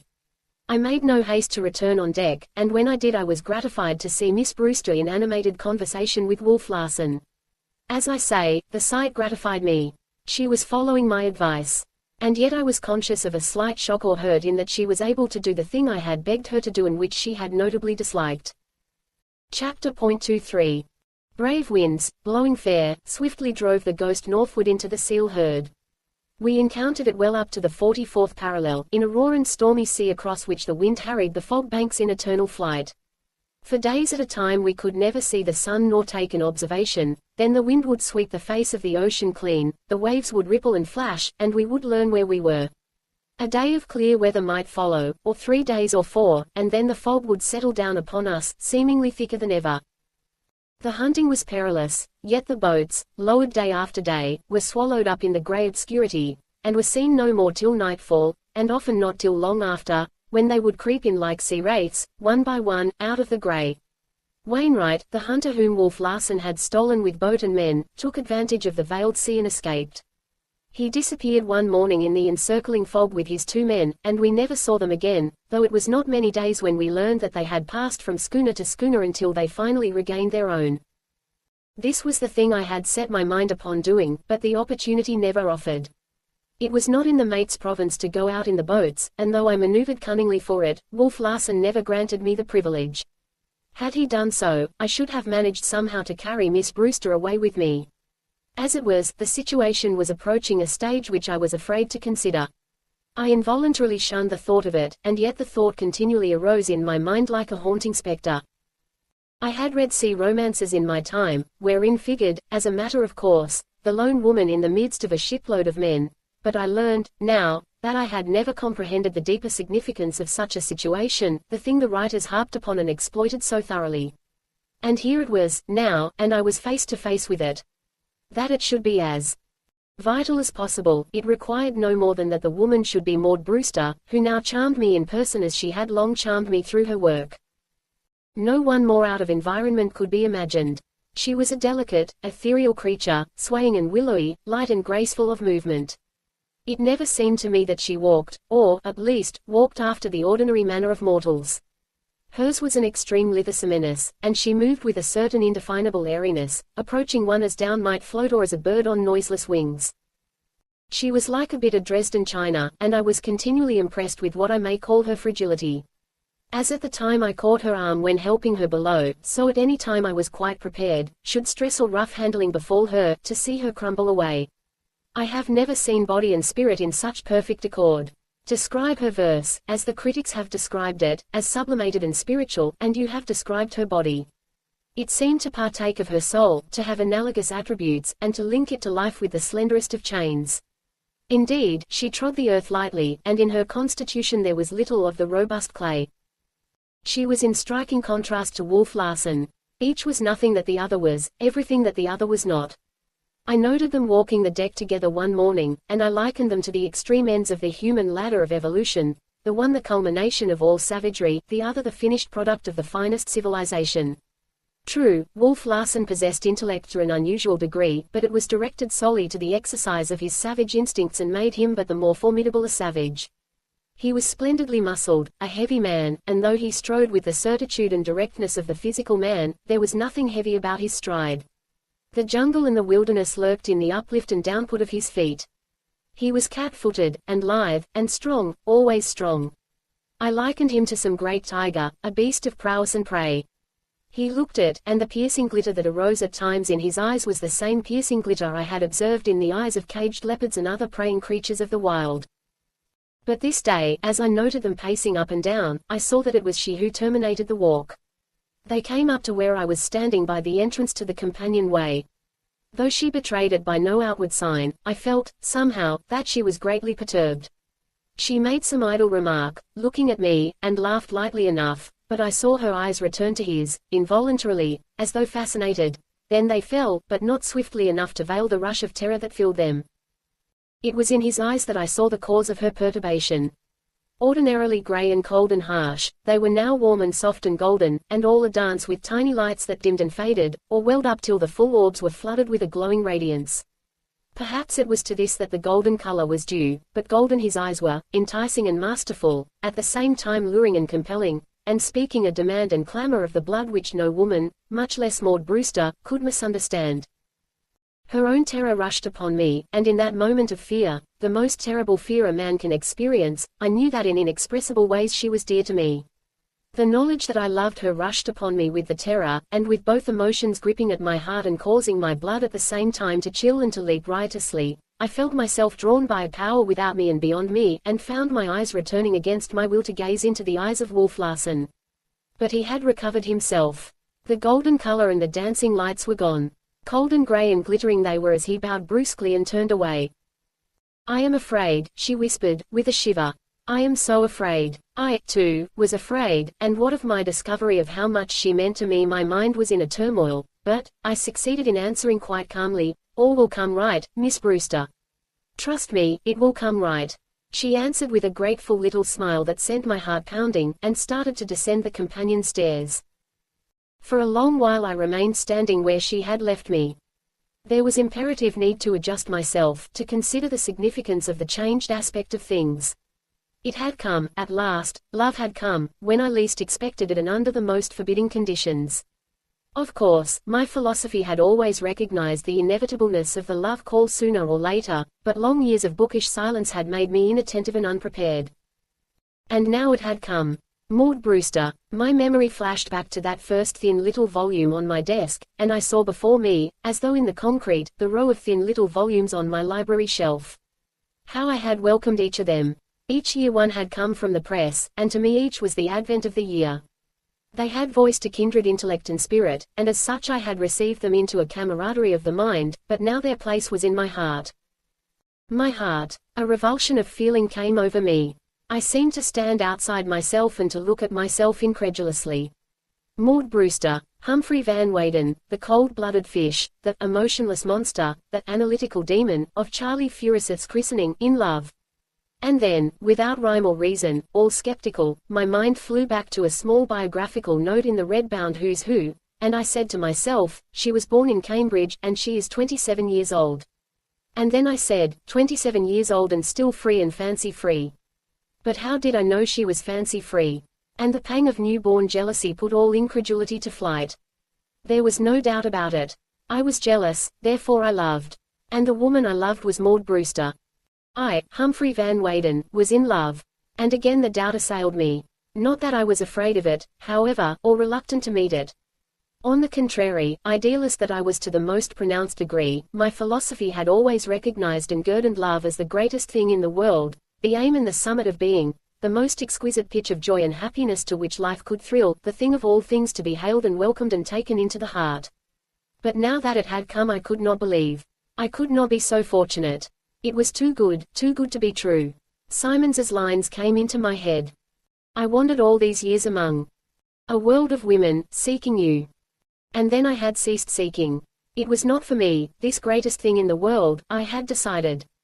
Furuseth was right, I was abnormal, an emotionless monster, a strange bookish creature, capable of pleasuring in sensations only of the mind. And though I had been surrounded by women all my days, my appreciation of them had been aesthetic and nothing more.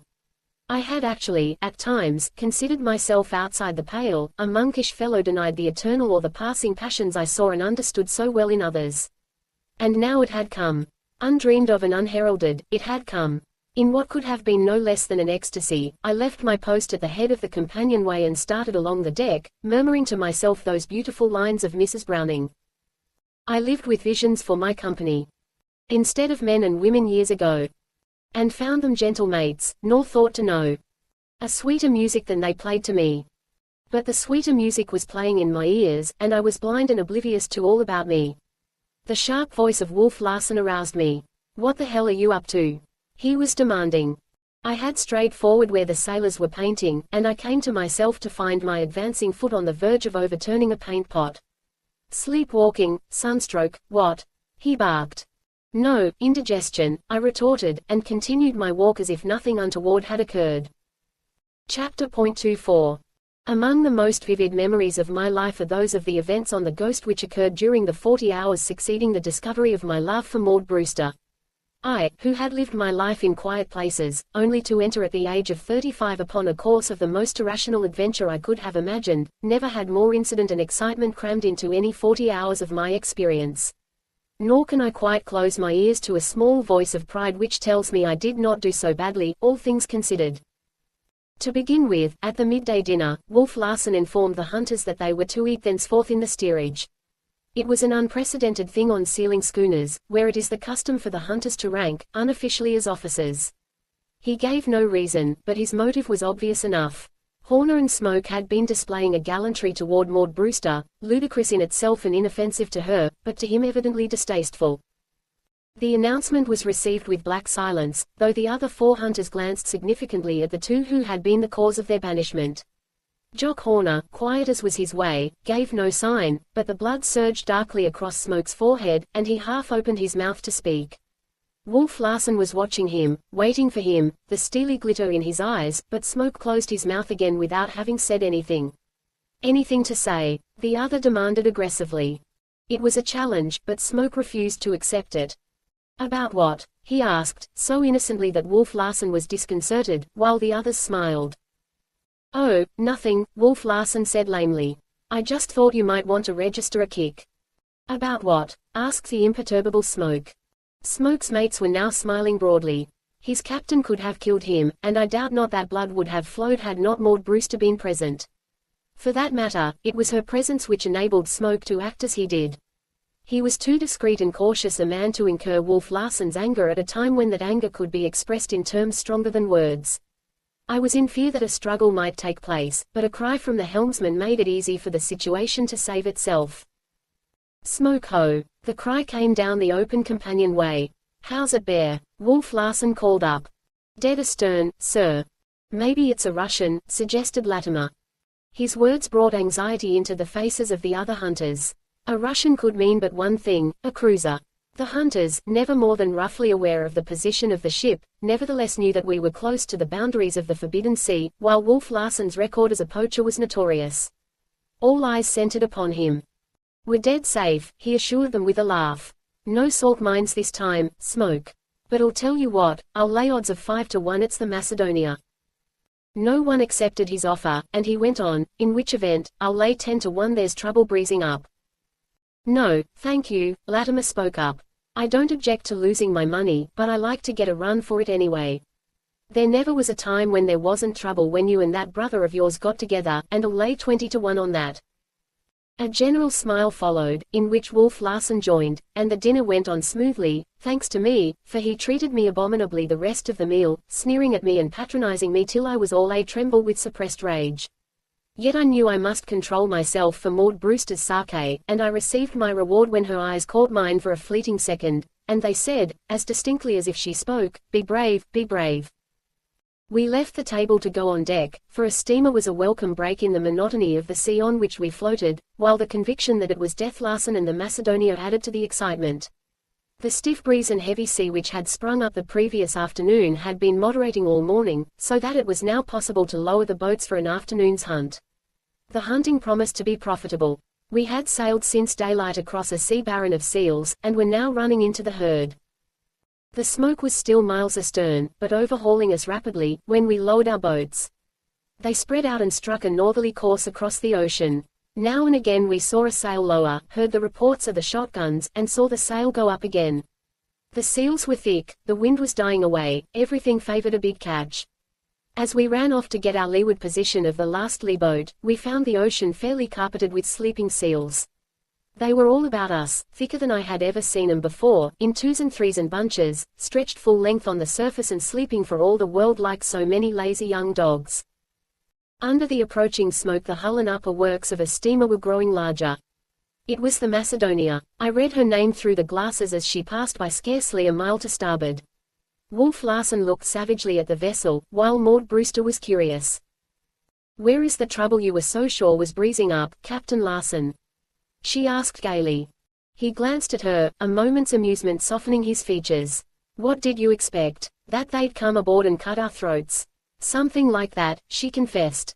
"You understand, seal hunters are so new and strange to me that I am quite ready to expect anything." He nodded his head. "Quite right, quite right. Your error is that you failed to expect the worst." "Why, what can be worse than cutting our throats?" she asked, with pretty naive surprise. "Cutting our purses," he answered. "Man is so made these days that his capacity for living is determined by the money he possesses." "Who steals my purse steals trash," she quoted. "Who steals my purse steals my right to live," was the reply, old source to the contrary.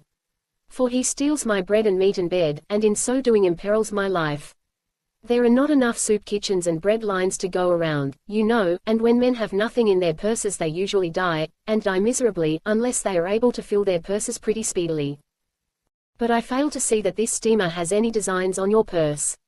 Wait and you will see, he answered grimly. We did not have long to wait. Having passed several miles beyond our line of boats, the Macedonia proceeded to lower her own. We knew she carried 14 boats to our 5. We were one short through the desertion of Wainwright, and she began dropping them far to leeward of our last boat, continued dropping them athwart our course, and finished dropping them far to windward of our first weather boat. The hunting, for us, was spoiled. There were no seals behind us, and ahead of us the line of 14 boats, like a huge broom, swept the herd before it. Our boats hunted across the 2 or 3 miles of water between them and the point where the Macedonias had been dropped, and then headed for home. The wind had fallen to a whisper, the ocean was growing calmer and calmer, and this, coupled with the presence of the great herd, made a perfect hunting day, one of the 2 or 3 days to be encountered in the whole of a lucky season. An angry lot of men, boat pullers and steerers as well as hunters, swarmed over our side. Each man felt that he had been robbed, and the boats were hoisted in amid curses, which, if curses had power, would have settled Death Larsen for all eternity. Dead and damned for a dozen IV eternities, commented Louis, his eyes twinkling up at me as he rested from hauling taut the lashings of his boat. Listen to them, and find if it is hard to discover the most vital thing in their souls, said Wolf Larsen. Faith, and love, and high ideals, the good, the beautiful, the true. Their innate sense of right has been violated, Maud Brewster said, joining the conversation. She was standing a dozen feet away, one hand resting on the main shrouds and her body swaying gently to the slight roll of the ship. She had not raised her voice, and yet I was struck by its clear and bell-like tone. Ah, it was sweet in my ears. I scarcely dared look at her just then, for the fear of betraying myself. A boy's cap was perched on her head, and her hair, light brown and arranged in a loose and fluffy order that caught the sun, seemed an aureole about the delicate oval of her face. She was positively bewitching, and, withal, sweetly spirituelle, if not saintly. All my old time. Marvel at life returned to me at sight of this splendid incarnation of it, and Wolf Larsen's cold explanation of life and its meaning was truly ridiculous and laughable. A sentimentalist, he sneered, like Mr. Van Weyden. Those men are cursing because their desires have been outraged. That is all. What desires? The desires for the good grub and soft beds ashore which a handsome payday brings them, the women and the drink, the gorging and the beastliness which so truly expresses them, the best that is in them, their highest aspirations, their ideals, if you please. The exhibition they make of their feelings is not a touching sight, yet it shows how deeply they have been touched, how deeply their purses have been touched, for to lay hands on their purses is to lay hands on their souls. You hardly behave as if your purse had been touched, she said, smilingly. Then it so happens that I am behaving differently, for my purse and my soul have both been touched. At the current price of skins in the London market, and based on a fair estimate of what the afternoon's catch would have been had not the Macedonia hogged it, the Ghost has lost about $1,500 worth of skins. You speak so calmly, she began. But I do not feel calm. I could kill the man who robbed me, he interrupted. Yes, yes, I know, and that man my brother, more sentiment. Bah. His face underwent a sudden change. His voice was less harsh and wholly sincere as he said. You must be happy, you sentimentalists, really and truly happy at dreaming and finding things good, and, because you find some of them good, feeling good yourself. Now, tell me, you too, do you find me good? You are good to look upon, in a way, I qualified. There are in you all powers for good, was Maud Brewster's answer. There you are, he cried at her, half angrily. Your words are empty to me. There is nothing clear and sharp and definite about the thought you have expressed. You cannot pick it up in your two hands and look at it. In point of fact, it is not a thought. It is a feeling, a sentiment, a something based upon illusion and not a product of the intellect at all. As he went on, his voice again grew soft, and a confiding note came into it. Do you know, I sometimes catch myself wishing that I, too, were blind to the facts of life and only knew its fancies and illusions. They're wrong, all wrong, of course, and contrary to reason, but in the face of them my reason tells me, wrong and most wrong, that to dream and live illusions gives greater delight. And after all, delight is the wage for living. Without delight, living is a worthless act. To labor at living and be unpaid is worse than to be dead. He who delights the most lives the most, and your dreams and unrealities are less disturbing to you and more gratifying than are my facts to me. He shook his head slowly, pondering. I often doubt, the worthwhileness of reason. Dreams must be more substantial and satisfying. Emotional delight is more filling and lasting than intellectual delight, and, besides, you pay for your moments of intellectual delight by having the blues. Emotional delight is followed by no more than jaded senses which speedily recuperate. I envy you, I envy you. He stopped abruptly, and then on his lips formed one of his strange quizzical smiles, as he added. It's from my brain I envy you, take notice, and not from my heart. My reason dictates it. The envy is an intellectual product. I am like a sober man looking upon drunken men, and, greatly weary, wishing he, too, were drunk. Or like a wise man looking upon fools and wishing he, too, were a fool, I laughed. Quite so, he said. You are a blessed, bankrupt pair of fools. You have no facts in your pocketbook. Yet we spend as freely as you, was Maud Brewster's contribution. More freely, because it costs you nothing. And because we draw upon eternity, she retorted. Whether you do or think you do, it's the same thing. You spend what you haven't got, and in return you get greater value from spending what you haven't got than I get from spending what I have got, and what I have sweated to get. Why don't you change the basis of your coinage, then? She queried teasingly. He looked at her quickly, half hopefully, and then said, all regretfully, too late. I'd like to, perhaps, but I can't. My pocketbook is stuffed with the old coinage, and it's a stubborn thing. I can never bring myself to recognize anything else as valid. He ceased speaking, and his gaze wandered absently past her and became lost in the placid sea. The old primal melancholy was strong upon him. He was quivering to it. He had reasoned himself into a spell of the blues, and within few hours one could look for the devil within him to be up and stirring. I remembered Charlie Furuseth, and knew this man's sadness as the penalty which the materialist ever pays for his materialism. Chapter .25. You've been on deck, Mr. Van Weyden, Wolf Larsen said, the following morning at the breakfast table. How do things look? Clear enough, I answered, glancing at the sunshine which streamed down the open companionway. Fair westerly breeze, with a promise of stiffening, if Louis predicts correctly. He nodded his head in a pleased way. Any signs of fog? Thick banks in the north and northwest. He nodded his head again, evincing even greater satisfaction than before. What of the Macedonia? Not sighted, I answered. I could have sworn his face fell at the intelligence, but why he should be disappointed I could not conceive. I was soon to learn. Smoke ho! Came the hail from on deck, and his face brightened. Good, he exclaimed, and left the table at once to go on deck and into the steerage, where the hunters were taking the first breakfast of their exile. Maud Brewster and I scarcely touched the food before us, gazing, instead, in silent anxiety at each other, and listening to Wolf Larsen's voice, which easily penetrated the cabin through the intervening bulkhead. He spoke at length, and his conclusion was greeted with a wild roar of cheers. The bulkhead was too thick for us to hear what he said, but whatever it was, it affected the hunters strongly, for the cheering was followed by loud exclamations and shouts of joy. From the sounds on deck I knew that the sailors had been routed out and were preparing to lower the boats. Maud Brewster accompanied me on deck, but I left her at the break of the poop, where she might watch the scene and not be in it. The sailors must have learned whatever project was on hand, and the vim and snap they put into their work attested their enthusiasm. The hunters came trooping on deck with shotguns and ammunition boxes, and, most unusual, their rifles. The latter were rarely taken in the boats, for a seal shot at long range with a rifle invariably sank before a boat could reach it. But each hunter this day had his rifle and a large supply of cartridges.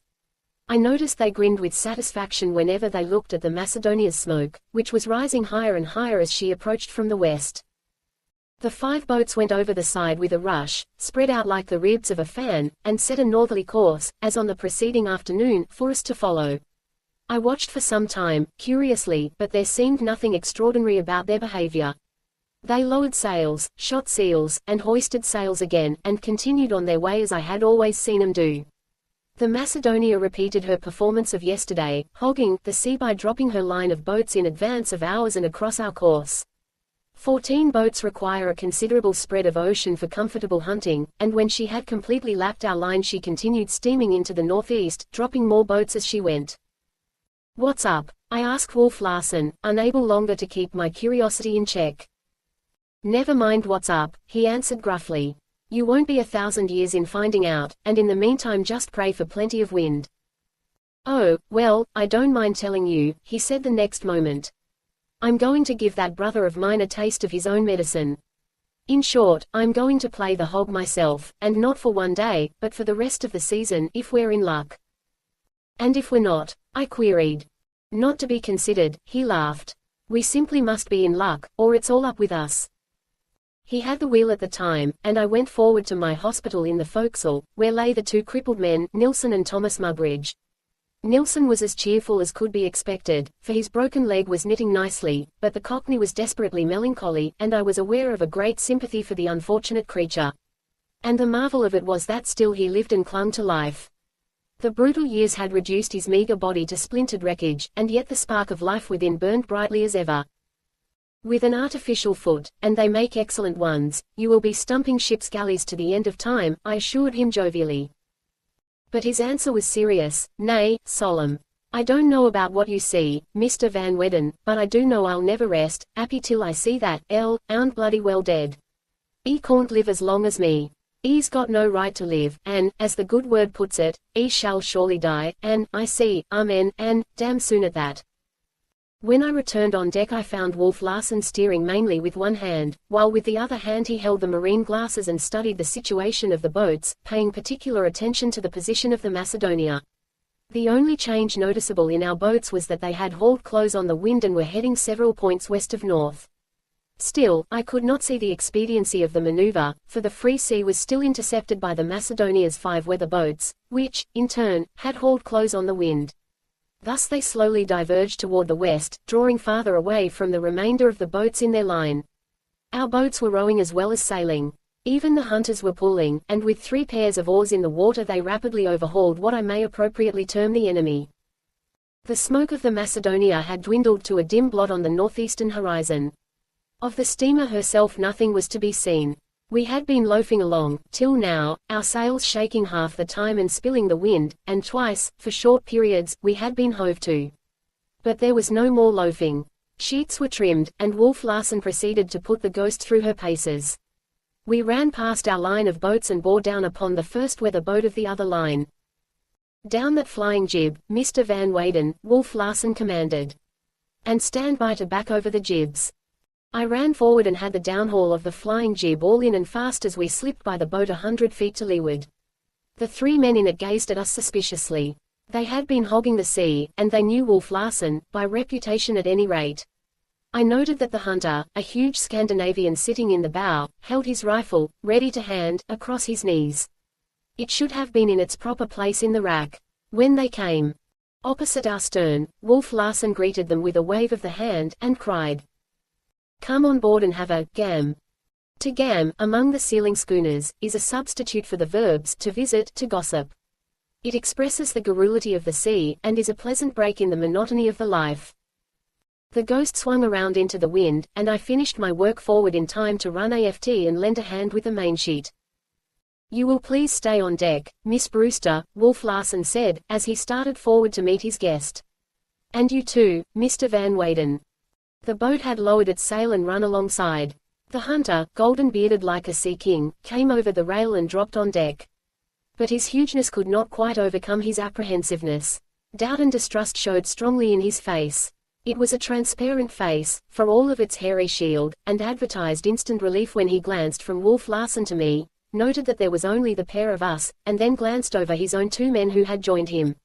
Surely he had little reason to be afraid. He towered like a Goliath above Wolf Larsen. He must have measured 6 feet 8 or 9 inches in stature, and I subsequently learned his weight, 240 pounds. And there was no fat about him. It was all bone and muscle. A return of apprehension was apparent when, at the top of the companionway, Wolf Larsen invited him below. But he reassured himself with a glance down at his host, a big man himself but dwarfed by the propinquity of the giant. So all hesitancy vanished, and the pair descended into the cabin. In the meantime, his 2 men, as was the wont of visiting sailors, had gone forward into the forecastle to do some visiting themselves. Suddenly, from the cabin came a great, choking bellow, followed by all the sounds of a furious struggle. It was the leopard and the lion made all the noise. Wolf Larsen was the leopard. You see the sacredness of our hospitality, I said bitterly to Maud Brewster. She nodded her head that she heard, and I noted in her face the signs of the same sickness at sight or sound of violent struggle from which I had suffered so severely during my first weeks on the Ghost. Wouldn't it be better if you went forward, say by the steerage companionway, until it is over? I suggested. She shook her head and gazed at me pitifully. She was not frightened, but appalled, rather, at the human animality of it. You will understand, I took advantage of the opportunity to say, whatever part one take in what is going on and what is to come, that I am compelled to take it, if you and I are ever to get out of this scrape with our lives. It is not nice, for me, I added. I understand, she said, in a weak, far-away voice, and her eyes showed me that she did understand. The sounds from below soon died away. Then Wolf Larsen came alone on deck. There was a slight flush under his bronze, but otherwise he bore no signs of the battle. Send those 2 men aft, Mr. Van Weyden, he said. I obeyed, and a minute or two later they stood before him. Hoist in your boat, he said to them. Your hunter's decided to stay aboard a while and doesn't want it pounding alongside. Hoist in your boat, I said, he repeated, this time in sharper tones as they hesitated to do his bidding. Who knows? You may have to sail with me for a time, he said, quite softly, with a silken threat that belied the softness, as they moved slowly to comply, and we might as well start with a friendly understanding. Lively now. Death Larsen makes you jump better than that, and you know it. Their movements perceptibly quickened under his coaching, and as the boat swung inboard I was sent forward to let go the jibs. Wolf Larsen, at the wheel, directed the Ghost after the Macedonia's second weather boat. Under way, and with nothing for the time being to do, I turned my attention to the situation of the boats. The Macedonia's third weather boat was being attacked by 2 of ours, the fourth by our remaining 3, and the fifth, turnabout, was taking a hand in the defense of its nearest mate. The fight had opened at long distance, and the rifles were cracking steadily. A quick, snappy sea was being kicked up by the wind, a condition which prevented fine shooting, and now and again, as we drew closer, we could see the bullets zip-zipping from wave to wave. The boat we were pursuing had squared away and was running before the wind to escape us, and, in the course of its flight, to take part in repulsing our general boat attack. Attending to sheets and tacks now left me little time to see what was taking place, but I happened to be on the poop when Wolf Larsen ordered the 2 strange sailors forward and into the forecastle. They went sullenly, but they went. He next ordered Miss Brewster below, and smiled at the instant horror that leapt into her eyes.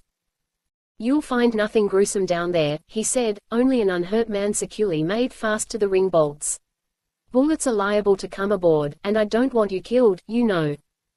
Even as he spoke, a bullet was deflected by a brass-capped spoke of the wheel between his hands and screeched off through the air to windward. You see, he said to her, and then to me, Mr. Van Weyden, will you take the wheel? Maud Brewster had stepped inside the companionway so that only her head was exposed. Wolf Larsen had procured a rifle and was throwing a cartridge into the barrel. I begged her with my eyes to go below, but she smiled and said, We may be feeble land creatures without legs, but we can show Captain Larsen that we are at least as brave as he. He gave her a quick look of admiration. I like you 100%. Better for that, he said. Books, and brains, and bravery. You are well-rounded, a blue stocking fit to be the wife of a pirate chief. We'll discuss that later, he smiled, as a bullet struck solidly into the cabin wall. I saw his eyes flash golden as he spoke, and I saw the terror mount in her own. We are braver, I hasten to say. At least, speaking for myself, I know I am braver than Captain Larsen. It was I who was now favored by a quick look. He was wondering if I were making fun of him. I put 3 or 4 spokes over to counteract a sheer toward the wind on the part of the Ghost, and then steadied her. Wolf Larsen was still waiting an explanation, and I pointed down to my knees. You will observe there, I said, a slight trembling. It is because I am afraid, the flesh is afraid, and I am afraid in my mind because I do not wish to die. But my spirit masters the trembling flesh and the qualms of the mind. I am more than brave. I am courageous. Your flesh is not afraid. You are not afraid. On the one hand, it costs you nothing to encounter danger, on the other hand, it even gives you delight. You enjoy it. You may be unafraid, Mr. Larsen, but you must grant that the bravery is mine. You're right, he acknowledged at once. I never thought of it in that way before. But is the opposite true? If you are braver than I, am I more cowardly than you? We both laughed at the absurdity, and he dropped down to the deck and rested his rifle across the rail. The bullets we had received had traveled nearly a mile, but by now we had cut that distance in half. He fired 3 careful shots. The first struck 50 feet to windward of the boat, the second alongside, and at the third the boat steerer let loose his steering oar and crumpled up in the bottom of the boat. "I guess that'll fix them," Wolf Larsen said, rising to his feet. "I couldn't afford to let the hunter have it, and there is a chance the boat puller doesn't know how to steer. In which case, the hunter cannot steer and shoot at the same time." His reasoning was justified, for the boat rushed at once into the wind and the hunter sprang aft to take the boat steerer's place. There was no more shooting, though the rifles were still cracking merrily from the other boats. The hunter had managed to get the boat before the wind again, but we ran down upon it, going at least 2 feet to its 100 yards away. I saw the boat puller pass a rifle to the hunter. Wolf Larsen went amidships and took the coil of the throat halyards from its pin. Then he peered over the rail with leveled rifle. Twice I saw the hunter let go the steering oar with one hand, reach for his rifle, and hesitate. We were now alongside and foaming past. "Here, you!" Wolf Larsen cried suddenly to the boat puller. "Take a turn." At the same time he flung the coil of rope. It struck fairly, nearly knocking the man over, but he did not obey. Instead, he looked to his hunter for orders. The hunter, in turn, was in a quandary. His rifle was between his knees, but if he let go the steering oar in order to shoot, the boat would sweep around and collide with the schooner. Also he saw Wolf Larsen's rifle bearing upon him and knew he would be shot ere he could get his rifle into play. "Take a turn," he said quietly to the man. The boat puller obeyed, taking a turn around the little forward thwart and paying the line as it jerked taut. The boat sheered out with a rush, and the hunter steadied it to a parallel course some 20 feet from the side of the Ghost. "Now, get that sail down and come alongside," Wolf Larsen ordered. He never let go his rifle, even passing down the tackles with one hand. When they were fast, bow and stern, and the 2 uninjured men prepared to come aboard, the hunter picked up his rifle as if to place it in a secure position. "Drop it," Wolf Larsen cried, and the hunter dropped it as though it were hot and had burned him. Once aboard, the 2 prisoners hoisted in the boat and under Wolf Larsen's direction carried the wounded boat steerer down into the forecastle. "If our 5 boats do as well as you and I have done, we'll have a pretty full crew," Wolf Larsen said to me. "The man you shot, he is, I hope?" Maud Brewster quavered. "In the shoulder," he answered. "Nothing serious, Mr. Van Weyden will pull him around as good as ever in 3 or 4 weeks. But he won't pull those chaps around, from the look of it," he added, pointing at the Macedonia's 3rd boat, for which I had been steering and which was now nearly abreast of us. "That's Horner's and Smoke's work. I told 'em we wanted live men, not carcasses. But the joy of shooting to hit is a most compelling thing, when once you've learned how to shoot. Ever experienced it, Mr. Van Weyden?" I shook my head and regarded their work. It had indeed been bloody, for they had drawn off and joined our other 3 boats in the attack on the remaining 2 of the enemy. The deserted boat was in the trough of the sea, rolling drunkenly across each comber, its loose spritsail out at right angles to it and fluttering and flapping in the wind. The hunter and boat puller were both lying awkwardly in the bottom, but the boat steerer lay across the gunwale, half in and half out, his arms trailing in the water and his head rolling from side to side. "Don't look, Miss Brewster, please don't look," I had begged of her, and I was glad that she had minded me and been spared the sight. "Head right into the bunch, Mr. Van Weyden," was Wolf Larsen's command. As we drew nearer, the firing ceased, and we saw that the fight was over. The remaining 2 boats had been captured by our 5, and the 7 were grouped together, waiting to be picked up. "Look at that!" I cried involuntarily, pointing to the northeast. The blot of smoke which indicated the Macedonia's position had reappeared. "Yes, I've been watching it," was Wolf Larsen's calm reply. He measured the distance away to the fog bank, and for an instant paused to feel the weight of the wind on his cheek. "We'll make it, I think, but you can depend upon it that blessed brother of mine has twigged our little game and is just a-humping for us. Ah, look at that!" The blot of smoke had suddenly grown larger, and it was very black. "I'll beat you out, though, brother mine," he chuckled.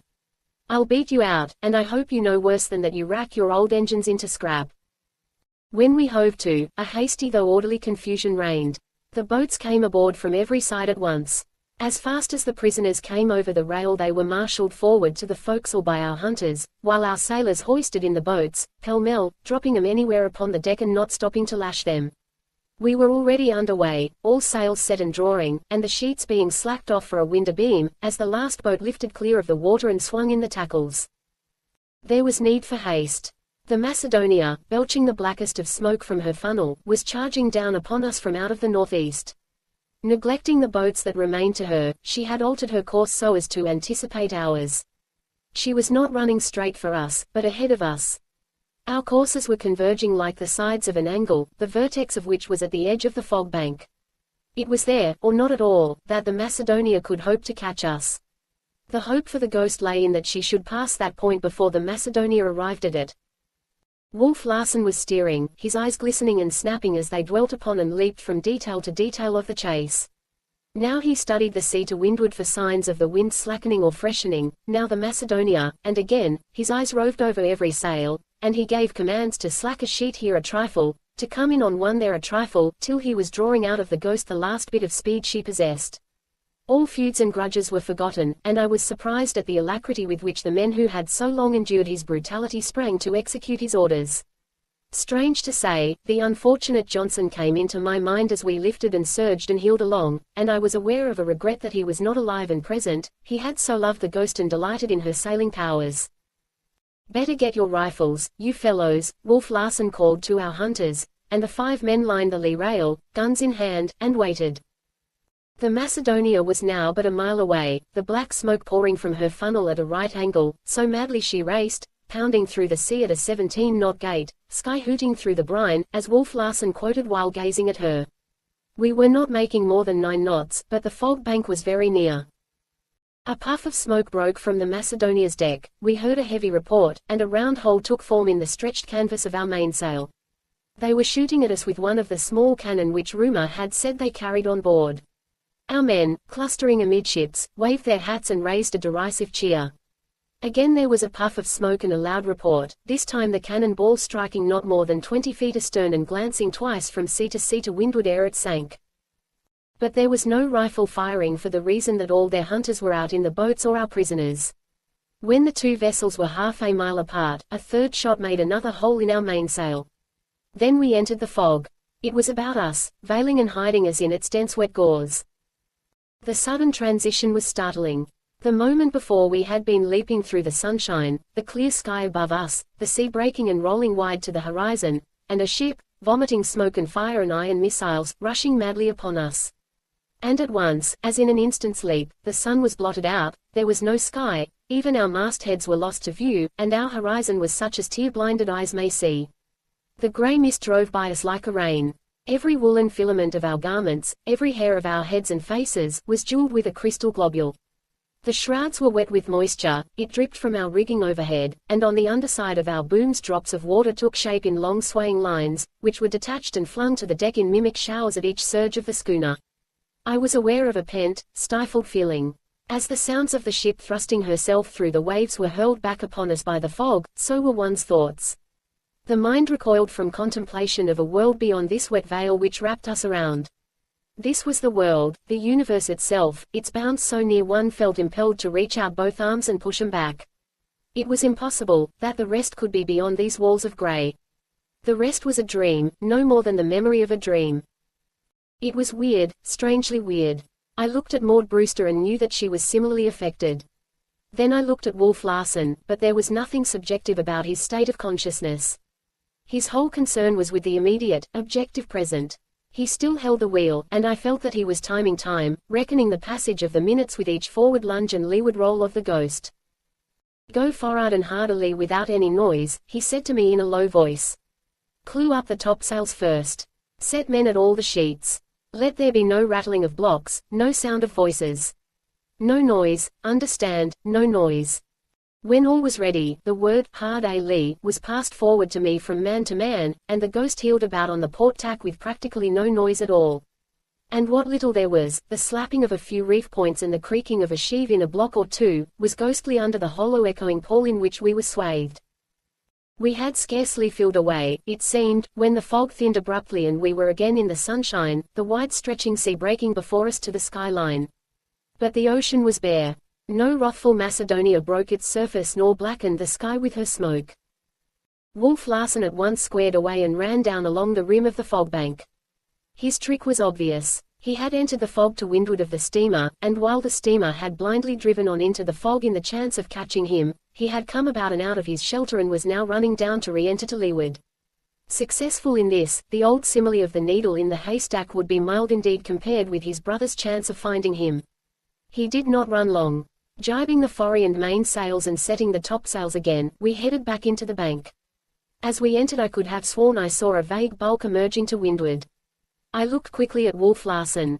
Already we were ourselves buried in the fog, but he nodded his head. He, too, had seen it, the Macedonia, guessing his maneuver and failing by a moment in anticipating it. There was no doubt that we had escaped unseen. He can't keep this up, Wolf Larsen said.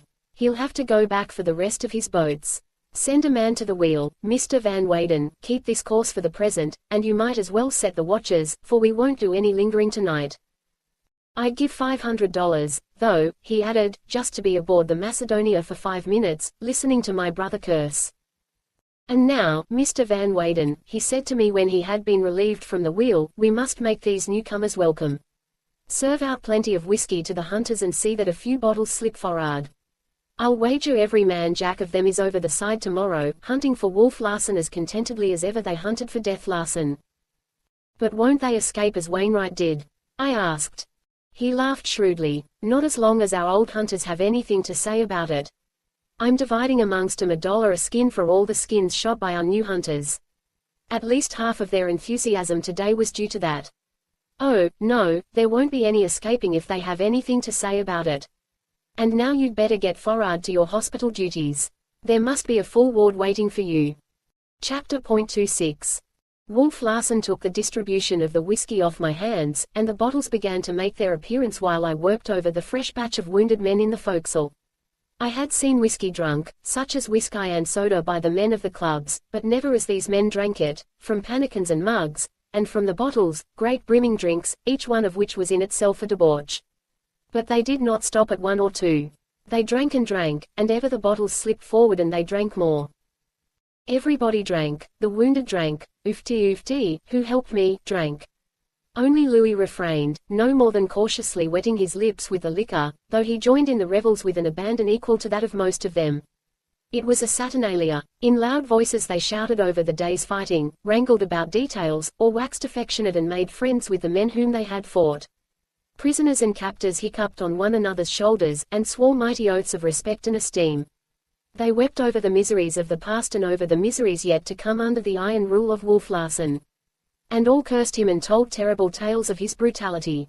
It was a strange and frightful spectacle, the small, bunk-lined space, the floor and walls leaping and lurching, the dim light, the swaying shadows lengthening and foreshortening monstrously, the thick air heavy with smoke and the smell of bodies and iodoform, and the inflamed faces of the men, half-men, I should call them.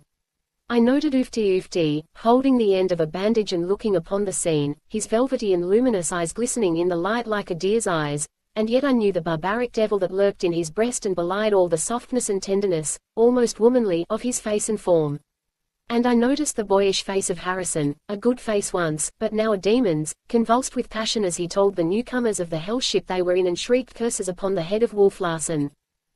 Wolf Larsen it was, always Wolf Larsen, enslaver and tormentor of men, a male Circe and these his swine, suffering brutes that grovelled before him and revolted only in drunkenness and in secrecy.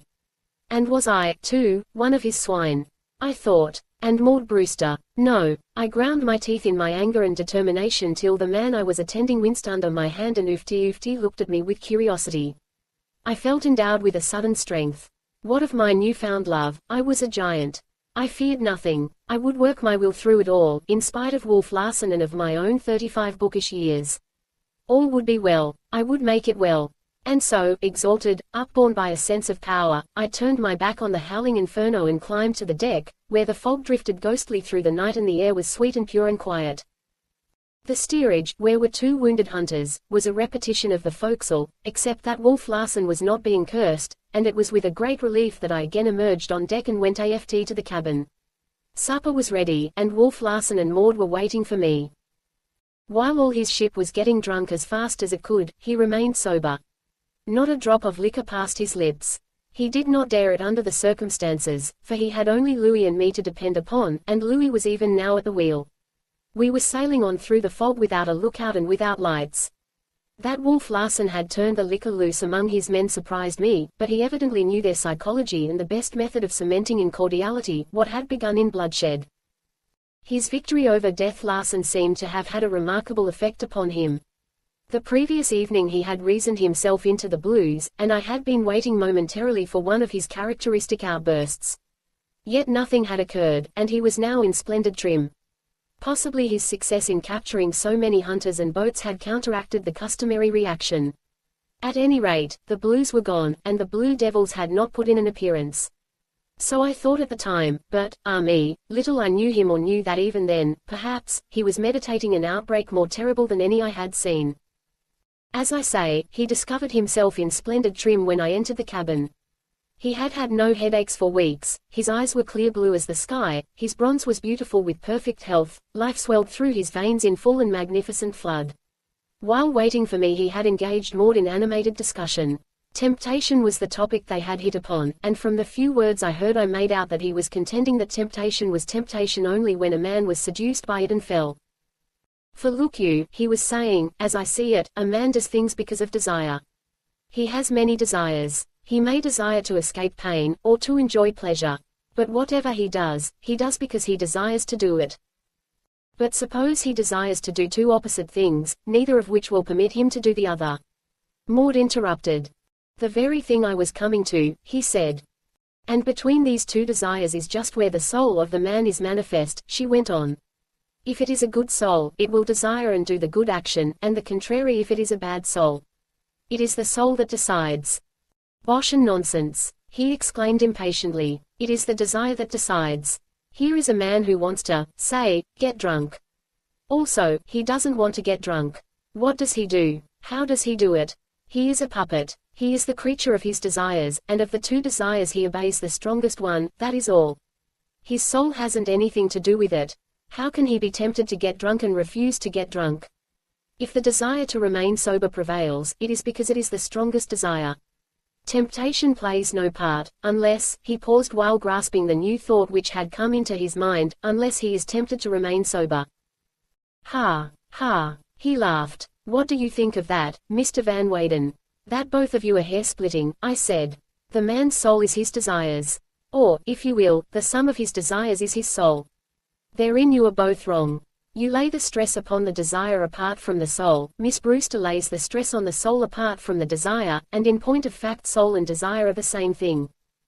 However, I continued, Miss Brewster is right in contending that temptation is temptation whether the man yield or overcome. Fire is fanned by the wind until it leaps up fiercely. So is desire like fire. It is fanned, as by a wind, by sight of the thing desired, or by a new and luring description or comprehension of the thing desired. There lies the temptation. It is the wind that fans the desire until it leaps up to mastery. That's temptation. It may not fan sufficiently to make the desire overmastering, but in so far as it fans at all, that far is a temptation. And, as you say, it may tempt for good as well as for evil. I felt proud of myself as we sat down to the table. My words had been decisive. At least they had put an end to the discussion. But Wolf Larsen seemed voluble, prone to speech as I had never seen him before. It was as though he were bursting with pent energy which must find an outlet somehow. Almost immediately he launched into a discussion on love. As usual, his was the sheer materialistic side, and Maud's was the idealistic. For myself, beyond a word or so of suggestion or correction now and again, I took no part. He was brilliant, but so was Maud, and for some time I lost the thread of the conversation through studying her face as she talked. It was a face that rarely displayed color, but tonight it was flushed and vivacious. Her wit was playing keenly, and she was enjoying the tilt as much as Wolf Larsen, and he was enjoying it hugely. For some reason, though I know not why in the argument, so utterly had I lost it in the contemplation of one stray brown lock of Maud's hair, he quoted from Iseult at Tintagel, where she says, Blessed am I beyond women even herein, that beyond all born women is my sin, and perfect my transgression. As he had read pessimism into Omar, so now he read triumph, stinging triumph and exultation, into Swinburne's lines. And he read rightly, and he read well. He had hardly ceased reading when Louis put his head into the companionway and whispered down. Be easy, will ye? The fog's lifted, and 'tis the port light IV a steamer that's crossin' our bow this blessed minute. Wolf Larsen sprang on deck, and so swiftly that by the time we followed him he had pulled the steerage slide over the drunken clamor and was on his way forward to close the forecastle scuttle. The fog, though it remained, had lifted high, where it obscured the stars and made the night quite black. Directly ahead of us I could see a bright red light and a white light, and I could hear the pulsing of a steamer's engines. Beyond a doubt it was the Macedonia. Wolf Larsen had returned to the poop, and we stood in a silent group, watching the lights rapidly cross our bow. Lucky for me he doesn't carry a searchlight, Wolf Larsen said. What if I should cry out loudly? I queried in a whisper. It would be all up, he answered. But have you thought upon what would immediately happen? Before I had time to express any desire to know, he had me by the throat with his gorilla grip, and by a faint quiver of the muscles, a hint, as it were, he suggested to me the twist that would surely have broken my neck. The next moment he had released me and we were gazing at the Macedonia's lights. What if I should cry out? Maud asked. I like you too well to hurt you, he said softly. Nay, there was a tenderness and a caress in his voice that made me wince. But don't do it, just the same, for I'd promptly break Mr. Van Weyden's neck. Then she has my permission to cry out, I said defiantly. I hardly think you'll care to sacrifice the Dean of American Letters II, he sneered. We spoke no more, though we had become too used to one another for the silence to be awkward, and when the red light and the white had disappeared we returned to the cabin to finish the interrupted supper. Again they fell to quoting, and Maud gave Dowson's Impenitentia Ultima. She rendered it beautifully, but I watched not her, but Wolf Larsen. I was fascinated by the fascinated look he bent upon Maud. He was quite out of himself, and I noticed the unconscious movement of his lips as he shaped word for word as fast as she uttered them. He interrupted her when she gave the lines. And her eyes should be my light while the sun went out behind me, and the viols in her voice be the last sound in my ear. There are viols in your voice, he said bluntly, and his eyes flashed their golden light. I could have shouted with joy at her control. She finished the concluding stanza without faltering and then slowly guided the conversation into less perilous channels. And all the while I sat in a half-daze, the drunken riot of the steerage breaking through the bulkhead, the man I feared and the woman I loved talking on and on. The table was not cleared. The man who had taken Mugridge's place had evidently joined his comrades in the forecastle. If ever Wolf Larsen attained the summit of living, he attained it then. From time to time I forsook my own thoughts to follow him, and I followed in amaze, mastered for the moment by his remarkable intellect, under the spell of his passion, for he was preaching the passion of revolt. It was inevitable that Milton's Lucifer should be instanced, and the keenness with which Wolf Larsen analyzed and depicted the character was a revelation of his stifled genius. It reminded me of Taine, yet I knew the man had never heard of that brilliant though dangerous thinker. He led a lost cause, and he was not afraid of God's thunderbolts, Wolf Larsen was saying. Hurled into hell, he was unbeaten. A third of God's angels he had led with him, and straightway he incited man to rebel against God, and gained for himself and held a major portion of all the generations of man. Why was he beaten out of heaven? Because he was less brave than God. Less proud, less aspiring. No, 1,000 times no. God was more powerful, as he said, whom thunder hath made greater. But Lucifer was a free spirit. To serve was to suffocate. He preferred suffering in freedom to all the happiness of a comfortable servility. He did not care to serve God. He cared to serve nothing. He was no figurehead. He stood on his own legs. He was an individual. The first anarchist, Maud laughed, rising and preparing to withdraw to her stateroom.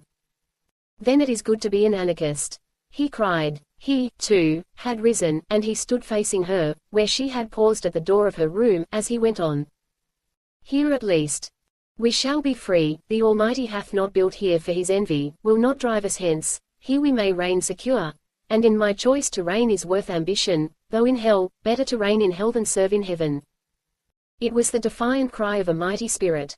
The cabin still rang with his voice, as he stood there, swaying, his bronzed face shining, his head up and dominant, and his eyes, golden and masculine, intensely masculine and insistently soft, flashing upon Maud at the door. Again that unnameable and unmistakable terror was in her eyes, and she said, almost in a whisper, "You are Lucifer." The door closed and she was gone. He stood staring after her for a minute, then returned to himself and to me. "I'll relieve Louis at the wheel," he said shortly, "and call upon you to relieve at midnight. Better turn in now and get some sleep." He pulled on a pair of mittens, put on his cap, and ascended the companion stairs, while I followed his suggestion by going to bed.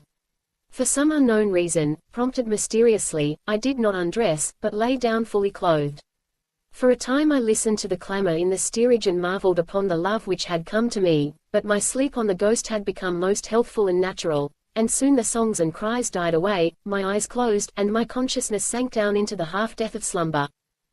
I knew not what had aroused me, but I found myself out of my bunk, on my feet, wide awake, my soul vibrating to the warning of danger as it might have thrilled to a trumpet call. I threw open the door. The cabin light was burning low.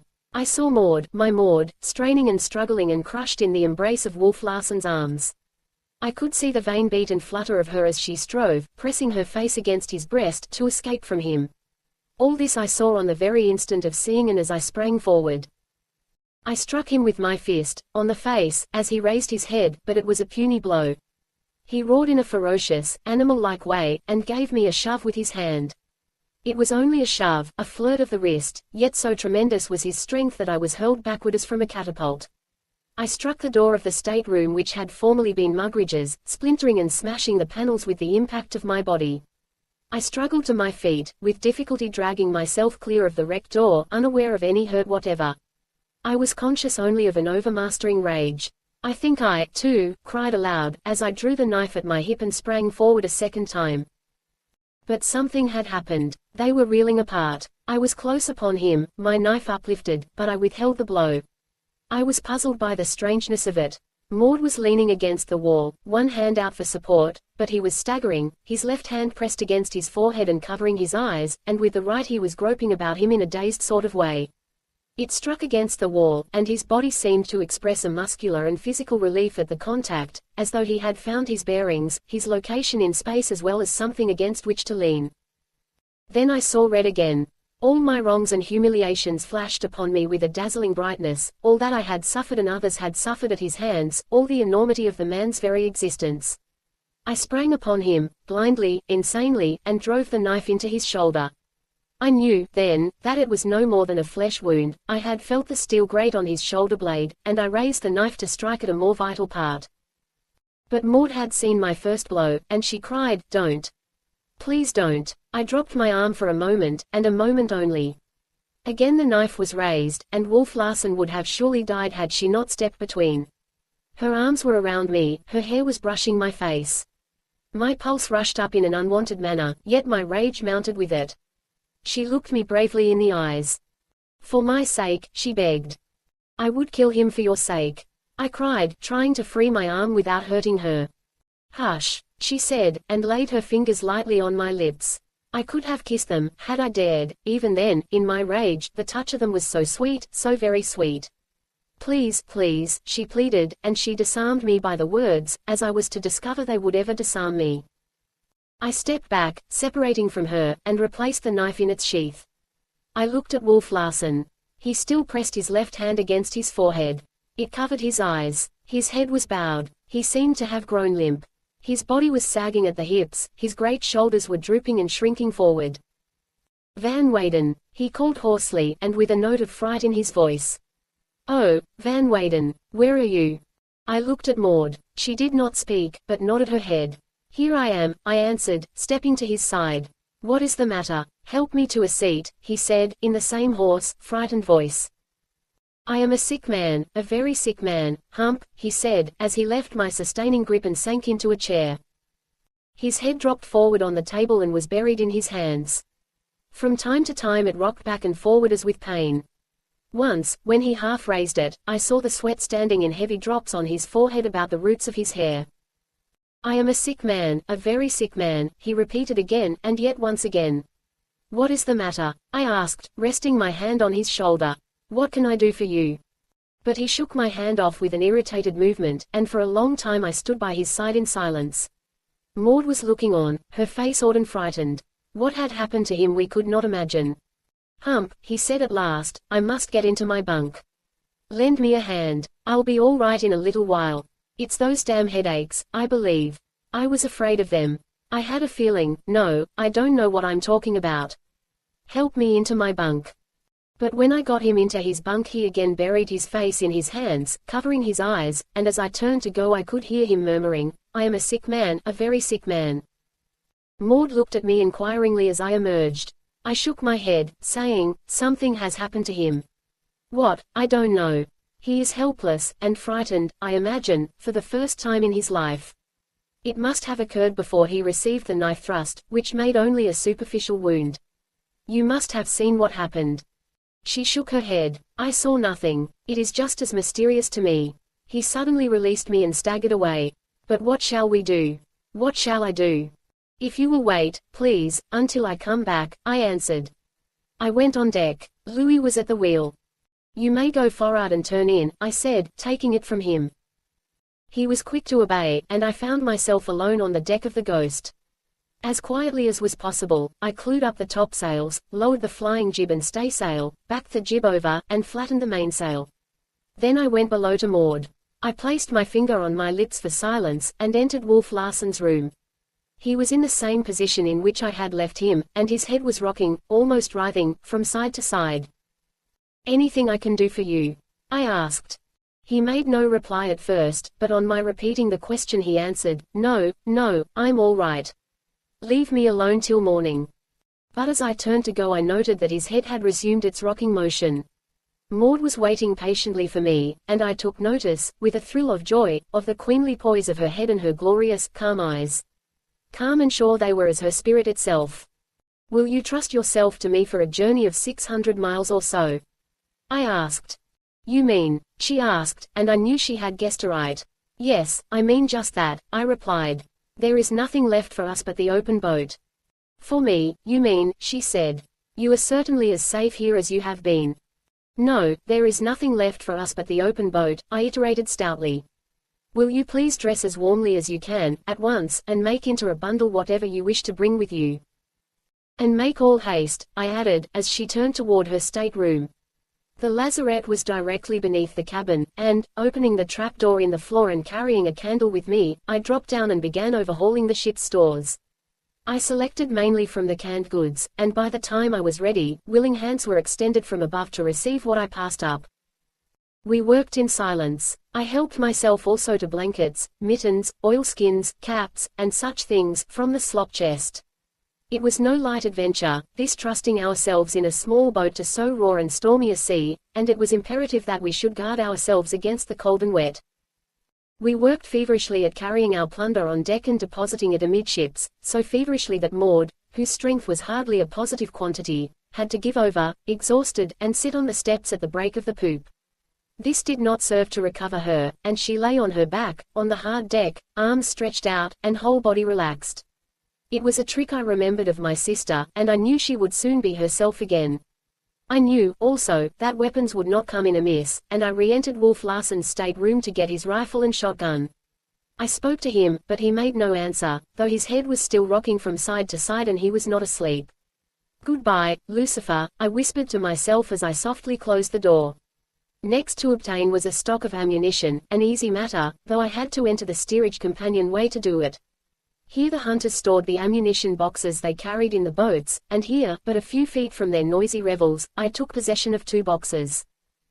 Next, to lower a boat. Not so simple a task for one man. Having cast off the lashings, I hoisted first on the forward tackle, then on the aft, till the boat cleared the rail, when I lowered away, one tackle and then the other, for a couple of feet, till it hung snugly, above the water, against the schooner's side. I made certain that it contained the proper equipment of oars, rowlocks, and sail. Water was a consideration, and I robbed every boat aboard of its breaker. As there were 9 boats all told, it meant that we should have plenty of water, and ballast as well, though there was the chance that the boat would be overloaded, what of the generous supply of other things I was taking. While Maud was passing me the provisions and I was storing them in the boat, a sailor came on deck from the forecastle. He stood by the weather rail for a time we were lowering over the lee rail and then sauntered slowly amidships, where he again paused and stood facing the wind, with his back toward us. I could hear my heart beating as I crouched low in the boat. Maud had sunk down upon the deck and was, I knew, lying motionless, her body in the shadow of the bulwark.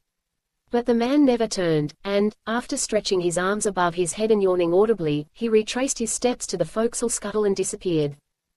A few minutes sufficed to finish the loading, and I lowered the boat into the water. As I helped Maud over the rail and felt her form close to mine, it was all I could do to keep from crying out, "I love you. I love you." Truly Humphrey Van Weyden was at last in love, I thought, as her fingers clung to mine while I lowered her down to the boat. I held onto the rail with one hand and supported her weight with the other, and I was proud at the moment of the feat. It was a strength I had not possessed a few months before, on the day I said goodbye to Charlie Furiseth and started for San Francisco on the ill-fated Martinez. As the boat ascended on a sea, her feet touched and I released her hands. I cast off the tackles and leaped after her. I had never rowed in my life, but I put out the oars and at the expense of much effort got the boat clear of the Ghost. Then I experimented with the sail. I had seen the boat steerers and hunters set their spritsails many times, yet this was my first attempt. What took them possibly 2 minutes took me 20, but in the end I succeeded in setting and trimming it, and with the steering oar in my hands hauled on the wind. "There lies Japan," I remarked, "straight before us." "Humphrey Van Weyden," she said, "you are a brave man." "Nay," I answered, "it is you who are a brave woman." We turned our heads, swayed by a common impulse to see the last of the Ghost. Her low hull lifted and rolled to windward on the sea, her canvas loomed darkly in the night, her lashed wheel creaked as the rudder kicked, then sight and sound of her faded away, and we were alone on the dark sea. Chapter .27. Day broke, grey and chill. The boat was close hauled on a fresh breeze and the compass indicated that we were just making the course which would bring us to Japan. Though stoutly mittened, my fingers were cold, and they pained from the grip on the steering oar. My feet were stinging from the bite of the frost, and I hoped fervently that the sun would shine. Before me, in the bottom of the boat, lay Maud. She, at least, was warm, for under her and over her were thick blankets. The top one I had drawn over her face to shelter it from the night, so I could see nothing but the vague shape of her, and her light brown hair, escaped from the covering and jeweled with moisture from the air. Long I looked at her, dwelling upon that one visible bit of her as only a man would who deemed it the most precious thing in the world. So insistent was my gaze that at last she stirred under the blankets, the top fold was thrown back and she smiled out on me, her eyes yet heavy with sleep. "Good morning, Mr. Van Weyden," she said. "Have you sighted land yet?" "No," I answered, "but we are approaching it at a rate of 6 miles an hour." She made a moue of disappointment. "But that is equivalent to 144 miles in 24 hours, I added reassuringly. Her face brightened. "And how far have we to go?" "Siberia lies off there," I said, pointing to the west. "But to the southwest, some 600 miles, is Japan. If this wind should hold, we'll make it in 5 days. And if it storms, the boat could not live." She had a way of looking one in the eyes and demanding the truth, and thus she looked at me as she asked the question. "It would have to storm very hard," I temporized. "And if it storms very hard?" I nodded my head. "But we may be picked up any moment by a sealing schooner. They are plentifully distributed over this part of the ocean." "Why, you are chilled through," she cried. "Look, you are shivering. Don't deny it, you are. And here I have been lying warm as toast. I don't see that it would help matters if you, too, sat up and were chilled," I laughed. "It will, though, when I learn to steer, which I certainly shall." She sat up and began making her simple toilet. She shook down her hair, and it fell about her in a brown cloud, hiding her face and shoulders. Dear, damp brown hair. I wanted to kiss it, to ripple it through my fingers, to bury my face in it. I gazed entranced, till the boat ran into the wind and the flapping sail warned me I was not attending to my duties. Idealist and romanticist that I was and always had been in spite of my analytical nature, yet I had failed till now in grasping much of the physical characteristics of love. The love of man and woman, I had always held, was a sublimated something related to spirit, a spiritual bond that linked and drew their souls together. The bonds of the flesh had little part in my cosmos of love. But I was learning the sweet lesson for myself that the soul transmuted itself, expressed itself, through the flesh, that the sight and sense and touch of the loved one's hair was as much breath and voice and essence of the spirit as the light that shone from the eyes and the thoughts that fell from the lips. After all, pure spirit was unknowable, a thing to be sensed and divined only, nor could it express itself in terms of itself. Jehovah was anthropomorphic because he could address himself to the Jews only in terms of their understanding. So he was conceived as in their own image, as a cloud, a pillar of fire, a tangible, physical something which the mind of the Israelites could grasp. And so I gazed upon Maud's light brown hair, and loved it, and learned more of love than all the poets and singers had taught me with all their songs and sonnets. She flung it back with a sudden adroit movement, and her face emerged, smiling. Why don't women wear their hair down always? I asked. It is so much more beautiful. If it didn't tangle so dreadfully, she laughed. There, I've lost one of my precious hairpins. I neglected the boat and had the sail spilling the wind again and again, such was my delight in following her every movement as she searched through the blankets for the pin. I was surprised, and joyfully, that she was so much the woman, and the display of each trait and mannerism that was characteristically feminine gave me keener joy. For I had been elevating her too highly in my concepts of her, removing her too far from the plane of the human, and too far from me. I had been making of her a creature goddess-like and unapproachable. So I hailed with delight the little traits that proclaimed her only woman after all, such as the toss of the head which flung back the cloud of hair, and the search for the pin. She was woman, my kind, on my plane, and the delightful intimacy of kind, of man and woman, was possible, as well as the reverence and awe in which I knew I should always hold her. She found the pin with an adorable little cry, and I turned my attention more fully to my steering. I proceeded to experiment, lashing and wedging the steering oar until the boat held on fairly well by the wind without my assistance. Occasionally it came up too close, or fell off too freely, but it always recovered itself and in the main behaved satisfactorily. And now we shall have breakfast, I said. But first you must be more warmly clad. I got out a heavy shirt, new from the slop chest and made from blanket goods. I knew the kind, so thick and so close of texture that it could resist the rain and not be soaked through after hours of wetting. When she had slipped this on over her head, I exchanged the boy's cap she wore for a man's cap, large enough to cover her hair, and, when the flap was turned down, to completely cover her neck and ears. The effect was charming. Her face was of the sort that cannot but look well under all circumstances.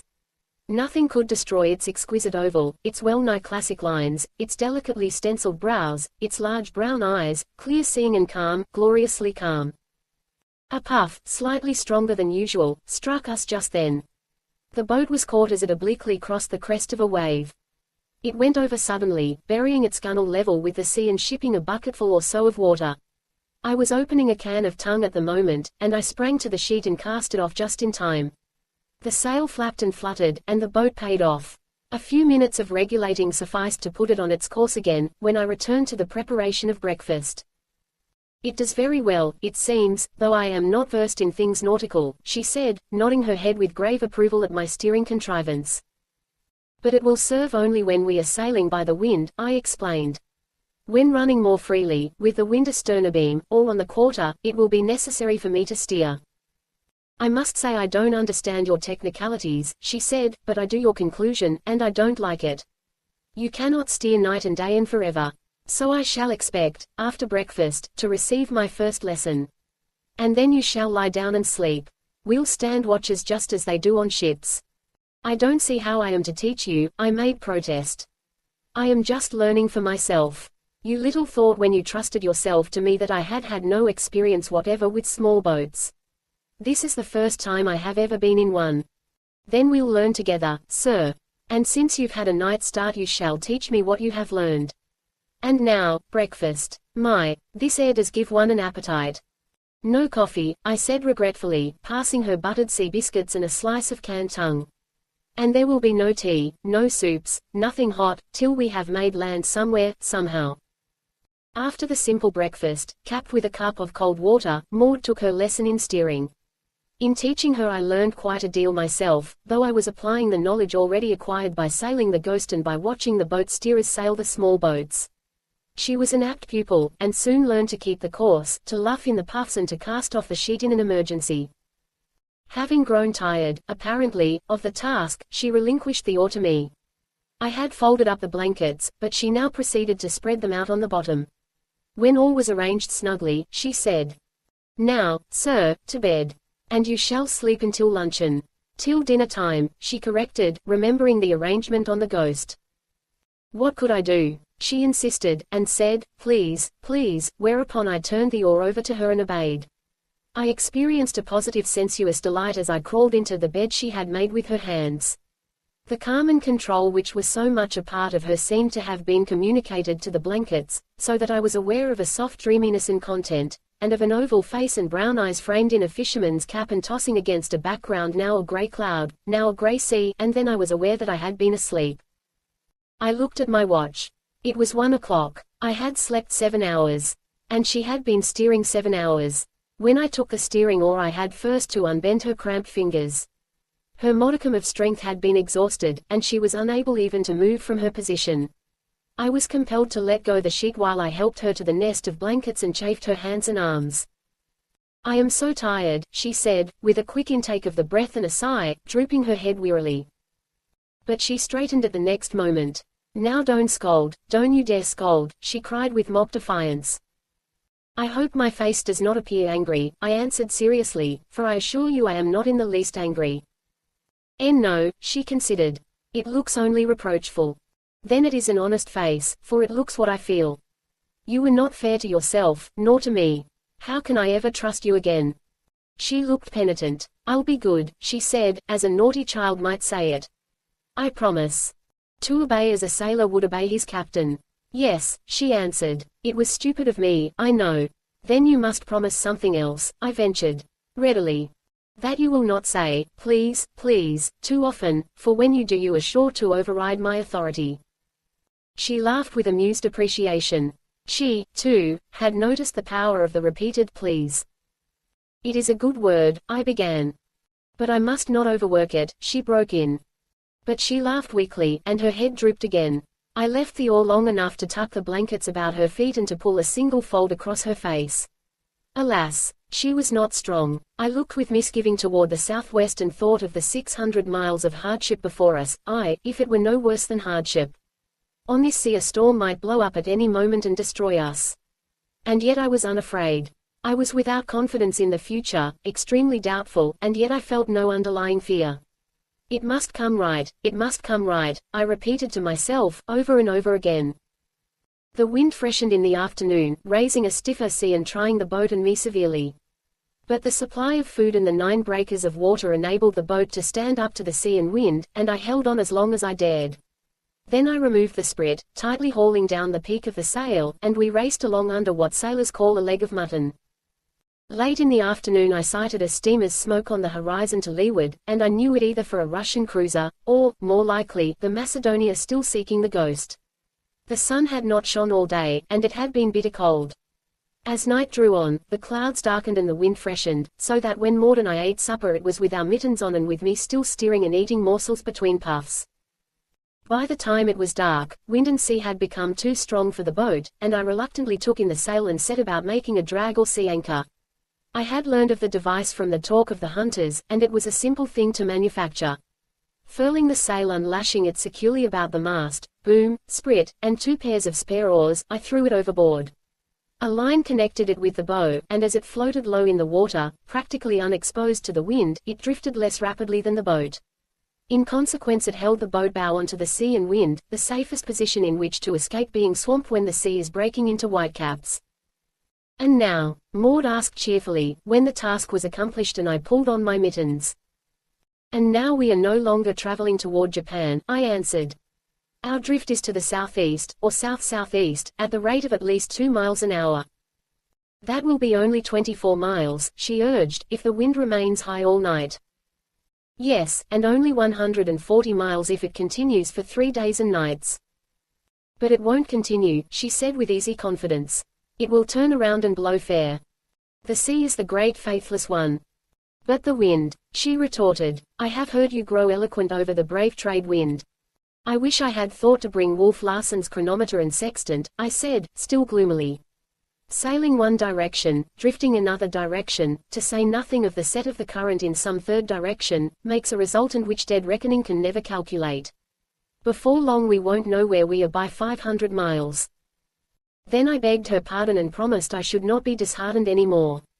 At her solicitation I let her take the watch till midnight. It was then 9 o'clock, but I wrapped her in blankets and put an oilskin about her before I lay down.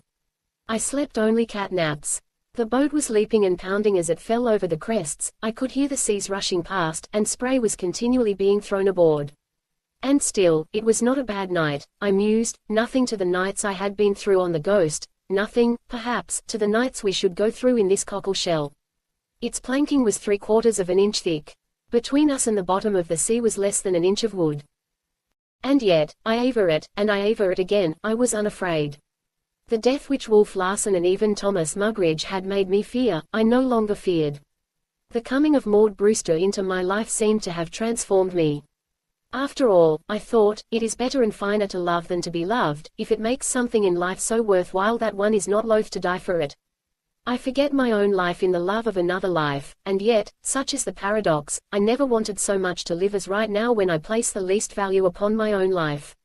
I never had so much reason for living, was my concluding thought, and after that, until I dozed, I contented myself with trying to pierce the darkness to where I knew Maud crouched low in the stern sheets, watchful of the foaming sea and ready to call me on an instant's notice. Chapter 28. There is no need of going into an extended recital of our suffering in the small boat during the many days we were driven and drifted, here and there, willy-nilly, across the ocean. The high wind blew from the northwest for 24 hours, when it fell calm, and in the night sprang up from the southwest. This was dead in our teeth, but I took in the sea anchor and set sail, hauling a course on the wind which took us in a south-southeasterly direction. It was an even choice between this and the west-northwesterly course which the wind permitted, but the warm airs of the south fanned my desire for a warmer sea and swayed my decision. In 3 hours, it was midnight, I well remember, and as dark as I had ever seen it on the sea. The wind, still blowing out of the southwest, rose furiously, and once again I was compelled to set the sea anchor. Day broke and found me one-eyed and the ocean lashed white, the boat pitching, almost on end, to its drag. We were in imminent danger of being swamped by the whitecaps. As it was, spray and spume came aboard in such quantities that I bailed without cessation. The blankets were soaking. Everything was wet except Maud, and she, in oilskins, rubber boots, and sou'wester, was dry, all but her face and hands and a stray wisp of hair. She relieved me at the bailing hole from time to time, and bravely she threw out the water and faced the storm. All things are relative. It was no more than a stiff blow, but to us, fighting for life in our frail craft, it was indeed a storm. Cold and cheerless, the wind beating on our faces, the white seas roaring by, we struggled through the day. Night came, but neither of us slept. Day came, and still the wind beat on our faces and the white seas roared past. By the second night Maud was falling asleep from exhaustion. I covered her with oilskins and a tarpaulin. She was comparatively dry, but she was numb with the cold. I feared greatly that she might die in the night, but day broke, cold and cheerless, with the same clouded sky and beating wind and roaring seas. I had had no sleep for 48 hours. I was wet and chilled to the marrow, till I felt more dead than alive. My body was stiff from exertion as well as from cold, and my aching muscles gave me the severest torture whenever I used them, and I used them continually. And all the time we were being driven off into the northeast, directly away from Japan and toward bleak Bering Sea. And still we lived, and the boat lived, and the wind blew unabated. In fact, toward nightfall of the third day it increased a trifle and something more. The boat's bow plunged under a crest, and we came through quarterful of water. I bailed like a madman. The liability of shipping another such sea was enormously increased by the water that weighed the boat down and robbed it of its buoyancy. And another such sea meant the end.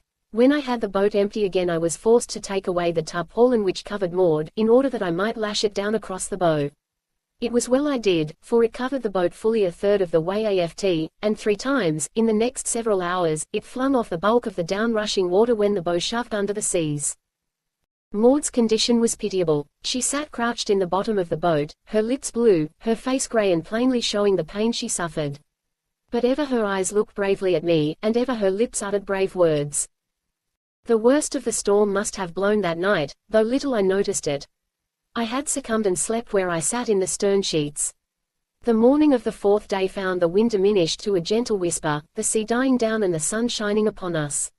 Oh, the blessed sun!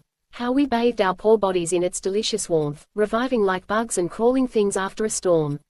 We smiled again, said amusing things, and waxed optimistic over our situation. Yet it was, if anything, worse than ever. We were farther from Japan than the night we left the Ghost. Nor could I more than roughly guess our latitude and longitude. At a calculation of a 2-mile drift per hour, during the 70 and odd hours of the storm, we had been driven at least 150 miles to the northeast. But was such calculated drift correct? For all I knew, it might have been 4 miles per hour instead of 2. In which case we were another 150 miles to the bad. Where we were I did not know, though there was quite a likelihood that we were in the vicinity of the Ghost. There were seals about us, and I was prepared to sight a sealing schooner at any time. We did sight one, in the afternoon, when the northwest breeze had sprung up freshly once more. But the strange schooner lost itself on the skyline and we alone occupied the circle of the sea.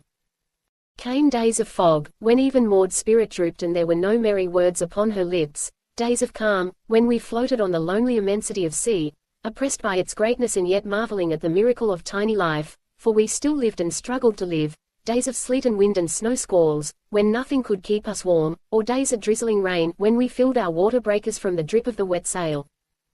And ever I loved Maud with an increasing love. She was so many-sided, so many-mooded, protean-mooded, I called her. But I called her this, and other and dearer things, in my thoughts only. Though the declaration of my love urged and trembled on my tongue 1,000 times, I knew that it was no time for such a declaration. If for no other reason, it was no time, when one was protecting and trying to save a woman, to ask that woman for her love. Delicate as was the situation, not alone in this but in other ways, I flattered myself that I was able to deal delicately with it, and also I flattered myself that by look or sign I gave no advertisement of the love I felt for her. We were like good comrades, and we grew better comrades as the days went by. One thing about her which surprised me was her lack of timidity and fear. The terrible sea, the frail boat, the storms, the suffering, the strangeness and isolation of the situation, all that should have frightened a robust woman, seemed to make no impression upon her who had known life only in its most sheltered and consummately artificial aspects, and who was herself all fire and dew and mist, sublimated spirit, all that was soft and tender and clinging in woman. And yet I am wrong. She was timid and afraid, but she possessed courage. The flesh and the qualms of the flesh she was heir to, but the flesh bore heavily only on the flesh. And she was spirit, first and always spirit, etherealized essence of life, calm as her calm eyes, and sure of permanence in the changing order of the universe. Came days of storm, days and nights of storm, when the ocean menaced us with its roaring whiteness, and the wind smote our struggling boat with a Titan's buffets. And ever we were flung off, farther and farther, to the northeast. It was in such a storm, and the worst that we had experienced, that I cast a weary glance to leeward, not in quest of anything, but more from the weariness of facing the elemental strife, and in mute appeal, almost, to the wrathful powers to cease and let us be. What I saw I could not at first believe. Days and nights of sleeplessness and anxiety had doubtless turned my head. I looked back at Maud, to identify myself, as it were, in time and space. The sight of her dear wet cheeks, her flying hair, and her brave brown eyes convinced me that my vision was still healthy. Again I turned my face to leeward, and again I saw the jutting promontory, black and high and naked, the raging surf that broke about its base and beat its front high up with spouting fountains, the black and forbidding coastline running toward the southeast and fringed with a tremendous scarf of white. "Maud," I said. "Maud." She turned her head and beheld the sight. "It cannot be Alaska," she cried. "Alas, no," I answered, and asked, "Can you swim?" She shook her head. "Neither can I said. "So we must get ashore without swimming, in some opening between the rocks through which we can drive the boat and clamber out. But we must be quick, most quick, and sure." I spoke with a confidence she knew I did not feel, for she looked at me with that unfaltering gaze of hers and said, "I have not thanked you yet for all you have done for me but," she hesitated, as if in doubt how best to word her gratitude. "Well," I said, brutally, for I was not quite pleased with her thanking me. "You might help me," she smiled. "To acknowledge your obligations before you die." "Not at all. We are not going to die. We shall land on that island, and we shall be snug and sheltered before the day is done." I spoke stoutly, but I did not believe a word. Nor was I prompted to lie through fear. I felt no fear, though I was sure of death in that boiling surge amongst the rocks which was rapidly growing nearer. It was impossible to hoist sail and claw off that shore. The wind would instantly capsize the boat, the seas would swamp it the moment it fell into the trough, and, besides, the sail, lashed to the spare oars, dragged in the sea ahead of us. As I say, I was not afraid to meet my own death, there, a few hundred yards to leeward, but I was appalled at the thought that Maud must die. My cursed imagination saw her beaten and mangled against the rocks, and it was too terrible. I strove to compel myself to think we would make the landing safely, and so I spoke, not what I believed, but what I preferred to believe. I recoiled before contemplation of that frightful death, and for a moment I entertained the wild idea of seizing Maud in my arms and leaping overboard. Then I resolved to wait, and at the last moment, when we entered on the final stretch, to take her in my arms and proclaim my love, and, with her in my embrace, to make the desperate struggle and die. Instinctively we drew closer together in the bottom of the boat. I felt her mittened hand come out to mine. And thus, without speech, we waited the end. We were not far off the line the wind made with the western edge of the promontory, and I watched in the hope that some set of the current or send of the sea would drift us past before we reached the surf. "We shall go clear," I said, with a confidence which I knew deceived neither of us. "By God, we will go clear," I cried, 5 minutes later. The oath left my lips in my excitement, the first, I do believe, in my life, unless, trouble it, an expletive of my youth be accounted an oath. "I beg your pardon," I said. "You have convinced me of your sincerity," she said, with a faint smile. "I do know, now, that we shall go clear." I had seen a distant headland past the extreme edge of the promontory, and as we looked we could see grow the intervening coastline of what was evidently a deep cove. At the same time there broke upon our ears a continuous and mighty bellowing.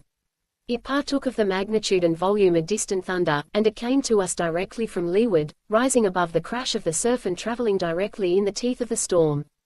As we passed the point the whole cove burst upon our view, a half-moon of white sandy beach upon which broke a huge surf, and which was covered with myriads of seals. It was from them that the great bellowing went up. "Oh rookery!" I cried. "Now are we indeed saved. There must be men and cruisers to protect them from the seal hunters. Possibly there is a station ashore." But as I studied the surf which beat upon the beach, I said, "Still bad, but not so bad. And now, if the gods be truly kind, we shall drift by that next headland and come upon a perfectly sheltered beach, where we may land without wetting our feet." And the gods were kind.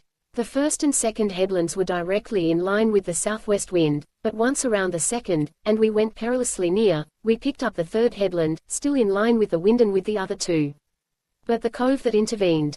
It penetrated deep into the land, and the tide, setting in, drifted us under the shelter of the point. Here the sea was calm, save for a heavy but smooth ground swell, and I took in the sea anchor and began to row.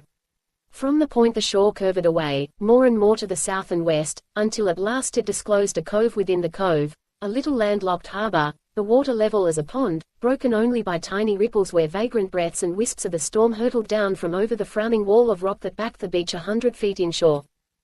Here were no seals whatever. The boat's stern touched the hard shingle.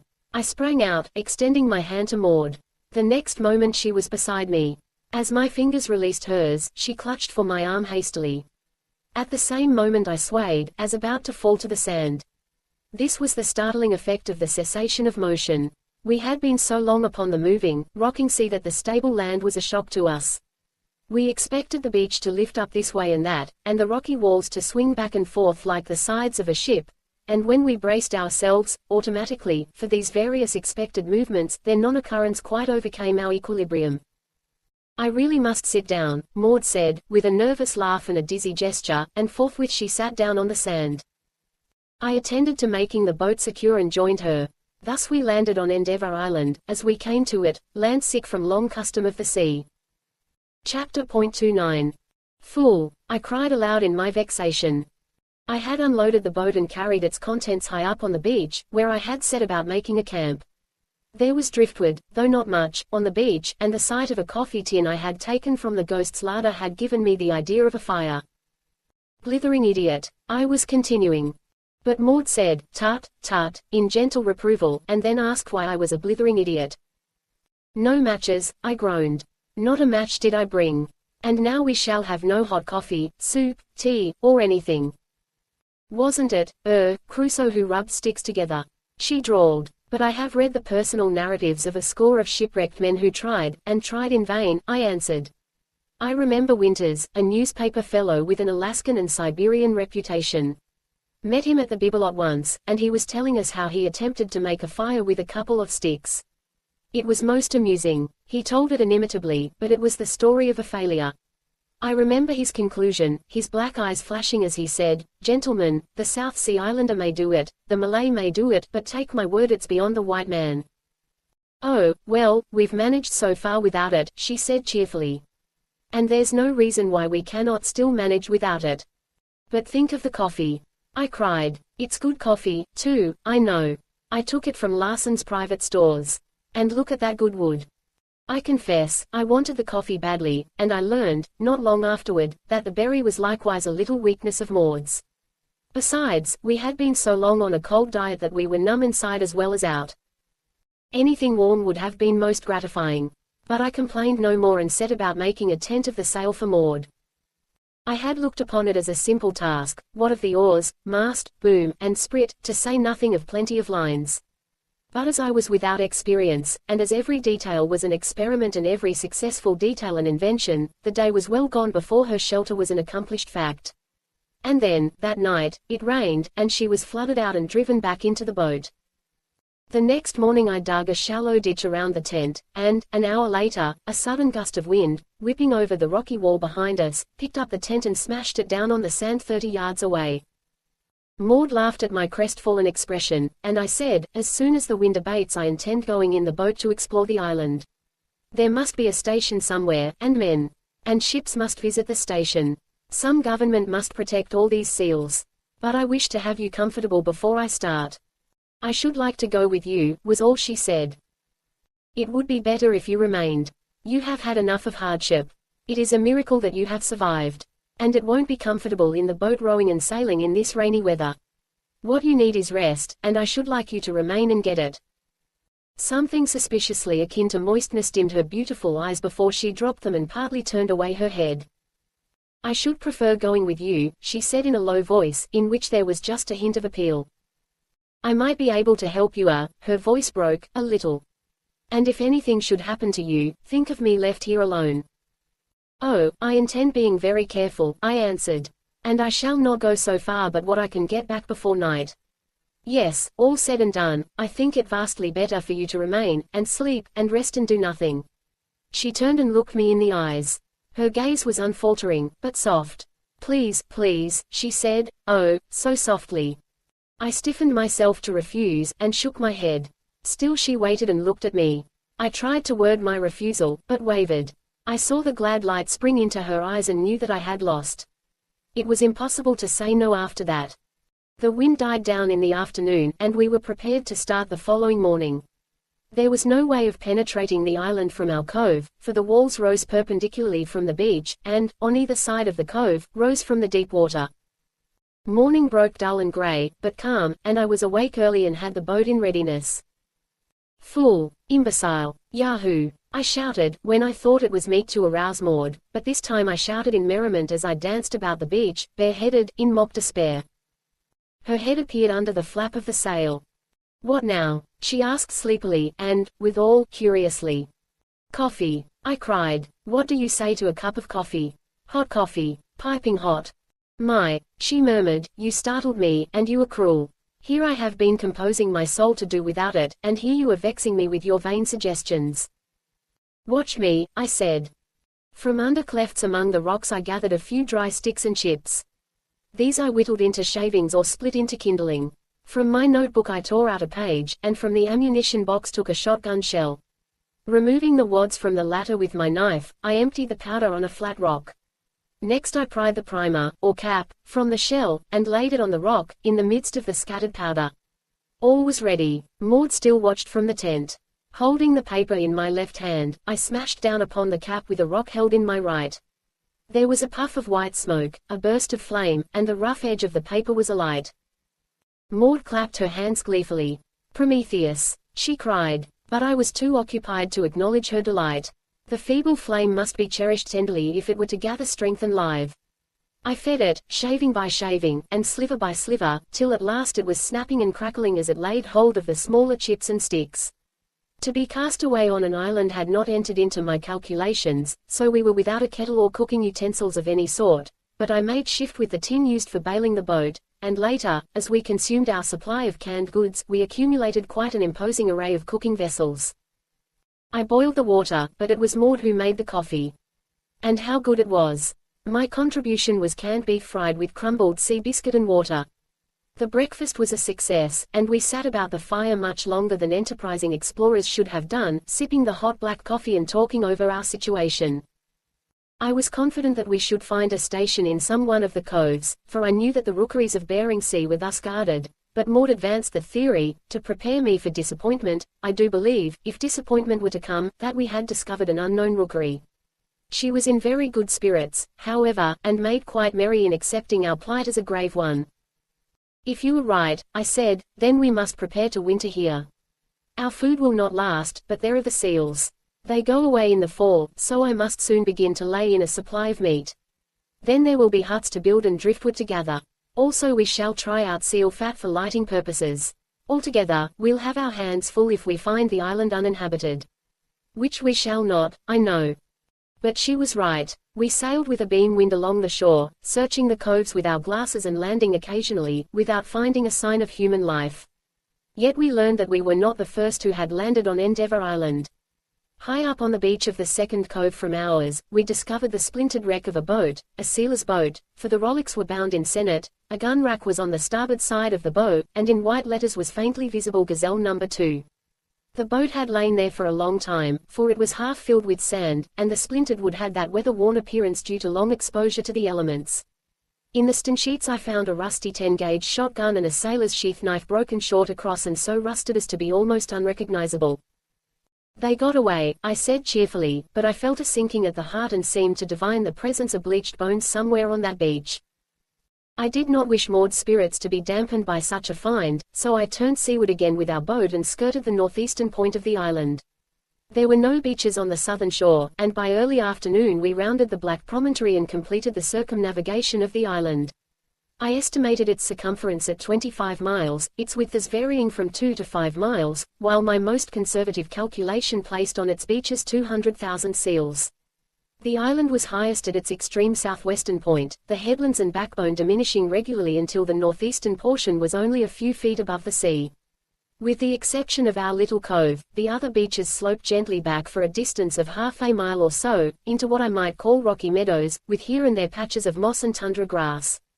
Here the seals hauled out, and the old bulls guarded their harems, while the young bulls hauled out by themselves. This brief description is all that Endeavour Island merits. Damp and soggy where it was not sharp and rocky, buffeted by storm winds and lashed by the sea, with the air continually a-tremble with the bellowing of 200,000 amphibians, it was a melancholy and miserable sojourning place. Maud, who had prepared me for disappointment, and who had been sprightly and vivacious all day, broke down as we landed in our own little cove. She strove bravely to hide it from me, but while I was kindling another fire I knew she was stifling her sobs in the blankets under the sail tent. It was my turn to be cheerful, and I played the part to the best of my ability, and with such success that I brought the laughter back into her dear eyes and song on her lips, for she sang to me before she went to an early bed. It was the first time I had heard her sing, and I lay by the fire, listening and transported, for she was nothing if not an artist in everything she did, and her voice, though not strong, was wonderfully sweet and expressive. I still slept in the boat, and I lay awake long that night, gazing up at the first stars I had seen in many nights and pondering the situation. Responsibility of this sort was a new thing to me. Wolf Larsen had been quite right. I had stood on my father's legs. My lawyers and agents had taken care of my money for me. I had had no responsibilities at all. Then, on the Ghost I had learned to be responsible for myself. And now, for the first time in my life, I found myself responsible for someone else. And it was required of me that this should be the gravest of responsibilities, for she was the one woman in the world, the one small woman, as I loved to think of her. Chapter 30. No wonder we called it Endeavour Island. For 2 weeks we toiled at building a hut. Maud insisted on helping, and I could have wept over her bruised and bleeding hands. And still, I was proud of her because of it. There was something heroic about this gently bred woman enduring our terrible hardship and with her pittance of strength bending to the tasks of a peasant woman. She gathered many of the stones which I built into the walls of the hut. Also, she turned a deaf ear to my entreaties when I begged her to desist. She compromised, however, by taking upon herself the lighter labors of cooking and gathering driftwood and moss for our winter's supply. The hut's walls rose without difficulty, and everything went smoothly until the problem of the roof confronted me. Of what use the 4 walls without a roof? And of what could a roof be made? There were the spare oars, very true. They would serve as roof beams, but with what was I to cover them? Moss would never do. Tundra grass was impracticable. We needed the sail for the boat, and the tarpaulin had begun to leak. Winters used walrus skins on his hut, I said. There are the seals, she suggested. So next day the hunting began. I did not know how to shoot, but I proceeded to learn. And when I had expended some 30 shells for 3 seals, I decided that the ammunition would be exhausted before I acquired the necessary knowledge. I had used 8 shells for lighting fires before I hit upon the device of banking the embers with wet moss, and there remained not over 100 shells in the box. "We must club the seals," I announced, when convinced of my poor marksmanship. "I have heard the sealers talk about clubbing them." "They are so pretty," she objected. "I cannot bear to think of it being done. It is so directly brutal, you know, so different from shooting them." "That roof must go on," I answered grimly.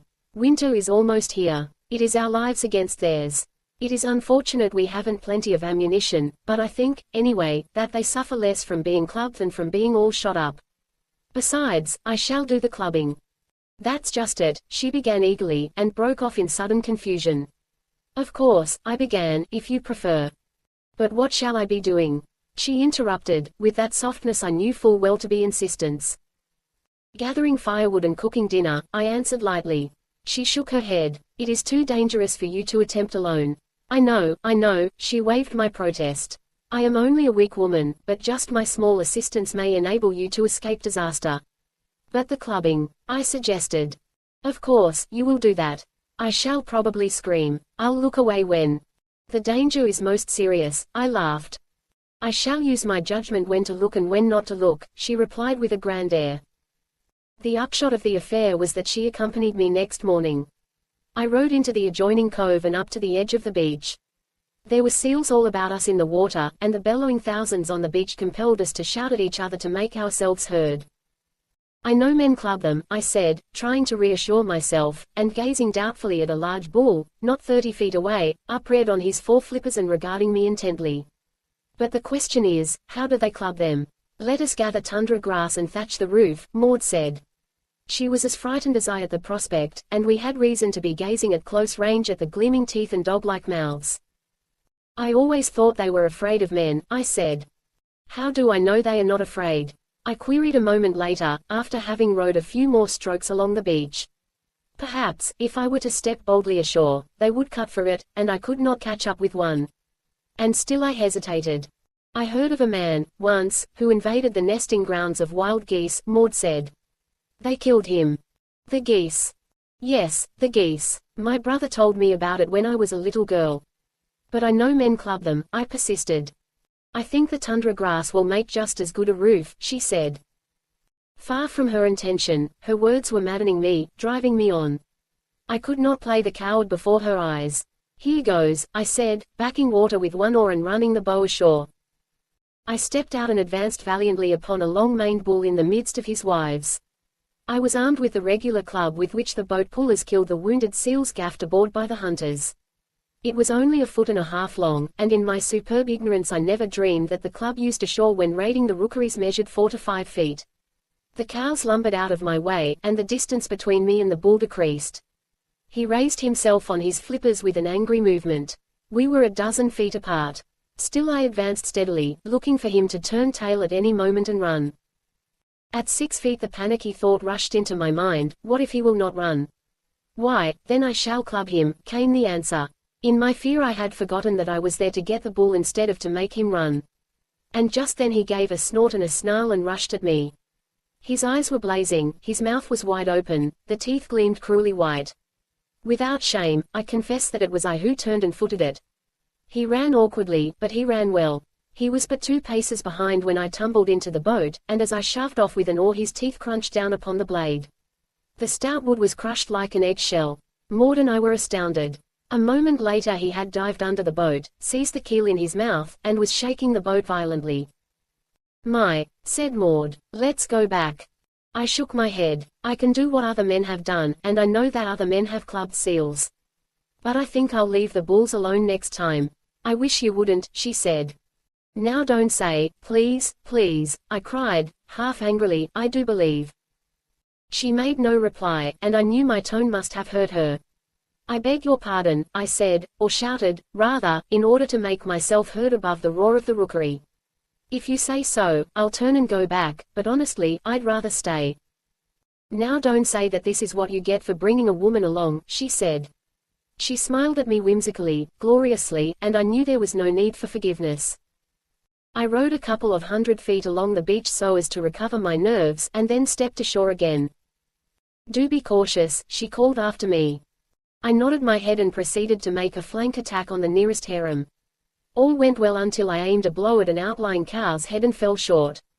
She snorted and tried to scramble away. I ran in close and struck another blow, hitting the shoulder instead of the head. "Watch out!" I heard Maud scream. In my excitement I had not been taking notice of other things, and I looked up to see the lord of the harem charging down upon me.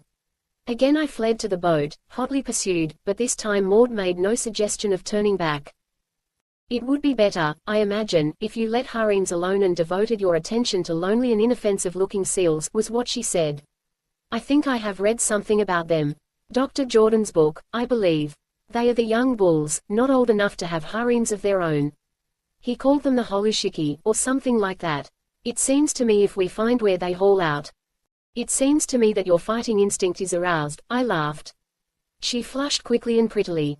"I'll admit I don't like defeat any more than you do, or any more than I like the idea of killing such pretty, inoffensive creatures." "Pretty," I sniffed. I failed to mark anything preeminently pretty about those foamy-mouthed beasts that raced me.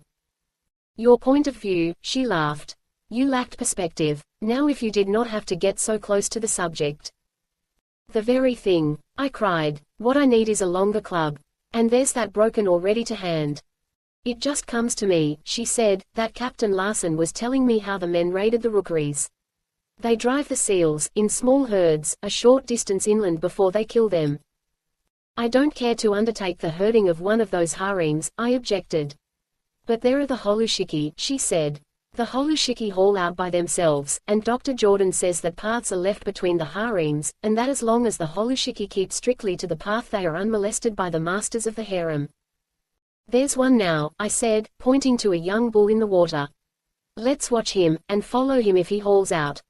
He swam directly to the beach and clambered out into a small opening between two harems, the masters of which made warning noises but did not attack him. We watched him travel slowly inward, threading about among the harems along what must have been the path. "Here goes," I said, stepping out, but I confess my heart was in my mouth as I thought of going through the heart of that monstrous herd. "It would be wise to make the boat fast," Maud said. She had stepped out beside me, and I regarded her with wonderment. She nodded her head determinedly. "Yes, I'm going with you, so you may as well secure the boat and arm me with a club." "Let's go back," I said dejectedly. "I think tundra grass will do, after all." "You know it won't," was her reply. "Shall I lead?" With a shrug of the shoulders, but with the warmest admiration and pride at heart for this woman, I equipped her with a broken oar and took another for myself.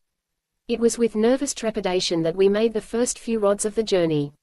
Once Maud screamed in terror as a cow thrust an inquisitive nose toward her foot, and several times I quickened my pace for the same reason.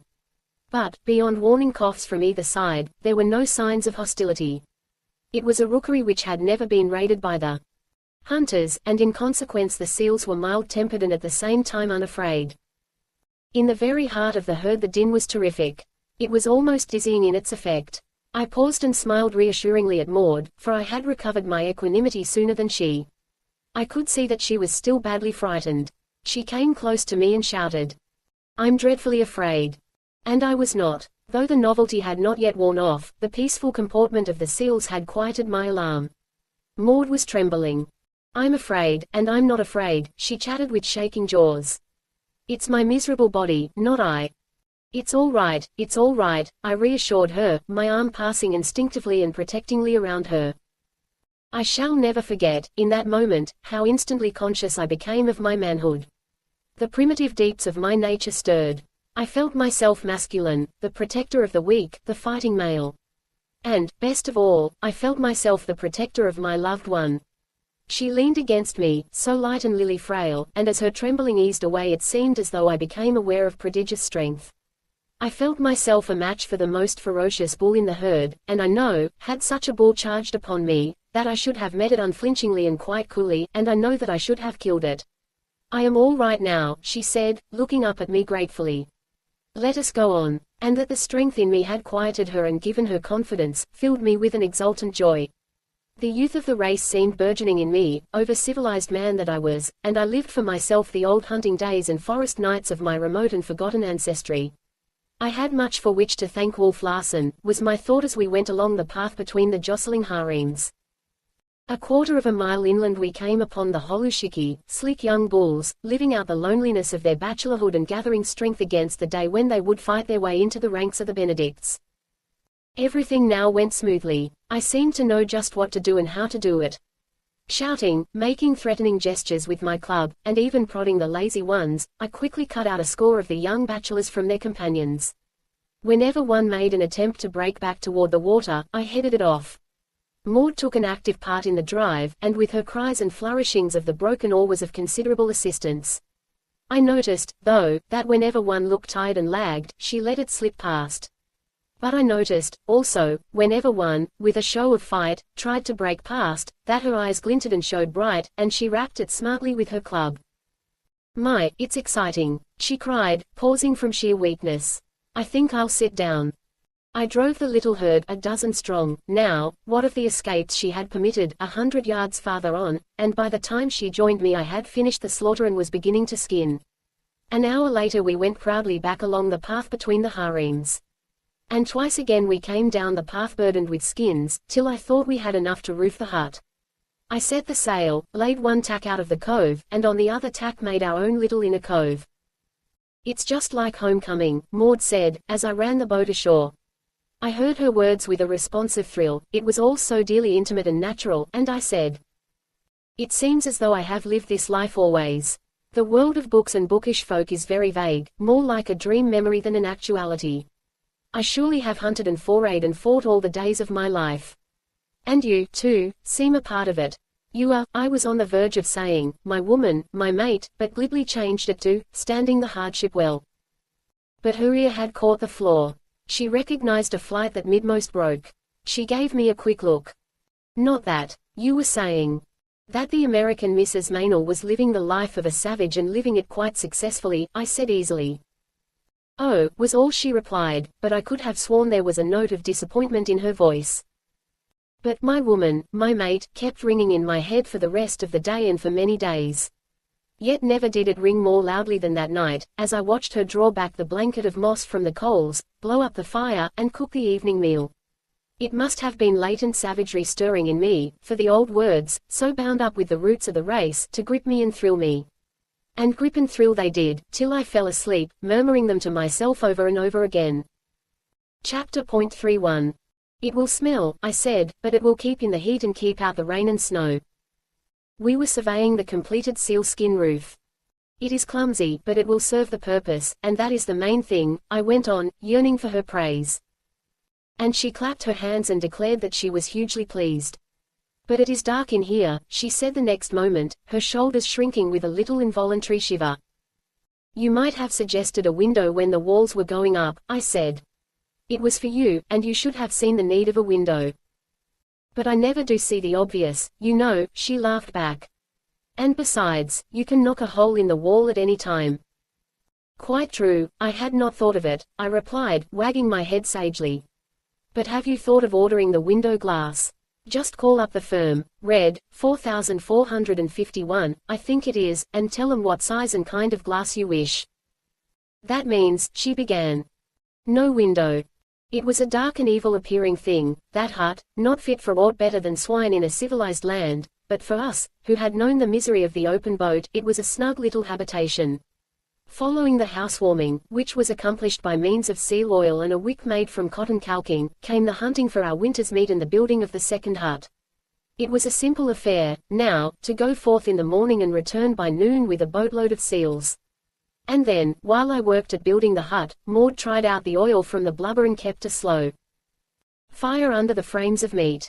I had heard of jerking beef on the plains, and our seal meat, cut in thin strips and hung in the smoke, cured excellently. The second hut was easier to erect, for I built it against the first, and only 3 walls were required. But it was work, hard work, all of it. Maud and I worked from dawn till dark, to the limit of our strength, so that when night came we crawled stiffly to bed and slept the animal-like sleep of exhaustion. And yet Maud declared that she had never felt better or stronger in her life. I knew this was true of myself, but hers was such a lily strength that I feared she would break down. Often and often, her last reserve force gone, I have seen her stretched flat on her back on the sand in the way she had of resting and recuperating. And then she would be up on her feet and toiling hard as ever. Where she obtained this strength was the marvel to me. "Think of the long rest this winter," was her reply to my remonstrances. "Why, we'll be clamorous for something to do." We held a housewarming in my hut the night it was roofed. It was the end of the third day of a fierce storm which had swung around the compass from the southeast to the northwest, and which was then blowing directly in upon us. The beaches of the outer cove were thundering with the surf, and even in our land-locked inner cove a respectable sea was breaking. No high backbone of island sheltered us from the wind, and it whistled and bellowed about the hut till at times I feared for the strength of the walls. The skin roof, stretched tightly as a drumhead, I had thought, sagged and bellied with every gust, and innumerable interstices in the walls, not so tightly stuffed with moss as Maud had supposed, disclosed themselves. Yet the seal oil burned brightly and we were warm and comfortable. It was a pleasant evening indeed, and we voted that as a social function on Endeavour Island it had not yet been eclipsed. Our minds were at ease. Not only had we resigned ourselves to the bitter winter, but we were prepared for it. The seals could depart on their mysterious journey into the south at any time, now, for all we cared, and the storms held no terror for us. Not only were we sure of being dry and warm and sheltered from the wind, but we had the softest and most luxurious mattresses that could be made from moss. This had been Maud's idea, and she had herself jealously gathered all the moss. This was to be my first night on the mattress, and I knew I should sleep the sweeter because she had made it. As she rose to go she turned to me with the whimsical way she had, and said, "Something is going to happen, is happening, for that matter. I feel it. Something is coming here, to us. It is coming now. I don't know what, but it is coming." "Good or bad?" I asked. She shook her head. "I don't know, but it is there, somewhere." She pointed in the direction of the sea and wind. "It's a lee shore," I laughed, "and I am sure I'd rather be here than arriving, a night like this." "You are not frightened?" I asked, as I stepped to open the door for her. Her eyes looked bravely into mine. "And you feel well?" "Perfectly well. Never better," was her answer. We talked a little longer before she went. "Good night, Maud," I said. "Good night, Humphrey," she said. This use of our given names had come about quite as a matter of course, and was as unpremeditated as it was natural. In that moment I could have put my arms around her and drawn her to me. I should certainly have done so out in that world to which we belonged. As it was, the situation stopped there in the only way it could, but I was left alone in my little hut, glowing warmly through and through with a pleasant satisfaction, and I knew that a tie, or a tacit something, existed between us which had not existed before.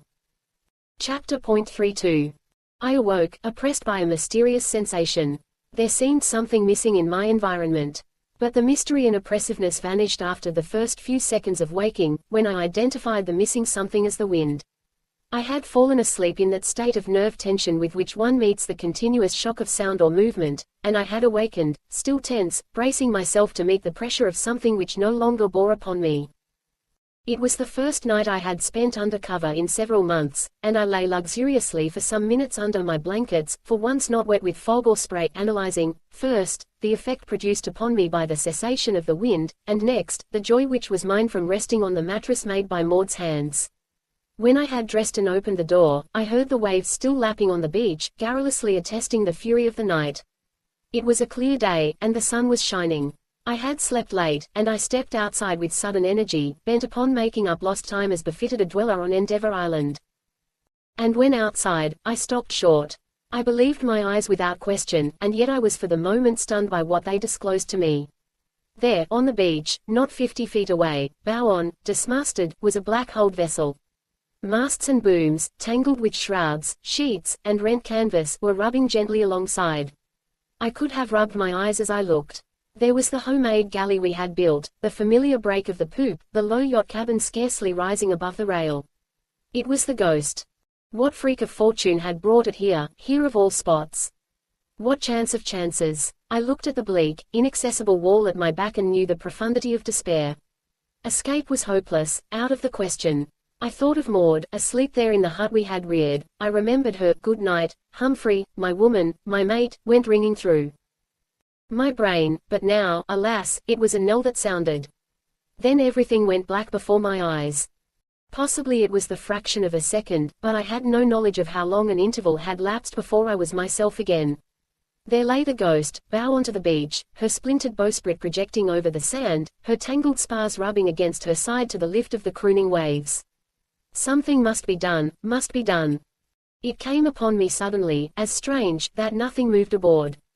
Wearied from the night of struggle and wreck, all hands were yet asleep, I thought. My next thought was that Maud and I might yet escape. If we could take to the boat and make round the point before anyone awoke, I would call her and start.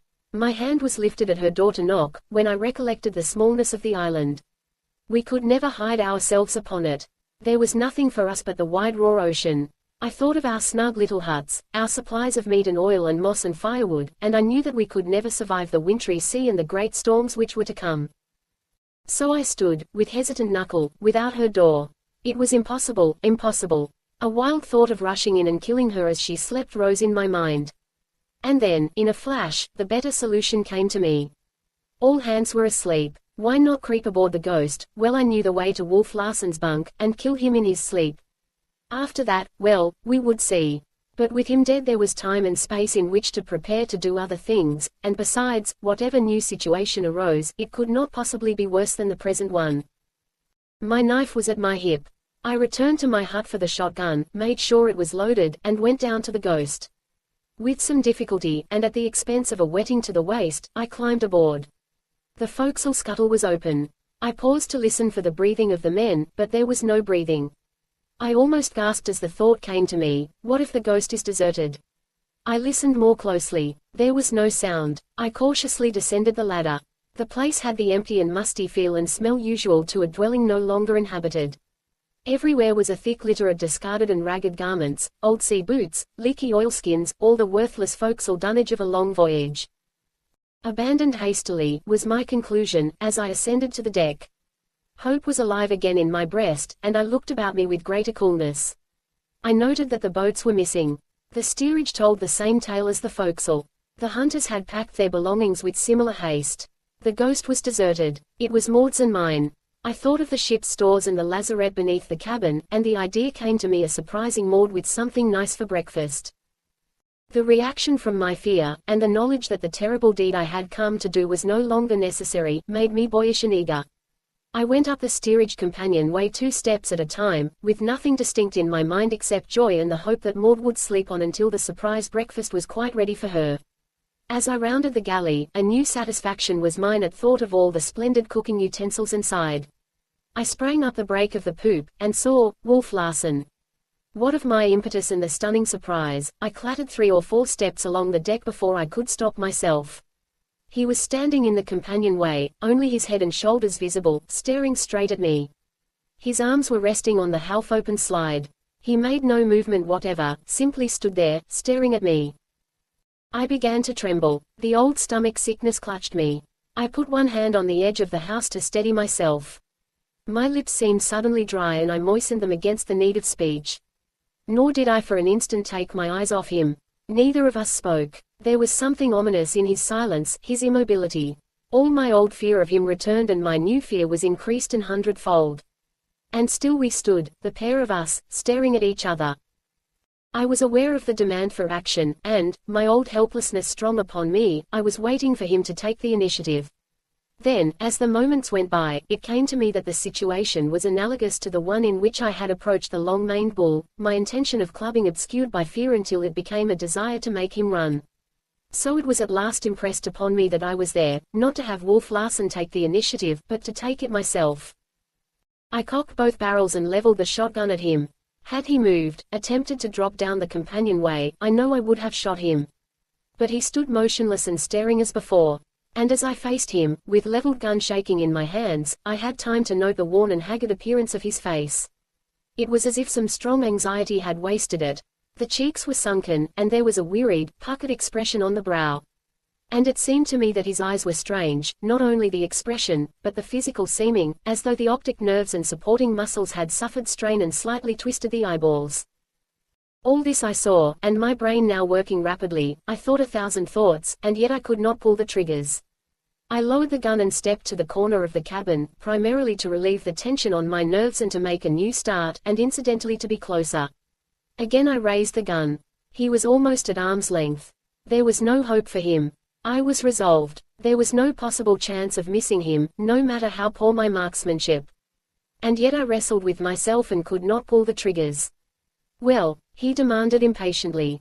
I strove vainly to force my fingers down on the triggers, and vainly I strove to say something. "Why don't you shoot?" he asked. I cleared my throat of a huskiness which prevented speech. "Hump," he said slowly, "you can't do it. You are not exactly afraid. You are impotent. Your conventional morality is stronger than you. You are the slave to the opinions which have credence among the people you have known and have read about. Their code has been drummed into your head from the time you lisped, and in spite of your philosophy, and of what I have taught you, it won't let you kill an unarmed, unresisting man." "I know it," I said hoarsely.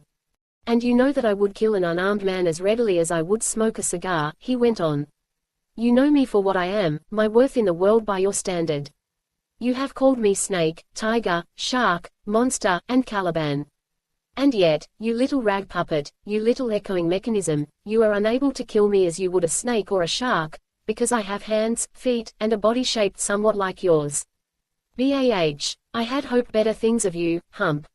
He stepped out of the companionway and came up to me. "Put down that gun. I want to ask you some questions. I haven't had a chance to look around yet. What place is this? How is the ghost lying? How did you get wet? Where's Maud, I beg your pardon, Miss Brewster, or should I say, Mrs. Van Weyden?" I had backed away from him, almost weeping at my inability to shoot him, but not fool enough to put down the gun. I hoped, desperately, that he might commit some hostile act, attempt to strike me or choke me, for in such way only I knew I could be stirred to shoot. "This is Endeavor Island," I said. "Never heard of it," he broke in. "At least, that's our name for it," I amended. "Our?" he queried. "Who's our?" "Miss Brewster and myself. And the ghost is lying, as you can see for yourself, bow onto the beach.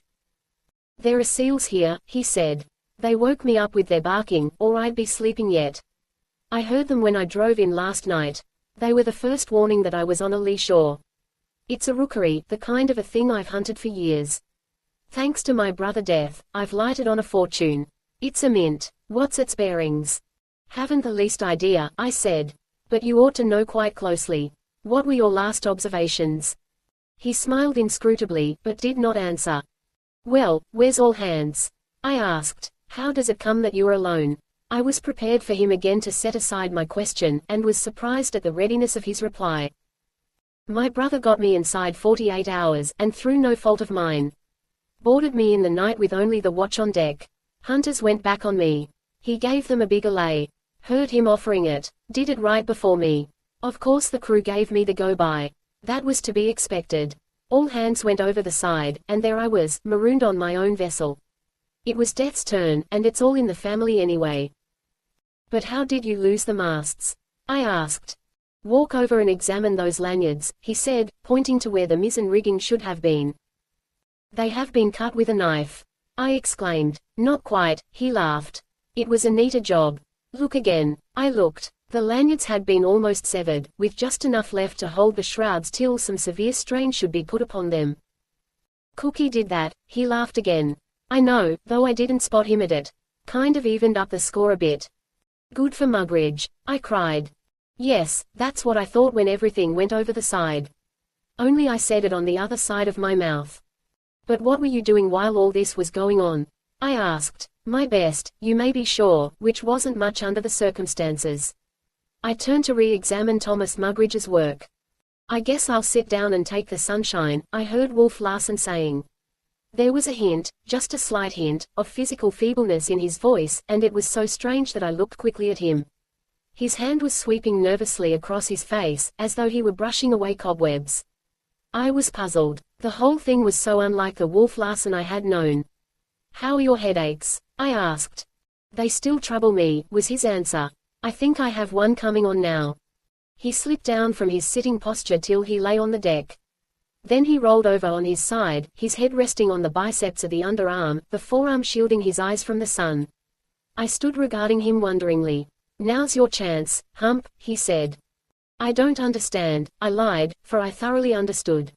Oh, nothing, he added softly, as if he were drowsing, only you've got me where you want me.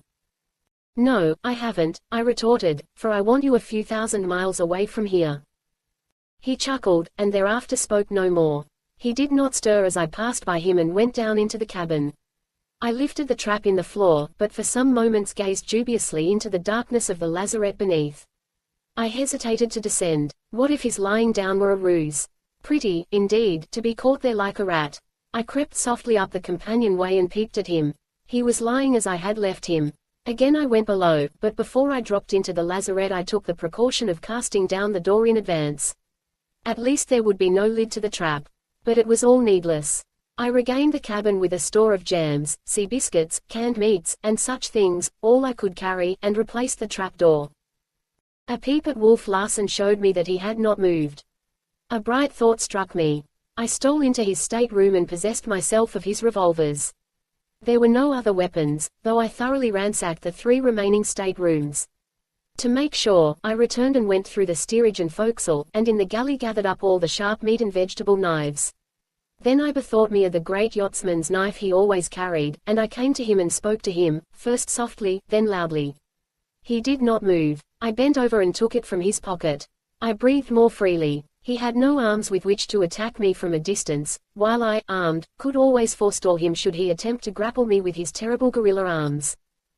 Filling a coffee pot and frying pan with part of my plunder, and taking some chinaware from the cabin pantry, I left Wolf Larsen lying in the sun and went ashore. Maud was still asleep. I blew up the embers. We had not yet arranged a winter kitchen and quite feverishly cooked the breakfast. Toward the end, I heard her moving about within the hut, making her toilet. Just as all was ready and the coffee poured, the door opened and she came forth. "It's not fair of you," was her greeting. "You are usurping one of my prerogatives. You know you agreed that the cooking should be mine, and—" "But just this once," I pleaded. "If you promise not to do it again," she smiled. "Unless, of course, you have grown tired of my poor efforts." To my delight she never once looked toward the beach, and I maintained the banter with such success all unconsciously she sipped coffee from the china cup, ate fried evaporated potatoes and spread marmalade on her biscuit. But it could not last. I saw the surprise that came over her. She had discovered the china plate from which she was eating. She looked over the breakfast, noting detail after detail. Then she looked at me, and her face turned slowly toward the beach. "Humphrey," she said. The old unnameable terror mounted into her eyes. "Is he?" she quavered. I nodded my head. Chapter 33. We waited all day for Wolf Larsen to come ashore. It was an intolerable period of anxiety. Each moment one or the other of us cast expectant glances toward the ghost. But he did not come. He did not even appear on deck. "Perhaps it is his headache," I said. "I left him lying on the poop. He may lie there all night. I think I'll go and see." Maud looked entreaty at me. "It is all right," I assured her. "I shall take the revolvers. You know I collected every weapon on board. But there are his arms, his hands, his terrible, terrible hands." She objected. And then she cried, "Oh, Humphrey, I am afraid of him. Don't go, please don't go." She rested her hand appealingly on mine, and sent my pulse fluttering. My heart was surely in my eyes for a moment. The dear and lovely woman. And she was so much the woman, clinging and appealing, sunshine and dew to my manhood, rooting it deeper and sending through it the sap of a new strength. I was for putting my arm around her, as when in the midst of the seal herd, but I considered, and refrained. "I shall not take any risks," I said. "I'll merely peep over the bow and see." She pressed my hand earnestly and let me go. But the space on deck where I had left him lying was vacant. He had evidently gone below. That night we stood alternate watches, one of us sleeping at a time, for there was no telling what Wolf Larsen might do. He was certainly capable of anything. The next day we waited, and the next, and still he made no sign. "These headaches of his, these attacks," Maud said, on the afternoon of the 4th day, "perhaps he is ill, very ill. He may be dead. Or dying," was her afterthought when she had waited some time for me to speak. "Better so," I answered. "But think, Humphrey, a fellow creature in his last lonely hour." "Perhaps," I suggested. "Yes, even perhaps," she acknowledged. "But we do not know. It would be terrible if he were. I could never forgive myself. We must do something." Perhaps, I suggested again. I waited, smiling inwardly at the woman of her which compelled a solicitude for Wolf Larsen, of all creatures. Where was her solicitude for me, I thought, for me whom she had been afraid to have merely peep aboard? She was too subtle not to follow the trend of my silence. And she was as direct as she was subtle. You must go aboard, Humphrey, and find out, she said. And if you want to laugh at me, you have my consent and forgiveness. I arose obediently and went down the beach. Do be careful, she called after me. I waved my arm from the forecastle head and dropped down to the deck. I walked to the cabin companion, where I contented myself with hailing below. Wolf Larsen answered, and as he started to ascend the stairs I cocked my revolver. I displayed it openly during our conversation, but he took no notice of it. He appeared the same, physically, as when last I saw him, but he was gloomy and silent. In fact, the few words we spoke could hardly be called a conversation. I did not inquire why he had not been ashore, nor did he ask why I had not come aboard. His head was all right again, he said, and so, without further parley, I left him. Maud received my report with obvious relief, and the sight of smoke which later rose in the galley put her in a more cheerful mood. The next day, and the next, we saw the galley smoke rising, and sometimes we caught glimpses of him on the poop. But that was all. He made no attempt to come ashore. This we knew, for we still maintained our night watches. We were waiting for him to do something, to show his hand, so to say, and his inaction puzzled and worried us. A week of this passed by. We had no other interest than Wolf Larsen, and his presence weighed us down with an apprehension which prevented us from doing any of the little things we had planned. But at the end of the week the smoke ceased rising from the galley, and he no longer showed himself on the poop. I could see Maud's solicitude again growing, though she timidly, and even proudly, I think, forbore a repetition of her request. After all, what censure could be put upon her? She was divinely altruistic, and she was a woman. Besides, I was myself aware of hurt at thought of this man whom I had tried to kill, dying alone with his fellow creatures so near. He was right. The code of my group was stronger than I. The fact that he had hands, feet, and a body shaped somewhat like mine, constituted a claim which I could not ignore. So I did not wait a second time for Maud to send me. I discovered that we stood in need of condensed milk and marmalade, and announced that I was going aboard. I could see that she wavered. She even went so far as to murmur that they were non-essentials and that my trip after them might be inexpedient. And as she had followed the trend of my silence, she now followed the trend of my speech, and she knew that I was going aboard, not because of condensed milk and marmalade, but because of her and of her anxiety, which she knew she had failed to hide. I took off my shoes when I gained the forecastle head, and went noiselessly aft in my stocking feet. Nor did I call this time from the top of the companionway. Cautiously descending, I found the cabin deserted. The door to his stateroom was closed. At first I thought of knocking, then I remembered my ostensible errand and resolved to carry it out. Carefully avoiding noise, I lifted the trapdoor in the floor and set it to one side. The slop chest, as well as the provisions, was stored in the lazarette, and I took advantage of the opportunity to lay in a stock of underclothing. As I emerged from the lazarette I heard sounds in Wolf Larsen's stateroom. I crouched and listened. The doorknob rattled. Furtively, instinctively, I slunk back behind the table and drew and cocked my revolver. The door swung open and he came forth. Never had I seen so profound a despair as that which I saw on his face, the face of Wolf Larsen, the fighter, the strong man, the indomitable one. For all the world like a woman wringing her hands, he raised his clenched fists and groaned.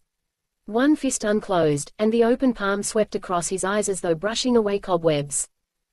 God, God, he groaned, and the clenched fists were raised again to the infinite despair with which his throat vibrated. It was horrible. I was trembling all over, and I could feel the shivers running up and down my spine and the sweat standing out on my forehead.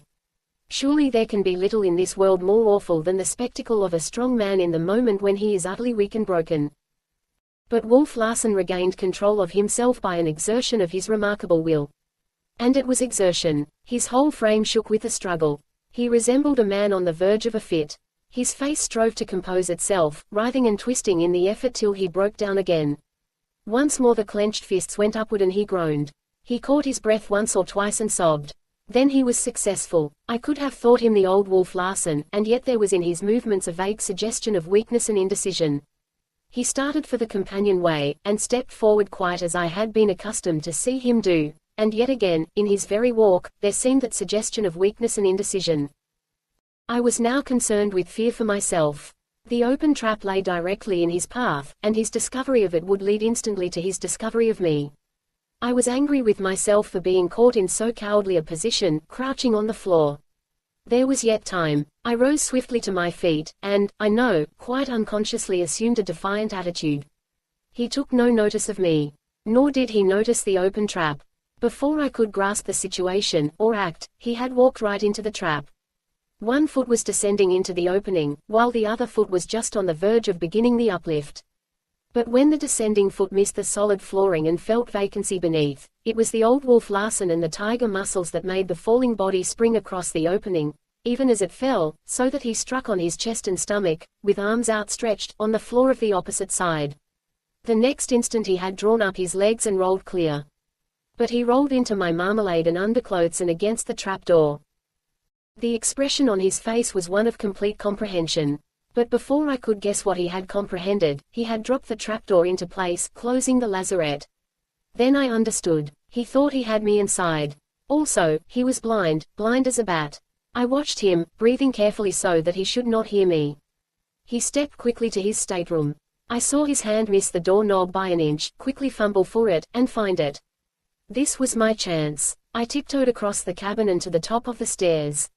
He came back, dragging a heavy sea chest, which he deposited on top of the trap. Not content with this, he fetched a second chest and placed it on top of the first. Then he gathered up the marmalade and underclothes and put them on the table. When he started up the companionway, I retreated, silently rolling over on top of the cabin.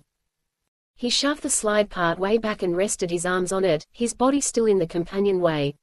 His attitude was of one looking forward the length of the schooner, or staring, rather, for his eyes were fixed and unblinking. I was only 5 feet away and directly in what should have been his line of vision. It was uncanny. I felt myself a ghost, what of my invisibility? I waved my hand back and forth, of course without effect, but when the moving shadow fell across his face I saw at once that he was susceptible to the impression. His face became more expectant and tense as he tried to analyze and identify the impression. He knew that he had responded to something from without, that his sensibility had been touched by changing something in his environment, but what it was he could not discover. I ceased waving my hand, so that the shadow remained stationary. He slowly moved his head back and forth under it and turned from side to side, now in the sunshine, now in the shade, feeling the shadow, as it were, testing it by sensation. I, too, was busy, trying to reason out how he was aware of the existence of so intangible a thing as a shadow.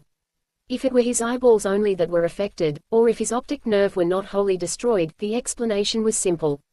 If otherwise, then the only conclusion I could reach was that the sensitive skin recognized the difference of temperature between shade and sunshine. Or, perhaps, who can tell, it was that fabled sixth sense which conveyed to him the loom and feel of an object close at hand. Giving over his attempt to determine the shadow, he stepped on deck and started forward, walking with a swiftness and confidence which surprised me. And still there was that hint of the feebleness of the blind in his walk. I knew it now for what it was. To my amused chagrin, he discovered my shoes on the forecastle head and brought them back with him into the galley. I watched him build the fire and set about cooking food for himself, then I stole into the cabin for my marmalade and underclothes, slipped back past the galley, and climbed down to the beach to deliver my barefoot report. Chapter 34. It's too bad the Ghost has lost her masts. Why, we could sail away in her. Don't you think we could, Humphrey? I sprang excitedly to my feet. I wonder, I repeated, pacing up and down. Maud's eyes were shining with anticipation as they followed me. She had such faith in me. And the thought of it was so much added power. I remembered Michelet's, to man, woman is as the earth was to her legendary son, he has but to fall down and kiss her breast and he is strong again. For the first time I knew the wonderful truth of his words. Why, I was living them. Maud was all this to me, an unfailing source of strength and courage. I had but to look at her, or think of her, and be strong again. It can be done, I was thinking and asserting aloud. What men have done, I can do, and if they have never done this before, still I can do it. What? For goodness sake, Maud demanded. Do be merciful. What is it you can do? We can do it, I amended. Why, nothing else than put the masts back into the Ghost and sail away. Humphrey, she exclaimed. And I felt as proud of my conception as if it were already a fact accomplished. "But how is it possible to be done?" she asked. "I don't know," was my answer. "I know only that I am capable of doing anything these days." I smiled proudly at her, too proudly, for she dropped her eyes and was for the moment silent. "But there is Captain Larsen," she objected. "Blind and helpless," I answered promptly, waving him aside as a straw. "But those terrible hands of his. You know how he leaped across the opening of the lazarette. And you know also how I crept about and avoided him," I contended gaily. "And lost your shoes. You'd hardly expect 'em to avoid Wolf Larsen without my feet inside of them." We both laughed, and then went seriously to work constructing the plan whereby we were to step the masts of the Ghost and return to the world. I remembered hazily the physics of my school days, while the last few months had given me practical experience with mechanical purchases. I must say, though, when we walked down to the Ghost to inspect more closely the task before us, that the sight of the great masts lying in the water almost disheartened me. Where were we to begin? If there had been one mast standing, something high up to which to fasten blocks and tackles. But there was nothing. It reminded me of the problem of lifting oneself by one's bootstraps. I understood the mechanics of levers, but where was I to get a fulcrum? There was the mainmast, 15 inches in diameter at what was now the butt, still 65 feet in length, and weighing, I roughly calculated, at least 3,000 pounds. And then came the foremast, larger in diameter, and weighing surely 3,500 pounds. Where was I to begin? Maud stood silently by my side, while I evolved in my mind the contrivance known among sailors as shears. But, though known to sailors, I invented it there on Endeavour Island. By crossing and lashing the ends of two spars, and then elevating them in the air like an inverted V, I could get a point above the deck to which to make fast my hoisting tackle.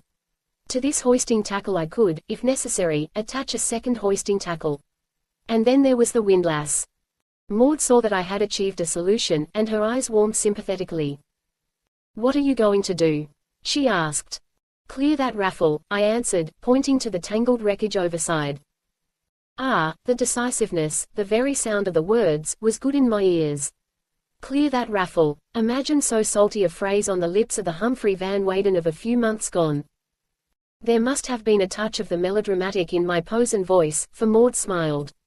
Her appreciation of the ridiculous was keen, and in all things she unerringly saw and felt, where it existed, the touch of sham, the overshadowing, the overtone. It was this which had given poise and penetration to her own work and made her of worth to the world. The serious critic, with the sense of humor and the power of expression, must inevitably command the world's ear. And so it was that she had commanded. Her sense of humor was really the artist's instinct for proportion. "I'm sure I've heard it before, somewhere, in books," she murmured gleefully. I had an instinct for proportion myself, and I collapsed forthwith, descending from the dominant pose of a master of matter to a state of humble confusion which was, to say the least, very miserable. Her hand leapt out at once to mine. "I'm so sorry," she said. "No need to be," I gulped.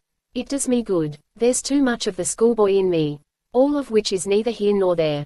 What we've got to do is actually and literally to clear that raffle. If you'll come with me in the boat, we'll get to work and straighten things out." When the topmen clear the raffle with their clasp knives in their teeth, she quoted at me, and for the rest of the afternoon we made merry over our labor. Her task was to hold the boat in position while I worked at the tangle. And such a tangle, halyards, sheets, guys, downhauls, shrouds, stays, all washed about and back and forth and through, and twined and knotted by the sea. I cut no more than was necessary, and what with passing the long ropes under and around the booms and masts, of unreeving the halyards and sheets, of coiling down in the boat and uncoiling in order to pass through another knot in the bight, I was soon wet to the skin. The sails did require some cutting, and the canvas, heavy with water, tried my strength severely, but I succeeded before nightfall in getting it all spread out on the beach to dry. We were both very tired when we knocked off for supper, and we had done good work, too, though to the eye it appeared insignificant. Next morning, with Maud as able assistant, I went into the hold of the Ghost to clear the steps of the mast butts. We had no more than begun work when the sound of my knocking and hammering brought Wolf Larsen. "Hello below," he cried down the open hatch. The sound of his voice made Maud quickly draw close to me, as for protection, and she rested one hand on my arm while we parleyed. "Hello on deck," I replied. "Good morning to you. What are you doing down there?" he demanded, trying to scuttle my ship for me. Quite the opposite, I'm repairing her, was my answer.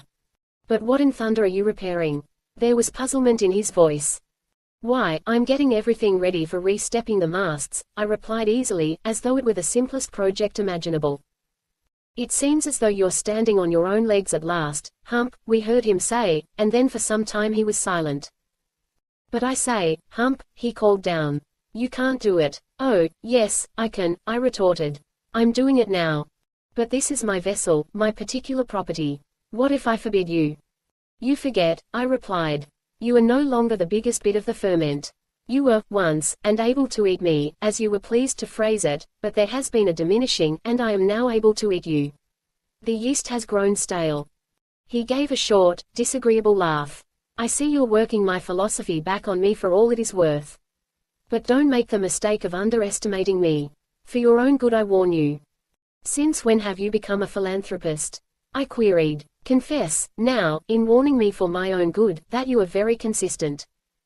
He ignored my sarcasm, saying, suppose I clap the hatch on, now.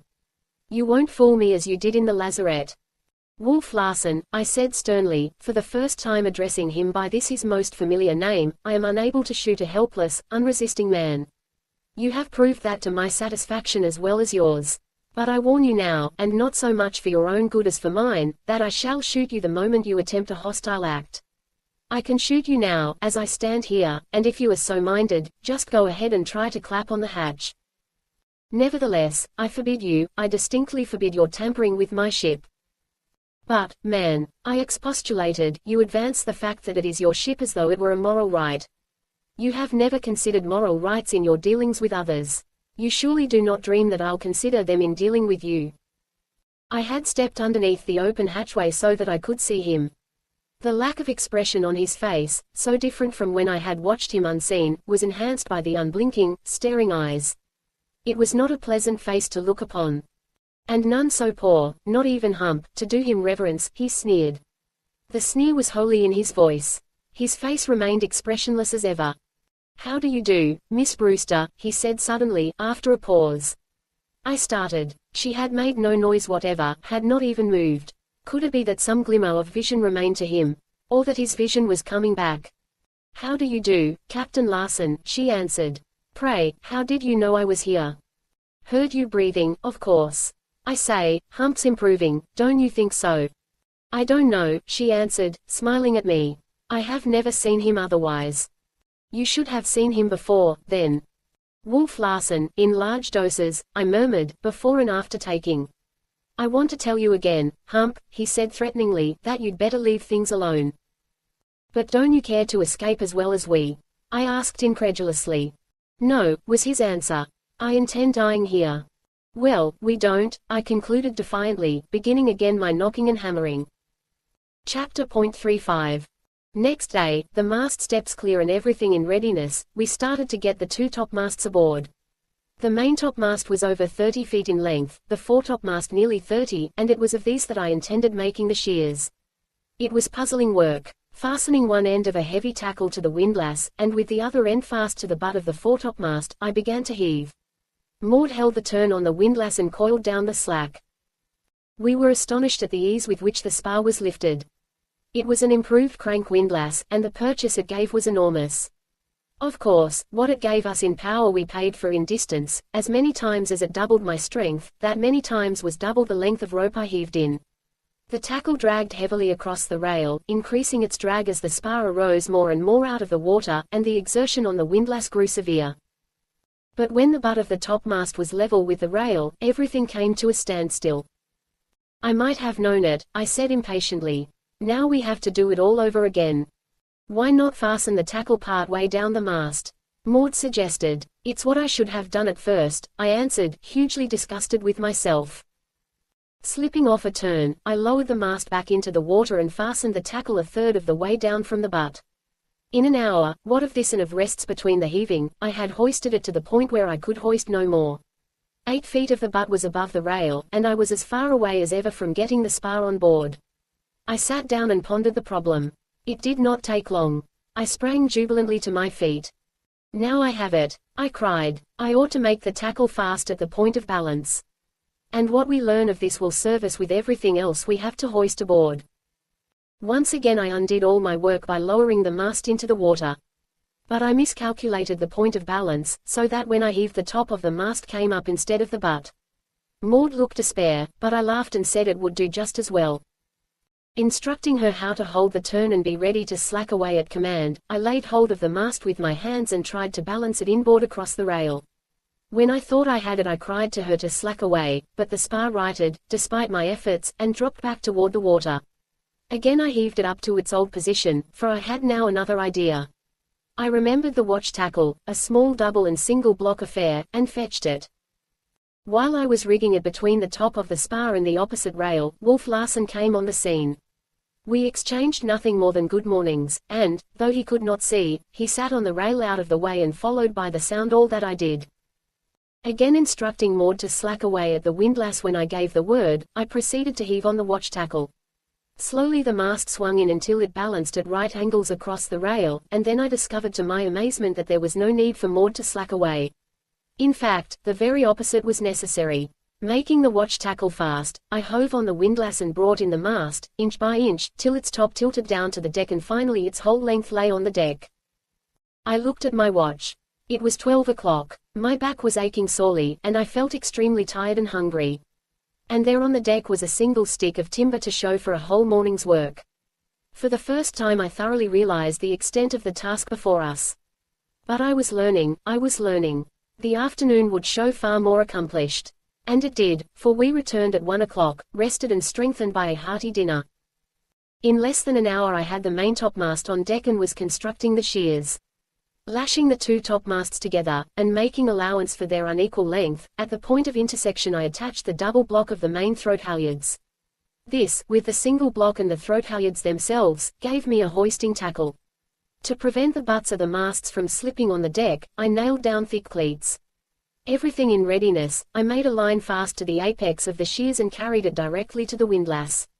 I was growing to have faith in that windlass, for it gave me power beyond all expectation. As usual, Maud held the turn while I heaved. The shears rose in the air. Then I discovered I had forgotten guy ropes. This necessitated my climbing the shears, which I did twice, before I finished guying at 4 and aft and to either side. Twilight had set in by the time this was accomplished. Wolf Larsen, who had sat about and listened all afternoon and never opened his mouth, had taken himself off to the galley and started his supper. I felt quite stiff across the small of the back, so much so that I straightened up with an effort and with pain. I looked proudly at my work. It was beginning to show. I was wild with desire, like a child with a new toy, to hoist something with my shears. "I wish it weren't so late," I said. "I'd like to see how it works." "Don't be a glutton, Humphrey," Maud chided me. "Remember, tomorrow is coming, and you're so tired now that you can hardly stand." "And you," I said, with sudden solicitude. "You must be very tired. You have worked hard and nobly. I am proud of you, Maud." "Not half so proud as I am of you, nor with half the reason," she answered, looking me straight in the eyes for a moment with an expression in her own and a dancing, tremulous light which I had not seen before and which gave me a pang of quick delight, I know not why, for I did not understand it. Then she dropped her eyes, to lift them again, laughing. "If our friends could see us now," she said. "Look at us. Have you ever paused for a moment to consider our appearance?" "Yes, I have considered yours, frequently," I answered, puzzling over what I had seen in her eyes and puzzled by her sudden change of subject. "Mercy!" she cried. "And what do I look like, pray?"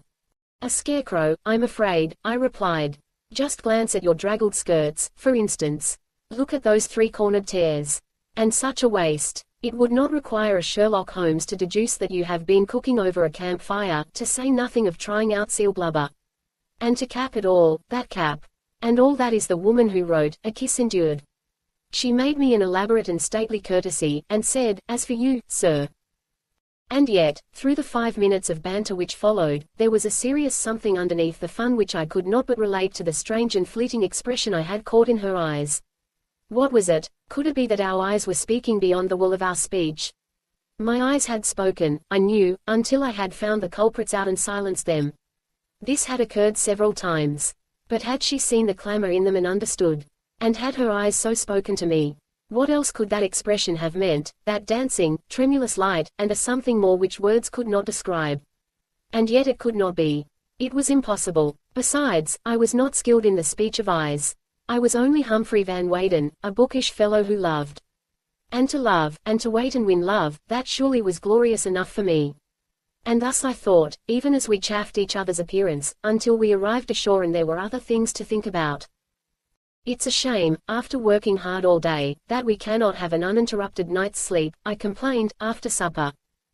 But there can be no danger now. From a blind man? She queried. I shall never be able to trust him, I averred, and far less now that he is blind. The liability is that his part helplessness will make him more malignant than ever. I know what I shall do tomorrow. The first thing, run out a light anchor and kedge the schooner off the beach. And each night when we come ashore in the boat, Mr. Wolf Larsen will be left a prisoner on board. So this will be the last night we have to stand watch, and because of that it will go the easier. We were awake early and just finishing breakfast as daylight came. Oh, Humphrey! I heard Maud cry in dismay and suddenly stop. I looked at her. She was gazing at the ghost. I followed her gaze, but could see nothing unusual. She looked at me, and I looked inquiry back. The shears, she said, and her voice trembled. I had forgotten their existence. I looked again, but could not see them. If he has, I muttered savagely. She put her hand sympathetically on mine, and said, you will have to begin over again. Oh, believe me, my anger means nothing. I could not hurt a fly, I smiled back bitterly. And the worst of it is, he knows it. You are right. If he has destroyed the shears, I shall do nothing except begin over again. But I'll stand my watch on board hereafter, I blurted out a moment later. And if he interferes. But I dare not stay ashore all night alone, Maud was saying when I came back to myself. It would be so much nicer if he would be friendly with us and help us. We could all live comfortably aboard. We will, I asserted, still savagely, for the destruction of my beloved shears had hit me hard. That is, you and I will live aboard, friendly or not with Wolf Larsen. It's childish, I laughed later, for him to do such things, and for me to grow angry over them, for that matter. But my heart smote me when we climbed aboard and looked at the havoc he had done. The shears were gone altogether. The guys had been slashed right and left. The throat halyards which I had rigged were cut across through every part. And he knew I could not splice. A thought struck me. I ran to the windlass. It would not work. He had broken it. We looked at each other in consternation. Then I ran to the side. The masts, booms, and gaffs I had cleared were gone. He had found the lines which held them, and cast them adrift. Tears were in Maud's eyes, and I do believe they were for me. I could have wept myself. Where now was our project of remasting the ghost? He had done his work well. I sat down on the hatch combing and rested my chin on my hands in black despair. He deserves to die, I cried out, and God forgive me, I am not man enough to be his executioner. But Maud was by my side, passing her hand soothingly through my hair as though I were a child, and saying, there, it will all come right. We are in the right, and it must come right. I remembered Michelet and leaned my head against her, and truly I became strong again. The blessed woman was an unfailing fount of power to me. What did it matter? Only a setback, a delay. The tide could not have carried the masts far to seaward, and there had been no wind. It meant merely more work to find them and tow them back. And besides, it was a lesson. I knew what to expect. He might have waited and destroyed our work more effectually when we had more accomplished. Here he comes now, she whispered. I glanced up. He was strolling leisurely along the poop on the port side. Take no notice of him, I whispered. He's coming to see how we take it. Don't let him know that we know. We can deny him that satisfaction. Take off your shoes, that's right, and carry them in your hand. And then we played hide and seek with the blind man.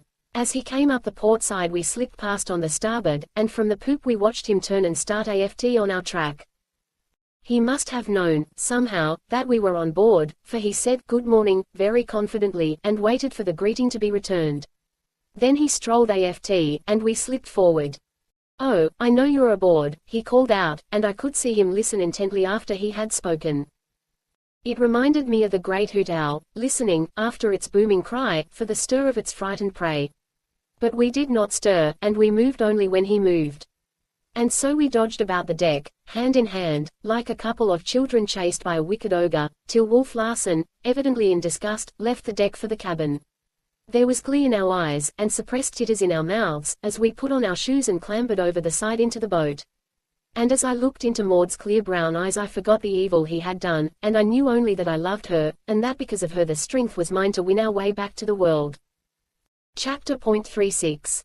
For 2 days Maud and I ranged the sea and explored the beaches in search of the missing masts. But it was not till the 3rd day that we found them, all of them, the shears included, and, of all perilous places, in the pounding surf of the grim southwestern promontory. And how we worked! At the dark end of the 1st day we returned, exhausted, to our little cove, towing the mainmast behind us. And we had been compelled to row, in a dead calm, practically every inch of the way. Another day of heartbreaking and dangerous toil saw us in camp with the 2 topmasts to the good. The day following I was desperate, and I rafted together the foremast, the fore and main booms, and the fore and main gaffs. The wind was favorable, and I had thought to tow them back under sail, but the wind baffled, then died away, and our progress with the oars was a snail's pace. And it was such dispiriting effort. To throw one's whole strength and weight on the oars and to feel the boat checked in its forward lunge by the heavy drag behind, was not exactly exhilarating. Night began to fall, and to make matters worse, the wind sprang up ahead. Not only did all forward motion cease, but we began to drift back and out to sea. I struggled at the oars till I was played out. Poor Maud, whom I could never prevent from working to the limit of her strength, lay weakly back in the stern sheets. I could row no more. My bruised and swollen hands could no longer close on the oar handles. My wrists and arms ached intolerably, and though I had eaten heartily of a 12 o'clock lunch, I had worked so hard that I was faint from hunger. I pulled in the oars and bent forward to the line which held the tow. But Maud's hand leaped out restrainingly to mine. "What are you going to do?" she asked in a strained, tense voice. "Cast it off," I answered, slipping a turn of the rope. But her fingers closed on mine. "Please don't," she begged. "It is useless," I answered. "Here is night and the wind blowing us off the land. But think, Humphrey, if we cannot sail away on the Ghost, we may remain for years on the island, for life even. If it has never been discovered all these years, it may never be discovered." "You forget the boat we found on the beach," I reminded her. "It was a seal hunting boat," she replied, "and you know perfectly well that if the men had escaped they would have been back to make their fortunes from the rookery. You know they never escaped." I remained silent, undecided. "Besides," she added haltingly, "it's your idea, and I want to see you succeed." Now I could harden my heart. As soon as she put it on a flattering personal basis, generosity compelled me to deny her. Better years on the island than to die tonight, or tomorrow, or the next day, in the open boat. We are not prepared to brave the sea. We have no food, no water, no blankets, nothing. Why, you'd not survive the night without blankets. I know how strong you are. You are shivering now." "It is only nervousness," she answered. "I am afraid you will cast off the masts in spite of me." "Oh, please, please, Humphrey, don't," she burst out, a moment later. And so it ended, with the phrase she knew had all power over me. We shivered miserably throughout the night. Now and again I fitfully slept, but the pain of the cold always aroused me. How Maud could stand it was beyond me. I was too tired to thrash my arms about and warm myself, but I found strength time and again to chafe her hands and feet to restore the circulation. And still she pleaded with me not to cast off the masts. About 3 in the morning she was caught by a cold cramp, and after I had rubbed her out of that she became quite numb. I was frightened. I got out the oars and made her row, though she was so weak I thought she would faint at every stroke. Morning broke, and we looked long in the growing light for our island. At last it showed, small and black, on the horizon, fully 15 miles away. I scanned the sea with my glasses. Far away in the southwest I could see a dark line on the water, which grew even as I looked at it. "Fair wind," I cried in a husky voice I did not recognize as my own. Maud tried to reply, but could not speak. Her lips were blue with cold, and she was hollow-eyed, but oh, how bravely her brown eyes looked at me. How piteously brave. Again I fell to chafing her hands and to moving her arms up and down and about until she could thrash them herself.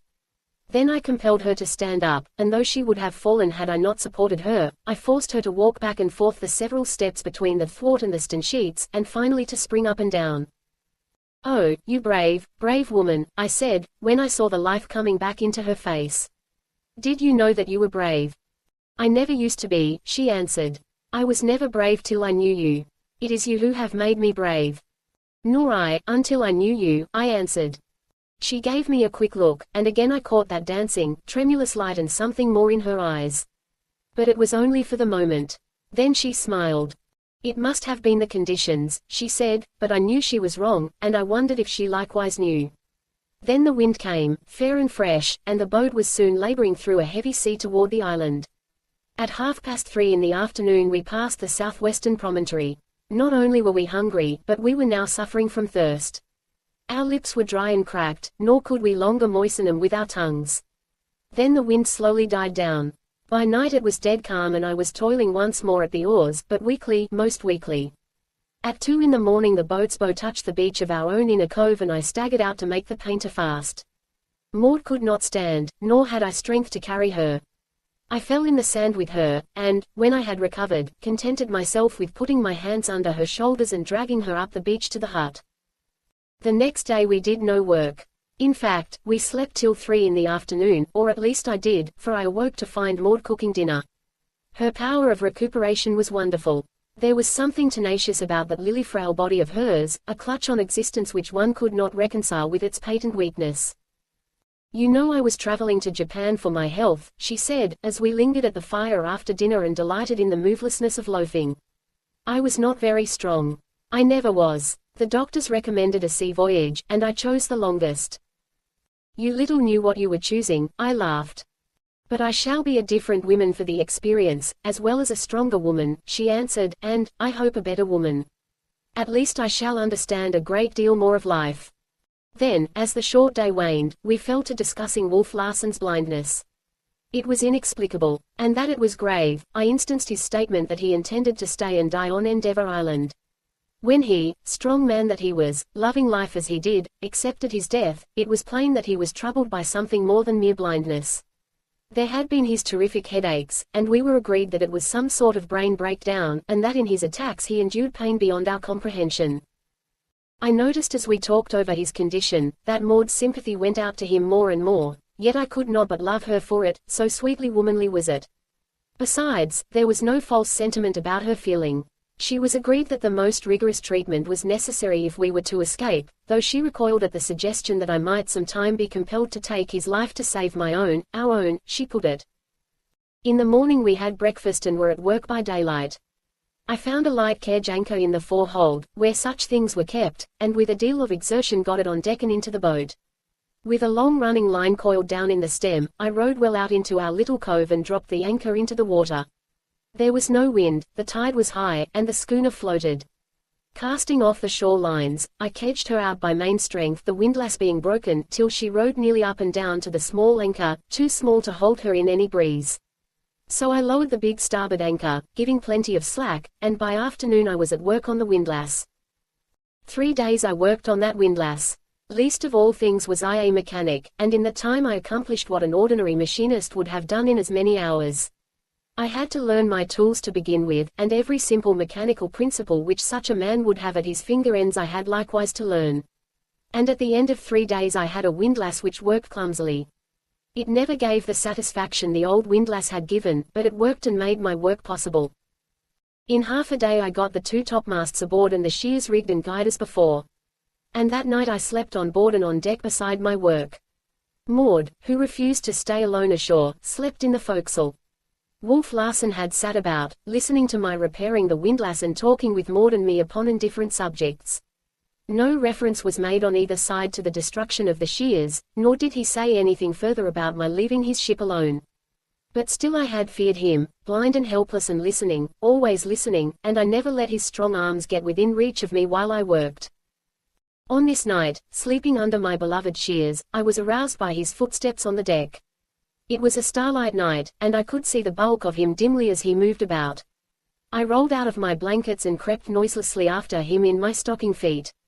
He had armed himself with a draw knife from the tool locker, and with this he prepared to cut across the throat halyards I had again rigged to the shears. He felt the halyards with his hands and discovered that I had not made them fast. This would not do for a draw knife, so he laid hold of the running part, hove taut, and made fast. Then he prepared to saw across with the draw knife. I wouldn't, if I were you, I said quietly. He heard the click of my pistol and laughed. "Hello, Hump," he said. "I knew you were here all the time. You can't fool my ears." "That's a lie, Wolf Larsen," I said, just as quietly as before. "However, I am aching for a chance to kill you, so go ahead and cut." "You have the chance always," he sneered. "Go ahead and cut," I threatened ominously. "I'd rather disappoint you," he laughed, and turned on his heel and went AFT. "Something must be done, Humphrey," Maud said, next morning, when I had told her of the night's occurrence. "If he has liberty, he may do anything. He may sink the vessel, or set fire to it. There is no telling what he may do. We must make him a prisoner." "But how?" I asked, with a helpless shrug. "I dare not come within reach of his arms, and he knows that so long as his resistance is passive I cannot shoot him." "There must be some way," she contended. "Let me think." "There is one way," I said grimly. She waited. I picked up a seal club. "It won't kill him," I said. "And before he could recover I'd have him bound hard and fast." She shook her head with a shudder. "No, not that. There must be some less brutal way. Let us wait." But we did not have to wait long, and the problem solved itself. In the morning, after several trials, I found the point of balance in the foremast and attached my hoisting tackle a few feet above it. Maud held the turn on the windlass and coiled down while I heaved. Had the windlass been in order it would not have been so difficult. As it was, I was compelled to apply all my weight and strength to every inch of the heaving. I had to rest frequently. In truth, my spells of resting were longer than those of working. Maud even contrived, at times when all my efforts could not budge the windlass, to hold the turn with one hand and with the other to throw the weight of her slim body to my assistance. At the end of an hour the single and double blocks came together at the top of the shears. I could hoist no more. And yet the mast was not swung entirely inboard. The butt rested against the outside of the port rail, while the top of the mast overhung the water far beyond the starboard rail. My shears were too short. All my work had been for nothing. But I no longer despaired in the old way. I was acquiring more confidence in myself and more confidence in the possibilities of windlasses, shears, and hoisting tackles. There was a way in which it could be done, and it remained for me to find that way. While I was considering the problem, Wolf Larsen came on deck. We noticed something strange about him at once.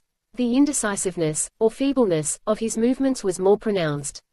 His walk was actually tottery as he came down the port side of the cabin.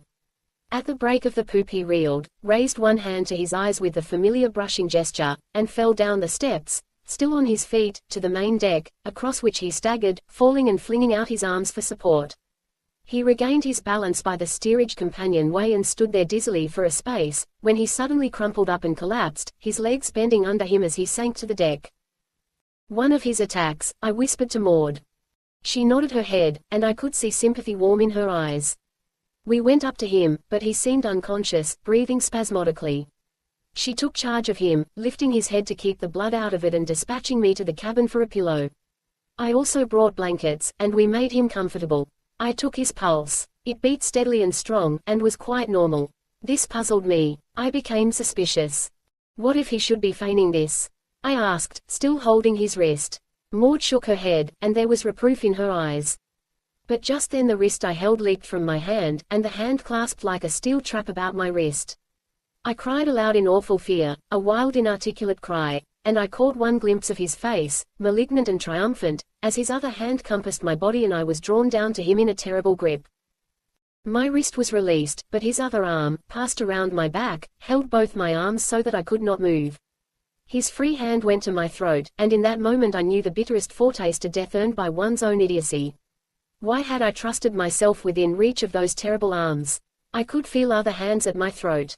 They were Maud's hands, striving vainly to tear loose the hand that was throttling me. She gave it up, and I heard her scream in a way that cut me to the soul, for it was a woman's scream of fear and heartbreaking despair. I had heard it before, during the sinking of the Martinez. My face was against his chest and I could not see, but I heard Maud turn and run swiftly away along the deck. Everything was happening quickly. I had not yet had a glimmering of unconsciousness, and it seemed that an interminable period of time was lapsing before I heard her feet flying back. And just then I felt the whole man sink under me. The breath was leaving his lungs and his chest was collapsing under my weight. Whether it was merely the expelled breath, or his consciousness of his growing impotence, I know not, but his throat vibrated with a deep groan. The hand at my throat relaxed. I breathed. It fluttered and tightened again. But even his tremendous will could not overcome the dissolution that assailed it. That will of his was breaking down. He was fainting. Maud's footsteps were very near as his hand fluttered for the last time and my throat was released. I rolled off and over to the deck on my back, gasping and blinking in the sunshine. Maud was pale but composed, my eyes had gone instantly to her face, and she was looking at me with mingled alarm and relief. A heavy seal club in her hand caught my eyes, and at that moment she followed my gaze down to it. The club dropped from her hand as though it had suddenly stung her, and at the same moment my heart surged with a great joy. Truly she was my woman, my mate-woman, fighting with me and for me as the mate of a caveman would have fought, all the primitive in her aroused, forgetful of her culture, hard under the softening civilization of the only life she had ever known. Dear woman, I cried, scrambling to my feet. The next moment she was in my arms, weeping convulsively on my shoulder while I clasped her close. I looked down at the brown glory of her hair, glinting gems in the sunshine far more precious to me than those in the treasure chests of kings. And I bent my head and kissed her hair softly, so softly that she did not know. Then sober thought came to me. After all, she was only a woman, crying her relief, now that the danger was past, in the arms of her protector or of the one who had been endangered. Had I been father or brother, the situation would have been in no wise different. Besides, time and place were not meet, and I wished to earn a better right to declare my love. So once again I softly kissed her hair as I felt her receding from my clasp. It was a real attack this time, I said, another shock like the one that made him blind. He feigned at first, and in doing so brought it on. Maud was already rearranging his pillow. No, I said, not yet. Now that I have him helpless, helpless he shall remain. From this day we live in the cabin. Wolf Larsen shall live in the steerage. I caught him under the shoulders and dragged him to the companionway. At my direction Maud fetched a rope. Placing this under his shoulders, I balanced him across the threshold and lowered him down the steps to the floor. I could not lift him directly into a bunk, but with Maud's help I lifted first his shoulders and head, then his body, balanced him across the edge, and rolled him into a lower bunk. But this was not to be all. I recollected the handcuffs in his stateroom, which he preferred to use on sailors instead of the ancient and clumsy ship irons. So, when we left him, he lay handcuffed hand and foot. For the first time in many days I breathed freely. I felt strangely light as I came on deck, as though a weight had been lifted off my shoulders. I felt, also, that Maud and I had drawn more closely together. And I wondered if she, too, felt it, as we walked along the deck side by side to where the stalled foremast hung in the shears. Chapter 37. At once we moved aboard the Ghost, occupying our old staterooms and cooking in the galley. The imprisonment of Wolf Larsen had happened most opportunely, for what must have been the Indian summer of this high latitude was gone and drizzling stormy weather had set in. We were very comfortable, and the inadequate shears, with the foremast suspended from them, gave a business-like air to the schooner and a promise of departure. And now that we had Wolf Larsen in irons, how little did we need it. Like his first attack, his second had been accompanied by serious disablement. Maud made the discovery in the afternoon while trying to give him nourishment. He had shown signs of consciousness, and she had spoken to him, eliciting no response. He was lying on his left side at the time, and in evident pain. With a restless movement he rolled his head around, clearing his left ear from the pillow against which it had been pressed. At once he heard and answered her, and at once she came to me. Pressing the pillow against his left ear, I asked him if he heard me, but he gave no sign. Removing the pillow and repeating the question he answered promptly that he did. Do you know you are deaf in the right ear? I asked.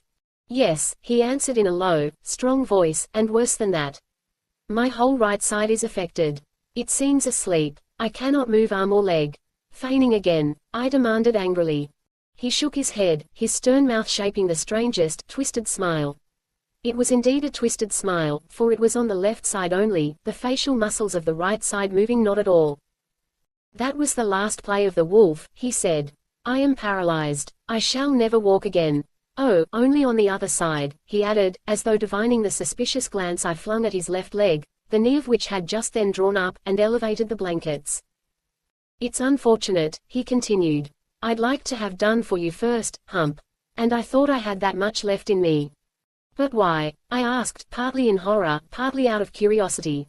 Again his stern mouth framed the twisted smile, as he said, oh, just to be alive, to be living and doing, to be the biggest bit of the ferment to the end, to eat you. But to die this way.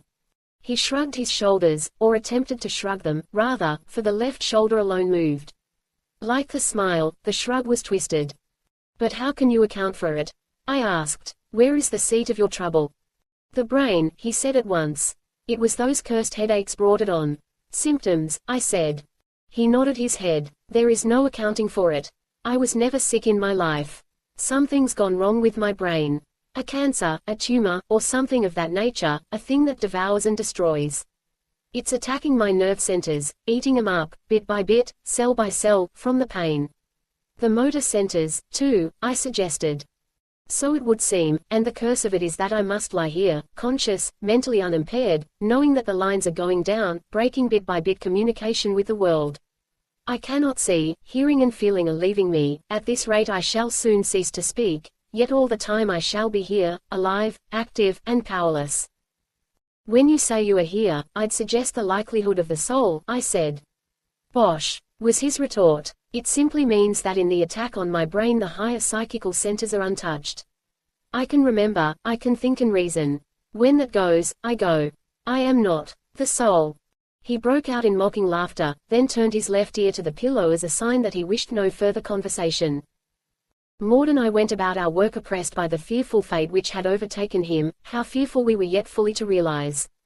There was the awfulness of retribution about it. Our thoughts were deep and solemn, and we spoke to each other scarcely above whispers. You might remove the handcuffs, he said that night, as we stood in consultation over him. It's dead safe. I'm a paralytic now. The next thing to watch out for is bed sores. He smiled his twisted smile, and Maud, her eyes wide with horror, was compelled to turn away her head. Do you know that your smile is crooked? I asked him, for I knew that she must attend him, and I wished to save her as much as possible. Then I shall smile no more, he said calmly. I thought something was wrong. My right cheek has been numb all day. Yes, and I've had warnings of this for the last 3 days. By spells, my right side seemed going to sleep, sometimes arm or hand, sometimes leg or foot. So my smile is crooked? He queried a short while after. Well, consider henceforth that I smile internally, with my soul, if you please, my soul. Consider that I am smiling now. And for the space of several minutes he lay there, quiet, indulging his grotesque fancy. The man of him was not changed. It was the old, indomitable, terrible Wolf Larsen, imprisoned somewhere within that flesh which had once been so invincible and splendid. Now it bound him with insentient fetters, walling his soul in darkness and silence, blocking it from the world which to him had been a riot of action. No more would he conjugate the verb, to do in every mood and tense. To be was all that remained to him, to be, as he had defined death, without movement, to will, but not to execute, to think and reason, and in the spirit of him to be as alive as ever, but in the flesh to be dead, quite dead. And yet, though I even removed the handcuffs, we could not adjust ourselves to his condition. Our minds revolted. To us he was full of potentiality. We knew not what to expect of him next, what fearful thing, rising above the flesh, he might break out and do. Our experience warranted this state of mind, and we went about our work with anxiety always upon us. I had solved the problem which had arisen through the shortness of the shears. By means of the watch tackle I had made a new one. I heaved the butt of the foremast across the rail and then lowered it to the deck. Next, by means of the shears, I hoisted the main boom on board. Its 40 feet of length would supply the height necessary properly to swing the mast. By means of a secondary tackle I had attached to the shears, I swung the boom to a nearly perpendicular position, then lowered the butt to the deck, where, to prevent slipping, I spiked great cleats around it. The single block of my original shears tackle I had attached to the end of the boom. Thus, by carrying this tackle to the windlass, I could raise and lower the end of the boom at will, the butt always remaining stationary, and, by means of guys, I could swing the boom from side to side.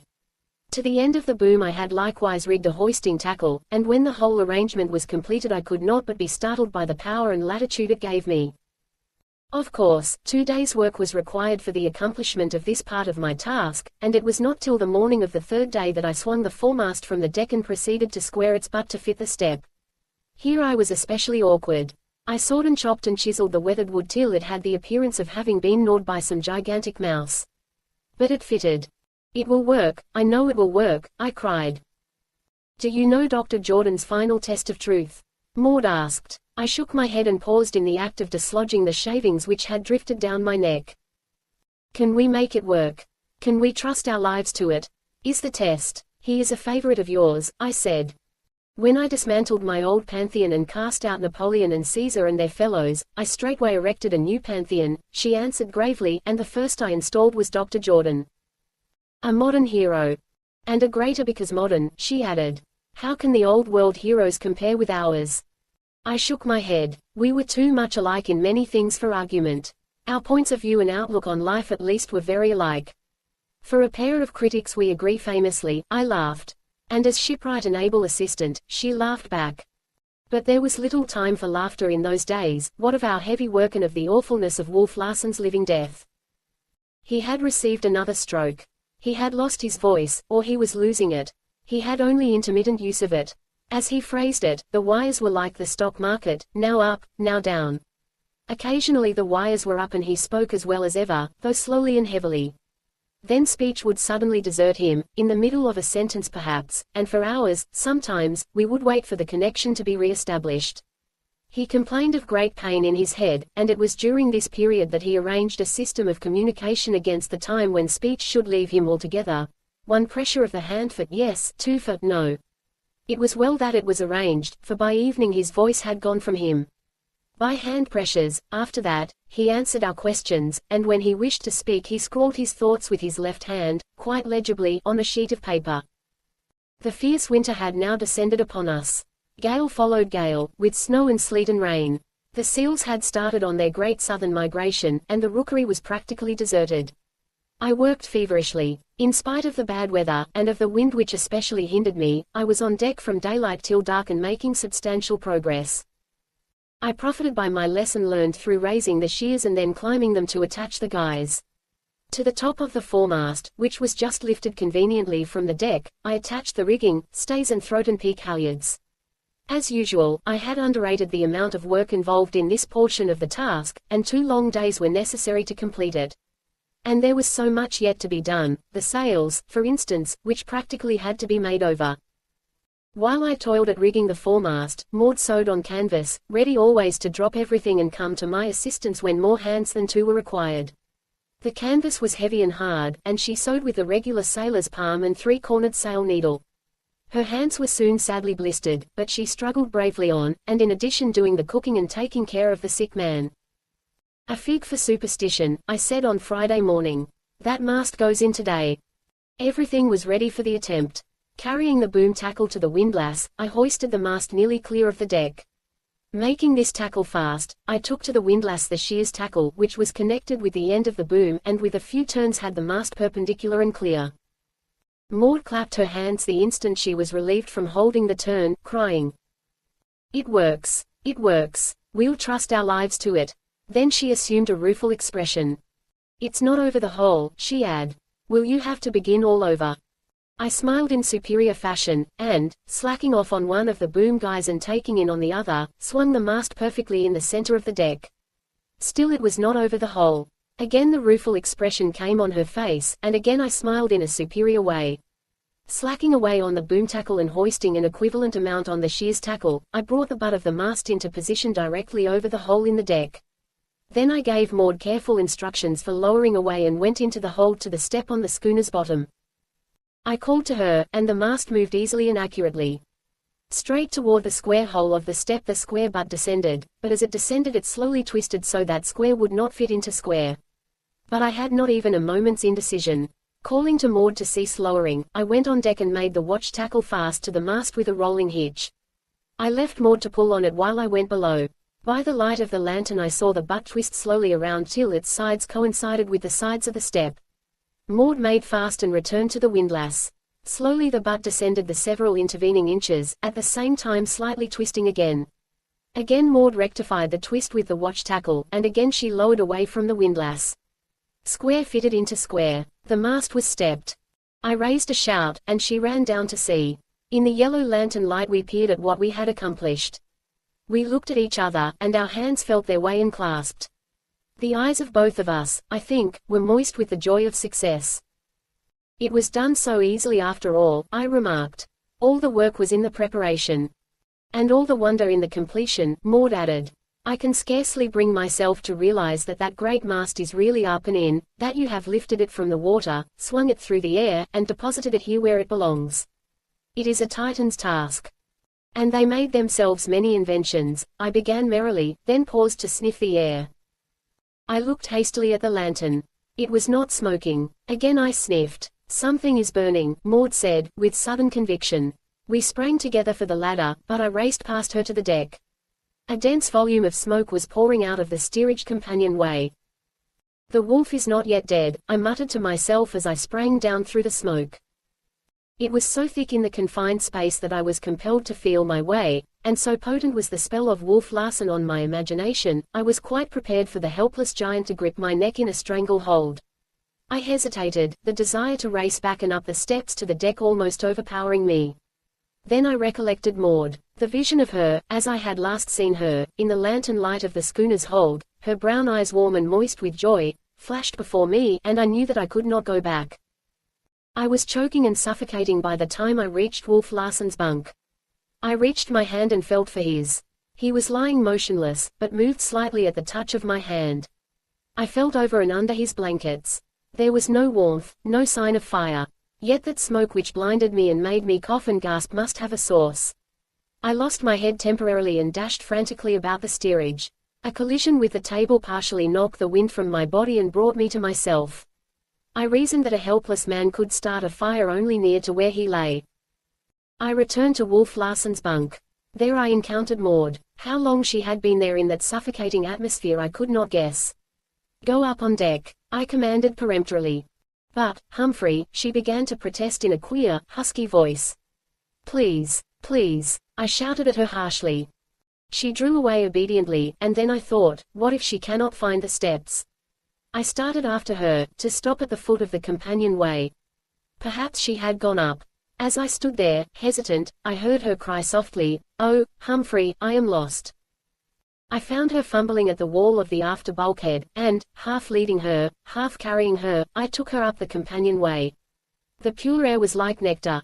Maud was only faint and dizzy, and I left her lying on the deck when I took my second plunge below.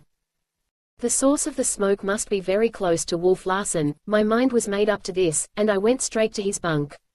As I felt about among his blankets, something hot fell on the back of my hand. It burned me, and I jerked my hand away. Then I understood. Through the cracks in the bottom of the upper bunk he had set fire to the mattress. He still retained sufficient use of his left arm to do this. The damp straw of the mattress, fired from beneath and denied air, had been smoldering all the while.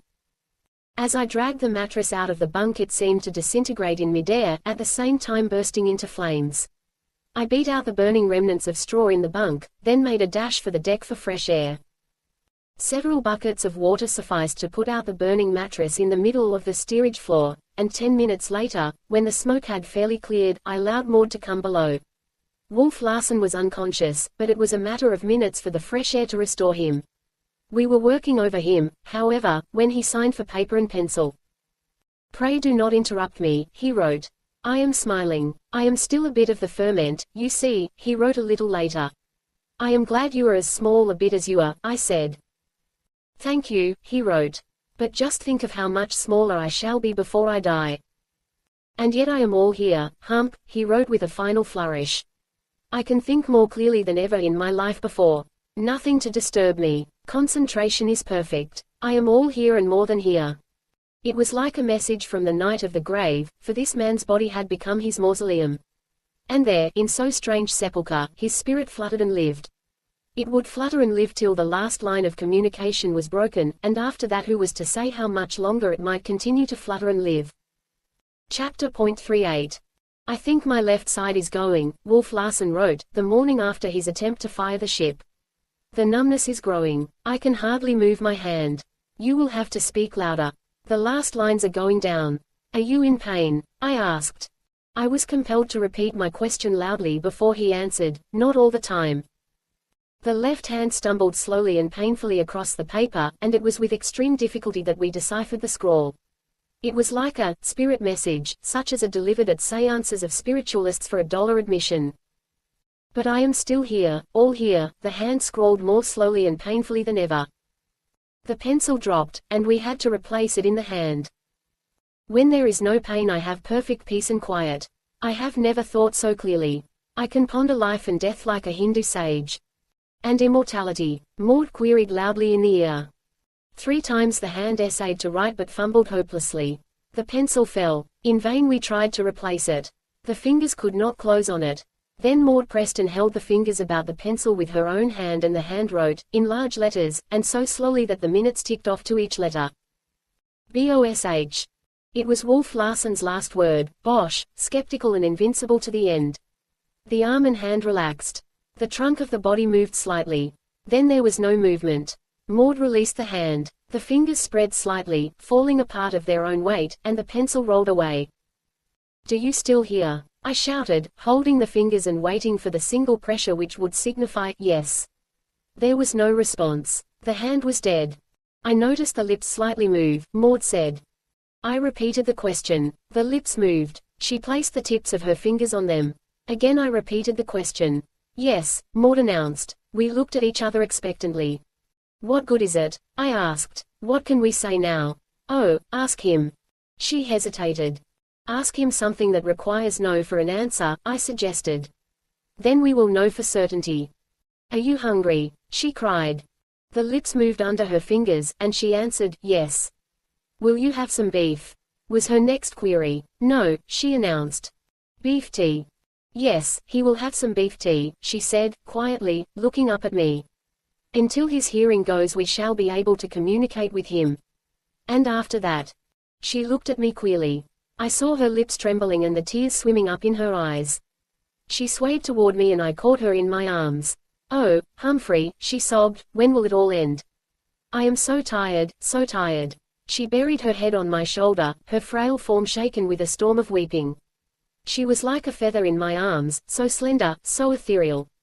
She has broken down at last, I thought. What can I do without her help? But I soothed and comforted her, till she pulled herself bravely together and recuperated mentally as quickly as she was wont to do physically. I ought to be ashamed of myself, she said. Then added, with a whimsical smile I adored, but I am only one small woman. That phrase, the one small woman, startled me like an electric shock. It was my own phrase, my pet, secret phrase, my love phrase for her. Where did you get that phrase? I demanded, with an abruptness that in turn startled her. What phrase? She asked. One small woman. Is it yours? She asked. Yes, I answered. Mine. I made it. Then you must have talked in your sleep, she smiled. The dancing, tremulous light was in her eyes. Mine, I knew, was speaking beyond the wall of my speech. I leaned toward her. Without volition I leaned toward her, as a tree is swayed by the wind. Ah, we were very close together in that moment. But she shook her head, as one might shake off sleep or a dream, saying, I have known it all my life. It was my father's name for my mother. It is my phrase too, I said stubbornly. For your mother. No, I answered, and she questioned no further, though I could have sworn her eyes retained for some time a mocking, teasing expression. With the foremast in, the work now went on apace. Almost before I knew it, and without one serious hitch, I had the mainmast stepped. A derrick boom, rigged to the foremast, had accomplished this, and several days more found all stays and shrouds in place, and everything set up taut. Topsails would be a nuisance and a danger for a crew of 2, so I heaved the topmasts on deck and lashed them fast. Several more days were consumed in finishing the sails and putting them on. There were only 3, the jib, foresail, and mainsail, and, patched, shortened, and distorted, they were a ridiculously ill-fitting suit for so trim a craft as the Ghost. But they'll work, Maud cried jubilantly. We'll make 'em work, and trust our lives to them. Certainly, among my many new trades, I shone least as a sailmaker. I could sail them better than make 'em, and I had no doubt of my power to bring the schooner to some northern port of Japan. In fact, I had crammed navigation from textbooks aboard, and besides, there was Wolf Larsen's star scale, so simple a device that a child could work it. As for its inventor, beyond an increasing deafness and the movement of the lips growing fainter and fainter, there had been little change in his condition for a week. But on the day we finished bending the schooner's sails, he heard his last, and the last movement of his lips died away, but not before I had asked him, "Are you all there?" And the lips had answered, "Yes." The last line was down. Somewhere within the tomb of the flesh still dwelt the soul of the man. Walled by the living clay, that fierce intelligence we had known burned on, but it burned on in silence and darkness. And it was disembodied. To that intelligence there could be no objective knowledge of a body. It knew no body. The very world was not. It knew only itself and the vastness and profundity of the quiet and the dark. Chapter 39. The day came for our departure. There was no longer anything to detain us on Endeavour Island. The Ghost's stumpy masts were in place, her crazy sails bent. All my handiwork was strong, none of it beautiful, but I knew that it would work, and I felt myself a man of power as I looked at it. I did it. I did it. With my own hands I did it. I wanted to cry aloud. But Maud and I had a way of voicing each other's thoughts, and she said, as we prepared to hoist the mainsail. To think, Humphrey, you did it all with your own hands. But there were two other hands, I answered. Two small hands, and don't say that was a phrase, also, of your father. She laughed and shook her head, and held her hands up for inspection. I can never get 'em clean again, she wailed, nor soften the weatherbeat. Then dirt and weatherbeat shall be your guerdon of honor, I said, holding them in mine, and, spite of my resolutions, I would have kissed the two dear hands had she not swiftly withdrawn them. Our comradeship was becoming tremulous. I had mastered my love long and well, but now it was mastering me.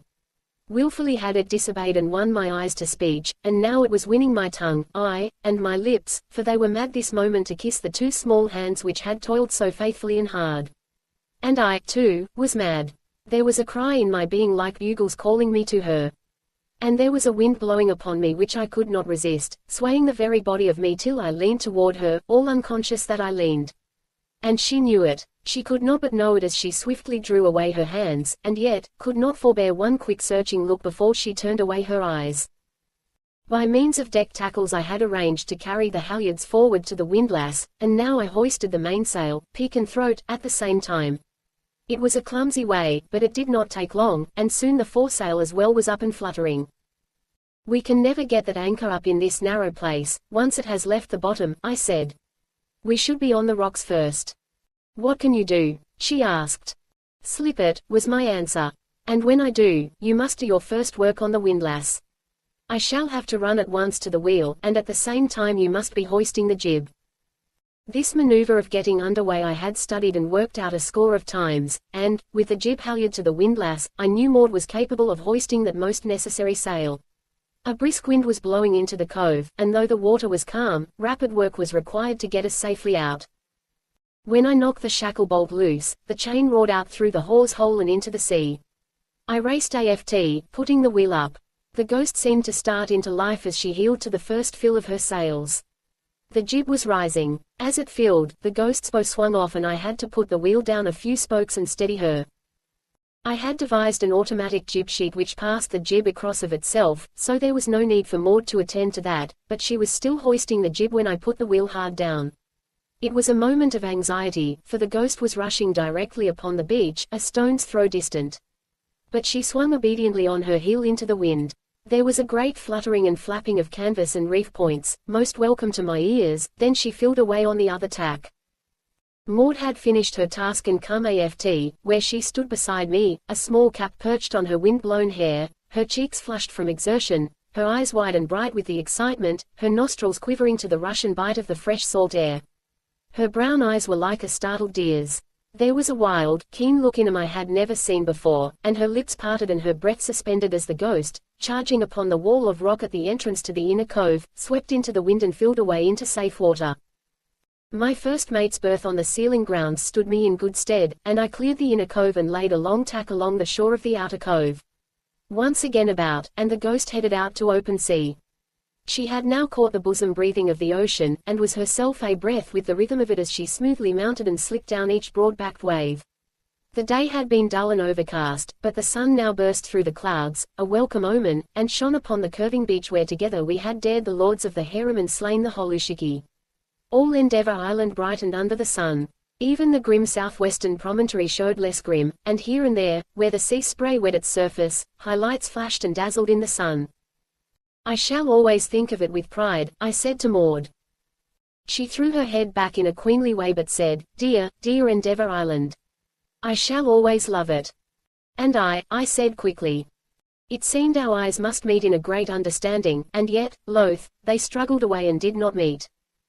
There was a silence I might almost call awkward, till I broke it, saying, "See those black clouds to windward. You remember, I told you last night the barometer was falling. And the sun is gone," she said, her eyes still fixed upon our island, where we had proved our mastery over matter and attained to the truest comradeship that may fall to man and woman. "And it's slack off the sheets for Japan," I cried gaily. "A fair wind and a flowing sheet, you know, or however it goes." Lashing the wheel I ran forward, eased the fore and main sheets, took in on the boom tackles and trimmed everything for the quartering breeze which was ours. It was a fresh breeze, very fresh, but I resolved to run as long as I dared. Unfortunately, when running free, it is impossible to lash the wheel, so I faced an all-night watch. Maud insisted on relieving me, but proved that she had not the strength to steer in a heavy sea, even if she could have gained the wisdom on such short notice. She appeared quite heartbroken over the discovery, but recovered her spirits by coiling down tackles and halyards and all stray ropes. Then there were meals to be cooked in the galley, beds to make, Wolf Larsen to be attended upon, and she finished the day with a grand house-cleaning attack upon the cabin and steerage. All night I steered, without relief, the wind slowly and steadily increasing and the sea rising. At 5 in the morning Maud brought me hot coffee and biscuits she had baked, and at 7 a substantial and piping hot breakfast put new life into me. Throughout the day, and as slowly and steadily as ever, the wind increased. It impressed one with its sullen determination to blow, and blow harder, and keep on blowing. And still the Ghost foamed along, racing off the miles till I was certain she was making at least 11 knots. It was too good to lose, but by nightfall I was exhausted. Though in splendid physical trim, a 36-hour trick at the wheel was the limit of my endurance. Besides, Maud begged me to heave to, and I knew, if the wind and sea increased at the same rate during the night, that it would soon be impossible to heave to. So, as twilight deepened, gladly and at the same time reluctantly, I brought the Ghost up on the wind. But I had not reckoned upon the colossal task the reefing of 3 sails meant for one man. While running away from the wind I had not appreciated its force, but when we ceased to run I learned to my sorrow, and well nigh to my despair, how fiercely it was really blowing. The wind balked my every effort, ripping the canvas out of my hands and in an instant undoing what I had gained by 10 minutes of severest struggle. At 8 o'clock I had succeeded only in putting the second reef into the foresail. At 11 o'clock I was no farther along. Blood dripped from every finger end, while the nails were broken to the quick. From pain and sheer exhaustion I wept in the darkness, secretly, so that Maud should not know. Then, in desperation, I abandoned the attempt to reef the mainsail and resolved to try the experiment of heaving to under the close-reefed foresail. 3 hours more were required to gasket the mainsail and jib, and at 2 in the morning, nearly dead, the life almost buffeted and worked out of me, I had barely sufficient consciousness to know the experiment was a success. The close-reefed foresail worked. The Ghost clung on close to the wind and betrayed no inclination to fall off broadside to the trough. I was famished, but Maud tried vainly to get me to eat. I dozed with my mouth full of food. I would fall asleep in the act of carrying food to my mouth and waken in torment to find the act yet uncompleted.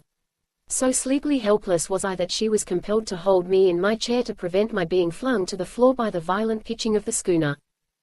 Of the passage from the galley to the cabin I knew nothing. It was a sleepwalker Maud guided and supported. In fact, I was aware of nothing till I awoke, how long after I could not imagine, in my bunk with my boots off. It was dark, I was stiff and lame, and cried out with pain when the bedclothes touched my poor finger ends. Morning had evidently not come, so I closed my eyes and went to sleep again. I did not know it, but I had slept the clock around and it was night again. Once more I woke, troubled because I could sleep no better. I struck a match and looked at my watch. It marked midnight, and I had not left the deck until 3. I should have been puzzled had I not guessed the solution. No wonder I was sleeping brokenly. I had slept 21 hours. I listened for a while to the behavior of the Ghost, to the pounding of the seas and the muffled roar of the wind on deck, and then turned over on my side and slept peacefully until morning. When I arose at 7 I saw no sign of Maud and concluded she was in the galley preparing breakfast. On deck I found the Ghost doing splendidly under her patch of canvas. But in the galley, though a fire was burning and water boiling, I found no Maud. I discovered her in the steerage, by Wolf Larsen's bunk. I looked at him, the man who had been hurled down from the topmost pitch of life to be buried alive and be worse than dead. There seemed a relaxation of his expressionless face which was new. Maud looked at me and I understood. His life flickered out in the storm, I said. But he still lives, she answered, infinite faith in her voice. He had too great strength.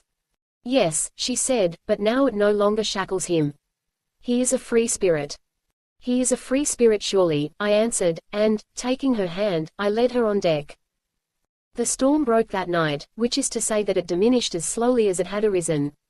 After breakfast next morning, when I had hoisted Wolf Larsen's body on deck ready for burial, it was still blowing heavily and a large sea was running.